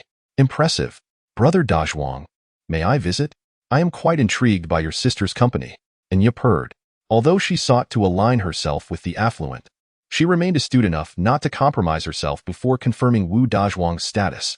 Reluctantly, Wu Dazhuang agreed, despite his reservations about visiting the company, where the employees had developed a rebellious spirit under Song Li's influence. Upon their arrival, the employees were engrossed in their work, ignoring Wu Dazhuang entirely. "Brother Dazhuang, why do your sister's employees seem unacquainted with you?" Nya asked quietly. "Oh, I seldom visit. I'm not well acquainted with them. Come, let me show you my sister's office. And please, do not inquire about our family business. My sister dislikes it." Nya complied, and they proceeded into the office. Wu Xiaoye was engrossed in a report when she noticed them and smiled. "Brother, what brings you here? Aren't you supposed to be inspecting the villa? By the way, who is this beautiful girl? Could she possibly be my future sister-in-law?" Relieved to see such familial resemblance, Nya felt a sense of ease. Wu Xiaoye was elegantly attired and exuded grace, strikingly beautiful, making it hard to believe they shared the same mother, especially since Wu Dazhuang had fallen a bit short in comparison. However, given her ability to afford a villa, Nya decided to overlook it. Wu Dazhuang laughed heartily. "Sister, do not speak nonsense. I'm merely showing Missin around. She is interested in your new company. Of course, Missin, feel free to look around. I have a meeting to attend, so I won't keep you. Dinner is on me tonight. Do not leave without joining," Wu Xiaoye said, gathering her documents as she departed. Nya's gaze wandered, and she soon spotted a photograph on Wu Xiaoye's desk. The man looked familiar, and upon closer inspection, she realized it was Song Li. "Brother Dazhuang, may I ask who the man in the photo on your sister's desk is? He must be someone significant." Nya inquired eagerly. "Oh, that's her boyfriend, Song Li. He's quite handsome but lacks any real talent. Just a freeloader," Wu Dazhuang scoffed, harboring resentment from previous encounters with Song Li. Nya was taken aback, struggling to fathom how this could be. Song Li was married. How could he become Wu Xiaoye's boyfriend? Yet, everything, the photograph, the name, even the description of him as a freeloader, aligned perfectly, leaving no room for doubt. Had Song Li strayed? All his claims of helping Mu Shui were mere fabrications. Nya could hardly believe her ears. The man she had admired was far from admirable. This was intolerable. She must inform Mu Shui. Oblivious to Wu Dazhuang's chatter, her mind raced with thoughts of Song Li's betrayal, leading her to decline the dinner invitation. Upon returning home, Nya eagerly called Zhou Mu Shui. "Mu Shui, is Song Li with you?" she asked urgently. "He hasn't returned yet. Why the rush? He has been ignoring me all day. Could he really be on a date with President Wu?" Zhou Mu Shui teased. "Yes, Mu Shui. If I hadn't met Wu Dazhuang, I wouldn't have discovered Song Li's secret. Tell me, has he been acting suspiciously these past few days?" Though puzzled, Zhou Mu Shui recounted. "He has been coming home late, and whenever I ask him about it, he dodges my questions, insisting everything is under control. I've lost my company and now feel like a useless person." Nya sensed the heaviness in Zhou Mu Shui's tone. "Mu Shui, what has happened?" Zhou Mu Shui explained the mishaps at the construction site and her current predicament. "Nya, I now understand what it means to be ostracized. All my relatives are blaming me. I've lost my company. Ding Liang has ceased cooperation, and investigations are underway." Hearing Zhou Mu Shui's plight, Nya grew more resolute in her suspicions. Song Li must have sensed the impending crisis and secretly pursued the wealthy Wu Xiaoye. Once Mu Shui's downfall was assured, he would simply walk away. Young, beautiful, and wealthy, who wouldn't be drawn to such a woman? Nya hesitated. Zhou Mu Shui was already in a dire situation, and it felt cruel to add to her burden. Yet, remaining silent would only benefit that scoundrel, Song Li. After much contemplation, Nya finally said, "Mu Shui, there is something I must tell you, but you must remain calm when you hear it." "What is it? Why so mysterious?" Zhou Mu Shui replied, intrigued. "Song Li has been unfaithful. I have irrefutable evidence. The CEO of Shuemu Technology, Wu Xiaoye, is his new lover. I saw his photograph on her desk." The revelation struck like a thunderclap. Zhou Mu Shui, already in a fragile state, was momentarily stunned, unable to process the information. "Nya, what did you just say?" "Mu Shui, please remain calm. Tomorrow morning, I will come to find you, and together we shall confront Wu Xiaoye. We must unveil the true nature of that vile creature. It is utterly disgusting, especially considering how kind you have been to him." Just then, a sound of the door opening echoed from the bedroom. Zhou Mu Shui quickly ended the call, striving to maintain her composure. "You're back." Song Li, after a long day of toil, looked visibly fatigued and simply grunted in response before collapsing onto the bed. "Song Li, what have you been busy with lately? You seem exhausted." Though Zhou Mu Shui had her doubts, and Ye's words were quite convincing, and given the lack of substantial progress in their relationship, a sense of unease began to creep in. Zhou Mu Shui found herself in the most challenging moment of her life, and she truly hoped Songli would not deliver a fatal blow now, for that would plunge her into despair. Don't ask so many questions. You'll find out the day after tomorrow. I'm going to sleep now, Songli declared, and without further ado, soon began to snore softly. Observing Songli's demeanor, Zhou Mu Shui felt her eyes welling with tears. Nonetheless, she held firm in her belief that Songli would not be so heartless. He had done so much for her, and he could not possibly act in such a manner. The following morning, at Shui Mu Technology, Enya spotted Zhou Mu Shui from a distance and waved excitedly. Mu Shui, over here, hurry. Enya, do you think it's too rash for us to just show up unannounced? Are you sure you're not mistaken? I believe Songli is not that kind of person. Zhou Mu Shui still harbored some reservations, feeling that Enya might have erred. We'll find out by asking. One Tiwi, I sense something amiss. If he is not a lover, why would he have his picture displayed on the desk? Enya scoffed, pulling Zhou Mu Shui upstairs. Exiting the elevator, they made a beeline for the CEO's office. The employees, having seen Enya yesterday and knowing her connection to Wu Dazhuang, did not stop them. As they pushed the door open, they found the room empty. Enya strode to the desk, picked up the photograph, and said, Mu Shui, see? I told you I wasn't wrong. Look at this. It's Songli, isn't it? The picture indeed featured Songli, beaming with a radiant smile. Could it be that Songli had truly been unfaithful? All those days of him being busy, had he been here on a date with Wu Xiaoya? Countless questions flooded Zhou Mu Shui's mind, rendering her nearly incapable of rational thought.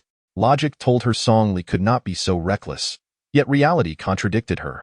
Just as Enya had stated, no woman would casually display a man's photo on her desk. Ah, Missin, when did you arrive? My brother isn't with you. Is he? You left so abruptly yesterday. I had hoped to invite you for a meal.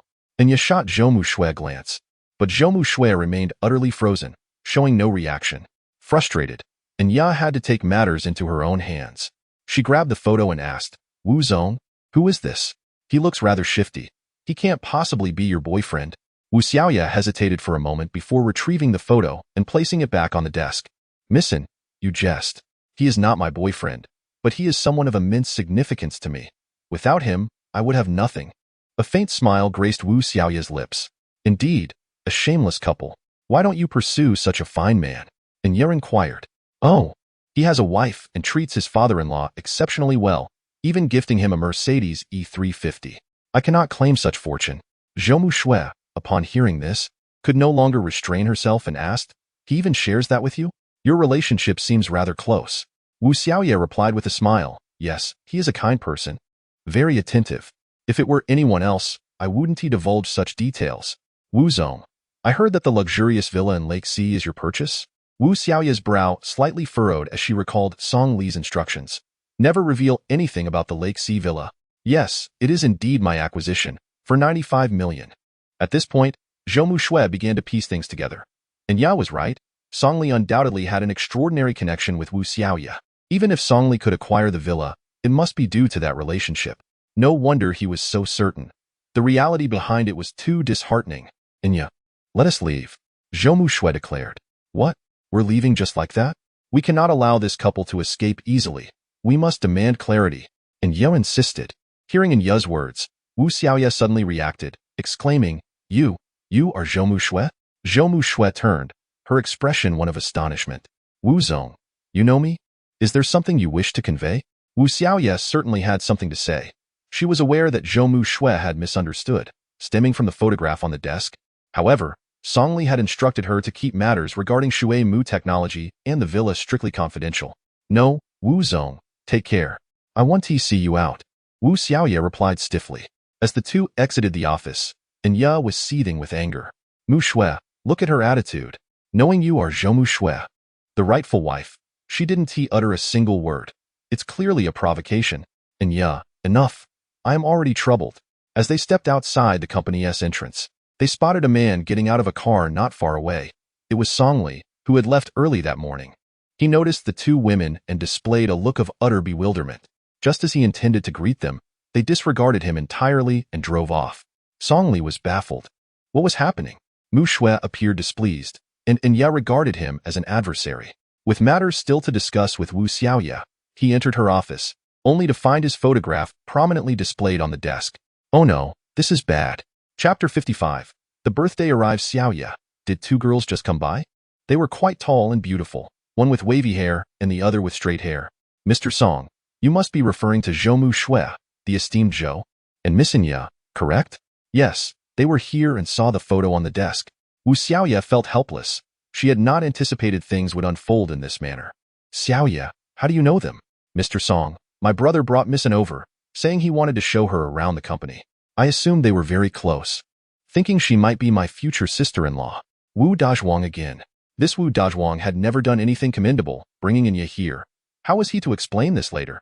If I reveal everything, then all my efforts during this time would have been for naught, devoid of any surprise. Xiaoya, what did you say to Zhou Mu Shui? Songli inquired. Wu Xiaoya's cheeks flushed slightly as she replied quietly, I didn't say much. I merely mentioned that you are a benefactor in my life. Someone of great importance. This situation was becoming increasingly dire. It was as if one could not wash away their sins even in the Yellow River. I must ask, Wu Xiaoya, why on earth do you have my photo displayed on your desk? Are you trying to broadcast our relationship? Songli questioned, exasperated. Mr. Song, you are the boss. It's only a matter of time before you return to this position, so I thought it appropriate to display your photo. I apologize. It was unintentional. Enough, I understand. Xiaoya, please contact Chen Xiang, the Deputy General Manager of Planning at Haotian Group. He has a significant project for you. Songli instructed before hastily returning home. As he stepped through the door, his mother-in-law, Shen Qin, erupted in a tirade. Songli, where's the house you bought? I haven't seen a trace of it. What am I to do tomorrow? I warned you. If you make me lose face, you and Mu Shui will divorce. Songli, lacking the inclination to respond, inquired, where is Mu Shui? Has she returned? What kind of attitude is that? Is this how you speak to me? A good-for-nothing freeloader. What nonsense. I'll tell you. Songli ignored Shen Qin and pushed through the door, finding Zhou Mu Shui seated before the vanity, gazing out the window in a daze. Mu Shui, are you all right? Things are not as complicated as you think. I know. I believe in you. I just feel it's so unfair to you, working so hard for my mother's affairs. It's all my fault for being useless.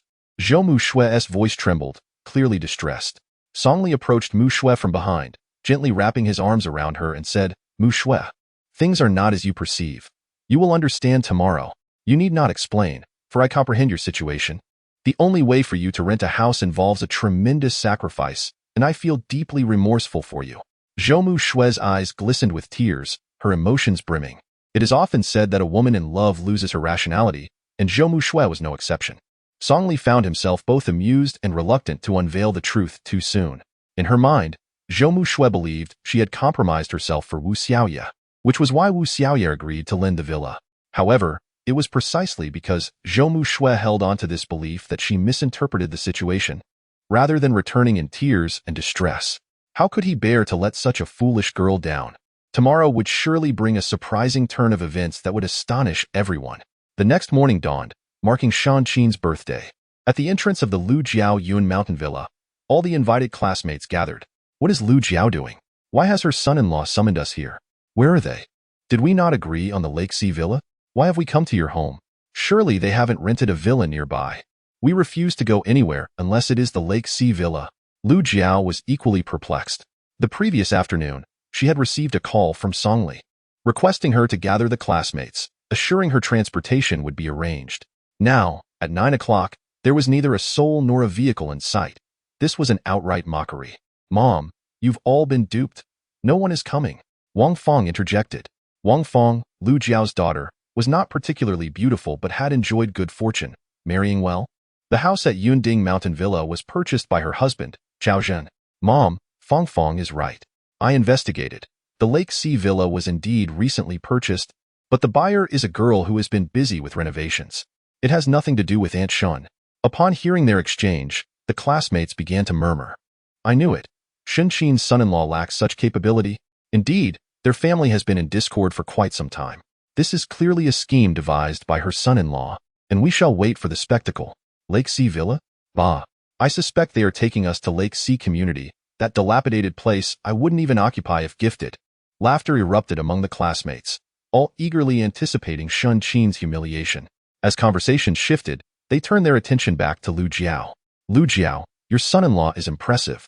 Such a luxurious home at Yunding Mountain, worth over 10 million, and he purchased it without hesitation. I envy you. Yes, my son-in-law is quite far from that. He is delivering express parcels, earning a mere 10,000 a month, working tirelessly. Be grateful.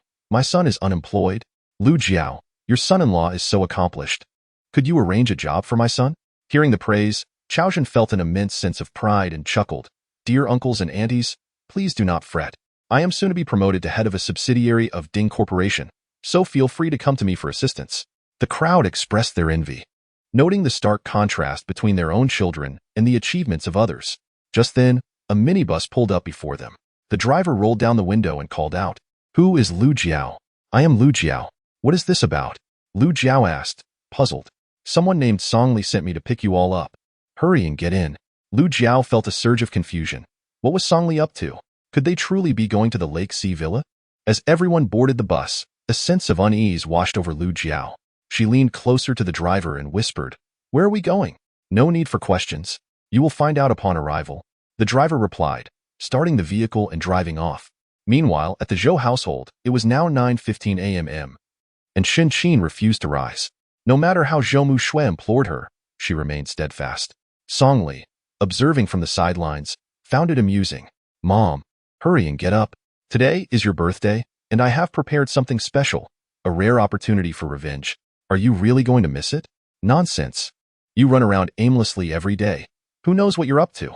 Do you wish to see me humiliated?" "Not a chance," Shen Qin scolded, refusing to budge. "Mom, your reputation among your classmates is already tarnished. What harm is there in taking a look? If nothing miraculous occurs, I promise to voluntarily divorce Mushui," Songli retorted. Upon hearing this, Shen Qin leaped up, exclaiming, "Really, Songli? You must uphold your word. If it is not the Lake Sea Villa, you must divorce Mushui immediately." As they exchanged words, Zhou Mushui felt a pang of discomfort. Though she trusted Songli completely, the mention of divorce struck a chord. What if Songli were to act on it? Yet she quickly dismissed the thought. Songli was not that type of person. If he intended to divorce, he would have been forthcoming rather than cryptic. Shen Qin changed quickly, and soon the family was on their way to the Lake Sea Villa. As they traveled, Shen Qin gazed out at the scenery, astonished. They truly were headed to the Lake Sea Villa. Songli was not lying. But where did he acquire such wealth? If it were a rental, what sort of audacity would it take for someone to rent out their newly purchased house? As they continued in silence, the E350 smoothly entered the villa area, coming to a halt at the gate of Villa number 12. Meanwhile, the minibus had already arrived, and Lu Jiao and her friends had been left waiting outside for quite some time. The villa's gate was firmly shut, and not a soul was in sight within the luxurious abode. The classmates exchanged frustrated whispers, clearly irate. As Songli and his group disembarked, Lu Jiao approached Shen Qin, seething with anger. Without mincing words, she berated, "Shen Qin, what on earth are you playing at? The gate is closed, and there isn't a single person inside. Is this the villa your son-in-law claimed to have purchased? Are we merely spectators from outside?" Chapter 56. Who do you think you are? Lu Jiao led the charge, with classmates circling around, all directing their ire at Shen Qin. "What is the meaning of this? Did you invite us here just to stand outside? If your son-in-law is incapable, he should not boast. Leading us to an empty house, are you trying to make us look like thieves? Indeed, what a waste of a morning. Merely to gaze upon an unoccupied house. Shen Qin, this is how your esteemed son-in-law celebrates your birthday? It's laughable." Laughter erupted around them, leaving Shen Qin utterly humiliated. She had fallen into Songli's trap. He had no good intentions in bringing her here, only to be ridiculed by her classmates. Today was supposed to be her birthday. A simple family meal at a restaurant, followed by a good rant about Songli. Now, it had all spiraled into chaos. This marriage is over. Shen Qin seethed, glaring at Songli. "You worthless fool. Is this the house you found? If you have the capability, open the door. Why should we stand here like beggars? Look at Chaozhen and compare him to you. What a disgrace. Aunt Shun, why involve me? I lack such means. The Lake Sea Villa is something I could only dream of for 30 years without eating or drinking. I am pragmatic and can only afford a villa at Yunding as a gesture for mom and dad," Chaozhen replied, laughing heartily. "Chaozhen, your intentions are commendable. The Yunding villa pleases mom, unlike some people whose ambitions exceed their capabilities. With both a husband and son who are failures, I wonder if that Mercedes is rented." Lu Jiao retorted sarcastically, prompting another wave of laughter. Shun Qin's face turned a deep shade of anger, yet she had no rebuttal. As Lu Jiao's words rang true, her husband was indeed a failure, unable to assert himself, and her son-in-law was shamelessly the source of the trouble. Chaozhen approached Songli with a smile and remarked, Songli, as I am slightly older than you, allow me to address you as brother. It would be wise for you to secure a proper job. If all else fails, I could arrange a position as a doorman for you, which is certainly preferable to living off others. Let us forego entering today to spare the auntie any embarrassment. I shall treat everyone to a meal at the Grand Garden Hotel. The Grand Garden Hotel is a 5-star establishment in Luoqing, and Chaozhen's generosity instantly elicited a chorus of delight from the crowd. Zhou Shui, perplexed, discreetly tugged at Song Li's sleeve and whispered, Song Li, what is going on? You know Wu Xiaoyu, right? Shouldn't everything have been settled? Why is no one coming over? Are you being played for a fool? Chaozhen took the lead in urging everyone to leave, unwilling to linger for even a moment longer. Even Shun Qin appeared eager to get into the car. Song Li chuckled and called out to Shun Qin, saying, Mom, don't be so hasty. There may be a surprise inside. By the way, Chaozhen, since you work at Ding's group, I have a surprise for you as well. Really? What surprise? I'm all ears, but you must open the door first. We are not thieves. Chaozhen replied, feigning indifference. Song Li responded with an O, retrieving a key from his pocket and declared, Mom, today is your birthday, and as the birthday star, you should be the one to unlock the door. Everyone was taken aback. Song Li was evidently serious. Lu Jiao wore a look of disbelief. Impossible. That key can't possibly open the door. He's just trying to fool us. All eyes turned to Shun Qin, who took the key with trembling hands, hesitating between the urge to unlock it and her fear of the unknown. After a moment's contemplation, she thought, since they had already been ridiculed, one more laugh wouldn't matter. She inserted the key and shut her eyes. With a click, the lock turned, and the door swung open. A collective gasp escaped the crowd, mouths agape in astonishment. It really opened. Could it be that he bought this place? No way. 9,500,000. Where would he get that kind of money? Lu Jiao stood frozen, shaking her head in disbelief that Shun Qin had truly unlocked the gate to a mansion. Chaozhen widened his eyes in disbelief and exclaimed, Song Li, you aren't using a master key, are you? That would be illegal. Everyone, do not enter. If the owner calls the police, we could be detained. Song Li paid little heed to the warning and stepped inside with a smile. Chaozhen, you must have watched too much television.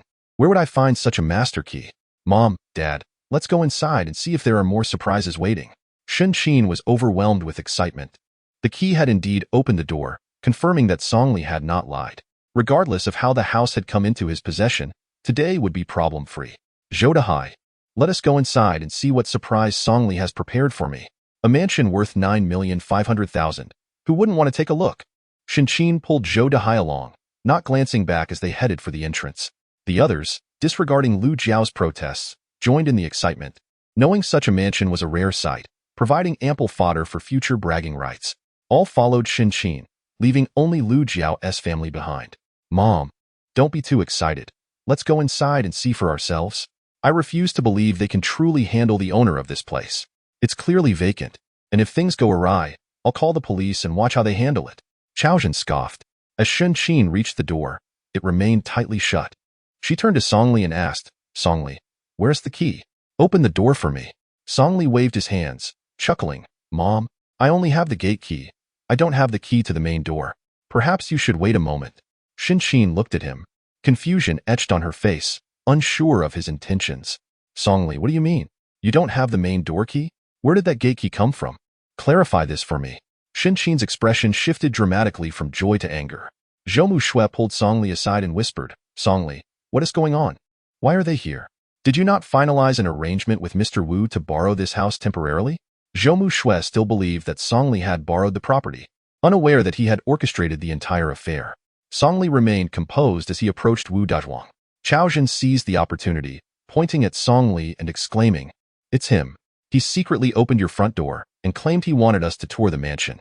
Thank goodness you returned in time. Otherwise, we would have unknowingly committed a crime. Wu Dazhuang, taken aback, shoved Chaozhen aside and shouted, Who the hell are you? You think you have a say here? After reprimanding him, Wu Dazhuang turned and respectfully bowed to Song Li, his face plastered with a smile as he proclaimed, Mr. Song, welcome back. The title of Mr. Song left Xiaojun utterly speechless, particularly due to Wu Dawang's demeanor, which unmistakably reflected that of a servant addressing a master. Impossible. Could it be that Song Li truly was the owner of the house? Keep pretending. Continue your charade. Just because you've brought in some shady character doesn't mean you can fool me into believing you're the owner. Xiaojun shouted. Wu Dazhuang shot Xiaojun a disdainful glance and bellowed. Who let this fool in? Get lost. You're not welcome here. Xiaojun's face flushed with embarrassment from the scolding. He longed to retaliate, but found himself lacking confidence, especially with the girl who had filmed the house smiling silently in the background, a genuine buyer. Was it possible that the house was lent to Song Li by her? Though borrowing and buying were vastly different, being able to celebrate a birthday in such a mansion was enough to showcase Song Li's considerable standing. Xin felt elated. These individuals clearly supported Song Li. She paid no mind to how he managed it. The most important thing was that she could hold her head high in front of her old classmates, especially Lu Jiao, whose expression had soured. Well, what are we waiting for? Hurry and open the door so everyone can enjoy a proper tour of the Lake Sea Villa. This is an opportunity not to be missed. Xin urged.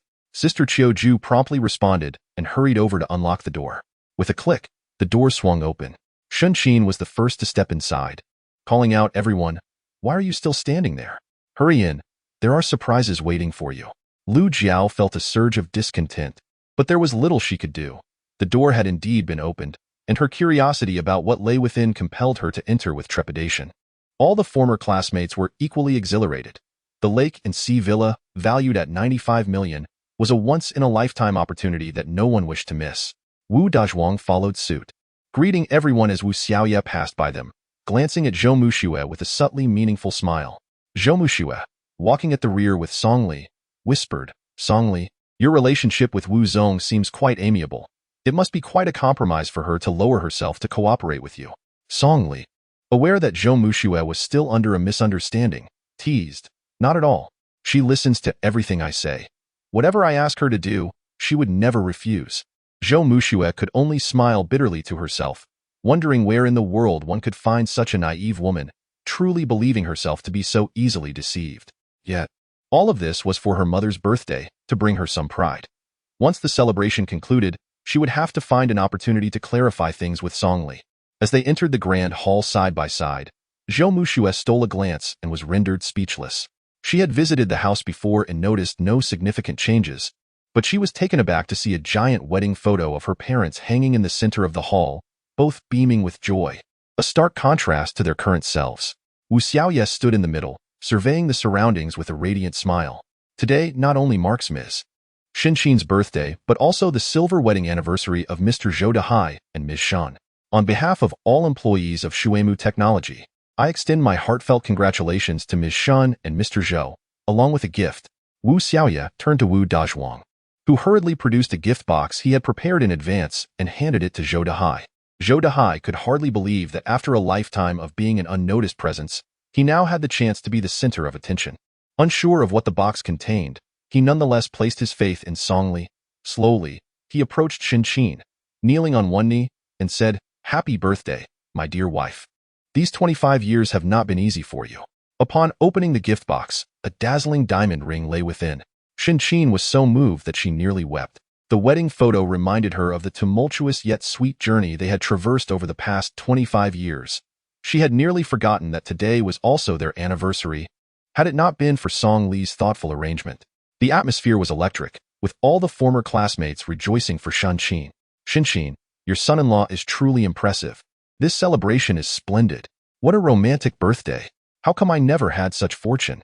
Indeed, Xin, some people were hoping to see you humiliated. But look at them now." These old classmates quickly shifted their attitudes, once looking down on Xin, now eager to curry favor with her. After all, one was a 95 million mansion, while the other was merely a 10 million villa in Yunding Mountain Villa, a stark contrast. "Mom, don't get too excited. This house isn't theirs. It must be that Song Li rented it from Wu Zong. It's nothing to be proud of," Xiaojun whispered.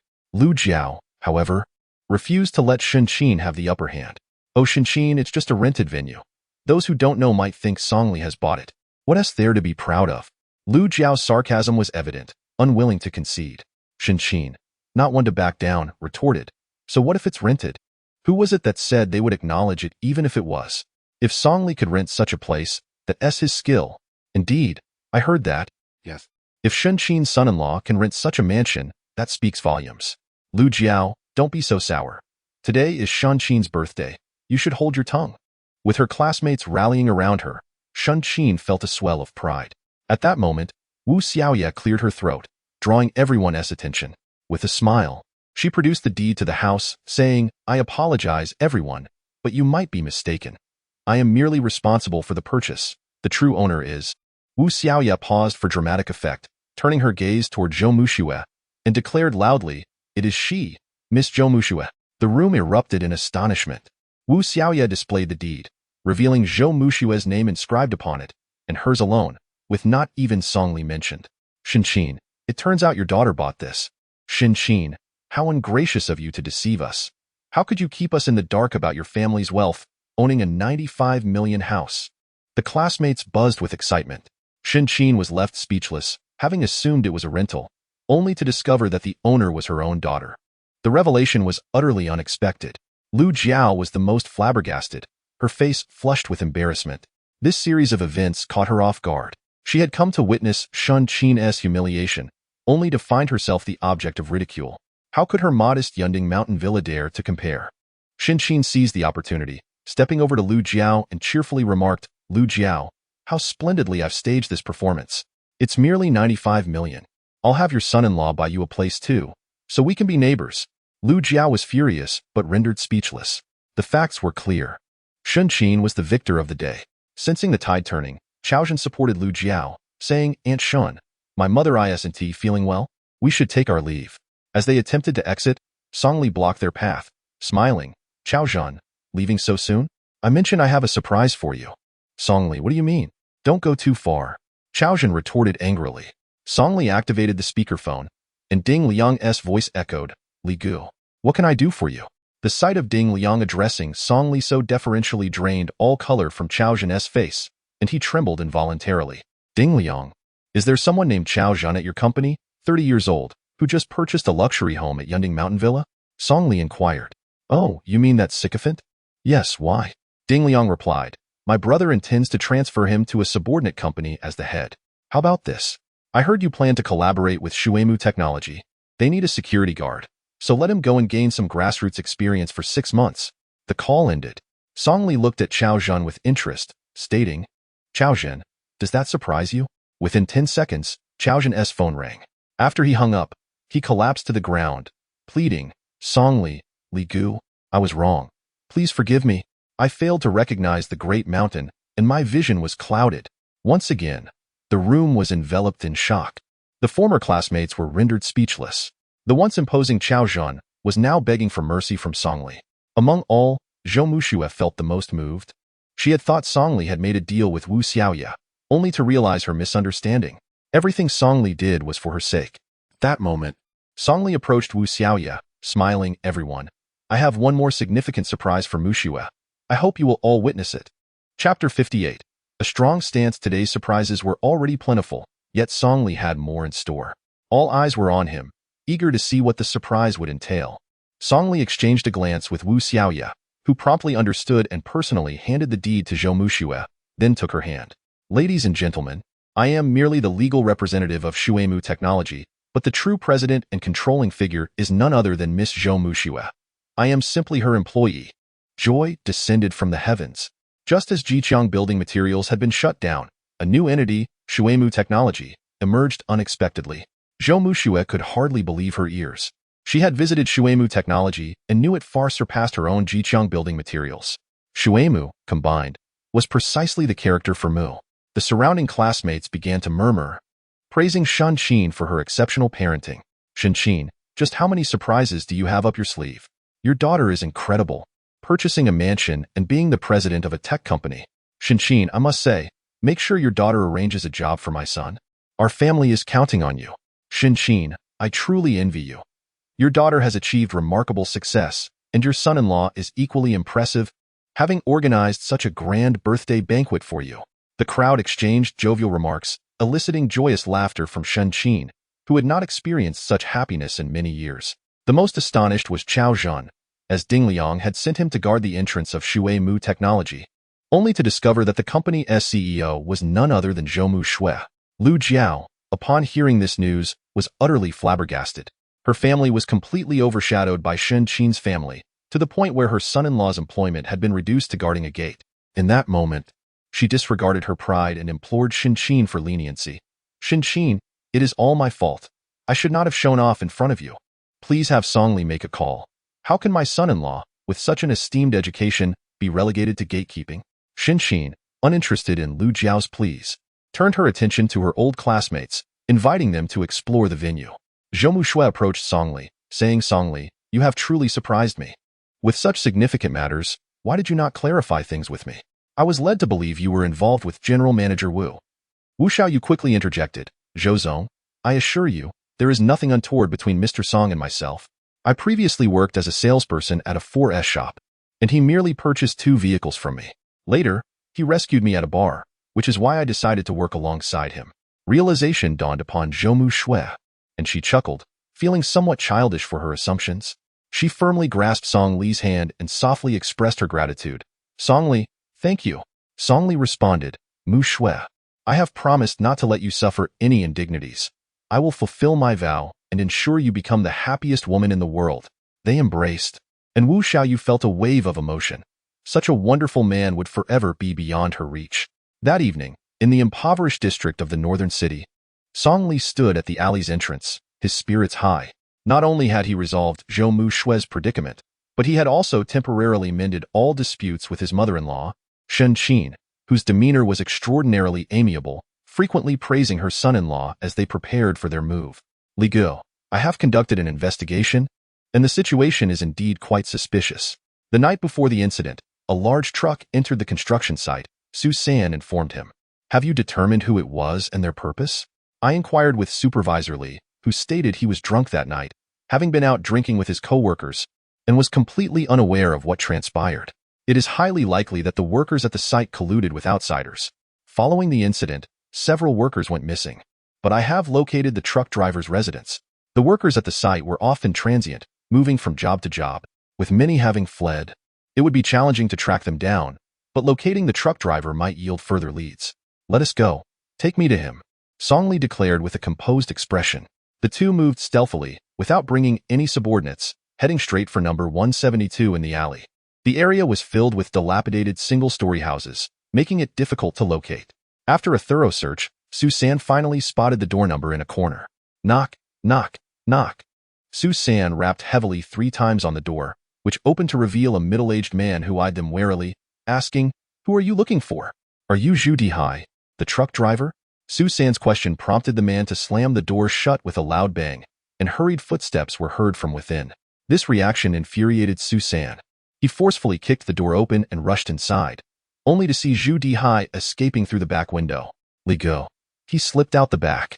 Song Li responded and circled around from the east, spotting Zhu Dihai sprinting westward. One was fleeing, the other pursuing. It was a contest of speed and stamina. Song Li moved effortlessly, while Zhu Dihai was gasping for breath. After a brief chase, Zhu Dihai darted into a pool hall.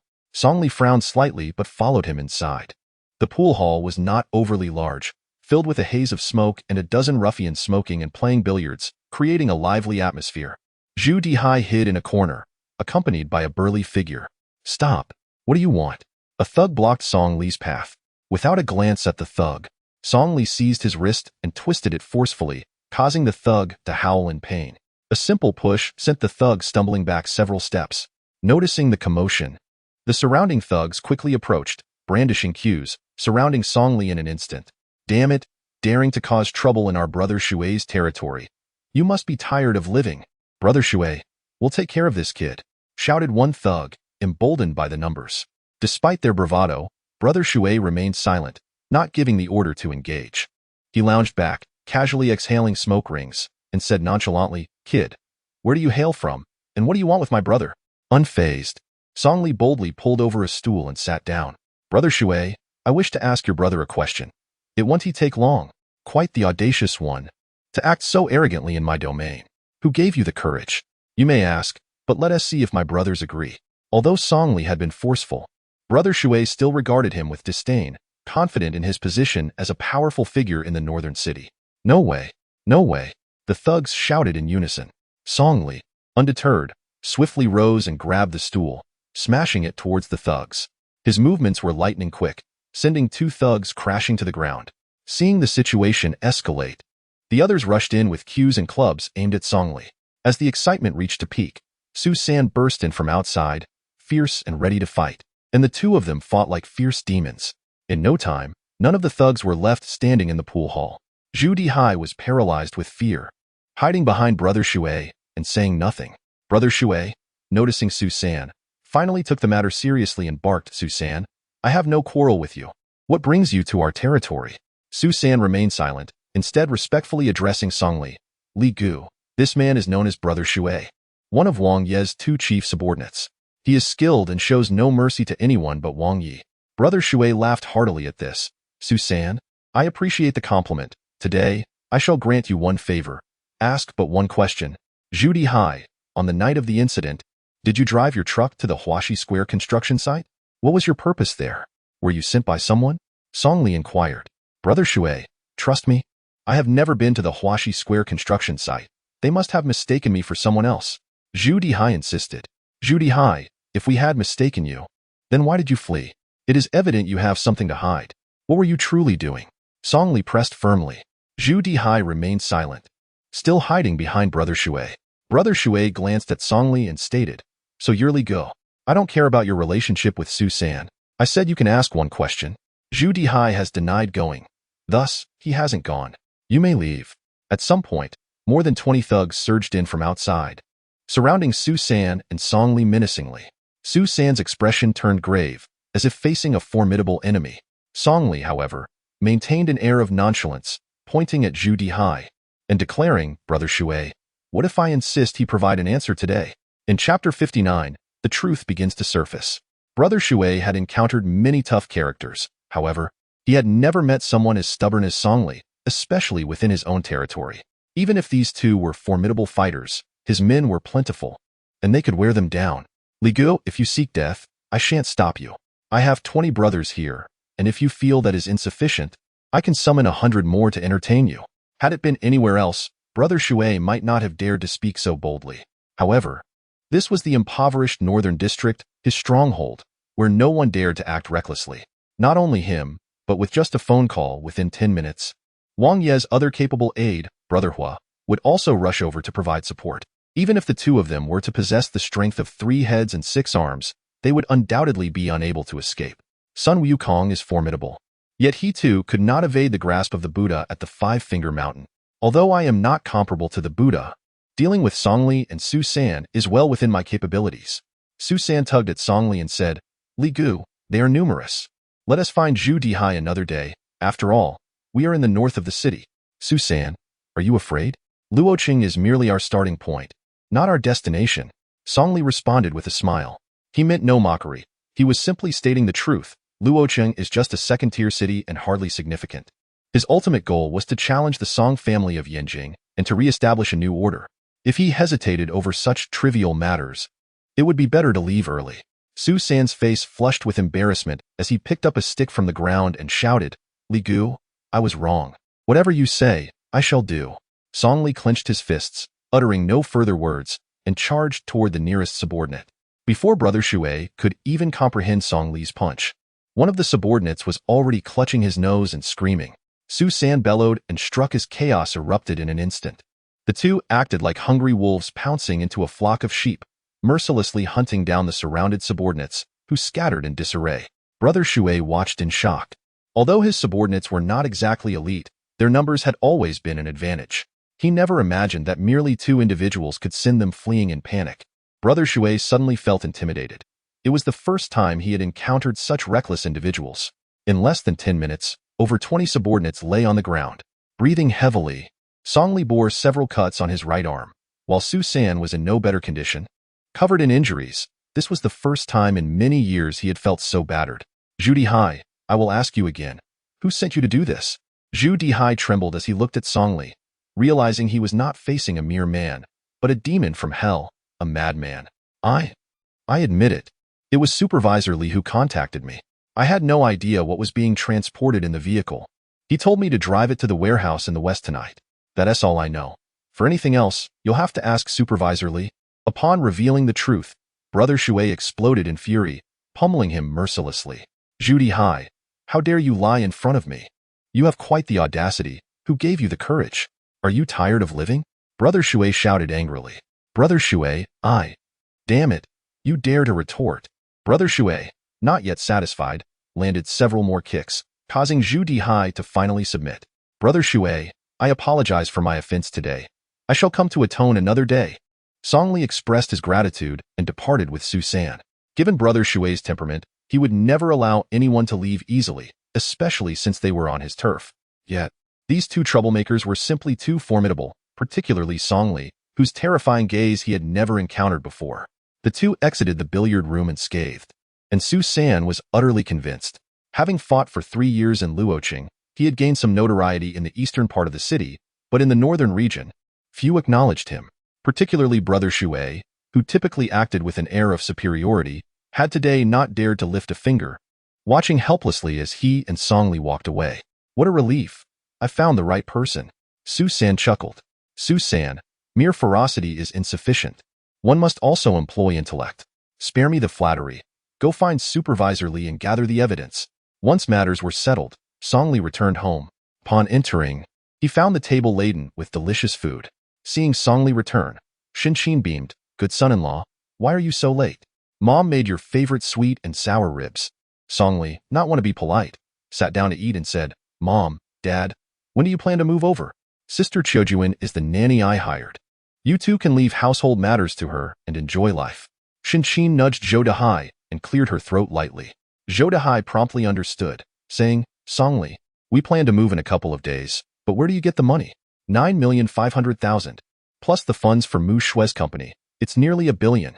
Song Li did not deny it, replying, indeed, $1 billion. This is all my inheritance left by my parents. $1 billion. Song Li actually produced such an amount. Zhou Dehai was so excited he stumbled over his words, exclaiming, Dear, didn't I say Dad favors Mu Shui? He gave her the best. Shin rarely blushed, saying, It's all Dad's fault. He never made things clear. Had I known Song Li's family was wealthy, I wouldn't have treated him this way. By the way, Song Li, what does your family do? Mom, Dad, I'll tell you about my family later. For now, just rest assured and enjoy living in the Lake Sea Villa. I'll manage everything else. Shin was notoriously loose-lipped. Who knows what foolish thing she would do upon discovering they had $1 billion. His decision to purchase the luxury home was not a whim, nor solely to appease Shin. It was primarily due to a sense of urgency. After 3 years in hiding, gradually stepping into the limelight, dangers would only multiply, and the Song family could appear at any moment. Huayuan was an old community where anyone could enter freely. However, Lake Sea Villa was different, a haven for the wealthy, with security patrolling the area 24 hours a day. After dinner, Song Li returned to his bedroom. Zhou Mu Shui looked at him and smiled, saying, Song Li, don't hide it. Show me your right hand. Song Li hesitated for a moment, but extended his right hand. Lifting his shirt, he revealed a patch of bruising. Mu Shui, how did you know I was injured? Song Li questioned. We've been married for 3 years. How could I not know your habits? You've never had your left hand on your right shoulder while eating. What happened? It's nothing. I was following a lead on the red clay stone and have made some progress. In a few days, I will clear your name. Zhou Mu Shui was touched and embraced Song Li, choked up, saying, Song Li, why are you so good to me? The past is behind us. You've already given me a new company. There's no need to investigate anymore. I don't want to see you hurt. You are my wife, of course. I must treat you well. This is a reward for your refusal of marriage back then. However, this matter must be thoroughly investigated. Otherwise, there will always be someone scheming behind the scenes, jeopardizing my entire plan. Song Li smiled. What exactly is your plan? Wu Xiaoya told me that Shuemu Company is collaborating with Haoyan Group, managing all network-related developments for the group, including updates to the company's homepage. Yes, from now on, collaborate more with Chun Xiang. He is one of us now. Once we bring down Haoyan Group, I will share my situation with you. Song Li, I have a small request. Could you let Anya move in with us? The second-floor storage room was her room when she was little. Mu Shui, it's your house. You decide. The next morning, Song Li sent Zhou Mu Shui to her new company as usual. As they exited the car, they saw a security guard rushing over with a smile and an extremely respectful demeanor. Zhou Zong, Li Gu, you're here. The guard was none other than Chao Zhen, who had been demoted. He might very well be the highest paid security guard. Song Li patted Qiao Zhen's shoulder, smiling. Work hard. You might find yourself back at Ding's group in less than half a year. Li Gu, you're too kind. I'll stay here as a security guard, serving you and Zhou Zong, at your beck and call. Qiao Zhen grinned. Clearly, he was skilled in flattery. Song Li found it quite enjoyable, certainly on par with that fool Wu Dazhuang. As they entered the lobby, an employee called out, Mr. Song, a distinguished guest from Haoyan Group has arrived. President Wu requests you and Zhou Zong to come to the conference room. With a nod, Song Li made his way toward the conference room. As he pushed open the door, a jolt of surprise surged through him upon seeing the distinguished guest. It was him. Chapter 60. Whose responsibility in the conference room? Besides Chen Xiang and Wu Xiaoya, there was a middle-aged man in his 50s, tall and lean, exuding an aura of weariness. Mr. Song, now that you and General Zhou have arrived, allow me to introduce you to Mr. Kai Weibing, the consultant sent by Haoyan Group, Wu Xiaoya announced. Song Li was well aware of this man's identity, the elderly patriarch's chief steward, a skilled martial artist, under whose tutelage he had honed his own abilities. At that moment, Song Li felt a surge of anxiety. 3 years ago, on a fateful night, he had sustained grave injuries and fled to Luo City. Not only had the elders saved him, but he had also bestowed upon him a new visage and identity. Though this face appeared rather unassuming and gentle, it was utterly different from the hardened visage he had worn 3 years prior. Yet, he had not yet been tested by anyone who truly knew him. Only by passing this scrutiny from old Kai could he proceed with his plans. Deliberately lowering his voice, Song Li smiled and said, Ah, Mr. Kai. It is a pleasure to welcome you to our company. I wonder what impressions you have of us. Kai Weibing squinted, scrutinizing Song Li closely. His recollection of Song Ao was of a resolute and unyielding figure, a stark contrast to the carefree youth before him.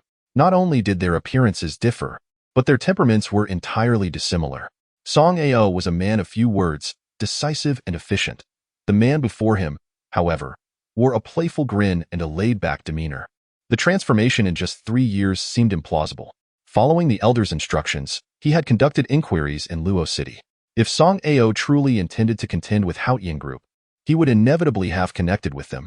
He had examined all of Haoyan Group's partners and discovered the recently established Shuemu technology, which led him to Wu Xiaoya. He had researched her background, noting her humble origins and her prior employment at a 4S dealership. Yet, not long after, she had acquired a luxury home and transformed into the legal representative of Shuemu Technology. The scale of her expenditures exceeded 100 million, a feat inconceivable for an ordinary individual in such a short span. The only plausible source for such wealth was Song Ao.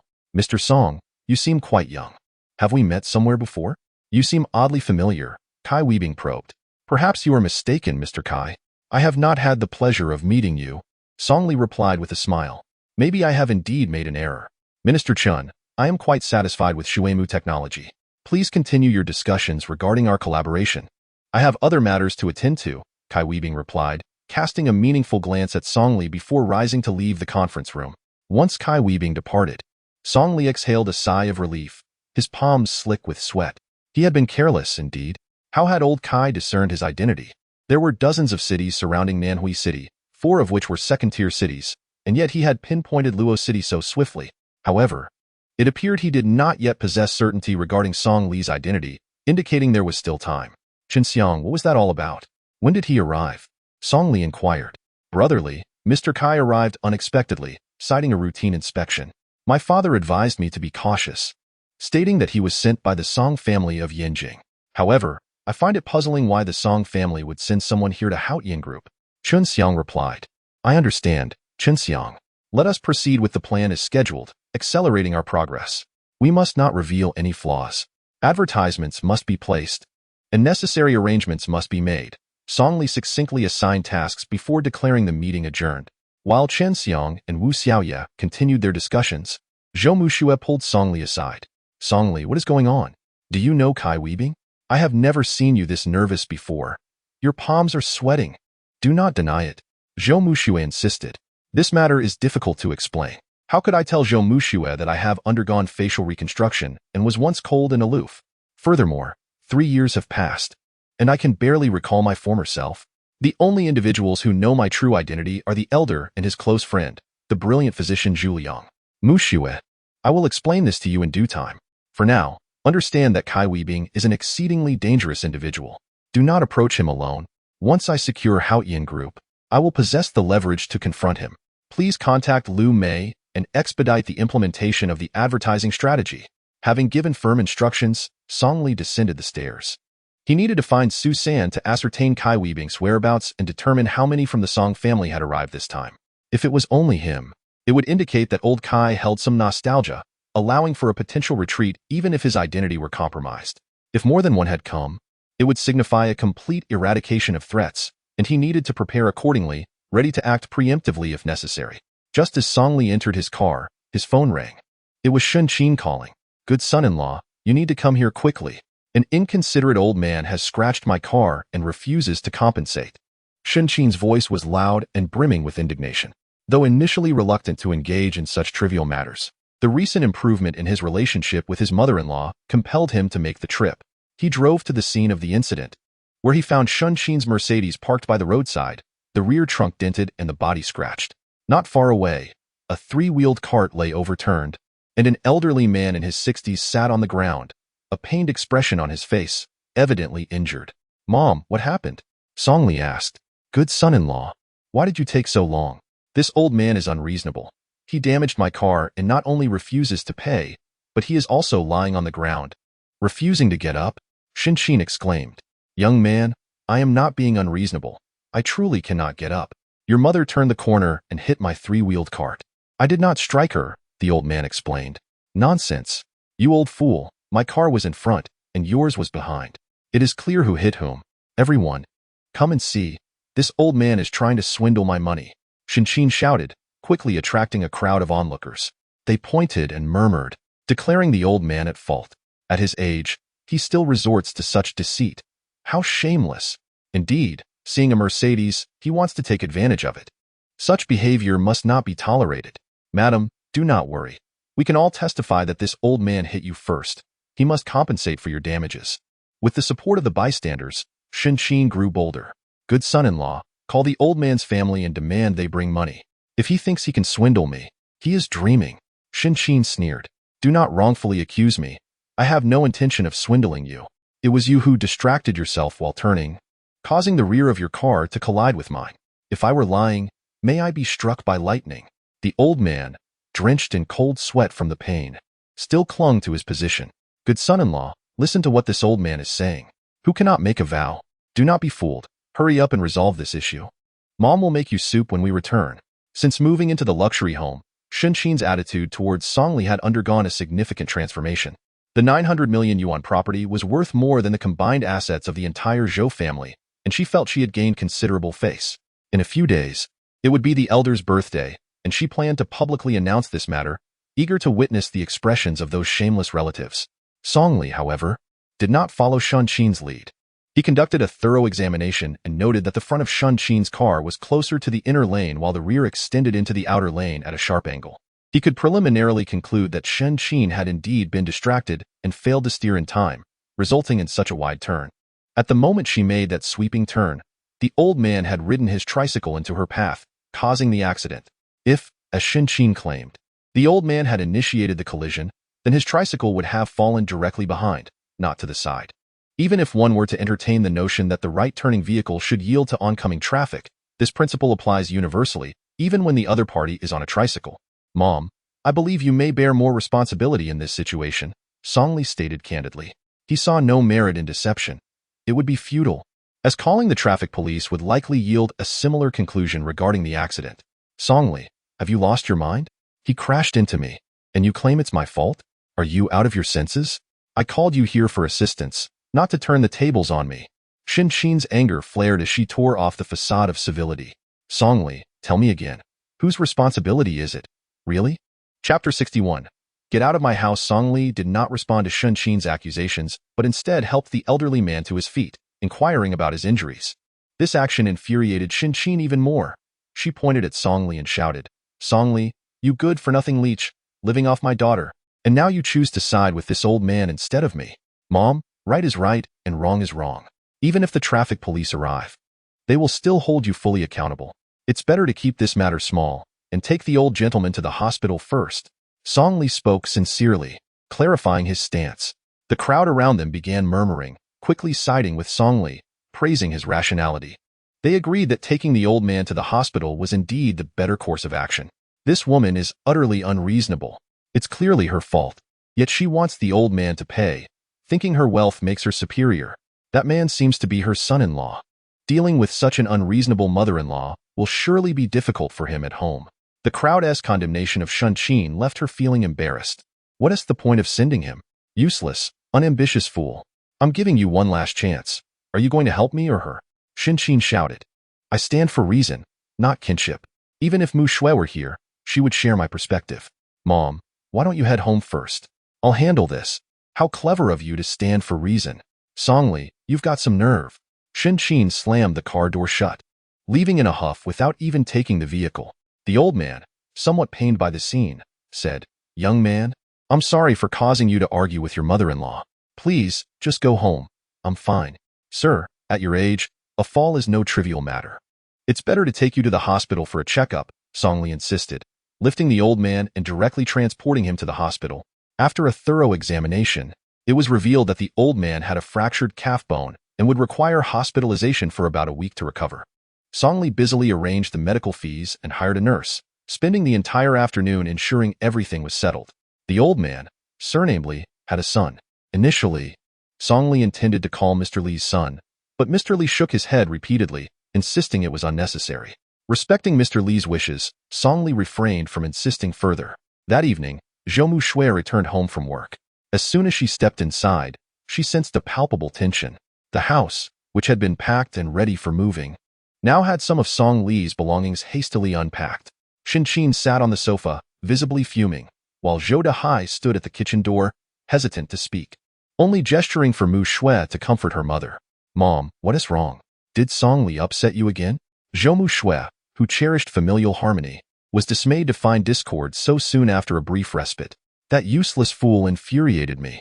I asked him for help, and he turned against me to side with someone else. I refuse to have such a son-in-law. I'll throw all his things out and make him leave. Shen-Qin raged. Mom, what happened? Mu Shui pressed, alarmed.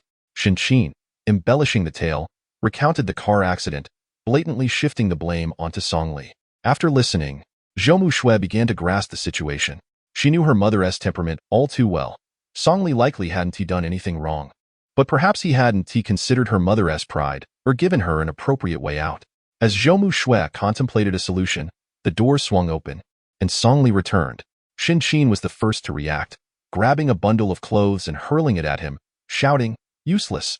Get out! If you enjoy helping others so much, go live with them. You're not welcome here. Unfazed, Song Li smiled and replied, Mom, Mr. Li has a broken leg. His injury is serious. If I hadn't taken him to the hospital in time, the consequences could have been dire. What do you mean by this? Just get out now. I don't want to share a roof with you any longer. Song Li raised his hands and replied, All right, Mom, I can leave. After all, Mu Shui and I are moving to the lakeside villa the day after tomorrow. If you don't want to live with us, you can stay here alone. You're talking nonsense. That's Mu Shui's house. Why should I leave? If anyone should go, it's you. You have no say in this. Shen-Qin yelled back. Mom, it's not like that. Although the house is in my name, it belongs to us as a couple. Song Li has every right to live there, especially since he is the one who paid for it. Mu Shui interjected, siding with her husband. With her daughter not backing her, Shen-Qin felt her resolve deflate. Living in a luxurious home had always been her dream, and she couldn't let her emotions dictate her actions. You both are the same, one useless after another. I'm done managing this family. Do as you please. Song Li, mark my words, this is over. With a huff, Shen-Qin shot Zhou Dahai a glare before retreating to her room. Despite her anger, she retained a semblance of clarity. Song Li, couldn't you give Mom a little leeway? She is getting older and can sometimes be unreasonable. Perhaps it's best to tolerate her a bit. Mu Shui sighed. Indeed, Song Li, your mother just values her pride. If you give her that, everything will be negotiable, Zhou Dahai added. Enduring her will only encourage her further. Look at how Zhou Dahai has fared, Song Li thought, feeling overwhelmed by the situation. The following morning at Happy Community, Song Li met with Susan. They knocked on the door for quite a while without receiving any response. Susan, are you sure Li Jianli lives here? Song Li inquired. Building 13, room 306. There's no way it could be wrong. Susan insisted. They knocked several more times, yet still no one answered. Just then, a neighbor descended from upstairs. Songli quickly asked, "Excuse me, does Li Wuming live here? We're friends coming to visit." "Oh, yes, but it seems he is on a business trip. I saw him hurriedly leave with luggage the night before last." The neighbor replied. "On a business trip? It seems more like he is fleeing," Songli mused. "Is there anyone else at home? We've been knocking for ages." "Oh, his father should be at home. Just wait a bit. He enjoys practicing Tai Chi and is probably still at the park," the neighbor said before walking away. However, after waiting for an hour, the elderly man still had not returned. With other matters to attend to, they decided to head back to Dream Paris.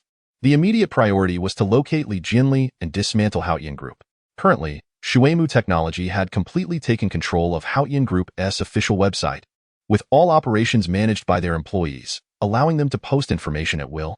What remained was the final piece of the puzzle, an event orchestrated by Chen Xiang, the charity knight in Luoqing. To successfully execute the plan, they needed the indispensable key figure, the legitimate heir of Haoyan Group, Lin Xiaohua. This individual was of similar age, cunning and ruthless, yet exceptionally skilled in maintaining appearances, a true hypocrite. Numerous strategies existed for dealing with Lin Xiaohua, but with Kai Weiming now involved, the situation had become precarious as they risked alerting their adversaries. "Su-san, how is the investigation into the person I asked you to look into?" Songli inquired. "Li Go, the situation is looking good. My contacts reported last night that the target is staying at the Hai Tian Hotel, but then we lost all communication." Old Kai was still sharp as ever, displaying remarkable vigilance. However, he likely wouldn't act without confirming their identities. "Su-san, cease the investigation. I want to approach Lin Xiaohua. Do you have a viable plan? Chun Xiang is a crucial piece on the board, and I don't want Lin Xiaohua to discover my connection with him, as it could jeopardize our strategy. We have a method, though it's quite perilous." Su-san replied. "Speak. I've been itching for something to do lately." Su-san was acutely aware that Songli was the type of person who feared neither heaven nor earth, and accompanying him meant constantly keeping one's wits about them. "Li Gu, have you heard of the Joy Arena?" "No, what kind of place is that?" "Li Gu, I hail from Linhai City. The Joy Arena is an underground boxing venue there, and Lin Xiaohua is one of its shareholders. He frequently visits to watch the matches." Songli understood Su-san's implication. Participating in underground boxing was indeed perilous, as one had to sign a death waiver before stepping into the ring. With good fortune, one might emerge only half disabled. With ill fortune, the next life awaited. However, this industry was illegal, and once exposed, it would have dire repercussions, making it a potent weapon against Lin Xiaohua. An hour later, in Linhai City, the sky had darkened, and Su-san led Songli directly to the Joy Arena. This was a large boxing venue concealed beneath a bar in Linhai, accessible only through familiar contacts. Every night, matches took place, each punch striking flesh, igniting the atmosphere with fervor.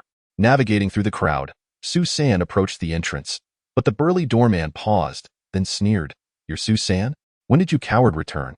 You dare show your face here?" Songli was taken aback, realizing that one of his capable subordinates was perceived as a coward by others, and Su-san did not dispute this. He knew little of Su-san's past, only that he had been hunted, and now it seemed he had ties to the underground boxing scene. With a cold expression, Su-san replied, "Adieu, step aside. I need to enter." "What? You wish to return to boxing? 3 years ago, you fled like a dog, leaving many bankrupt in your wake. You have no right to come back. Get lost. You're not welcome here." Adu retorted. Su-san clenched his fist, wanting to retaliate, but ultimately restrained himself. Adu was correct. He truly had no right to return. Songli placed a hand on him, smiling. "Big brother, let's keep things separate. We're not here to cause trouble. Please let us in." "Who the hell are you? This is not a place you can enter at will. Without an introduction from someone familiar, you're not getting in. Scram, or I'll break your legs." Adu, towering over Songli, looked down upon them. What's that supposed to mean? Su-san could no longer contain himself and raised his fist. Adu stood his ground, ready for confrontation. "What? You think you can cause a scene here? You're just a waste of space. If you want in, you'll need to buy 50,000 in chips." Adu crossed his arms, clearly enjoying the spectacle. He knew Su-san all too well. One word could sum him up: reckless. With a bit of money, he squandered it all, drowning in debts that led to his current predicament. Such individuals never changed. They remained trapped in their own cycles of failure. "Su-san, if you don't have the cash, then get lost. Don't say I didn't warn you. If Han Wuye sees you back, Who knows how he'll deal with you? Big brother, I have no money, but I wish to fight. Is that acceptable? Song Li interjected with a grin. Adu was momentarily stunned. This seemingly carefree man wanted to fight? With his spindly limbs and untuned physique, he would likely turn into a target on the ring, unable to last even 10 seconds. Kid, are you certain you want to fight? You'll have to sign a death waiver. Not that I look down on you, but you couldn't even best me, let alone. Before Adu could finish his sentence, Song Li struck with blinding speed, seizing his wrist with immense force. Now, can you take me to register? Adu grimaced in pain, beads of sweat forming as he struggled to break free. Let go, please. I'll take you to register. With a faint smile, Song Li finally released him. Adu had never anticipated that such a slender frame could conceal such explosive strength. However, he thought, if this was all Song Li could manage, he would surely meet his demise in the ring, where only the fiercest fighters thrived. Adu escorted them to the registration desk, where they filled out the necessary information and signed the waiver, marking Song Li's official entry. Next, they awaited the call for his match. Winning a single bout could yield a reward of 100,000. Consecutive victories could amass millions. Yet, for those who lost, the consequences were typically grim. Once Adu departed, Song Li found a spot in the hall to wait for the match and asked Susan, "Do you mind sharing what exactly happened?" "Liga. Before I crossed paths with you, I was a boxer here, somewhat renowned. However, I fell into a dark path, accumulating massive debts. I staged a fixed match, leading many to ruin, and subsequently became the target of pursuers. Susan's former bravado faded, leaving only a sense of desolation. Enough about the past. Let us watch some fights." Meanwhile, in an office on the 3rd floor, a middle-aged man with a slicked-back hairstyle sat at a window, a cigar in hand, attended by a young woman. This man was none other than Han Wuya, the notorious owner of the Joy Arena. At that moment, the door swung open, and a handsome young man strolled in. "Han Wuya, are there any new fighters today?" "Lin Xiao, why are you so late? The matches have already begun." The man in the shorts to the left is a newly introduced Muay Thai fighter, Chadai. He's swift and skilled, having won 2 consecutive bouts. Han Wuya replied, "Oh, I must take a closer look. I'm in need of a capable bodyguard. If he is as formidable as you say, I'll have him join me." The two exchanged banter as they watched the matches unfold. Just then, the young woman in the room received a phone call, nodded a few times, and leaned in to whisper to Han Wuya, "Han Wuya, there's news from downstairs that Susan has returned. He.S. in the hall watching the fights." Upon hearing Susan's name, a glint of malice flickered in Han Wuya's eyes. "Susan, how bold of you to return. Bring him to me." Moments later, Song Li and Susan were summoned. Susan entered with a composed demeanor, greeting, "Han Wuya, long time no see." "Susan, you certainly have guts. Fleeing to Luoqing only to return alone. You must not know how to spell death." Han Wuya scoffed. "Han Wuya, there's no need to revisit the past. I have compensated over 1 million according to the arena's rules. Our debts are settled," Susan replied. Han Wuya chuckled, glancing at Lin Xiaohua.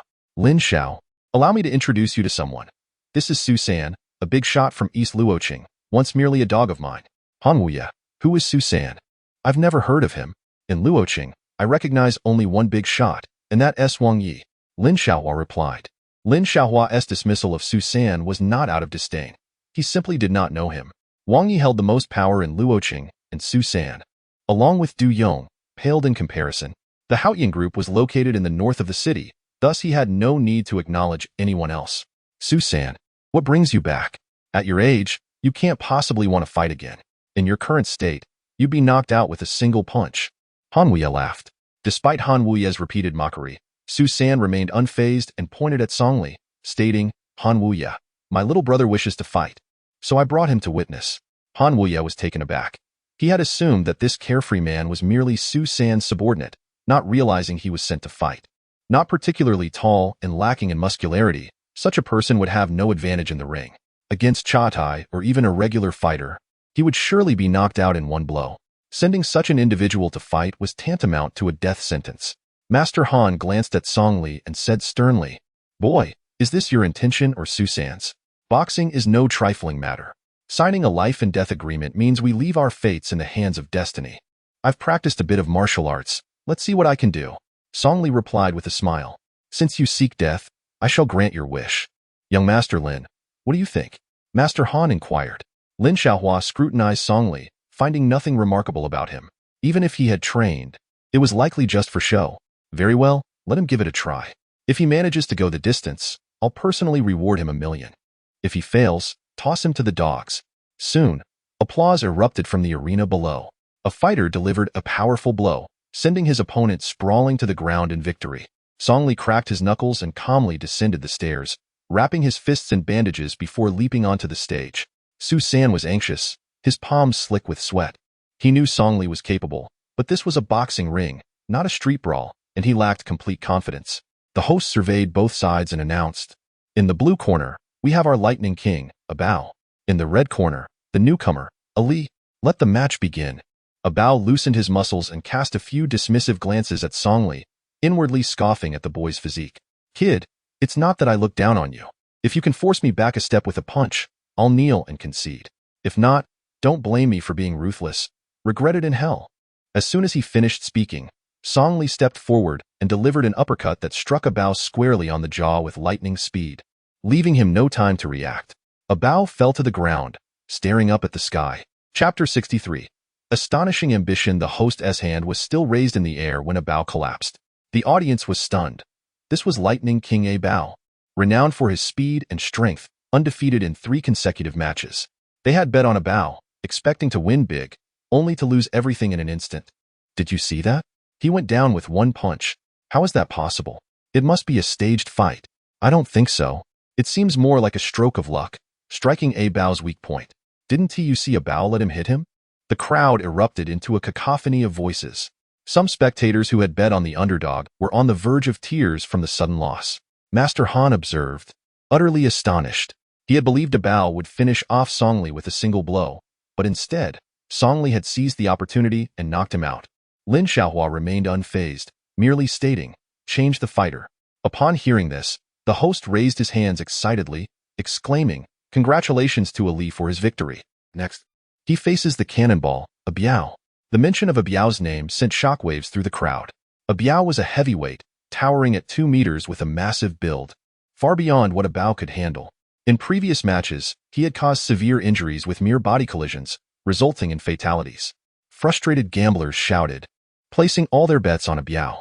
Abao flexed his fists and stepped onto the stage, pointing at Song Li. "Kid, your good days are over. I'm not like that fool Abao.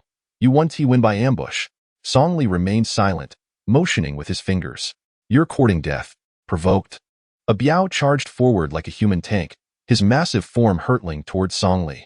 Having trained in traditional martial arts and possessing knowledge of acupuncture and anatomy, Song Li was well equipped to handle such a brute. He sidestepped the impact, delivering a rapid succession of punches to Abao's shoulder blades, followed by a strike to a vital point on his back. Abao lost control, crashing into the railing, only to rebound back. Seizing the moment, Song Li executed a kick that struck Abao's temple. Abao staggered, his body going limp as he collapsed. The host stood in shock. Abao had fallen without even touching his opponent. The audience erupted in astonishment. "This guy is incredible. Who is this person? He has taken down 2 opponents in under 10 minutes. It must be staged. I'm losing money." The crowd buzzed with excitement as seasoned bettors faced unexpected losses, and the rapidity of the defeats was far from the adrenaline-fueled battles they had anticipated. Meanwhile, on the 3rd floor office, Su San felt a surge of pride. "Master Han, your fighters are utterly weak. They can't even handle my little brother. Isn't there anyone stronger? Send them in. I want to see how far he can go." Master Han's expression shifted, feeling the pressure of his reputation. He dialed downstairs and commanded, "Send everyone but Cha Tai out. Let him continue fighting. I want to see how many rounds he can last." Lin Xiaohua observed silently, though he was contemplating the potential of such talent. Perhaps he could recruit him. The host, following instructions, asked, "Fighter Ali, do you wish to continue? Your next opponent is a terrifying karate master from the East, Mr. Silver Wolf, Takuma. Bring it on." Song Li replied with a grin. Moments later, Silver Wolf ascended the stage, and the audience erupted in cheers. "Take him down and show him who reigns supreme in the ring. Silver Wolf, wipe him out. I'm betting everything on you." Despite Song Li's fierce demeanor, he had few supporters, for Silver Wolf was a true killer. Previously, a fighter had refused to surrender, and Silver Wolf had brutally dispatched him, displaying his cold-blooded nature. Against such an opponent, victory seemed impossible for Song Li. Silver Wolf licked his lips, pointing at Song Li, declaring, "I am the king of the night. Unlike those two fools, I will show you what fear truly is." With that, Silver Wolf leaped into the air, executing a flying kick aimed at Song Li. His technique was flawless, and his speed was astonishing. A glimmer of cold light flashed in Song Li's eyes as he countered with the dragon's tail, his right leg striking Silver Wolf squarely in the abdomen. The host watched in disbelief as Silver Wolf fell to the outside, rendered speechless. The arena fell silent. No one could comprehend what had just transpired. After a long moment, a victorious spectator shouted, "I won. I won again. 3 matches. 3 consecutive victories." It was nothing short of miraculous. Though the host struggled to believe it, the reality was undeniable, and he continued to announce, "The next contender hails from Korea, Mr. Jin Dajong, the Divine Wood Monkey." After a minute, Song Li emerged victorious. Next up was Mr. Karloff, known as the Polar Bear. 2 minutes later, it was once again Song Li who triumphed, suffering only a dislocated left arm. As more and more spectators began to back Song Li, Master Han was compelled to halt the matches. If they continued, his boxing venue would face closure. In the boxing office, Song Li tended to his dislocated arm without a sound of complaint. Master Han felt a jolt of alarm upon witnessing such formidable prowess. "Susan, where did you find this madman? Are you intentionally trying to bankrupt me? Take your money and leave. You're not welcome here." Frustrated by his losses, Master Han's irritation grew, while Lin Xiaohua gazed at Song Li with admiration, recognizing the need for such a bodyguard. "Ali, your skills are impressive, but boxing won't earn you much. It's a matter of life and death. Join me, and I assure you the pay will be no less." Lin Xiaohua made an offer, expecting a quick acceptance from someone accustomed to living on the edge. To his surprise, Song Li shook his head. "Master Han, there is still someone downstairs provoking me. I want to fight him first. We can discuss other matters afterward." Madman. Absolutely a madman. To forego money and instead challenge the Muay Thai champion, Cha Tai, was audacious. Cha Tai's footwork was deadly, and his elbow strikes were fierce. He had bested every fighter in private matches. Song Li's performance was equally astonishing. If the two were to face off, it would undoubtedly be a legendary battle. With proper promotion, attracting enough dignitaries to attend, regardless of who emerged victorious, they would count profits into the night. Master Han leaned close to Lin Xiaohua, whispering their scheme. Lin Xiaohua expressed his satisfaction with a nod, saying, "Ali, since you wish to fight, I shall indulge you, but not today. We will hold a grand battle for you and Cha Tai, scheduled for 3 days from now." This was precisely what Song Li had hoped for, his heart swelling with joy at this unexpected turn of events. "Mr. Han, Mr. Lin, the competition is acceptable, but I have one request. It must not take place here. Let us go to Luo City, for I desire my name to resonate throughout the entire city." Lin Xiaohua suddenly realized he had underestimated Song Li. His ability to make such a request indicated his ambition. "Very well, it is settled." After finalizing the details of the competition, Song Li returned to Luo City. Upon entering his home, he was greeted once more by Shun Qin's displeased expression. "Song Li, what time is it? You've finally decided to return. We will be moving tomorrow morning. Pack your things yourself, and do not expect my assistance." Shun Qin could not go a day without berating Song Li. Exhausted in both body and spirit, Song Li chose to ignore her, uttering a brief "oh," before retreating to his room to rest. Zhou Muxue, clad in a delicate nightgown, sat at the head of the bed with a smile, gazing at Song Li. "Today was quite good. You did not argue with Mom. Where have you been? Returning so late?" As Song Li removed his shirt, revealing his well-built physique, he replied, "I went to practice martial arts. I shall shower first, and tomorrow we can visit Grandpa Li." Zhou Mushue's heart raced at the sight of Song Li's form, her thoughts filled with admiration for his growing charm, eliciting a blush that spread across her cheeks. Song Li noticed her reaction, his understanding clear as day, but he was too fatigued for any vigorous activity today. Should the battle not go well, not only would he lose face, but Muxue would not forgive him either. The following morning, Shin Qin and Zhou Dahai attended to the moving arrangements. Song Li, accompanied by Zhou Muxue, visited Grandpa Li in the hospital, as it was only right to check on him after the incident involving Shin Qin. As they entered the ward, they noticed a middle-aged man caring for Grandpa Li, who appeared more like a family member than a hospital aide. With a smile, Song Li greeted, "Grandpa Li, we have come to see you. This must be your son. He takes such good care of you." Upon hearing the voice, the middle-aged man turned to express his gratitude. However, when he recognized Zhou Mushue's face, He was so startled that the apple he had been peeling fell to the floor. "Mr. Zhou, is that you?" The man exclaimed. "I had no idea it was your father whom my mom accidentally bumped into. I sincerely apologize on her behalf. It was unintentional." Zhou Muxue, unaware of the implications, maintained a friendly demeanor. Li Wanming had been avoiding contact for several days, but upon learning of his father's injury, he rushed to the hospital, only to unexpectedly encounter Zhou Muxue. Realizing he needed to leave immediately, he said, "Dad, I have something to attend to. I will visit you later." "Mr. Zhou, please continue your conversation. My father is doing well, so no need to worry. We will be in touch." Without a moment's hesitation, Li Wanming departed, leaving behind his briefcase. Song Li let out a cold laugh, deciding to follow him. It was a classic case of enemies crossing paths. Li Wanming had nowhere to run. He had not gotten far before Song Li seized him by the collar and forcibly dragged him into the men's restroom. Pressing Li Wanming against the wall, Song Li spoke sternly, "Li Supervisor, I have searched high and low for you, and here you are, walking right into my trap. Good deeds surely come with rewards. Who are you, and what do you want?" Li Wanming replied anxiously. "Li Wanming, you need not concern yourself with my identity.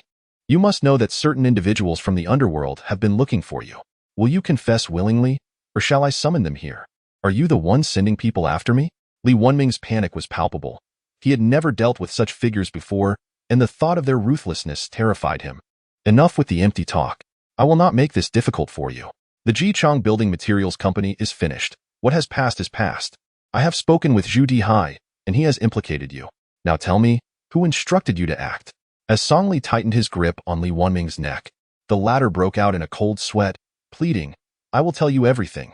Just let go of me." Just then, Zhou Mushue's call came through, and as Song Li answered, Li Wanming seized the opportunity to push him away. Caught off balance, Song Li fell to the ground. Seizing the moment, Li Wanming bolted. Song Li, momentarily stunned by his own foolishness, quickly exited the restroom, but Li Wanming had already vanished. Reluctantly, he returned to the hospital room. Grandpa Li appeared to be in good spirits and was engaging in pleasant conversation with Zhou Muxue. Noticing the briefcase left behind by Li Wanming, Song Li remarked, "Grandpa Li, your son's bag was left behind. He asked me to return it to him. Take it, but please tell my son not to come. He is busy with work, and you young people have enough on your plates." "As long as I have a caregiver, I will be fine," Grandpa Li replied. After exchanging pleasantries, they exited the ward. Zhou Muxue, puzzled, asked Song Li, "When did you get to know Li Supervisor? Did he truly ask you to return his bag?" "Muxue, you see through everything. To be honest, I have nearly pieced together the situation. The one who facilitated the connection for the red mudstone was indeed Li Wanming, but he fled after you called him." Song Li chuckled. "So it was him. Are you blaming me for calling?" Zhou Muxue teased. With her cheerful disposition, Zhou Muxue was not overly concerned about the demise of Jichang Building Materials, as the current Shui Mu technology was even better suited for her development. "My dear, I receive a salary from you every month. How could I possibly blame you? Rest assured, Li Wanming will not escape," Song Li declared, patting the briefcase in his hand. "Just be careful, and I will head back to the company. Qian is organizing a charity night event that is quite meaningful. I must assist him. And remember, tomorrow is Grandpa's birthday. Prepare a decent gift to avoid being looked down upon by those others." After giving her instructions, Zhou Muxue drove off to her company. Song Li found a nearby CAF and opened the briefcase to inspect its contents. Inside, he discovered some cash, several documents, and a breakfast voucher for the Haitian Grand Hotel, dated for that very morning. Li Wanming had chosen an astute hiding place, indeed, as the five-star hotel was part of the Haotian group, and more importantly, Old Kai resided there. Engaging Su San seemed impractical, as that was not within his sphere of influence and could incite greater conflict. After careful consideration, Song Li resolved to confront the matter directly. The absence of any other members from the Song family indicated that Old Kai still held some sentiment for the past. Otherwise, with the might of the Song family, he would not have neglected them. Hailing a cab, Song Li made his way to the Haitian Grand Hotel. Upon reaching the front desk, he presented the briefcase and inquired, "Hello, does a guest named Li Wanming reside here? His briefcase has been left in my possession." The receptionist glanced at Song Li and smiled, saying, "Certainly, sir. Please hold on a moment while I check." "Yes, there is indeed a Mr. Li Wanming. You may leave the briefcase at the front desk, and we will notify Mr. Li to collect it." Song Li readily placed the briefcase down and chose a discreet spot in the lobby to wait, estimating that Li Wanming would soon attempt to flee. True to his prediction, 20 minutes later, Li Wenming hurried down with his luggage, not even bothering to return his room key, rushing out the door. Song Li swiftly approached. Placing a hand on Li Wenming's shoulder with a cold smile, he said, "Li Wenming, you move quite swiftly. Come with me." Li Wenming was taken aback, his eyes darting around in panic as he shouted, "Help! Robbery! Someone is robbing me! Help!" His cries drew the attention of the hotel security, and soon, several guards surrounded them. The leader, a burly man named Zhang, was the hotel security captain and the brother-in-law of the hotel's vice president. Upon arriving, Li Wenming was given a sum of money with the hope that he would ensure his own safety. When he witnessed Li Wenming being restrained, it was only natural for him to intervene. Captain Zhang, wielding a baton, shouted loudly, "Where the hell did you come from? You have quite the nerve to attempt a robbery at our High Tian Grand Hotel." Song Li, still gripping Li Wenming, chuckled, "Brother, it's a misunderstanding. This guy is lying. He owes me money and I'm here to collect." "Captain Zhang, don't listen to him. I don't know him. He's insane, holding on to me and threatening my life." Li Wenming exclaimed urgently, "I don't care whether you're robbing or collecting debts. This is High Tian Grand Hotel, and we abide by our rules. Release the individual and accompany us to the security room, or I cannot guarantee your safety," the security captain declared, a smug expression on his face. To him, Song Li was merely a fish in a barrel, utterly no match for his men. Song Li felt rather helpless. These security guards were hardly formidable. Yet if a scuffle ensued, Li Wenming would surely flee. The simplest solution would be to break his legs, but that was too cruel. He did not wish to resort to such measures unless absolutely necessary. As he deliberated, a familiar figure entered the hotel, extinguishing any thoughts of confrontation. It was old Kai, staring intently at him. Any violence would inevitably expose him. Resigned, Song Li released his grip, and two security guards swiftly apprehended him. "At least you know your place. Take him to the security room," the security captain commanded, leading Song Li away while Li Wenming, fearful, hurriedly grabbed his luggage and departed. Before he reached the exit, Kai Weibing seized his shoulder, sternly stating, "You've missed someone. Why aren't you taking him to the security room as well?" The security captain, instantly irate, retorted, "Who the hell are you? Do you also wish to visit the security room for tea? Fine, it's quite empty. I am also a guest here, not causing trouble, merely pointing out your unfairness. Why take just the young man?" Old Kai replied, "Get lost, old man. I don't need your input. I don't care if you're a guest. You lot, take this old man along to the security room," commanded the captain. A young guard stepped forward, baton in hand, and grasped old Kai's wrist. Before he could exert any force, old Kai swiftly twisted his arm, constraining the guard's wrist. The guard winced in pain, dropping the baton, and Captain Zhang was left dumbfounded by the adept technique, reminiscent of Song Li's own. "Get him. Beat him senseless. I'll take the blame if anything goes wrong," Captain Zhang ordered, as several guards advanced. However, before they could strike, a hurried figure rushed in. "Stop right there." It was the hotel's deputy general manager, who, upon learning of the disturbance, was horrified to find the guards surrounding Kai Weibing. "Brother-in-law, you arrived just in time. This old man is causing a scene." Captain Zhang began, but the deputy swiftly delivered a resounding slap, leaving him utterly bewildered. "What old man? Are you blind? Kneel and apologize to Mr. Kai at once. He is a distinguished guest of our hotel," the deputy exclaimed urgently. Old Kai preferred to keep a low profile, which is why Captain Zhang did not recognize him, inadvertently attacking one of their own. Without hesitation, Captain Zhang knelt and proclaimed, "Mr. Kai, I apologize. I failed to recognize your esteemed presence and showed you disrespect." Old Kai did not spare him a glance, continuing to escort Li Wenming towards Song Li. "Mr. Song, we meet again. I shall hand him over to you. Be more cautious next time and ensure he doesn't get lost." At that moment, the last person Song Li wished to see was old Kai. However, his arrival was indeed a significant aid. "Thank you, Mr. Kai," Song Li said, reaching for Li Wenming. Just then, old Kai's eyes flickered with a strange light, and with remarkable speed, he grasped Song Li's wrist. Instinctively, Song Li countered, locking old Kai's wrist in a maneuver they had practiced countless times before. The exchange transpired in a flash, entirely instinctive for Song Li. Immediately regretting his action, Song Li realized he had completely exposed himself. Old Kai smiled, his eyes gleaming with delight, and patted Song Li's shoulder. "Mr. Song, you're quite impressive. I shall await your visit tonight at room 1706. Chapter 65. Confronting Shan Qin 1 hour later, in the conference room of Shui Mu Technology, Song Li appeared sullen, his expression dark. He was uncertain of old Kai's intentions, fearing that years of effort might go to waste. He attributed his frustration to Li Wanming, questioning why he chose to hide in Hai Tian Grand Hotel. Irritated, he slapped a file against Li Wanming's head and demanded, "Speak honestly, who sent you?" "My patience is limited. Supervisor Li, please, I want to report this. I merely seek the truth. Who is behind this?" Zhou Mushui asked gently. Having suffered on the way, Li Wanming was now compliant, recounting everything. "Director Zhou, I apologize. The person who contacted me was Zhou Yunqi. She promised me 600,000 to replace all the materials in the warehouse. I don't want the money. You can have it all." It was indeed Zhou Yunqi. If she was involved, Wu Haoran and Zhou Tong were undoubtedly implicated as well.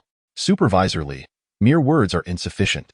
Do you have evidence to prove that Zhou Yunqi instigated this?" Zhou Mushui inquired. "Yes, I have never done this before, but I kept a record of my communication with Zhou Yunqi. I can provide it now. Director Zhou, please don't call the police. I can't go to prison." Li Wanming, in his 40s, wept profusely. Had he known this would be the outcome, he would have chosen a different path. Money is valuable, but it must be acquired through proper means. After sending Li Wanming away, Zhou Mushui felt a whirlwind of emotions. They were all siblings. How did matters reach such a life-or-death juncture? "Song Li, we now have the evidence. What shall we do next?"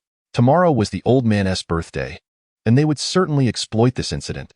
All they needed was to wait for their opponents to feel cornered. However, a significant problem loomed. With a deep sigh, Song Li appeared troubled. "What is the issue? You can confide in me. I will share the burden with you." Zhou Mushui grasped his hand, offering her support. "Mushui, do you remember Mr. Kai? You asked if I knew him. Now I can confirm that I do, and quite well. He is my martial arts teacher and the guardian who raised me." Revealing this secret brought a measure of relief to Song Li. "So when you met him, why did it seem as though you were strangers? Mr. Kai wouldn't fail to recognize you?" Zhou Mushui questioned, puzzled. 3 years ago, I was gravely injured and escaped to Luo City, where the old man saved me and arranged for my surgery to alter my appearance. That's why Mr. Kai is uncertain of my identity. However, this morning, when I sought out Li Wanming, I was exposed. He has summoned me to meet him tonight, and it may be perilous. Surely not. If he is your teacher, why would he wish you harm? Our family matters are complex. In short, you need to be cautious in the coming days. If I do not return, do not go to the company and announce that we have divorced." Although the situation had not yet reached that extreme, Song Li was preparing for the worst. Despite his close bond with old Kai, the latter remained loyal to the old master. "I will not leave. I will accompany you. I will not abandon you," Zhou Mushui declared resolutely. If it had been 3 years prior, she would have wished for Song Li to venture as far away as possible. However, during this recent period, she found herself increasingly unable to part with Song Li.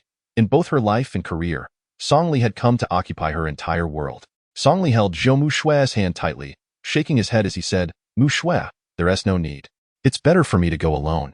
We haven't reached the end of the road just yet. I haven't been idle for these past 3 years. If it truly comes down to a life-and-death situation, I still have an ace up my sleeve." Song Li was not lying. He indeed possessed a trump card, one potent enough to shake the very foundations of the province. Though this card could not be played lightly, as it would set off a chain reaction with grave consequences. An hour later, Zhou Dahai called, informing them that the move was complete and inviting them to return and take a look. Song Li suggested they leave immediately, as he needed to discuss security measures for the mansion with Wu Dezhuang. As they hurried back, the moment they stepped out of the car, Wu Dezhuang rushed over, bowing respectfully. "Mr. Song, you're back.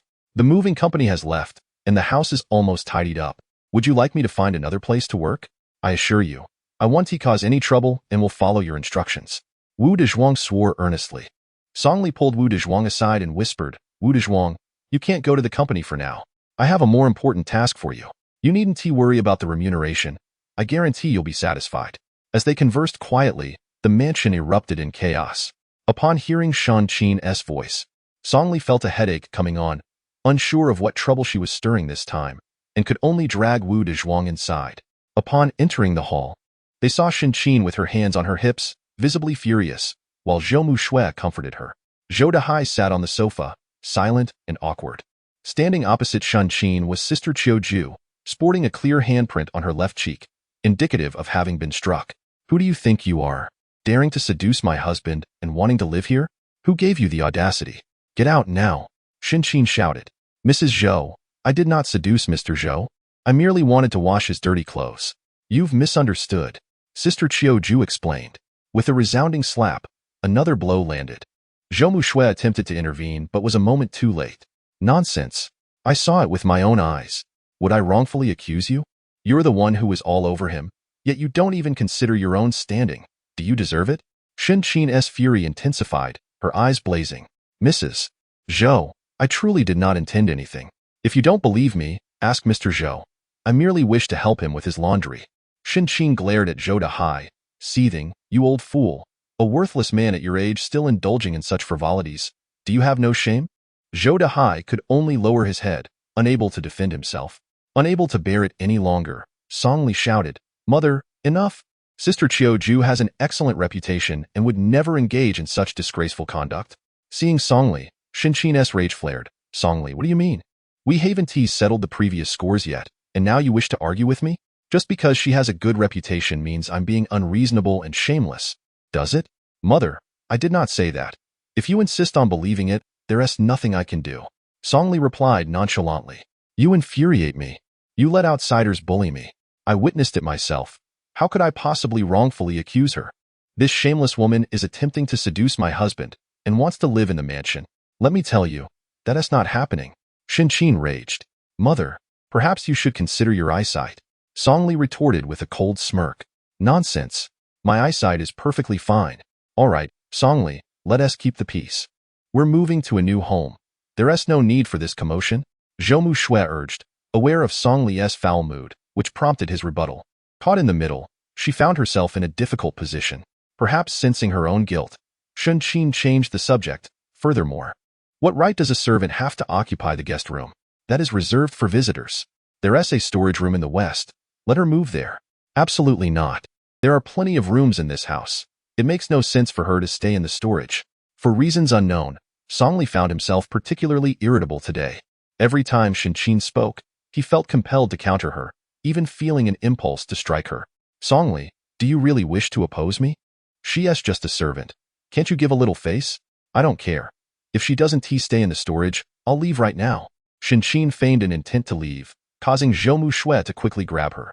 Sister Qiu, sensing the situation had escalated, interjected, Mr. Song, please don't argue. Mrs. Zhou is correct. I'm merely a servant, and the storage room is perfectly fine. Much better than my dilapidated house in the countryside. Humph. At least you have some self-awareness. Let me tell you, as long as I'm here, you won't cause any trouble. Now, go and clean the house again. It's too dirty, Qin proclaimed, her expression one of triumph, akin to a victorious general.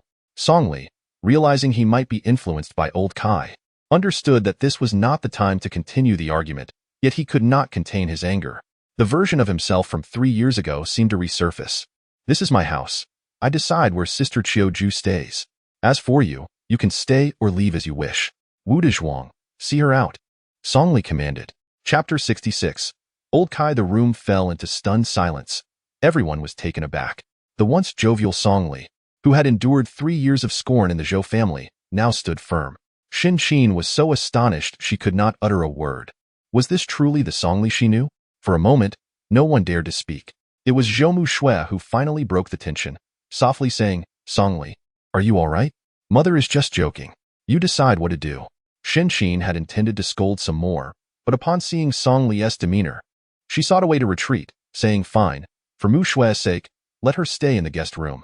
What are you waiting for? Go clean up.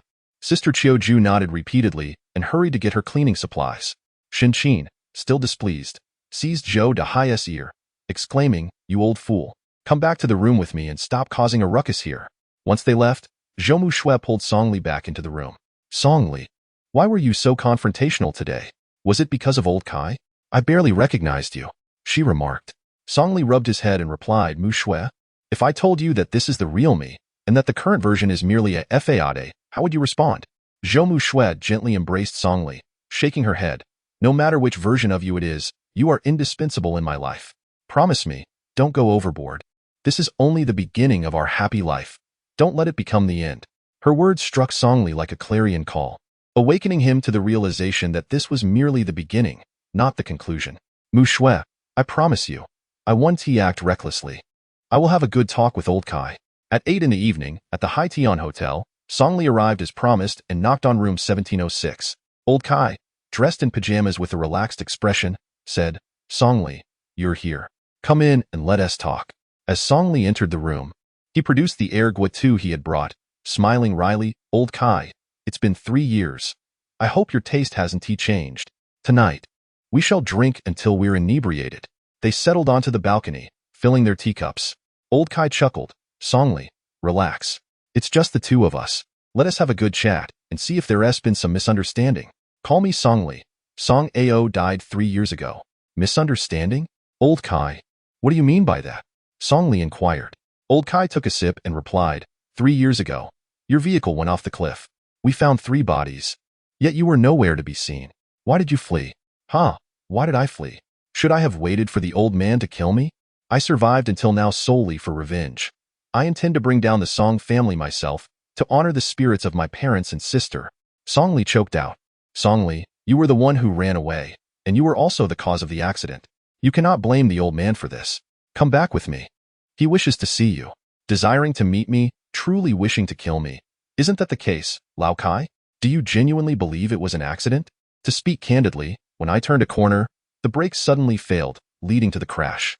At that moment, I was clinging to a tree, unable to move. My parents were still alive.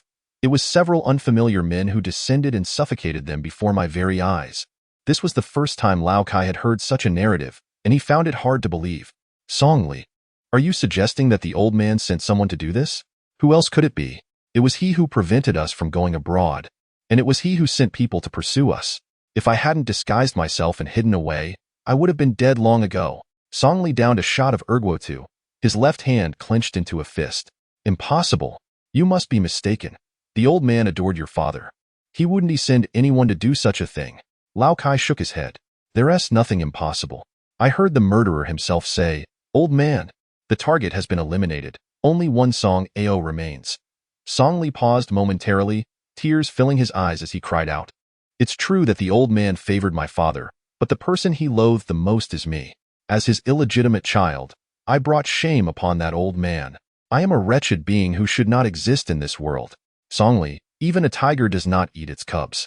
I refuse to believe the old man could act in such a manner. There must be some misunderstanding.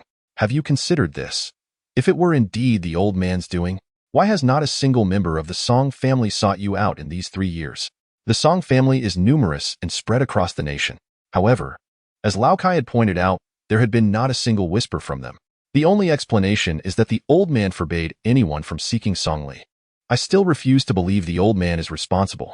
It is far more likely that someone else is behind it. His apparent inaction may actually be a means of protecting you. That is why he sent only me and did not inform anyone else. Lao Kai, I care not whether it was the old man or not. I have but one request. Grant me half a month's time. I have been plotting for 3 years, and I cannot afford to fail now. This drink today serves as both a reminiscence and a farewell. Lao Kai understood Songli all too well. Once he made a decision, few could alter it. Perhaps his sister, Songli, could have, but she was no longer present. You aim to take down the Haotian group, correct? The old man has known about it for some time. I can give you half a month, but once it is done, you must accompany me to meet the old man to clarify this matter.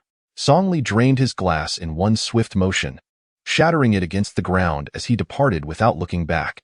Watching Song Li's retreating figure, Lao Kai felt a wave of emotion. He had truly grown up, no longer the child he once sheltered with his wings. 20 minutes later, a knock echoed at the door once more. Lao Kai rose to answer it. Standing outside was a waiter, smiling broadly. Mr. Kai, your takeout has arrived. Takeout? I did not order any. Before Lao Kai could finish, the waiter suddenly lunged, brandishing a gleaming dagger aimed at his chest. Lao Kai, caught off guard, was struck. Seeking death. Enraged, Lao Kai struck the waiter on the forehead with his palm. The waiter cried out in agony, collapsing to the ground. Was someone targeting him? Who could it be? Songli? Lao Kai found it hard to believe. Songli was not that kind of person. However, this place was no longer safe. Without a second thought, Lao Kai hastily bandaged his wound and changed his clothes. As he stepped out, several unfamiliar faces emerged from the elevator. Uncertain of their numbers, Lao Kai dared not linger and hurried toward the stairs. In mere moments, He had descended from the 17th floor to the 8th. Just then, in the dimly lit corridor, he appeared to trip over something, tumbling down like a ball, crashing right at someone's feet. "Uncle Kai, what brings you alone to Luoqing?" Upon hearing that voice, Lao Kai was utterly astonished and replied, "It's you." The following morning at the Zhou family estate, the household was abuzz with preparations for the elder Zhou's birthday. Yet, a pall hung over the guests, who looked dispirited. Understandably so. With the construction project halted, their investments had gone awry, leaving them in low spirits. Shortly thereafter, Songli's family arrived. The Zhou relatives quickly surrounded them, hurling accusations. "Zhou Muxue, you shameless wretch, return our hard-earned money. Shinqin, get out of the car. How dare you show up in a BMW? Zhou Dahai, you scoundrel, living luxuriously while we face bankruptcy." The crowd clamored, encircling Zhou Dahai's family with one sole purpose: to demand compensation for their losses. Just then, a red Audi R8 pulled up, and Wu Haoran along with the Zhou siblings emerged, striding toward the gathering. Zhou Tong chuckled. Purchasing inferior building materials and using everyone's hard-earned money to buy luxury cars. "Zhou Muxue, you truly outdid yourself." Zhou Yunxi echoed with a smirk. "Zhou Muxue, you may revel in your momentary success, but I wonder how you'll explain yourself to Grandpa and all the relatives." Shinqin's face burned with anger from the insults, but dared not retort. Though she found it hard to believe Muxue would stoop to such lows. The evidence was irrefutable. The company was shut down, the construction site halted. Muxue had no way to justify her actions. "Everyone, please remain calm. Now that I am here, I will certainly provide an explanation. We are all family. I would never deceive you." Zhou Muxue insisted. With her assurance, the crowd hesitated to continue their tirade, and one by one, they began to file into the old residence. Songli, however, did not rush inside. Instead, he approached Wu Haoran and remarked, "Young Master Wu, I am perplexed. Why have you not yet learned your lesson? The Zhou siblings are far from innocent. Be wary lest they lead you astray." "Songli, do not be too complacent. Do you think this matter is resolved? I assure you, the storm is only beginning. Just wait. You will soon find yourselves imprisoned." Chapter 67. Empty-handed. The Zhou family estate was alive with guests arriving to celebrate the elder Zhou's birthday. While the Zhou family may not rank among the elite in Luoqing, the elder's connections were commendable, and with Wu Haoran's influence, many from various circles attended. Everyone extended their wishes for the elder's longevity and prosperity. Among the most prominent attendees was the local singer Haya, whose melodious performance instantly enlivened the atmosphere of the Zhou residence. Once Haya concluded her song, Wu Haoran seized the moment to rise, presenting a scroll before the elder Zhou. "Grandpa, Yunxi mentioned that you have a fondness for famous calligraphy and paintings. This is a birthday gift from Yunxi and me. An exquisite piece by Wang Hui, depicting the great General A Gue." Wu Haoran unfurled the scroll, revealing a general clad in armor, exuding an extraordinary presence, particularly with strikingly intricate facial features that showcased the artist's profound skill. All present gasped in admiration. The Wu family certainly had a flair for the extravagant. Although most were unfamiliar with Wang Hui, they knew that ancient artistry was never inexpensive. Young Master Wu is indeed generous, presenting a masterpiece. Indeed, Yunxi is truly fortunate. The elder Zhou beamed with joy, cherishing the gift and praising Wu Haoran's thoughtfulness. Zhou Tong, seizing the opportunity, provocatively taunted, "Zhou Muxue, it's Grandpa's birthday today. Given how much money you all have, what gifts did you bring?" Zhou Tong emphasized the word bring, which immediately stirred discontent among the other relatives, casting accusatory glances at Zhou Muxue. The surrounding guests, having heard about the Jiqiang building materials incident, began to murmur among themselves. "That Zhou Muxue, the one who passed off inferior materials and executed shoddy construction. Thank goodness for divine intervention. Otherwise, who knows how many lives would be lost? How can such a person still sit here? She deserves to be imprisoned." "Shh. Keep your voice down. Her background is formidable. Even the richest man, Ding Nan, has been unable to confront her. That matters not." The Ding family has also issued a statement to terminate all cooperation with Jiqiang building materials, leaving countless investors in the lurch. The construction site is still shut down. Voices rose in a cacophony, with many who had relatives that invested in the project pointing fingers at Zhou Muxue. Zhou Muxue glanced at Songli, who stood up with a smile, empty-handed, and proclaimed, "I wish the elder good health and all the best." As the words fell, a wave of astonishment swept through the crowd, even leaving old Master Zhou momentarily speechless. Was this the gift? Was it all to conclude in such a manner? After all, It was his 80th birthday. Surely, this young man, Song Li, could have put in a bit more effort, perhaps concocting a nourishing herbal soup. Song Li, is this truly all you've brought? Old Master Zhou inquired. That is all, elder. What more do you wish for? Gifts are not measured by their value but by the sincerity behind them. Wouldn't you agree? Song Li replied with a smile. Seizing the moment, Zhou Tong interjected with a sarcastic tone. Song Li, you're being rather stingy, aren't you? For your grandfather's 80th birthday, you present him with this? Have you grown so bold that you no longer regard your grandfather? Whispers of derision circulated among the guests, mocking the insignificance of his gift. Have you heard? This Song Li has been idling at home, living off others. Perhaps he even suggested using inferior building materials. Zhou Muxue was mortified. She had never anticipated that Song Li would arrive empty-handed. Shen Qin was equally incensed, believing Song Li was intentionally trying to make her family look bad. Yet, constrained by pride, she found it difficult to voice her displeasure. Suddenly, Wu Haoran rose and chuckled. Indeed, Song Li is correct. Gifts are not defined by their size, but by the sincerity behind them. I see he has plenty of that. Young Master Wu, you are right. I truly am sincere. Unfortunately, I couldn't bring my gift. I would like to invite the elder to my home for a period of recuperation, where I shall personally attend to his health. Upon hearing this, Zhou Tong burst into laughter. Recuperate at your home? Are you out of your mind, Song Li? Your residence cannot possibly accommodate him.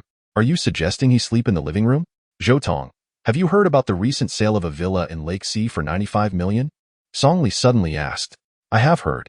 Why do you bring it up? Did you buy it? Zhou Tong retorted disdainfully.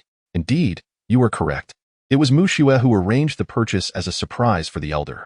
He has always wanted to reside in Lake Sea Villa. Am I mistaken? The revelation left the entire gathering in shock. Many were aware that the villa had been sold but were unaware of the identity of the buyer until Song Li disclosed that it was Zhou Muxue. The Zhou family relatives stared in disbelief. Such a mansion was worth over 100 million. How could this family possibly amass such wealth? Old Master Zhou, however, remained unfazed, as he knew Song Li's true character. If he could not afford it, then likely no one could. Wu Haoran widened his eyes, incredulous that Zhou Muxue could afford such an expense. 95 million was a staggering amount. Even Ding Liang could not summon such funds. Could it be that Song Li was behind this? It seemed impossible. He was merely a good-for-nothing living off others. Ah, Song Li, what a splendid gift indeed. A 95 million villa. I have never resided in such luxury, Old Master Zhou proclaimed, causing Zhou Tong to deflate like a punctured balloon. He had aimed to exploit the gift to incite resentment towards Zhou Muxue from relatives and guests, but Song Li's astonishing announcement derailed his plans. Yet, he still had tricks up his sleeve. At that moment, Song Li waved his hand and said, Ladies and gentlemen, while my gift may not be extravagant, it is sincere. Unlike some who, despite hailing from prestigious families, present counterfeit items, assuming everyone is blind. Song Li's insinuation struck home, and Wu Haoran's face darkened as he exclaimed, What do you mean, Song Li? Are you implying that the painting I gifted is a forgery? Zhou Yunxi chimed in. Song Li, you, a mere good-for-nothing, claim to discern authenticity? Do you even know who Wang Hui is? Zhou Tong added, Indeed. Song Li, if you can elucidate this matter and prove the painting is fake, I shall consume it here and now. Song Li let out a cold laugh, stepping forward to retrieve the painting from Old Master Zhou. He unfurled it before the audience and declared, Wang Hui, styled Shirgu, known as the saint of painting in the early Qing dynasty, is famed for his landscapes, yet he produced very few portraits. Zhou Tong was taken aback. He hadn't expected Song Li to possess such knowledge. Song Li, just because Wang Hui is known for landscapes does not mean that Haoran's gift is counterfeit. It was recommended by a friend and comes with an expert's appraisal. Are you suggesting you surpass those experts? Oh, is it that friend of yours, the one who sold you blood ginseng? Song Li retorted. Zhou Tong's face turned crimson. He wished to counter but found himself at a loss for words, as he had indeed purchased it from that friend for 800,000. Zhou Tong, young Master Wu. In truth, Wang Hui's paintings are not particularly valuable. 5 years ago, a piece by Wang Hui sold for merely 470,000 at an auction in America. You likely overpaid by around 800,000, given your lack of expertise. Song Li's assertion left Zhou Tong speechless. Yet he remained skeptical that Song Li could truly distinguish between authentic and counterfeit. Even if I overpaid, what of it? Renowned paintings appreciate in value. If you claim it's fake, provide your evidence. Ladies and gentlemen, While this painting is indeed well executed, the forger made a crucial error. The figure depicted is the grand scholar Gu A, a favorite of Emperor Qianlong, born in 1717, whereas Wang Hui was a contemporary of the Kangxi era, having died in 1717. A glint of brilliance flashed in Song Li's eyes as he pointed decisively at Zhou Tong. Zhou Tong, if this painting were genuine, it would imply that Wang Hui painted a vision of a Gue as an adult while near death. Pray tell, did the grand scholar travel back in time to pose for him? Laughter erupted throughout the hall. Zhou Tong's face flushed with indignation, but he found himself unable to refute the evident truth. A dying man could not portray someone decades younger. Damn it, yet again I've been deceived by a friend. Zhou Tong, fair is fair. You must honor your wager and consume it. Everyone is watching, Song Li jested. Chapter 68. The last card played, all guests turned their attention to Zhou Tong, who, despite his thick skin, could not escape the consequence of his own bravado. He had to see his boast through to the bitter end. In an act of desperation, he tore the painting to shreds, cramming the pieces into his mouth. Yet, after only a few bites, a wave of nausea surged, and he heaved, expelling a mass of repulsive remnants. The surrounding relatives displayed expressions of disdain, instinctively shifting away. Those servants soon arrived to clean up the scene. Zhou Tong's face burned with embarrassment, yet he remained undeterred, for he still held a trump card. Let them gloat. Let us see how long that lasts. After the brief interlude, the banquet resumed. Many guests took the opportunity to approach Song Li under the pretext of toasting, eager to learn more about discerning authentic artworks, especially the singer Haya, who was particularly enthusiastic and even moved closer to him. Mr. Song, I possess a genuine piece by the Ming Dynasty artist Tang Yin. Might you have time to help me authenticate it? Haya, I must decline. My expertise is limited. It would be wiser to consult someone more qualified. If I misjudge, I cannot bear the responsibility. To his surprise, Zhou Muxue gently nudged him twice. Haya, Song Li is more than capable. Please provide your contact information, and I shall arrange for him to visit when he is free. Also, could I perhaps get your autograph? I'm a huge fan. I can't believe my grandfather managed to invite you. Haya happily obliged, signing with a smile. Miss Zhou?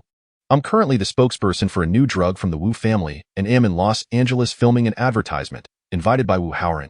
I shall await your call. Until we meet again. With a graceful sway, Haya departed her seat. Song Li wore a disgruntled expression, grumbling, My dear wife, did you so easily sell me out? Am I to be valued less than a celebrity's autograph? Zhou Muxue offered a gentle smile, planting a kiss on his cheek. Are you satisfied now? It's merely about viewing a painting. Just provide your honest opinion. What shall we do about the recording? When shall we bring it up? She whispered. Muxue, wait patiently. Soon there will be a spectacle to behold. Wu Haoran and Zhou Tong have come prepared and will not easily let us slip away. As expected, 20 minutes later, several government officials stormed in, heading straight for the hall. Upon seeing them, Zhou Tong quickly jumped out, pointing at Zhou Muxue and shouted, Comrades, you have arrived just in time. I reported her. This is Zhou Muxue. A few officials approached Zhou Muxue, speaking gravely. Zhou Muxue, your parent company has reported you for embezzlement, abuse of power, and illegal use of substandard building materials. Please accompany us for an investigation. The surrounding guests erupted in chaos. What was supposed to be a delightful birthday celebration was now disrupted by government officials coming to arrest someone, and the informant was a member of the Zhou family. Strictly speaking, the Skiang Building Materials Company had issues, but they were not severe enough to warrant police involvement and could have been resolved internally. The outside world had yet to cause a stir, yet the infighting among family members had begun. Zhou Muxue was taken aback. She had no intention of pursuing Zhou Tong's accountability, yet he had preemptively struck. Without solid evidence, the situation could become quite troublesome. The protagonists had all entered the scene, and the moment had come. Song Li stood protectively in front of Zhou Muxue and said, Comrades, I believe there may be a misunderstanding here. Please do not obstruct our work. If you have any questions, you may address them at the bureau later. Just a moment. I have something that may alter your perspective and prompt a reevaluation of who needs to be taken away. Song Li's words astonished Zhou Tong. The plan was seamless, with evidence in hand, and he could hardly believe that Song Li had anything more to present. Song Li pulled out his phone and pressed play. Supervisor Li, my surname is Zhou. I only need you to assist me with a small favor. Replace all the building materials in the Huaxi Plaza warehouse with red clay weathered stone. And upon completion, I will reward you with 600,000. Miss Zhou, that seems unwise. It could lead to casualties. Rest assured, I do not require you to use this material for the entire project. You only need to damage one wall, and I will handle the rest. The recording was brief but explosive enough. The Zhou family relatives turned their furious gazes towards Zhou Yunqi, finally realizing that it wasn't Zhou Mushui causing havoc, but rather this pair of siblings conspiring. Zhou Yunqi's face went pale with fear, trembling uncontrollably. She never anticipated that her conversation with Supervisor Li would be recorded. The seemingly timid man had indeed played a clever hand behind the scenes. Song Li pointed at Zhou Yunqi and declared, "Comrades, she is the Miss Zhou from the recording. Should she not be taken as well? I can also provide witness Supervisor Li, who will clarify the truth for you." Another defeat. Upon hearing that Song Li had contacted Supervisor Li, Zhou Tong collapsed into his seat. The officials unceremoniously handcuffed Zhou Yunqi and invited Zhou Mushui and Song Li to accompany them for further investigation. The pleasant luncheon concluded abruptly. The elder Zhou was infuriated, immediately slapping his grandson without a word. "Foolish, ignorant, what are you even worth? You think you can contend with Song Li? The trouble you have caused is yours to resolve. You have brought shame upon our Zhou family." "Grandfather, who exactly is Song Li?" Zhou Tong questioned. "Who is he? If you are but an ant on the ground, he is an eagle in the sky. I have always told you to maintain a good relationship with Song Li. He could help our Zhou family soar to great heights.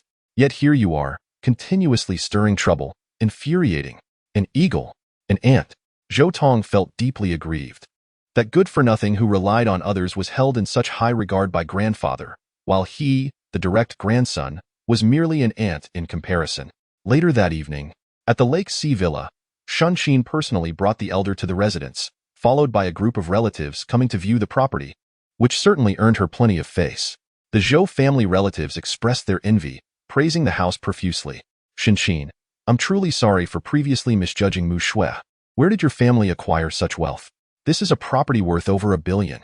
Indeed, did Mushui secure some major business deal?"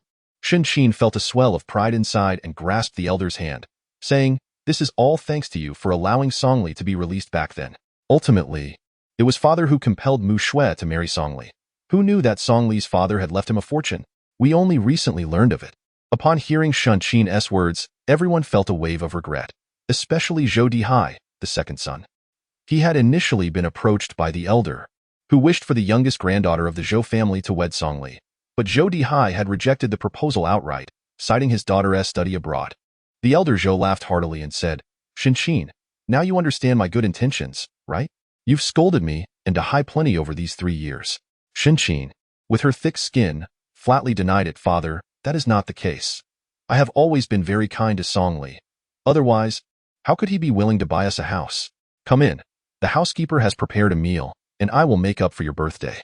As the group entered the spacious house for a tour, not long after, Song Li and Zhou Mushui returned. The elder Zhou signaled for Song Li to join him on the balcony for a private conversation. "Song Li, you've been rather active lately. Are you planning to take action?" the elder inquired. "Yes, elder.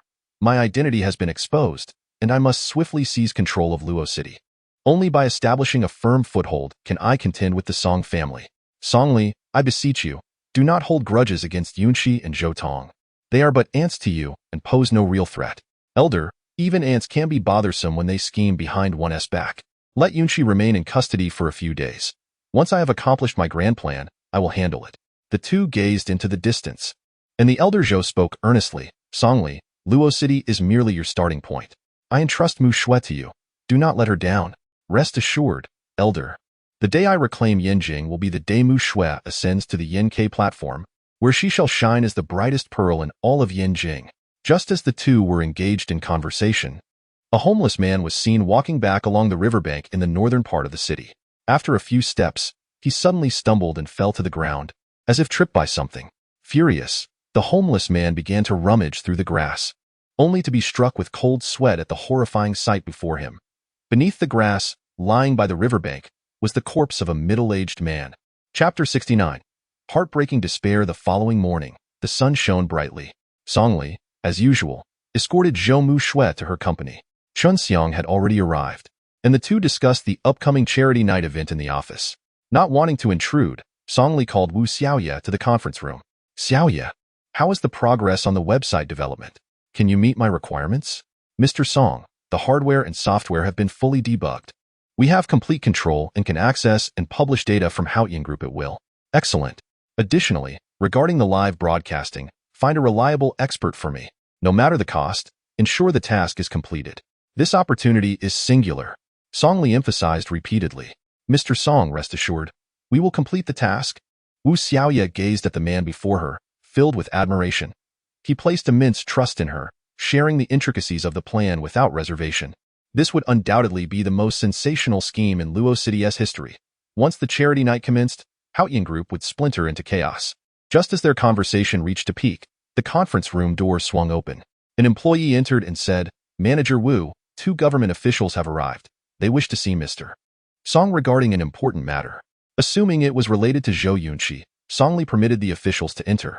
Soon, 2 imposing officials stepped through the door, tall and commanding, though their expressions were notably serious.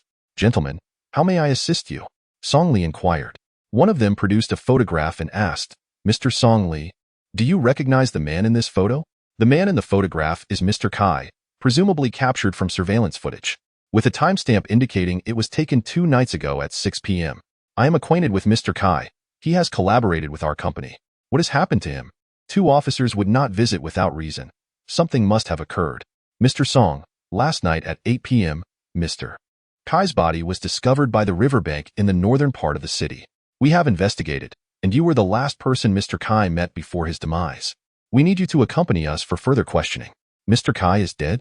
Upon hearing this dreadful news, Song Li felt a sharp pain in his chest, as if struck by lightning, and he collapsed into his chair. "Mr. Song, are you all right?"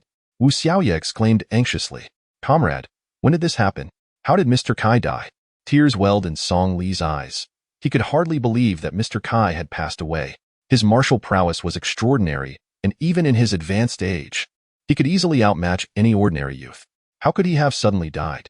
"You left the hotel about an hour after 10 p.m. the night before last."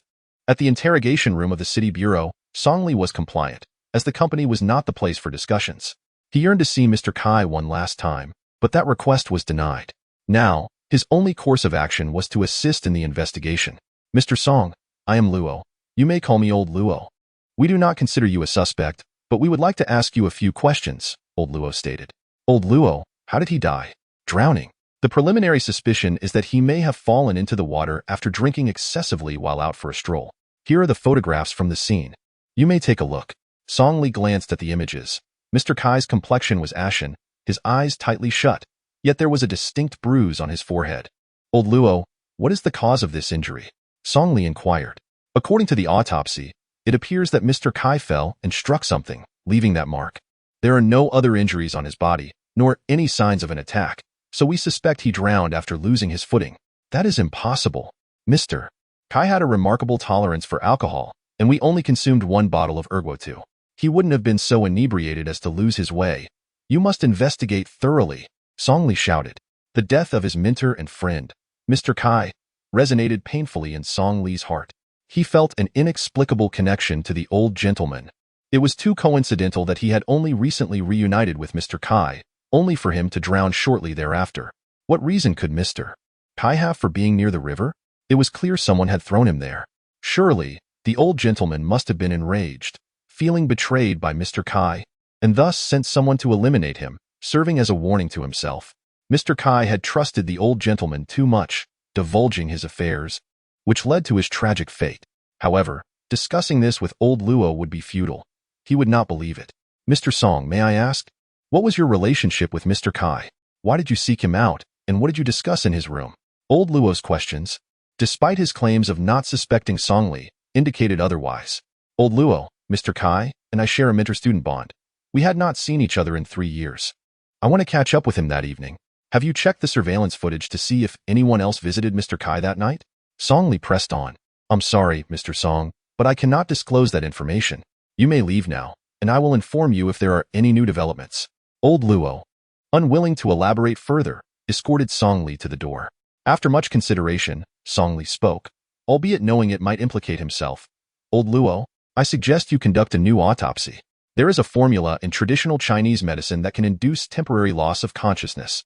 I believe Mr. Kai may have been drugged." Upon leaving the city bureau, Song Li was overwhelmed with grief, tears streaming down his face. He had thought he would never cry again in his life. But the death of Mr. Kai had deeply wounded his soul. Meanwhile, at the Song family estate in Yinjing, the siblings gathered in the conference hall, buzzing with anticipation for the arrival of their patriarch. Second brother, what is going on? Father has not convened an emergency meeting in a long time. The third brother, Song Yi, inquired.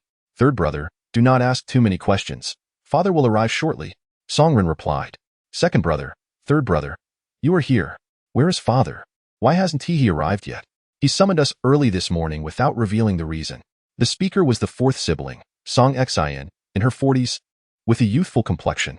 Little sister, I suspect it might be related to your son, Wang Chong. I've heard he has been causing quite a stir at school, harassing female classmates and assaulting teachers, creating chaos at Nanhui University. Even I have heard the rumors. Song Xian shot a glance at the third brother, chuckling. Father is not so idle as to summon us over such trivial matters. I believe it has more to do with your son. I've heard he has obtained quite a few valuable goods from abroad. Hush, where did you hear such news? Do not speak carelessly. If father hears this, he will surely chastise me harshly. The three siblings were still chatting when a figure emerged from the back door, slowly taking a seat at the head of the conference table. The old patriarch surveyed his descendants and solemnly declared, I have called you here to discuss two matters. Father, what is it? Please, go ahead. Songren replied. The first matter is that 200 million from your elder brother's estate was recently withdrawn, and the transaction occurred in Nanhui City. Upon hearing this, the room fell into stunned silence. Everyone understood the gravity of this revelation. Song Ao had resurfaced. Father, is this true? That rascal Song Ao has returned. I will go and bring him back immediately, Songren asserted. Yes, father, count me in. After all, he left after causing that car accident.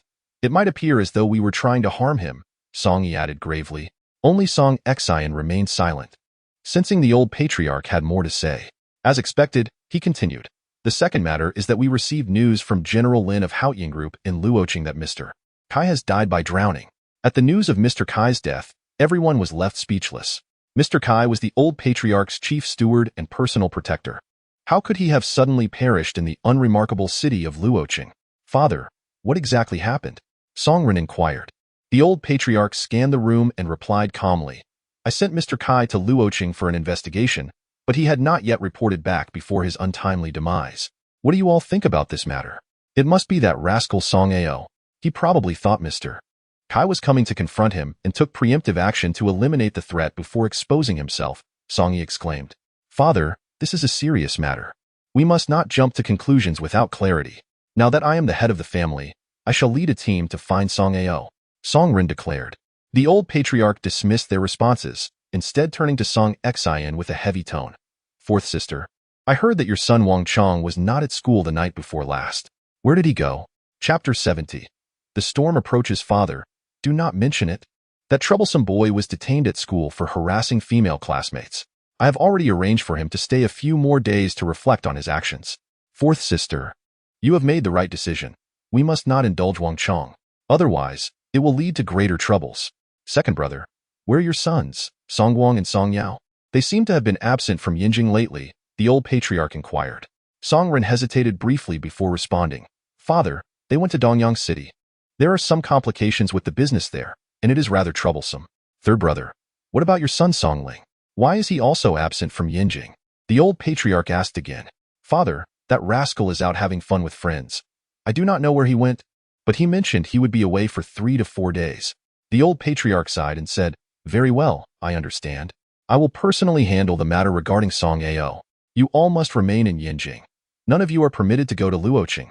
With the patriarch's command given, the 3 siblings of the Song family could only comply. Once the old patriarch departed, the siblings resumed their quiet conversation. Songren spoke in a low voice. You heard what father said. Let him handle this matter. We shall refrain from involving ourselves. Second brother, what is this emergency meeting? It is clearly just a notification for us. Since we are not allowed to seek out Song Ao, why hold a meeting at all? Song Yi expressed his dissatisfaction. Enough. Let's disperse. We cannot fathom father's intentions. Whether that rascal Song Ao is alive or dead is of no consequence to us. Song Xian waved her hand and was the first to leave. Seeing his younger sister walk away, Songren whispered, Third brother, do you not feel that father is investigating something? Investigating? What do you mean, second brother? Song-yi inquired. Just a hunch. With father's character, how could he possibly concern himself with Wang Chong's affairs? Even if Wang Chong were to cause a tremendous uproar, little sister would manage it herself. Moreover, he inquired about a few of his grandsons, which is unprecedented in the past 3 years. Now that you mention it, it does seem that way. Forget it, second brother.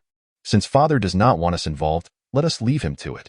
Later that afternoon, in the conference room of Shuemu Technology, Song-li suddenly convened an urgent meeting, summoning Ding Sheng, Chen Xiang, Wu Dazhuang, Su San, and others. This was his core team in Luoqing, and any lapse was unacceptable. Su San, starting today, assigned 2 individuals to discreetly protect Mu Shui until she returns home safely. Wu Dazhuang, hire additional security personnel to patrol the vicinity of the villa, 24 hours a day, within a 100-meter radius. Song-li briskly assigned 2 tasks, and everyone could sense that something was amiss. Li Ge, is something wrong? Su San asked. Li Ge, if there is an issue, please share. We are all brothers, and we shall share the burden together, Ding Sheng added. Each of you has significant responsibilities. My enemies are formidable and lurking in the shadows, so you must exercise caution and avoid contact with strangers, especially elderly men in their 90s. Song-li refrained from disclosing the matter of old Kai, fearing it might dampen morale. Tomorrow was the final day. Success or failure rested upon this crucial moment, and no unexpected events could be permitted. Chen Xiang, how are the preparations for the charity gala coming along? Have you reached out to media friends at the municipal and provincial levels? Li Ge, everything is ready. President Lin is personally overseeing it. We just need to invite a famous singer to perform, and I am currently scouting candidates. Chen Xiang replied. Song-li immediately thought of Haya, who was conveniently in Luoqing and had a request of her own. It would be fitting to have her perform. I will handle this matter. Su San, are you prepared? Once the plan commences, you must seize the Northern Territory in the shortest time possible. Li Ge, rest assured. I have already contacted Du Yong. With our combined efforts, should anything happen to Haotian Group, we will undoubtedly take the Northern Territory. Song-li nodded in satisfaction and turned his gaze to Ding Sheng. Ding Sheng, how are your preparations? The last straw that breaks the camel's back will depend on your performance. Li Ge, you can trust me. If your plan succeeds, Haotian Group will collapse the very next day, leading to its bankruptcy liquidation, and my family will step in to acquire it. With all preparations in place, if this plan could not topple Haotian Group, it could only be deemed fate. Song-li declared the meeting adjourned and stepped outside, only to find Zhou Mu Shui waiting for him. Mu Shui, is there something you need? Li Ge, you closed the door for a meeting and left me and Wu Xiaoyu outside. What secrets are you keeping from me? Zhou Mu Shui smiled. Song-li did not wish for Zhou Mu Shui to learn of old Kai's death, intentionally excluding her from the discussion. The less she knew, the safer she would be. Old Kai's demise presented 2 possibilities. Either his exposure was imminent, or his adversaries failed to extract any information from him, thus fabricating a death scene. Regardless of which scenario it was, the old man had undoubtedly received the news, leaving him with at most 1 day. Mu Shui, there is nothing significant. I am going to invite Haya to perform at tomorrow night's charity gala. Song-li preferred to say little, fearing Zhou Mu Shui might grow suspicious. Half an hour later, at Xinghu 101 building, at the Regal Hotel, Song-li knocked on room 3205. After a moment, the door opened to reveal Haya, wrapped in a bathrobe with damp hair. Her sun-kissed skin, long legs, and alluring figure would captivate even the most composed individual, proving her charm. Mr. Song, welcome. Please make yourself comfortable while I dry my hair. Haya invited Song-li into the room and sat at the bedside cabinet to blow-dry her hair. The buzzing of the hairdryer filled the air, mingling with a unique fragrance. Knock, knock. Not long after Song-li sat down, another knock echoed from outside. Mr. Song, could you please open the door? Haya said. Ah, Song-li replied, opening the door. A young man stood outside, holding flowers, his hair slicked back. He knelt on one knee, eyes closed. Haya, you are like the moon in the sky, illuminating my heart and making it impossible for me to escape. Please accept my affections. Song-li felt a wave of embarrassment as he responded, Brother, please come in and take a seat. Haya is drying her hair. She will be ready shortly. Upon hearing a man's voice, the young man opened his eyes, saw Song-li standing there, and instantly erupted with rage. Discarding the flowers and seizing Song-li by his collar. What the hell are you doing here in Haya's room? Brother, let's talk calmly. No need for violence. Song-li chuckled. The young man glared at Song-li, pushed him away, and strode into the room. Haya, what is going on? How could there be a strange man in your room? Who is he, and what is your relationship? He shouted. Haya remained unflustered, continuing to dry her hair. Young Master Hua, as you can see, he is staying with me. Why must you pry so deeply? If there is nothing else, you may return to Nanhui. You filthy bitch, how dare you play me for a fool? Young Master Hua seethed, grabbing Haya's hair and slapping her across the face. Haya covered her cheek and exclaimed, Young Master Hua, you are not anyone to me. I am free to be with whomever I choose. What right do you have to accuse me? You shameless whore. You would rather be with this loser than accompany me. I chased you all the way from Nanhui to here. Young Master Hua, still seething, raised his left hand again. Before he could strike, Songli firmly grasped his wrist. Brother, I cannot abide a man striking a woman. If you have grievances, direct them at me. Bullying a woman is no act of a man, Songli asserted. You worthless fool, this is not your place to speak. Let go of me. Young Master Hua grunted, pain shooting through his wrist as cold sweat beaded on his forehead. Let go? Only if you apologize to Haya. Songli smiled. Apologize to her? Do you know who I am? You want me to apologize to a shameless slut? Does she even have the face for it? Young Master Hua's eyes bulged with fury, refusing to back down. Haya, initially hoping to use Songli to dismiss young Master Hua, was startled by his sudden outrage. Fearing the situation could escalate, she anxiously urged, Mr. Song, please let go of young Master Hua. He is from the Hua family in Nanhui. You cannot contend with him. Indeed, worthless fool. I am from the Hua family. Release me at once and bow down to apologize. Perhaps I will spare you. Otherwise, I will have someone kill you in an instant. Is that so, young Master Hua? What if I refuse to let go? Songli grinned, applying more pressure with his left hand. You have the audacity to challenge me? Let go, or I will make you wish you were dead. Young Master Hua shouted. Young Master Hua, this is Luoqing, not Nanhui. You have no authority here. I am giving you one last chance to apologize to Haya, Songli declared. Typically, Songli would have laughed off such a situation. Yet old Kai's death had deeply affected him. He understood that he could no longer yield. It was time to establish his presence in Luoqing. As Songli continued to exert pressure, young Master Hua was drenched in sweat, desperately wanting to resist but unable to move from the excruciating pain. Go ahead. Kill me if you dare. I have many friends in Los Angeles. Just let me out and I will repay you double. Young Master Hua gritted his teeth, refusing to relent. Songli remained unhurried, applying pressure gradually, and soon enough, young Master Hua felt his left hand weaken, unable to muster any strength. This technique of sealing acupoints had proven effective repeatedly against ordinary individuals. Young Master Hua, your bravado is inconsequential. After all, it is not I who will be amputating your limbs, Songli remarked with a faint smile. Upon hearing the mention of amputation, young Master Hua's face turned pale, and he abandoned all pretense, whispering, I was wrong, Haya. I should not have lost my temper and struck you. Please forgive me. Speak louder, Songli commanded. Left with no choice, young Master Hua shouted, Miss Haya, I apologize. It is entirely my fault. Please forgive me. Haya, terrified, shook her head vigorously. No need for that. Please, Mr. Song, let young Master Hua go. You are truly hurting him. With a cold snort, Songli released young Master Hua, saying, Get lost. Do not let me see you harassing Haya again. Remember, this is Los Angeles.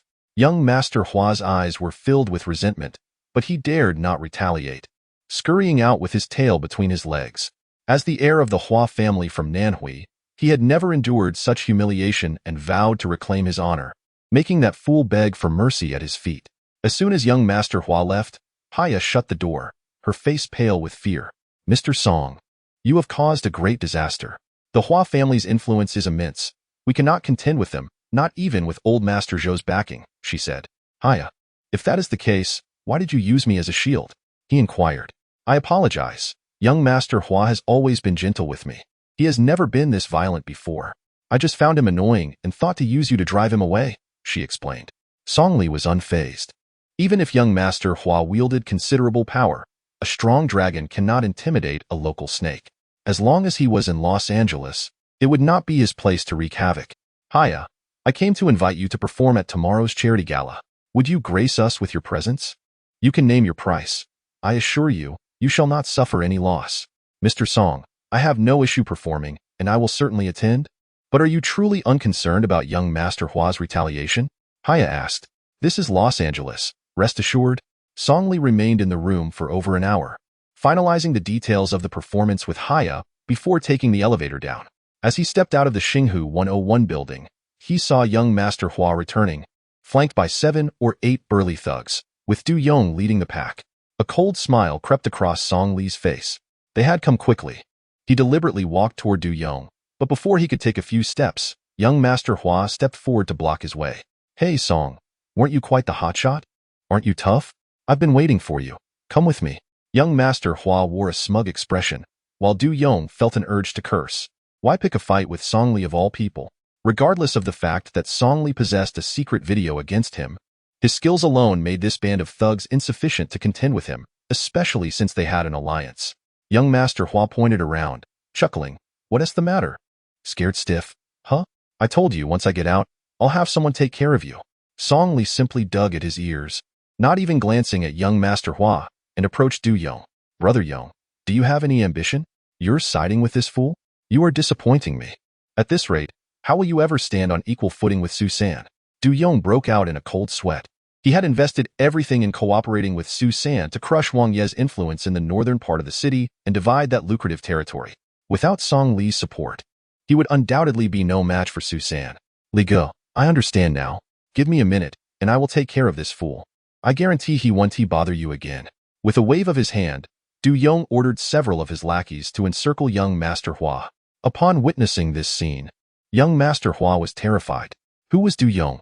A big shot from the west side of the city, and even he treated Song Li with respect.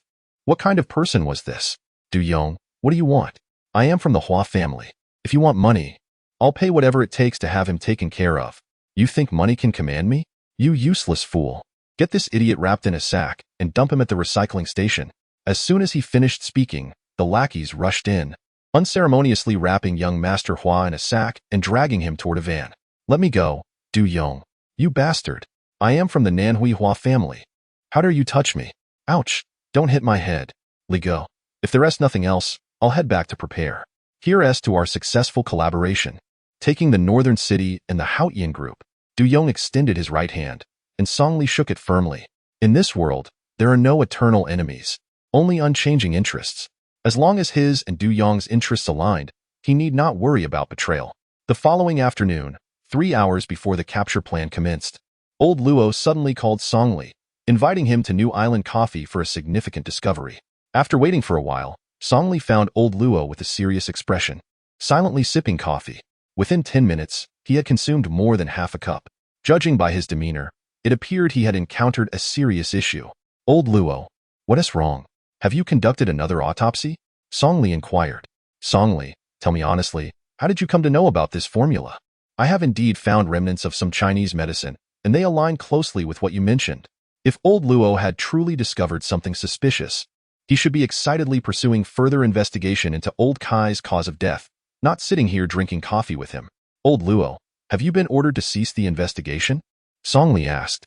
Old Luo gazed at him in shock, astonished that he had guessed correctly. The higher-ups had demanded closure, concluding that Kai Weibing had died of drowning without even reviewing the new suspicions he had submitted. The only explanation was that there was significant resistance, and someone powerful did not wish for the investigation to continue. Song Li, the case has been closed with a drowning verdict. If you wish to uncover the true cause of Mr. Kai's death, you must cooperate fully with my investigation, old Luo stated. Of course, but I have something very important to attend to today. Once I handle my affairs, I will certainly assist you in seeking justice for old Kai, Song Li replied sincerely. Song Li, this matter is critical. I have reviewed the hotel surveillance footage, and there are clear signs of tampering, with a segment missing between 9 and 10 o'clock, both in the elevator and the corridor. Without surveillance, the culprit would remain unseen. Their opponent was cunning. However, I did manage to uncover a suspicious lead. At 8:30 that evening, a set of uniforms for the waitstaff went missing from the customer service department. Old Luo added. Old Luo, you continue your investigation. If you need anything from me, just ask. I will ensure my people cooperate with you. Song Li too desired to find the perpetrator, but time was of the essence. In 3 hours, they would decide their fate, and there could be no mistakes now. After a brief exchange, Song Li excused himself. He went alone to the southern dock, entering an abandoned warehouse long since forgotten. At that moment, the warehouse was abuzz with activity. with a makeshift ring set up in the center, adorned with a massive banner proclaiming the century battle of Thai boxing. As Song Li entered the competitor's lounge, he changed into athletic shorts, revealing his muscular physique. Lin Xiaohua entered and said, "Ali, if you wish to make a name for yourself, I can facilitate that. This ring is quite satisfactory, and if you can defeat Chat Tai, I might even allow you to take Su San's position." "Young Master Lin, that's unnecessary. I seek fame, not power. Su San has treated me well, and I will not betray him." Song Li responded, "All right, each person has their own aspirations, and I do not wish to impose upon you. Time is drawing near. Ali, do your best. I have high hopes for you. I have placed significant bets on you, and I sincerely hope you will not disappoint me." "Young Master Lin, rest assured, I shall provide you with a surprise," Song Li replied with a smile. With determined strides, Song Li exited the lounge. At that moment, a robust figure stood beside the ring. It was the Muay Thai champion, Chat Tai. Upon spotting Song Li, Chat Tai spat disdainfully and extended his left middle finger in an unrefined manner. "Kid, unlike those fools, I want you to beg for mercy on your knees, to call me daddy and grovel at my feet." Chapter 72. Charity Night. Chat Tai leapt onto the stage, beckoning Song Li with a crooked finger. Naturally, Song Li would not yield easily and swiftly ascended the platform. "Chat Tai, your Mandarin is quite commendable. Where did you learn it? Was it at the Blue Sky Vocational School?" Song Li jested. "Ali, I hope your skills surpass that foul mouth of yours. Otherwise, you shall soon learn the meaning of fear." As both fighters took their positions, the host approached them, announcing the rules. "This match is governed by no rules. There are no restrictions on attack techniques. The first to fall shall be deemed the loser. Life and death shall be left to fate. Do you understand?" Chat Tai clenched his fists, producing a sound akin to popping beans. For him, a no-holds-barred match was tailor-made, allowing for the extensive use of joint locks. With an air of arrogance, he thought to himself that Song Li's physique would not withstand even a couple of his elbow strikes. Song Li responded with a startled "oh," but in the next instant, he unleashed a rapid punch. Since there were no rules, he would not adhere to the usual tactics. It was imperative to strike first.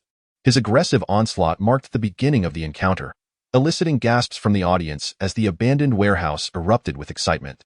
Among the spectators were desperate individuals, millionaires, and ordinary white-collar workers yearning for a breakthrough. At that moment, everyone descended into a frenzy, passionately supporting their favored competitors. From the cheers within the arena, it was evident that Chat Tai had the upper hand. "Chat Tai! Chat Tai!" The shouts outside the ring were incessant and particularly grating. Chat Tai sneered coldly, deflecting Song Li's punch with a block, then raising his left knee and launching a fierce elbow strike aimed at Song Li's forehead.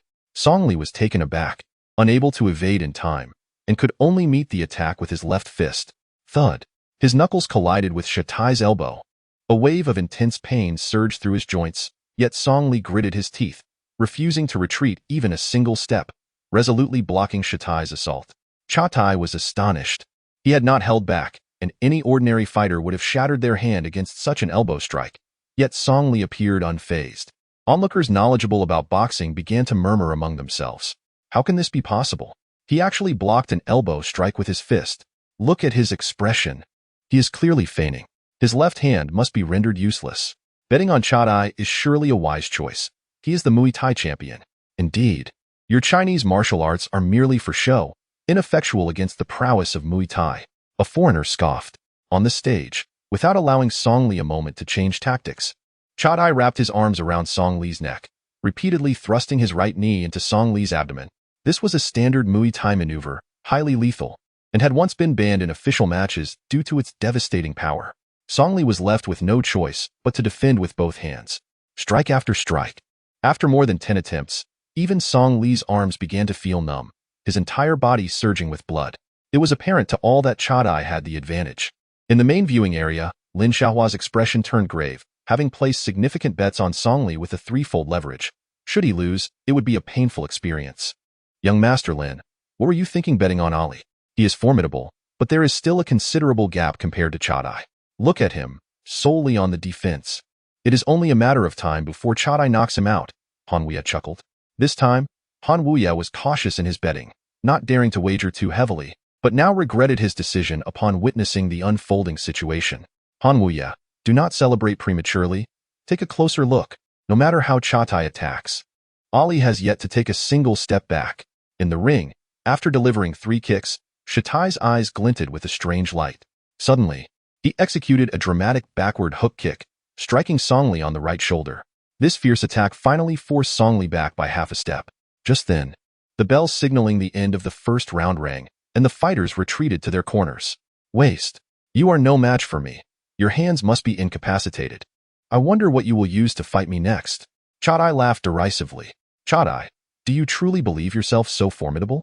Have you not realized that I have merely been biding my time? Otherwise, you would already be lying on the mat, Song Li replied with an indifferent demeanor, thoroughly inciting Shatai's fury. Very well, waste. In the next round, I shall break your limbs. Ji Chunxiang shook his head and replied, Mr. Lin, I am not certain, but I shall investigate at once.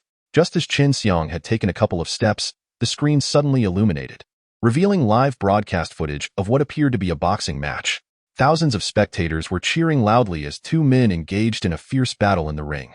The camera quickly shifted to the arena, and when Zhou Muxue recognized one of the fighters, her face turned pale with fear, her heart racing uncontrollably. How could this be? How could Song Li have entered the boxing ring? The guests at the event were momentarily stunned, suspecting it was a deliberate setup by Haoyan Group. Initially puzzled, they soon erupted into applause after watching for a while. The 2 fighters exchanged blows with intensity, each strike landing with ferocity. Particularly, the man known as the Muay Thai King launched a relentless series of kicks, striking his opponent squarely on the forehead and sending him crashing to the ground. Chapter 73. The Dust Settles. Song Li had been knocked down. Zhou Muxue was not the only one terrified to the point of tears. Even Chun Xiang began to panic, as this was far from the script they had agreed upon. According to their original plan, Song Li was supposed to dominate, exuding power and confidence.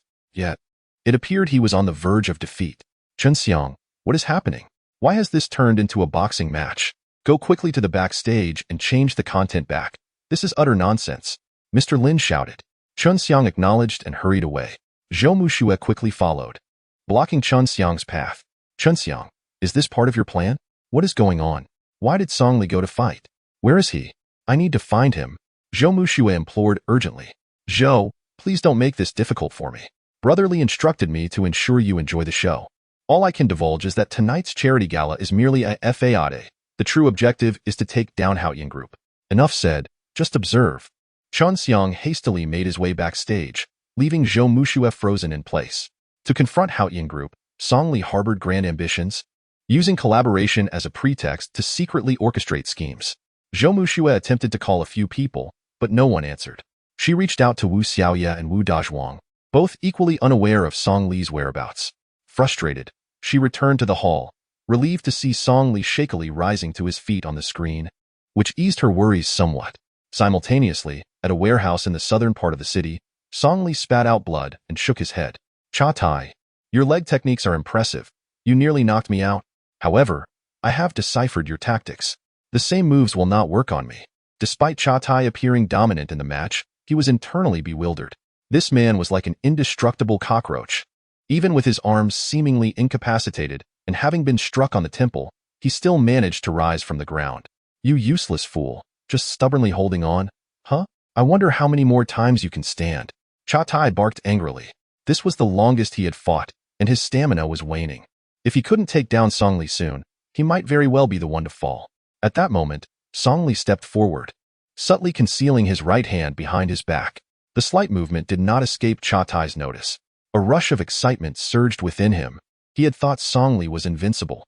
It turned out he had merely been enduring. Chatai acted without hesitation, charging forward and launching an elbow strike aimed at Song Li's right shoulder. A sickening crack echoed as Song Li's shoulder dislocated, leaving his arm dangling uselessly in the air. Upon witnessing this, the audience erupted once more in fervor. I told you Chatai was formidable. The Muay Thai King is no joke. That kid was merely on the defense. He stood no chance. International spectators scoffed, deriding the efficacy of Chinese martial arts.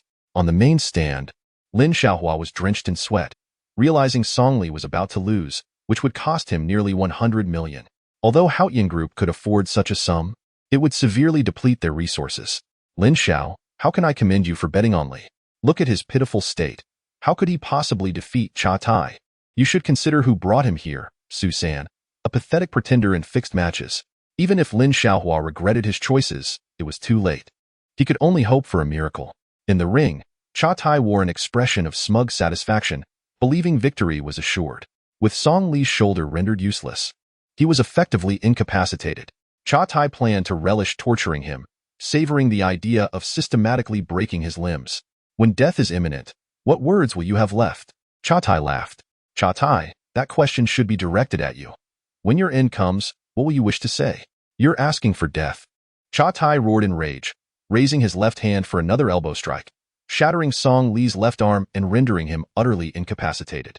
The brutality of the scene left Zhou Muxue in tears, unable to contain her sobs as she watched the live broadcast. Mr. Lin was frantic. 10 minutes had passed, and Chun Xiang still had not resolved the situation. What was meant to be a charity gala had turned into a fight night. Suddenly, a wave of cheers erupted in the hall. Song Li executed a stew. Everyone was filled with excitement, especially Chen Xiang, who could hardly believe that the once mighty Haoyan group had met its demise. He felt fortunate not to have aligned himself with the wrong people. Yet he couldn't ignore the fact that it was Zhang Mi's meddling that had forced him into a partnership with Song Li. Zhou Muxue wore a troubled expression as she inquired, Chen Xiang, Susan, while you're celebrating, what about Song Li? He has been apprehended as well. Chen Xiang responded with a simple O, producing a piece of white paper inscribed with a number. Zhou, this is a trump card that Brotherly mentioned. Regardless of what happens to him, if you call this number, you can turn calamity into safety. Zhou Muxue, though skeptical, decided to dial the number. Moments later, a voice imbued with weariness echoed from the other end. Mr. Song, are you certain you wish to make this call? You have but one chance. I advise you to ponder it well and not squander it. Hello, sir. I am Song Li's wife. He has encountered trouble. He was taken by government officials for engaging in underground boxing, with over $1 billion involved. He instructed me to reach out to this number. I implore you, please help him. Zhou Muxue's urgency was palpable as she spoke rapidly. This rascal. He refuses to assist me and instead resorts to underground boxing. This is quite troublesome, but I shall do my utmost. Please provide me his address. Before the man could finish his sentence, a young girl's voice abruptly took over the line, laced with arrogance. You claim to be Song Li's wife? That is impossible. No matter where you are, get yourself to Beihai Villa in Nanhui City immediately. I demand to see you now. Chapter 74. A grievous humiliation that afternoon, at Beihai Villa in Nanhui City. Zhou Muxue stood before the imposing estate, awestruck by its grandeur. This was true opulence, far beyond anything Lake Sea Villa could compare to. The estate sprawled over a vast expanse, featuring not only gardens but also a forest and a golf course to the east. Hello, I have come to see Mr. Nangong, Zhou Muxue announced. The guard, after examining her credentials, replied, Oh, Miss Nangong has instructed that you disembark and walk in. She awaits you at the easternmost golf course. Walk? Zhou Muxue glanced around and realized the distance from the gate to the golf course was nearly a kilometer, at least a 20-minute jog. It was clearly intentional. Yet with her need for assistance, she had no choice but to comply. After parking her car, she prepared to enter, only to be stopped once more by the guard. I apologize, Miss Zhou, but Miss Nangong has also instructed that you remove your shoes before entering to avoid soiling the villa's floors. Remove my shoes? To avoid dirtying the floors? Zhou Muxue understood the underlying implications, but for Song Li's sake, she endured and took off her shoes, wincing as she stepped cautiously toward the golf course. The ground was littered with sharp stones, and it wasn't long before one pierced her foot, blood seeping through her socks. She gritted her teeth and pressed on, silent, even as pain coursed through her, her legs threatening to buckle beneath her. Under the blazing sun, a girl in her early 20s lounged beneath a sunshade, sipping juice and nibbling on fruit, attended by 2 servants. This girl was Nangong Rong, the youngest daughter of Nangong Ba, the jewel of the family. Miss Nangong, I have arrived, Zhou Muxue announced, maintaining her composure. Nangong Rong glanced at Zhou Muxue and scoffed. I expected a breathtaking beauty, yet you are nothing remarkable. Song Li must be blind to have married someone like you. Extending her right hand, her servants hastened to assist her in rising. Zhou Muxue, I have investigated your family. You are merely a third-rate clan from Luoqing. Have you looked in the mirror? Do you truly believe you deserve Song Li? Nangong Rong wasted no time in her scornful tirade. Zhou Muxue, uninterested in rebuttal, implored, Miss Nangong, I may not deserve Song Li, but I beg you, save my husband. He cannot go to prison. With a resounding slap, Nangong Rong struck Zhou Muxue without warning. Wretch, You are unworthy of calling him your husband. What gives you the right to utter such a title? Kneel. A storm of fury radiated from Nangong Rong, who longed to dismantle Zhou Muxue piece by piece. 3 years prior, she had pursued Song Li relentlessly, yet he had not spared her a glance. Now, he chose a woman she deemed utterly lacking. In terms of figure, beauty, and knowledge, what made Zhou Muxue superior? Her anger intensified, prompting another slap. Zhou Muxue felt the sting on her cheek, her face aflame. Miss Nangong, if you have finished hitting me, I implore you to assist Song Li. Her expression remained stoic. Not enough. I have never been denied anything in my life. If I cannot have it, then neither shall you. If you wish for my help with Song Li, you must divorce him. That is my bottom line. Otherwise, not only will I refuse to help him, but I will also ensure his sentence is prolonged, and you shall never see him again. Nangong Rong's eyes blazed with indignation. Whatever she desired, she had always attained, including men. Song Li's choice of Zhou Muxue was the greatest insult, especially given her lowly origins. Was it not a declaration that she was inferior to this wretch? Zhou Muxue listened in silence, unsure of the connection between Song Li and Nangong Rong, yet it was clear from her demeanor that he had little regard for her. That was sufficient. Very well, I agree. If you can rescue Song Li, I will divorce him without hesitation, Zhou Muxue declared. With that, Zhou Muxue turned to leave, casting a disdainful glance over her shoulder, as if she were the proud princess and Nangong Rong merely a foolish jester. Once Zhou Muxue was out of sight, Nangong Rong seethed with rage, overturning a table, causing the 2 servants to cower on the ground, afraid to utter a word. Why her? That wretched girl. What is so special about her? With each word, her fury mounted, and she kicked the servants to the floor. That evening at Lake Sea Villa, Zhou Muxue returned home, her weary body dragging behind her. She had attempted to visit the bureau, but they refused to let her see Song Li, claiming he was still being interrogated. Upon entering her home, Sister Qiujuan rushed over, whispering, Miss Zhou, I heard about Mr. Song's troubles. Is he all right? He's fine, Sister Qiujuan. I assure you. He will be okay. Just then, Shun Qin descended the stairs. Muxue, what are you so sure about? That useless man has truly gone astray, engaging in illegal activities, and you still defend him. I don't care. You must divorce him at once. Do not implicate us. We are law-abiding citizens. Zhou Muxue's mood soured further, and she snapped back, Mom, please wake up. What right do you have to speak about Song Li? He bought this house. He owns the company. Do you truly think our family is so impressive? No, I am the one unworthy of him. Pack up. We are moving back to Huayuan tomorrow. Zhou Muxue shouted, her voice raw with emotion. For the first time, she felt utterly powerless. Not only was saving Song Li beyond her reach, but even seeing him was impossible. Muxue, clarify this. What do you mean by moving back to Huayuan? I will not return there. I would rather die here than go back. Shin Qin retorted, Mom, I agree to the divorce. Are you satisfied now? Song Li paid for this house. We have no right to stay here any longer. We leave tomorrow. Zhou Muxue yelled. Zhou Muxue fought back tears as she rushed into her room, determined not to look back. She did not wish to divorce him or leave Song Li, but she felt utterly helpless. Only Nangong Rong had the means to save him. Shin Qin had never witnessed her daughter in such a rage, leaving her momentarily stunned, her words retreating back into her throat. Once Zhou Muxue was inside, Shin Qin descended to confront Qiujuan, seizing her ear and scolding. Who told you to pry into that useless man's affairs? I warn you, speak less in this house. I'm sorry, Mrs. Zhou. I will not do it again. Qiujuan replied. You are utterly useless, ruining my mood. Go clean upstairs again and wipe down the living room tables thoroughly. If I find even a speck of dust, you shall be dismissed. Shin Qin cursed as she stormed out of the living room. She merely spoke casually, never anticipating that Muxue would genuinely agree to the divorce. This was no jest.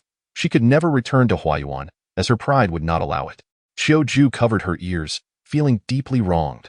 She longed to leave everything behind, yet the thought of Song Li still being absent tugged at her heart. Song Li had placed such trust in her. She could not abandon him at this critical moment.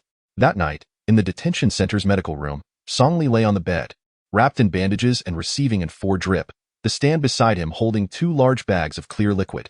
His arms had been reattached, but the injuries were too severe for him to move freely. He required a period of rest. Despite his efforts to overestimate Cha Tai, he had still been caught off guard and had been forced to employ such a clumsy method to secure victory. Nevertheless, Winning was paramount.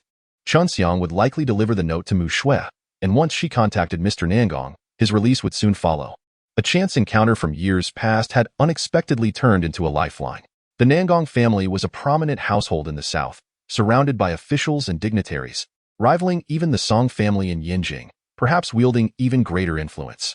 Saving Nangong Rong's life in exchange for a promise from Nangong Ba was an exchange without equal. If not for the trump card he held, he would never have dared to adopt such a risky approach. As Song Li closed his eyes to rest, the door creaked open.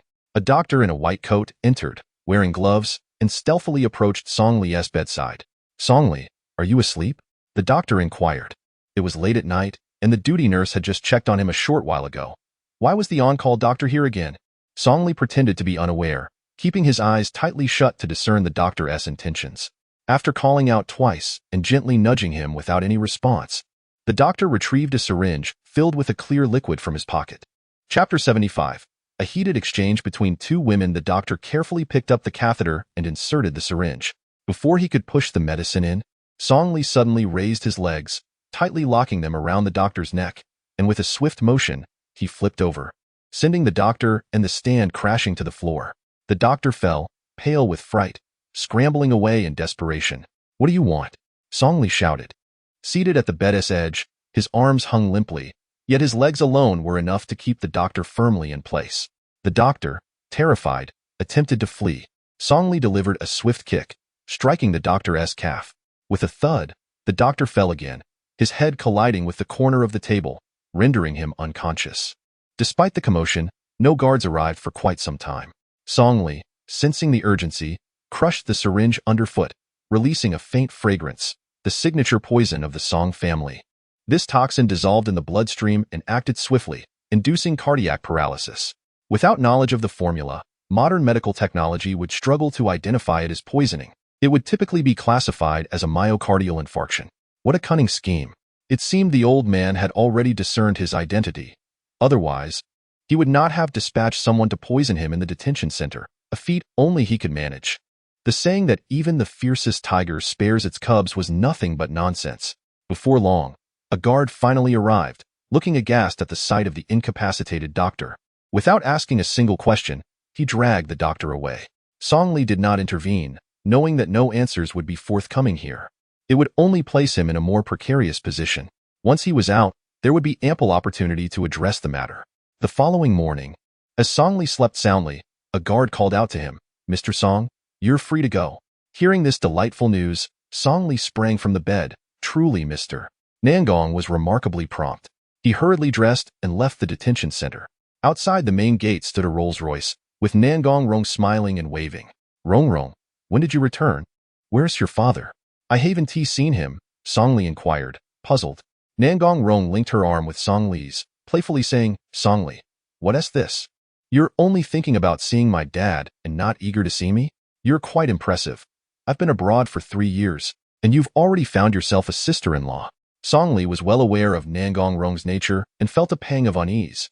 He had never anticipated her early return. Rong, this is a long story. I'll explain everything later," he replied. "Okay," Nangong Rong replied, not pressing further as she led Song Li to the car.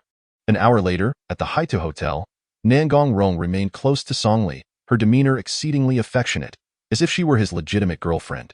Upon entering the presidential suite, they encountered a tall, striking middle-aged man standing by the window, Nangong Ba, a formidable figure in the southern region. "Mr. Nangong, thank you for your assistance," Song Li expressed. "It was a mere trifle, no need for thanks. This was our agreement from years ago. I am merely fulfilling my promise, and it is a one-time offer." Nangong Ba responded coolly.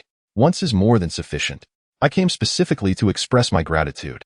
There are matters to attend to at the company, so I won't keep you any longer." "I must take my leave," Song Li replied.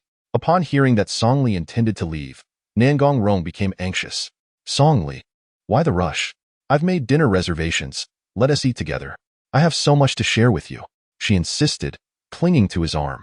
Song Li found himself in a bind. He felt unable to simply walk away, yet he was not truly preoccupied. He was merely eager to return and assure Zhou Shui of his safety. Nangong Ba saw through Song Li's hesitation and calmly remarked, Rong, Song Li has just been released. Let him return home first. We can arrange to meet again later." We must also return to Nanhui.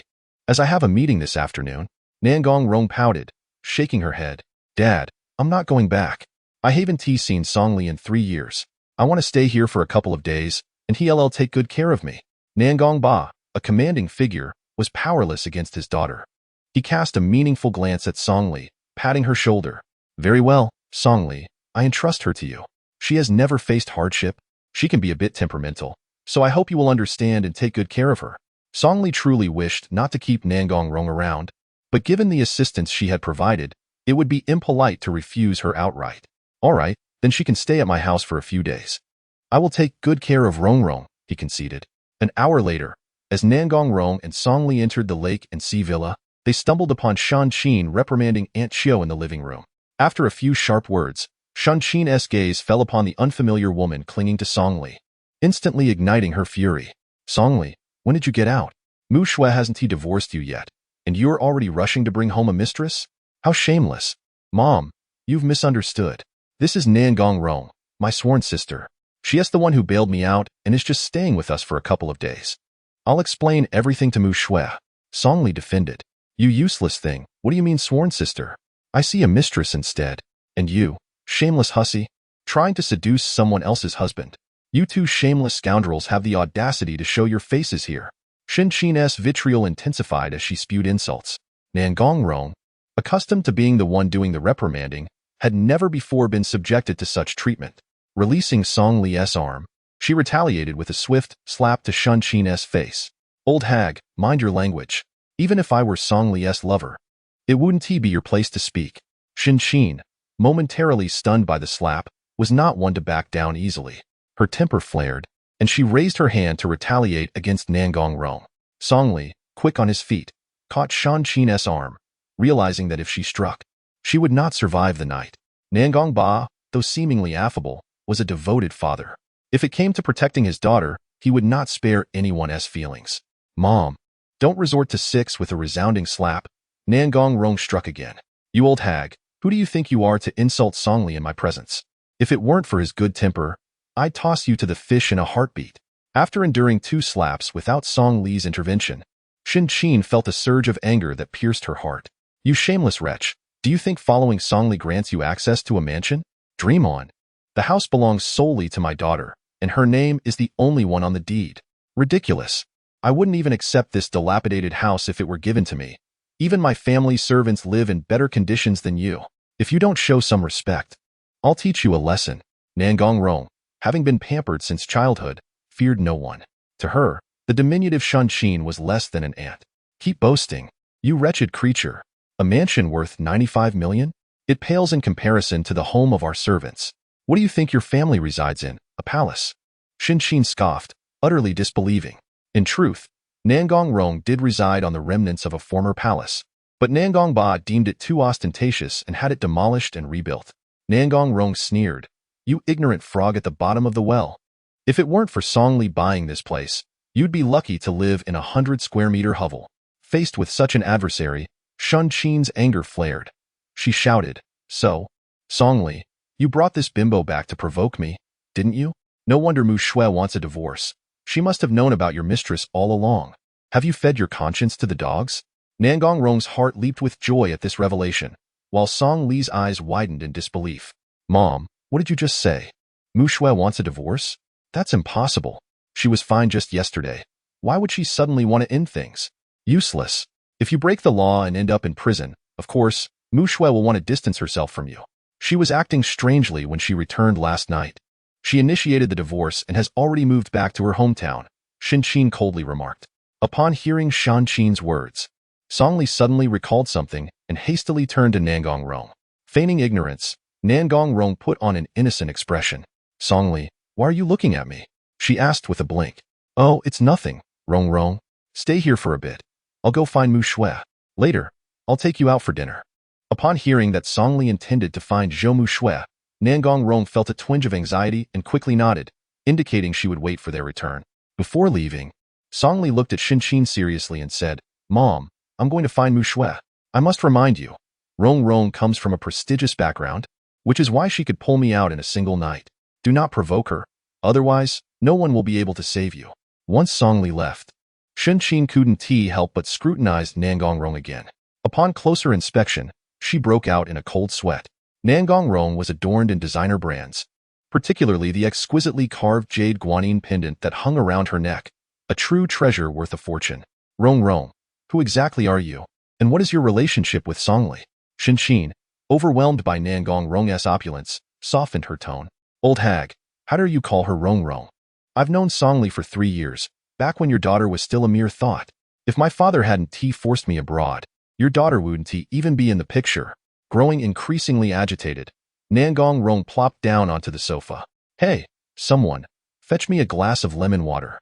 I want to eat longan, crystal grapes, and red flesh dragon fruit. Nangongrong commanded, treating the space as her own. Sister Qiuju looked at Shen Qin, hesitant to respond. Are you a blockhead? Why are you just staring? Go get Rong some water, and if we lack any fruit, go buy it right now, you clumsy fool. Shen Qin scolded. Nangongrong was pleased with Shen Qin's behavior, seeing her as a typical sycophant. Old hag, why do I get the impression that you're not fond of my Songli? You seem quite supportive of him divorcing your daughter. Nangongrong asked. Of course. Shen Qin was far from satisfied. She was 100 times dissatisfied. While Songli funded the house and company, he showed her no respect and often embarrassed her in front of others. A son-in-law like that was not worth keeping. After all, the house and company were under Mu Shui's name, and she could live freely after the divorce. Rong, I see you have a fondness for Songli. Annie supports you. If we collaborate, we can surely facilitate their divorce. Old hag, I'm starting to like you. You're quite to my taste. Rest assured, if your daughter truly divorces and abandons Songli, I will compensate her. Nangongrong was taken aback. It was her first time encountering a mother so willing to betray her daughter, but it suited her perfectly.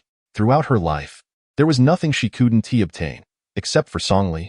Meanwhile, at Huaya Courtyard, Songli returned to the old residence and immediately spotted the E350 parked downstairs. He took out his keys and entered the house, where Zhou Mu Shui was indeed alone, staring blankly out the window. He walked up behind her and gently said, Mu Shui, I'm back. I've come to take you home. I'm fine now. Let us get a divorce. It's over. Zhou Mu Shui did not turn around, forcing back her tears as she spoke the parting words. Song Li's heart trembled. Shen Qin had spoken the truth. It was indeed Zhou Mu Shui's intention. Mu Shui, why do you want a divorce when everything was fine? Song Li, you hid from me that you were involved in underground fighting. Do you know how terrified I was when you were beaten? I felt so helpless, fearing you might die. We're from different worlds. Just go away and don't come looking for me. Song Li refused to believe Zhou Mu Shui's words. If she truly cared, she wouldn't have called Nangong Ba to rescue him. The issue must still lie with Rong. Though his hands were still weak, he endured the pain and embraced Zhou Mu Shui from behind, saying, Mu Shui, don't deceive yourself. Did Nangongrong say something to you? With me here. You need not heed her. Get away from me. Don't touch me. Zhou Mu Shui struggled fiercely, causing Song Li to break out in a cold sweat from the pain. Yet he refused to let go. I want to leave. I promised you in this life. I will not abandon you. Zhou Mu Shui's heart raced. Fearing she might lose control, she pushed Song Li with all her strength, sending him crashing to the ground. She turned abruptly, only to see his trembling hands. In a panic, she rolled up his sleeve, revealing large patches of dark bruises, an alarming sight. Tears streamed down her face uncontrollably as she cried out, Song Li, you bastard. I take back what I said. I don't want you to change for me. Song Li smiled softly and replied, Mu Shui, I'm not just changing for you. I'm doing it for myself as well. The Haotian group has collapsed, and there are some things I can finally share with you. Let us go home. I'll tell you everything. Upon hearing the words go home, Zhou Mu Shui felt a surge of emotion. But what about Nangongrong? If she went back on her word, would she use her family's influence against Song Li? Sensing Zhou Mu Shui's hesitation, Song Li stood up and smiled, Mu Shui, I know what you're worried about. Nangongrong is just a young girl with a temper. Most of what she says is just for fun. Come, I'll take you to find her right now. With Song Li's assurance, Zhou Mu Shui felt much more at ease. She truly did not want a divorce. She wanted to be with Song Li forever. He was a man worthy of her lifelong devotion. Zhou Mu Shui helped Song Li up, but after just a few steps, he noticed something was off with her gait, as if she were injured. Mu Shui, what is wrong with your foot? He inquired. Oh, it's nothing. I just twisted my ankle while walking. It's fine, let us go. No, truly, it was an accident on my part. It has nothing to do with Miss Nangong, Zhou Mu Shui fervently denied. Song Li snorted coldly, enduring excruciating pain as he lifted Zhou Muxue and descended the stairs. Songli, have you lost your mind? Put me down. Your hand is injured. You will only exacerbate your condition, Zhou Muxue exclaimed anxiously. An hour later, upon returning to the Luhai villa, Songli, undeterred by Zhou Muxue's protests, continued to carry her. As they entered the hall, Nangong Rong was enjoying some fruit and chatting merrily with Shen Qin. However, her demeanor soured immediately upon seeing Songli carrying Zhou Muxue. Brother Songli, you've brought back sister-in-law. Approaching Nangong Rong, Songli removed Muxue's shoes right before her eyes, prompting Shen Qin to gasp in concern upon seeing Muxue's injured feet. Muxue, what happened to your feet? Songli glared at Nangong Rong, his voice sharp. Rong, you owe me a reasonable explanation for what happened to Muxue's feet. Nangong Rong visibly flinched, unable to meet Songli's gaze. Brother Songli, how would I know? Perhaps she was simply careless. Fury ignited within Songli, and he raised his hand, delivering a slap to Nangong Rong. You dare to lie to me. Muxue sought out your father yesterday, intending to divorce me, and now she returns injured. You think that has nothing to do with you? Treat me like a child. She is my woman, and I will not permit her to suffer even the slightest harm. Nangong Rong could scarcely believe that Songli had struck her. Covering her face, she cried out, Songli, you scoundrel! I have treated you so well, and you repay me with violence? Has your conscience been devoured by dogs? I even begged my father to come and save you, and this is how you repay me. Zhou Muxue, feeling somewhat guilty, interjected, Songli, please, don't be like this. She is a girl. How can you hit her? I truly am fine. I injured myself by accident, and it has nothing to do with Miss Nangong. Zhou Muxue, stop pretending to be virtuous. You are hypocritical and shameless. Fine. I admit it was me who forced her to divorce you. Come on. If you have the guts, kill me. I no longer wish to live. Nangong Rong broke down completely, weeping bitterly, evoking sympathy. As the cherished jewel of the Nangong family, it was her first experience of such humiliation, and the pent-up grievances within her erupted. Unmoved, Songli stated sternly, Nangong Rong, your father has done me a favor, and you may do as you please, but you cannot harm Muxue. That is my bottom line, even for you. Chapter 77. Such audacity in the deep of night. Zhou Muxue's feet soaked in medicinal concoction. Songli gently kneaded them, his technique just right, sending a tingling sensation throughout her body. Muxue, does it still hurt? It doesn't hurt. Your technique is remarkable. Are you a traditional Chinese medicine practitioner? How can it feel so soothing? But can your hands endure this? Zhou Muxue replied. Not at all. Your feet possess a kind of magic. As long as I hold them, all pain dissipates, Songli shamelessly declared. You're incorrigible. Zhou Muxue lightly punched Songli. Indeed. You are correct. My family has a lineage in traditional Chinese medicine. I promised you. I will now share everything about my family. Songli replied. Zhou Muxue was not particularly interested in Songli's family background. She was more curious about his relationship with Nangong Rong. She had always thought of Songli as a slacker, living off others, but she was surprised to learn he was acquainted with such affluent families. What was that about Nangong Rong? Earlier, you merely scolded her, and she reacted like a frightened rabbit, being exceptionally obedient and even apologizing to me. In truth, Songli felt a pang of guilt. He knew Nangong Rong had treated him well, and he shouldn't have scolded or struck her. With a long sigh, he began to recount a lengthy tale. 3 years ago, he fled in disgrace to Luoqing, where he was saved by old Zhou, who enlisted the skilled physician Zhu Liang to help him reinvent himself. During that time, he stayed with the Zhu family, and a month later, Nangong Ba sought Zhu Liang's help, hoping he could save his daughter, Nangong Rong. Nangong Rong suffered from a congenital heart condition that Western medicine could hardly treat, and as she aged, the burden on her heart would only increase, leading to an inevitable, premature demise. By the time Nangong Ba arrived, Nangong Rong was gravely ill. Even Zhu Liang was at a loss, but with Song Li's intervention, he employed 12 silver needles to perform acupuncture and blood transfusion, saving her life. During that period, he kept vigil by her side, and after 4 months of constant companionship, she gradually recovered. Apart from being unable to engage in strenuous activities, she was essentially like any other person. Muxue, I regarded Rong as a sister. I harbored no other intentions. Later, Mr. Nangong forcibly sent her abroad for studies. And old Zhou seized the opportunity to arrange my marriage to you as a way of repaying his kindness. Zhou Muxue responded with a light laugh. So, Mr. Song, does this mean marrying me has been a burden on you? My dear wife, you are strong, courageous, and brimming with vitality. I admire your indomitable spirit. Frankly, it is I who have wronged you, for I could have provided you with a good life, yet instead, you endured 3 years of hardship. Songli, what exactly does your family do? Are they truly in the medical field? Zhou Muxue inquired curiously, sensing that Song Li's family was quite impressive. I am the eldest son and grandson of a traditional Chinese medicine family from Yinjing, but my mother was merely a servant, so my grandfather does not regard me highly. She and my father never formalized their marriage, Song Li sighed before continuing. My grandfather dislikes me and my sister, which is why 3 years ago, I persuaded my parents to immigrate together. My grandfather was furious and sent people to pursue us. We had a car accident en route, resulting in the deaths of my parents and sister. Song Li omitted the critical details, not wishing to burden Zhou Muxue with worry. I'm so sorry, Song Li. I had no idea about your family. So, your transformation was to prevent your grandfather from finding you and to sever ties with your family, correct? Zhou Muxue assumed. Song Li smiled, tacitly agreeing. The complexities of his family matters could not be elucidated in just a few sentences. The following morning, Song Li accompanied Zhou Muxue to her company, with Nan Gongrong insisting on joining them. She made no mention of the previous day's events, as if nothing had transpired.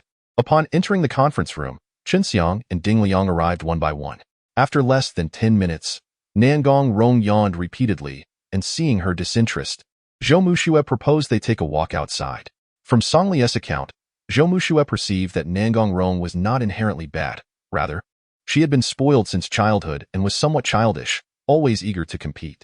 Perhaps she was unaware that her feelings for Song Li did not stem from love.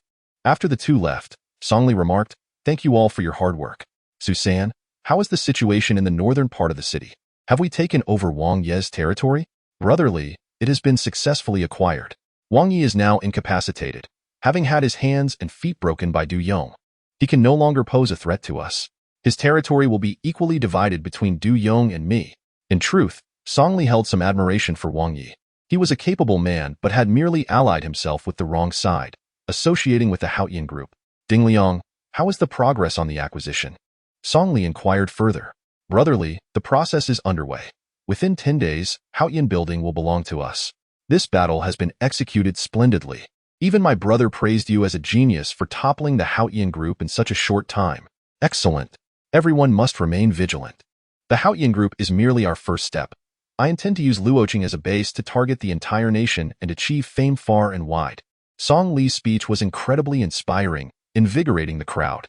Just then, a commotion erupted outside the conference room, followed by the sound of objects being smashed. Song Li furrowed his brow and stepped out of the conference room. The entire office area was in chaos, with shouts echoing as over 30 burly men attacked anyone in sight and smashed anything they could find, displaying an extremely arrogant demeanor. The ringleader was none other than the bandaged Master Hua. Song Li, I have heard that this is your company. Very well. Today I shall reduce it to ruins and see who dares to work here again. Smash it with all your might. Young Master Hua wore a smug expression, looking down upon Song Li with disdain. After suffering a significant loss yesterday and being humiliated by Du Yong, he had brought men from Nanhui today solely to seek revenge on Song Li. Su San, brimming with rage, was about to take action but was stopped by Song Li, who wished to avoid harming his employees. Master Hua, let us converse amicably.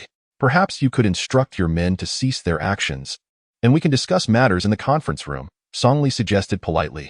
You useless fool, weren't you quite arrogant? You know Du Yong, don't you? Let me inform you. My men have already gone to find him. Do not expect him to come to your rescue. I shall state this plainly. You will either kneel and plead for mercy, or I shall force you to do so. Young Master Hua, emboldened by his numbers, completely disregarded Song Li. Before long, the office area was reduced to shambles, with a dozen employees huddled on the ground, clutching their heads, too terrified to make a sound. Stop it, young Master Hua. What do you truly want?